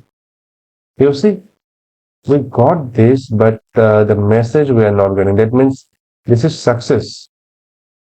Okay, so maybe from the login we are not sending the message from the backend. So let's go to the backend and go to register, login, okay. And here you see why it's sending the success to. We are not sending any message. Let's send the message. Like message like successfully, login successful. You are logged in successful. You are logged in successfully. Save. Now let's try to log in. It will be 2, 3, 5 maybe. Now login. Success, you are logged in successfully. You see, we are getting the message. So we are logged in successfully. Now what we have to do, after we are logged in successfully, we need to like capture the data from there. So what data? We need to capture the user data and token. So let's come here and let's see the response. What response we are getting? Inspect and let's go to console, and login response object we are getting. You are successfully logged in data. We are getting this user data. We are getting the token, user role, user ID. Okay, we are getting the user ID, user role, and the token. Fine. One more thing we have to do. Let's send the name to. We need the name also because we may show it here somewhere. So let's import the name too. So let's come here, come to the like backend, and the user ID, user role. Okay, let's send the name also. Name will be user dot name. Now save. Now again login. Here it will be 235 login, and let's check this response login. Let's change the data now. Here user data. Here you see we got the name also. Okay, so we are getting the name also. So now we have to save this token inside our local storage. And also, if you check the header, we are checking this one. We are checking this as console log. If you check the header, go to network tab. For checking the header, you have to go to network tab. Let's go to login and let's go to the response. Okay, the response header. Let's go to header. And here you see we got the authorization token that we are sending from here. We are setting the header from backend. Here you see this one. So we are setting the header too. We can fetch the token from header also. No problem. So now let's do like let's go here and after success one, success message is okay, fine. Message is fine. Before sending a message, let's do like if okay, this is success. Okay, like let token equal to response dot. You see, we have response. We can fetch the like token from data. We can fetch from header. Dot. We have to give get, and let's give authorization, and we'll get the token. And let's send the token as console. Or let's remove this. Let's cut it from here. Paste it below. And instead of response, let's send the token. Let's see. And from here, let's log in again. Login with 235. Let's inspect console and let's clear everything from console. Not console, okay, save. And here you see we got the token from header. We're showing the token from header. If you go here, we are showing the token from header. We are getting it from response.header. So if you want to fetch the header, we have to give headers.get. Okay, we're getting the token. Fine. So now let's save the token and the user data inside local storage. So let's do like local storage dot set item. First, let's give the name. Name will be, let's give the name like user data. User data will be JSON dot stringify. Like the data we are getting object. So we have to stringify data because the local storage only stores string data. So let's stringify response dot data dot response dot data dot uh, how we are sending it. We are sending it like let's go to the backend and response dot data the user data. Okay, we have to give this name. Whatever name we are giving, this is a key value. Whatever we are giving the key value inside our backend, we have to give it here. User data. Okay. Response.data.user data. Inside user data also token is there. So we can fetch the token from there too. Okay. Okay, no problem. Like when token is there inside this, then we may skip this process like fetching the token from authorization because we need the token and we are getting it. Okay. So we have to store it like this and save. Now again login and store the data into local storage. Login 235 login, and we are not showing any console log. Now let's check this out inside our application local storage, and here you see we are setting the, we are able to set it user data, and here the user data we are like saving token and user role, everything we are getting fine. So now we save the data, login data. So after a successful login, we'll be sending the user, like if user is admin, then we'll be sending it to the dashboard, otherwise we'll be sending it to the products page. So now login is fine. So if the user is successfully logged in, we will send it to different page. So now let's do one thing. Let's take one variable. Let's go outside. Let's take one variable const navigate, and we have to use one function of react outer DOM. Use navigate. Roll this out, and now come here inside it. After doing everything, we will be navigating. So like let's do if uh, response dot data dot user data dot role equal to admin, then we will send we will navigate to like admin, right? Else we will navigate to products. If we go products, it is products. Okay, now let's come to the login, and let's successfully login and check if now the role is user, we should be redirected to products page. Now let's do here like 235 login, and here you see we are redirected to products page after successful login. Okay, so fine, this login is working fine. Login is connected, our register and login is working fine. Coming to the point that the token that we are storing here inside our local storage, let's go there. Inside our application local storage, here we are storing the token. This token is necessary while we want to authenticate our HTTP request. So like if you go to orders and this card, then we need to authenticate the user, that which user's card you want to show. And also if you want to go to the admin, the time also you need to check the route, check this out, if the particular user is authenticated or not, if he is admin or not. So for this one, we need to like authenticate, and that token will help us to authenticate.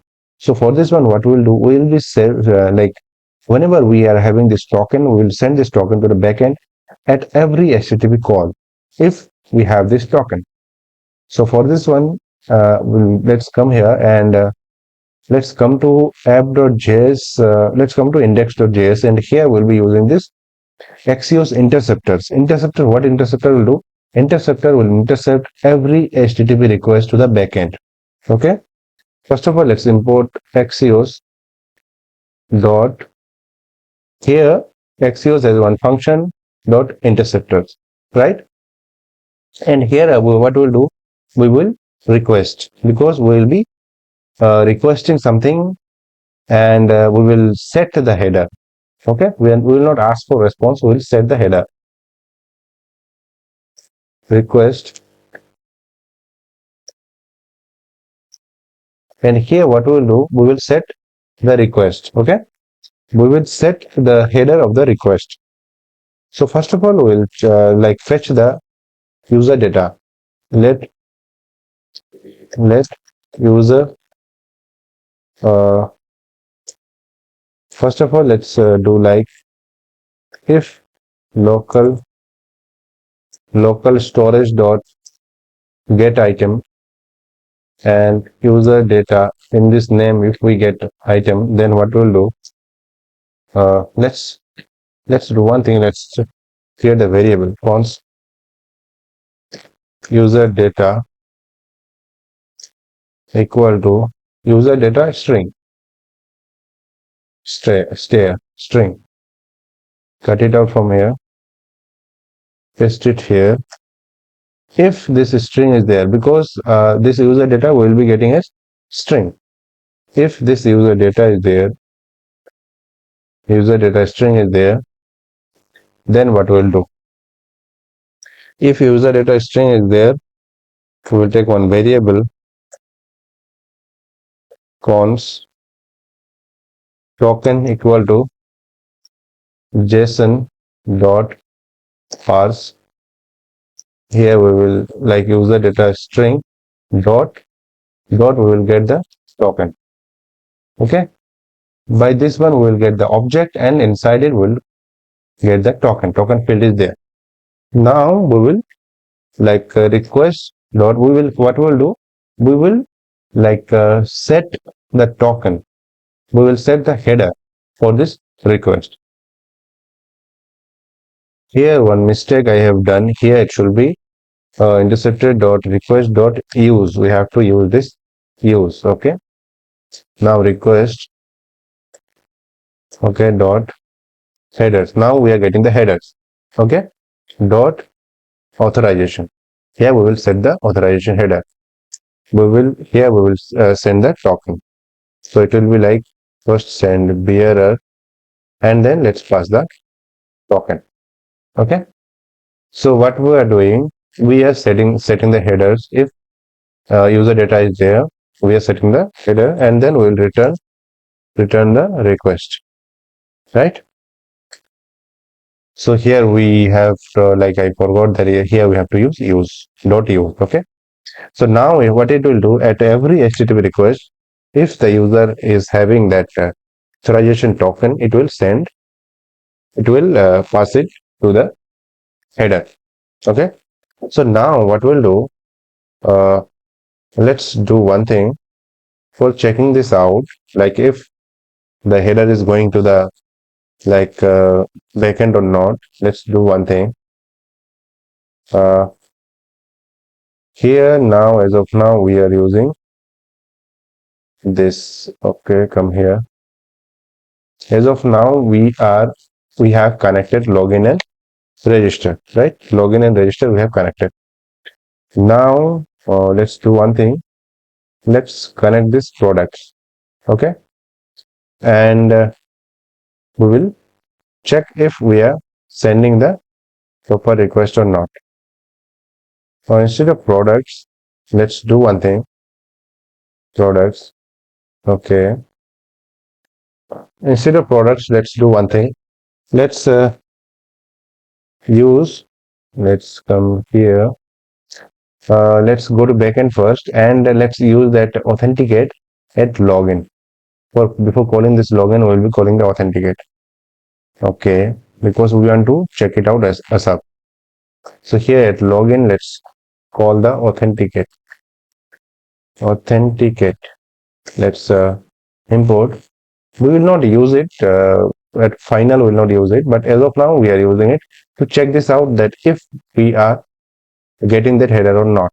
Okay, we are using the authenticate, and if you go to this middleware authenticate, okay, header we are sending. Let's after getting the header, we will console log the header. Console.log header and auth header. Auth header. What is the name we have given? It will be H. It will be header. Okay, auth header. Fine. Now save. Now let's give a call for login and check this out.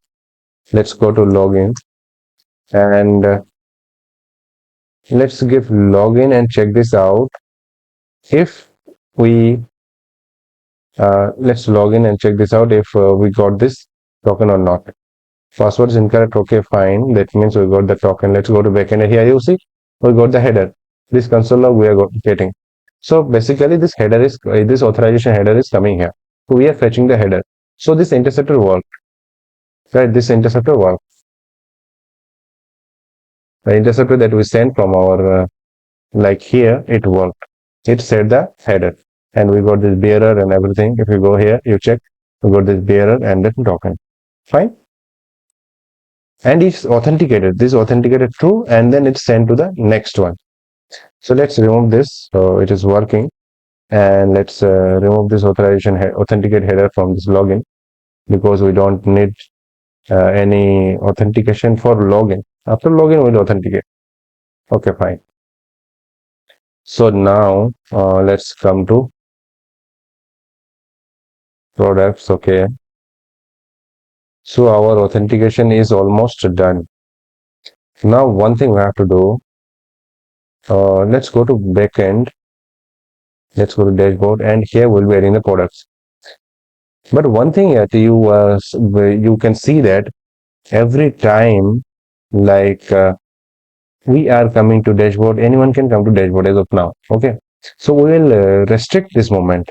We won't allow anyone to go to this dashboard. Only the admin one. Even the user is logged in, we will check the role of the user. Then only we will allow the user to go to this dashboard. Okay. So for this one, let's come to front end, and here what we'll do, we will check the user role. Then only we'll be allowing to go to the dashboard. For restricting the moment, what we'll do, we'll be creating the guards. First of all, let's create a folder. Create one folder.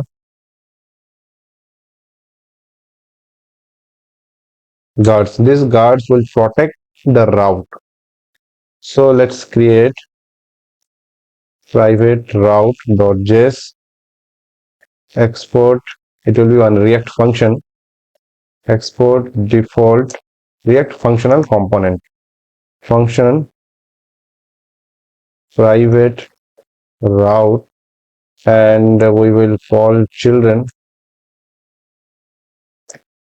Children will be one component, and we will pass the component. We will return the component that will be on children. Okay, and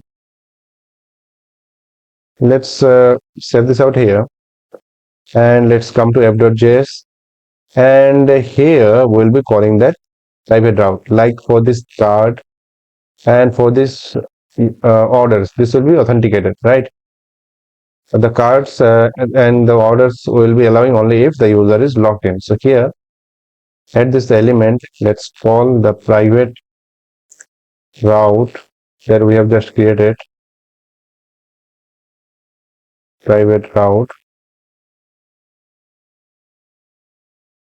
Private route. Let's do the same for the orders. Private route will be allowing only to go only if the user is authenticated. Fine. So now what we'll do, again, let's go to private route. Okay, we are doing nothing, we are just returning. So if the user is authenticated or not, it will return. Let's check this out. Okay, we are able to go, we are free to move around orders or cards. Now let's come here. Now restrict the moment. First of all, let's take use effect, and let's call the function inside it, and we'll be calling it as at the beginning of the application. And now what we'll do, like here, let's take one variable, authenticated auth set auth. Okay, equal to use state false, and let's skip it. And here we will give a call to the localhost, and const will fetch the user data. User data will get the string. So user data string equal to local storage dot get item user data, and we'll get the string. If string is there, like user data string is there, then what we'll do, from there, what we'll do, if user data string is there, we will fetch We will check. What we will check? We will check the user data. Okay, user data is there. Then we will check like user ID or token. We can check the token. If user data with this user data is there, and let's see token. We will fetch the token. So const token equal to like JSON dot parse, and it will be user data string dot token. So if we get the token, if token, we will set auth to true.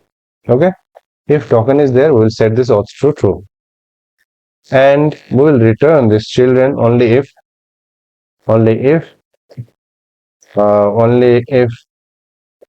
is auth is true, then only we return this children. Otherwise, we won't do anything. Otherwise, what we'll do, we will, if it is checked, if auth is like if auth is true, then we'll return the children, and if not auth, if auth is false, then we will, what we'll do, we will navigate. For navigation, what we have to do, const take one variable, name it navigate equal to use navigate. Use navigate is one function of React Router DOM, and now let's call the navigate here, and we'll redirect to login. Now save, and now come here. Let's refresh, and now we are having the token. That's why we are staying in this cart. Okay, go to orders. Fine. Now if we delete this user data, let's see. Delete this token user data application, and let's delete. Now let's refresh. Let's close and refresh. Okay, we are okay, we are redirected, but from the card we are not being redirected. Why? If we go to orders, we are redirected from the orders, but from the card we are not being redirected. For the orders it is working fine, but for the card it is not working. That means that there is supposed to be one error inside this app.js. Card orders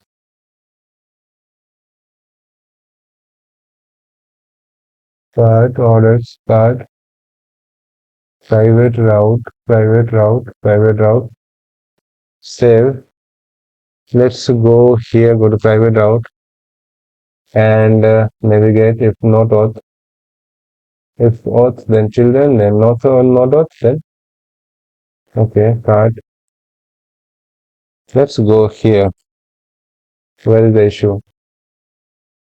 Card, element card. It is still staying in there. The orders, it is not staying there. Why is it so? Come here, go to orders. Okay, here also it is staying in this orders. Okay, it is not redirecting.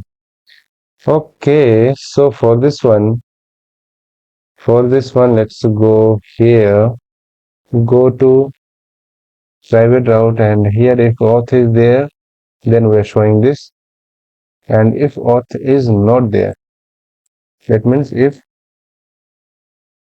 then we navigate, but this navigate is not working. So why is this problem happening? At first auth is false. So here let's do like, instead of this, if we give it like this, will it work? Orders, refresh, it is still staying in this part. Okay, so for this one, let's do one thing. Here at auth, we are like setting it like this. Here let's take one variable, name it checked. Set checked equal to use state false. Here what we'll do, like if this use state is run or not. For this one we have taken this variable. So what happens is, like, at first, before running of this use effect, it runs this. After that, it runs the use effect. So for this one, what we'll do, like at first it is running this, and this it is running the use effect. So here what we'll do, we'll set this auth to true if it is run or not. If it is run, then we'll check this auth. Like if it is checked, then only we will check the authentication. If it is not checked, then we won't check this one. So here also, like checked and not auth. So now what we have done now, like I will explain. First, it will run this one, right? This one, and then it will run this use effect. And after that, if any change is there, like now user data is not there, so there won't be any change. So this will not change anything.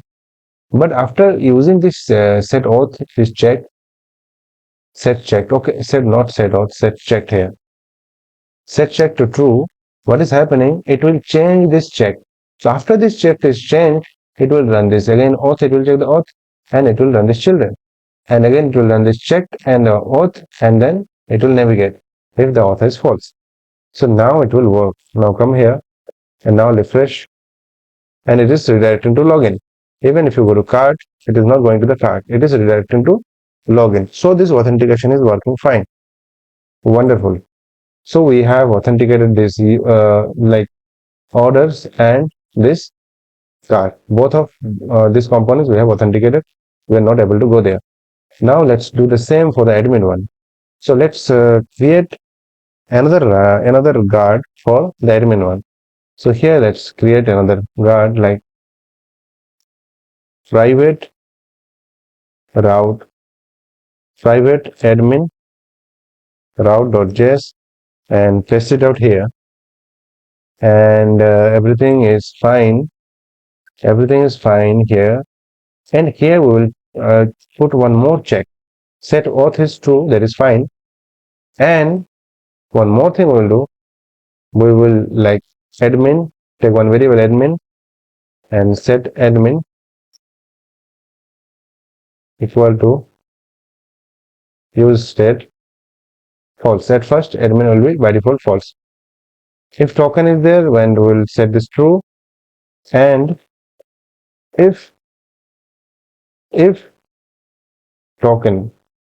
So here let's do one thing. Instead of token, let's take variable like user data. User data, let's remove this token from here, and it will be like user data dot token, then token, and user data dot role equal to if it is admin, then only we'll allow to go to the admin, and then only we'll set admin to true. Okay, so we'll set authentication to true and set admin to true only if the user role is admin. And here now for the children one, what we'll do, we will check admin also, then only we'll send the children. We will check if it is checked or not, and then we'll check the authentication, is it authenticated or not, and then we'll check the admin. And for the login one, when we'll redirect, can we put else here, like if check auth and admin not found, then we can redirect, that is also fine. But false, no, we won't go here. Here what we'll do like we will check if it is checked, and then auth,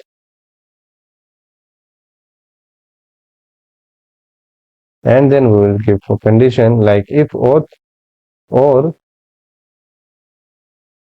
if auth or admin, either any of them. If either this one or this one is false, any one of them is false, we will navigate, right? If auth is false or admin is false. Now save. Now this private admin route, let's change the name, private admin route. Let's call it, go inside this, and we have to call it add this admin module. We won't call the admin module private admin route. Even we won't call the whole module, right? Come here, private route, admin route, save. And now let's try to go to the admin. We are okay. We are coming to the admin. We are not able to see this anything, but we are not. It is not redirecting. So there is some problem here. And let's do like, if we give else and remove this, comment it out. Let's check this out. Comment it out, save. At else, let's do like navigate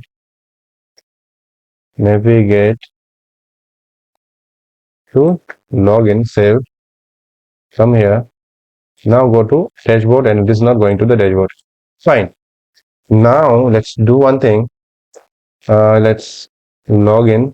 Before login, let's change the role of that user. Change the role. MongoDB, please open. Okay, here these are the users. Let's refresh. There will be other users who will be logging in with the last one, this one, 235. And here let's change the role of this user from user to admin. Now let's save, update, and now let's come here and let's log in. 235, let's log in.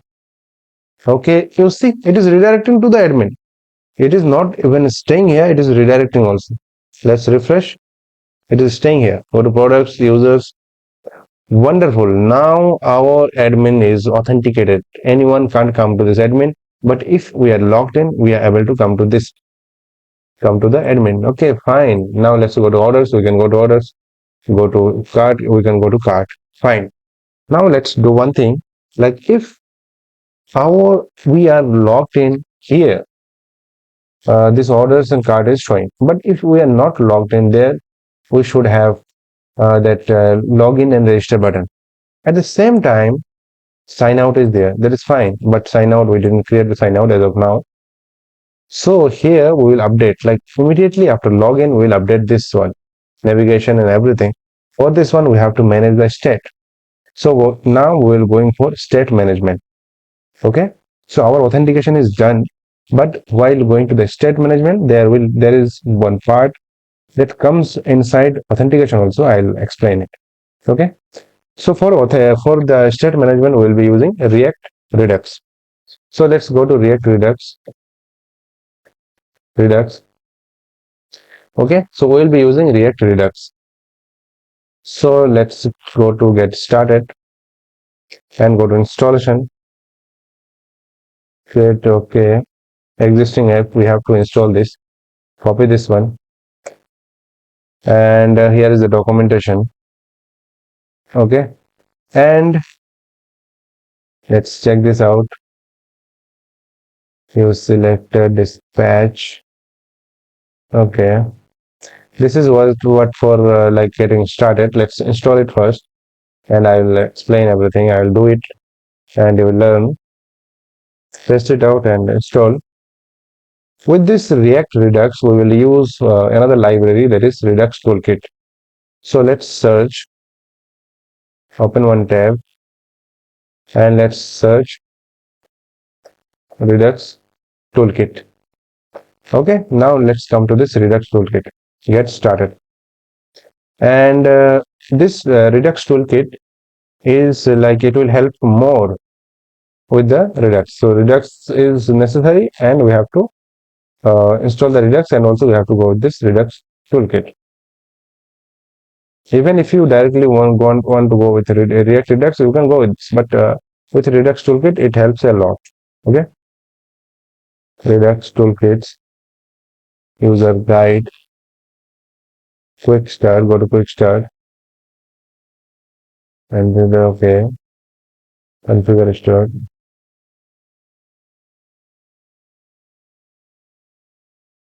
Okay, fine. So now let's come here. Let's install the toolkit. I have installed the React Redux. Now I am installing the toolkit.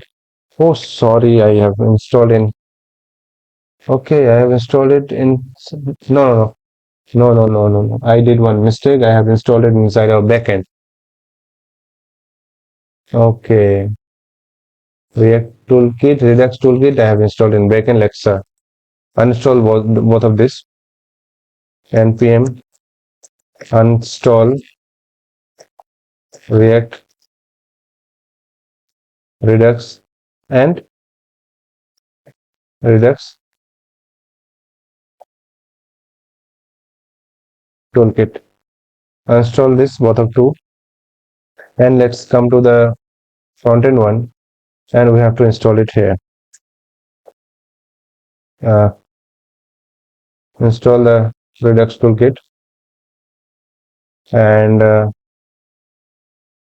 also install npm install React Redux.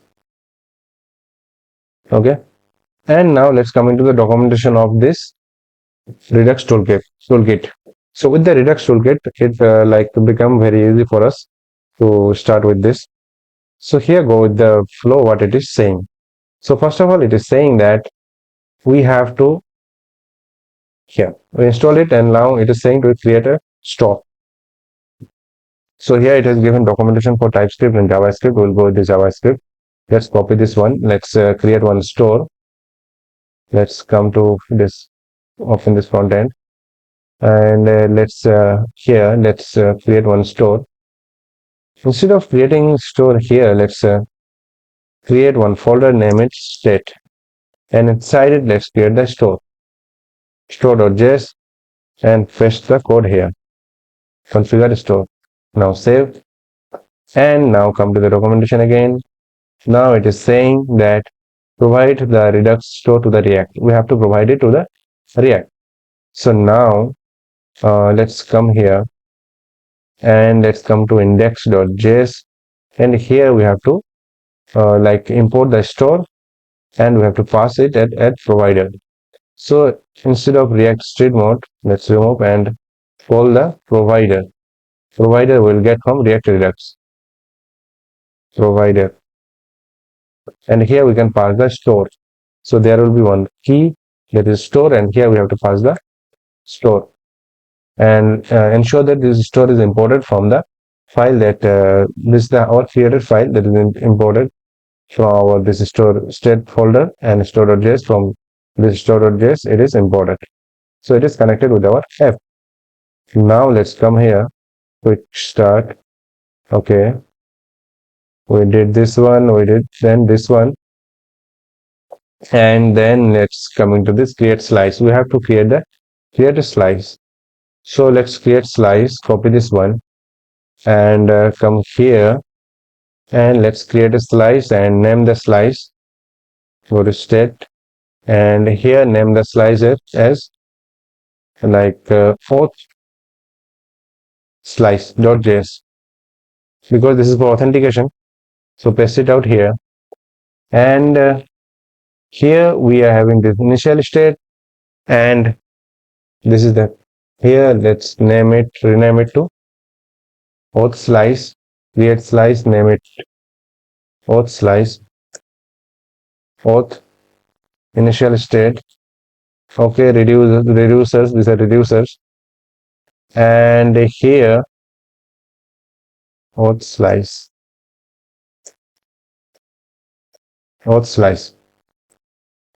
and here what we'll do, reducers, let's check login. Here what we'll do, we'll create registers like login, and then logout logout also will be like creating logout one, logout, another reducer will be logout. Okay, and let's export this one, login and logout, login and logout. Okay, and here at the initial state we'll be taking is the user is logged in or not, like auth, at first it will be false, admin, let's take it as false, and auth is false, admin is false. At the login we'll be giving the state. Okay, so at the state we'll be passing if the user is auth or admin. These two fields will be passing. Okay, so now let's save first. And one thing we'll do here with the state, this state is the initial state that is there. Okay, and with this one we can pass payload, right? Payload is the data that we will send. Like let's give action.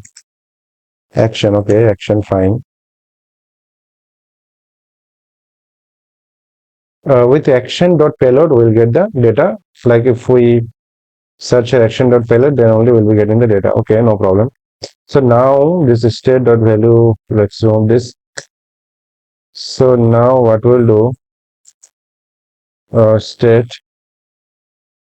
so state dot auth will be action dot payload dot auth. We will send the auth, and also we will send the state dot admin will be action dot payload dot admin. We will send this as payload. Action and auth and action, auth and admin will be sending it as payload. Okay, and for this logout it will be state dot auth will be false, and also state dot admin will be false. Both of these will be false. Now save, and now like this reducers we can call inside our React functions. So now let's go to our login component, client, pages, go to login here. After login, right, after login, data the role, we are checking the role. So before redirecting, what we'll do, we will call that reducers. So to call a reducer, we have to call one function, that is dispatch equal to use dispatch. We will get this use dispatch from React Redux. Okay, and now we need to call the login also.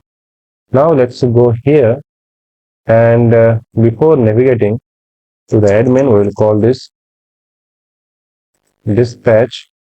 Dispatch means we are dispatching that particular reducer. Here it is login. Inside login will be sending a payload. Payload will be admin auth at first. Auth will be true, and admin will be true. Okay, let's copy this one and paste it for this one where the user is not admin. Here admin will be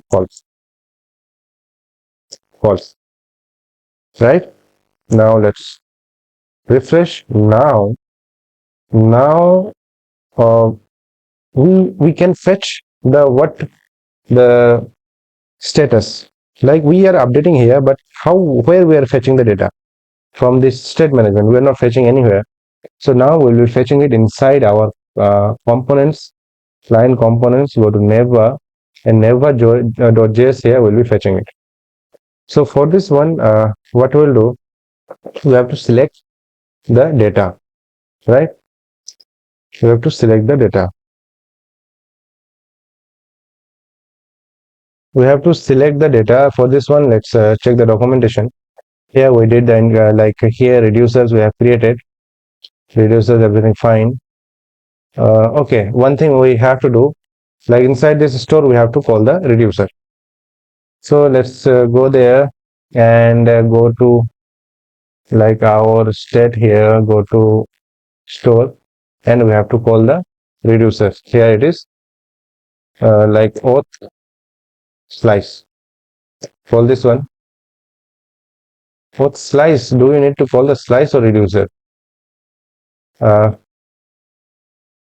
Auth. Let's check this out here. This counter reducer. But if you go here, it is slice. Okay, so okay, slide dot reducer. Fine. Come here. It will be auth reducer, and we have to call it from auth slice only. Auth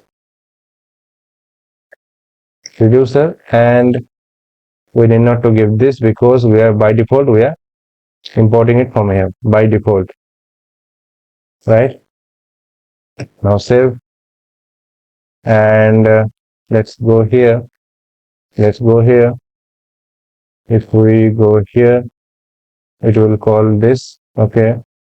Now here we are using this dispatch, and there is use selector. Okay. So with the use selector, we'll be fetching the data. So whatever the state is. So here it is like state. We have to give dot counter dot value. State dot counter dot value. Here go to the go check this. Okay. And state dot counter dot value. State dot counter. Okay. Fine. Here it is reducer. Reducer. Okay. No. Okay. This counter. Let's go here, and inside it mention it is auth. Fine. Come here, check this one. Okay. Now let's go to the never, and here never let's call const auth. Whatever the auth is, like equal to use selector. It will be state use selector state state dot auth dot state dot auth. Okay, auth is already having auth and is admin. Let's remove this one. Auth and is admin. And okay, instead of auth, okay, fine. Auth dot it will be auth. Let's check. Yeah, it is auth. Fine. And for the admin, for the is admin, const is admin equal to use selector state dot auth dot admin. Now let's remove this. We don't need this now. Now let's save and check this out. Let's check this out. Let's go there. Go there. We are having orders. Okay, fine. Now if we log out, as of now there is like we didn't create like the dispatch for logout. Let's do one thing. Let's create the dispatch for logout. For this one, let's create one component for sign out, right? Component for sign out, and from there we'll be dispatching. So let's go to never footer. Okay, pages. Inside this pages, let's create one more component. Do you need to create here sign out? Sign out Okay, we are using it as page.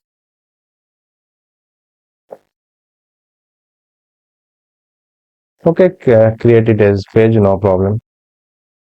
Like sign out and go inside it and let's create sign out dot js export default function sign out, and here we'll return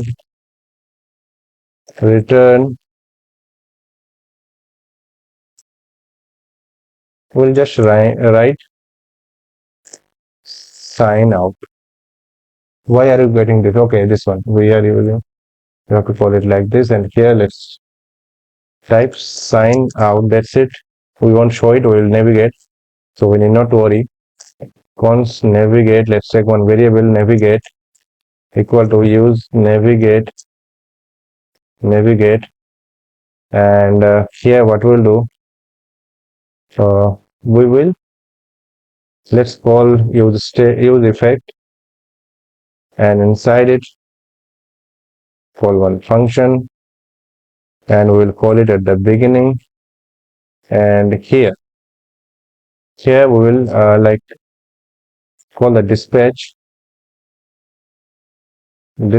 equal to use dispatch, and inside this use effect we'll call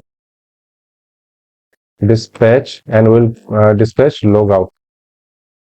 Make sure that it is imported from auth slice. We are dispatching the logout. After that, after logging out, we will navigate to, after logout we'll navigate to login.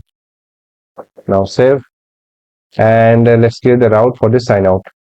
Let's go to app.js, and here let's create the route path sign that the out element sign out, save, and now let's go here, sign out.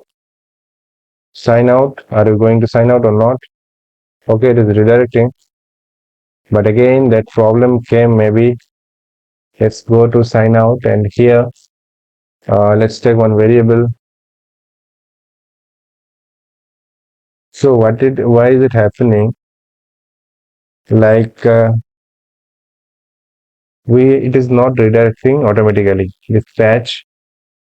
Dispatching the logout. Okay, we have to, we need to call it like this? Why it was not working?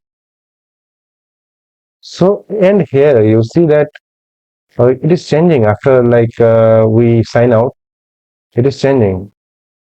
So congratulations, our state management is working fine. Here you see this is changing automatically. 235, let's log in. We'll log in, let's go to home, and here you see these are changing. We got this orders and this. Now let's sign out. Congratulations, it is working, and here it is changing. This is what state management is. And now our authentication ends here. So our application is fully authenticated now. So congratulations, you have successfully authenticated your application.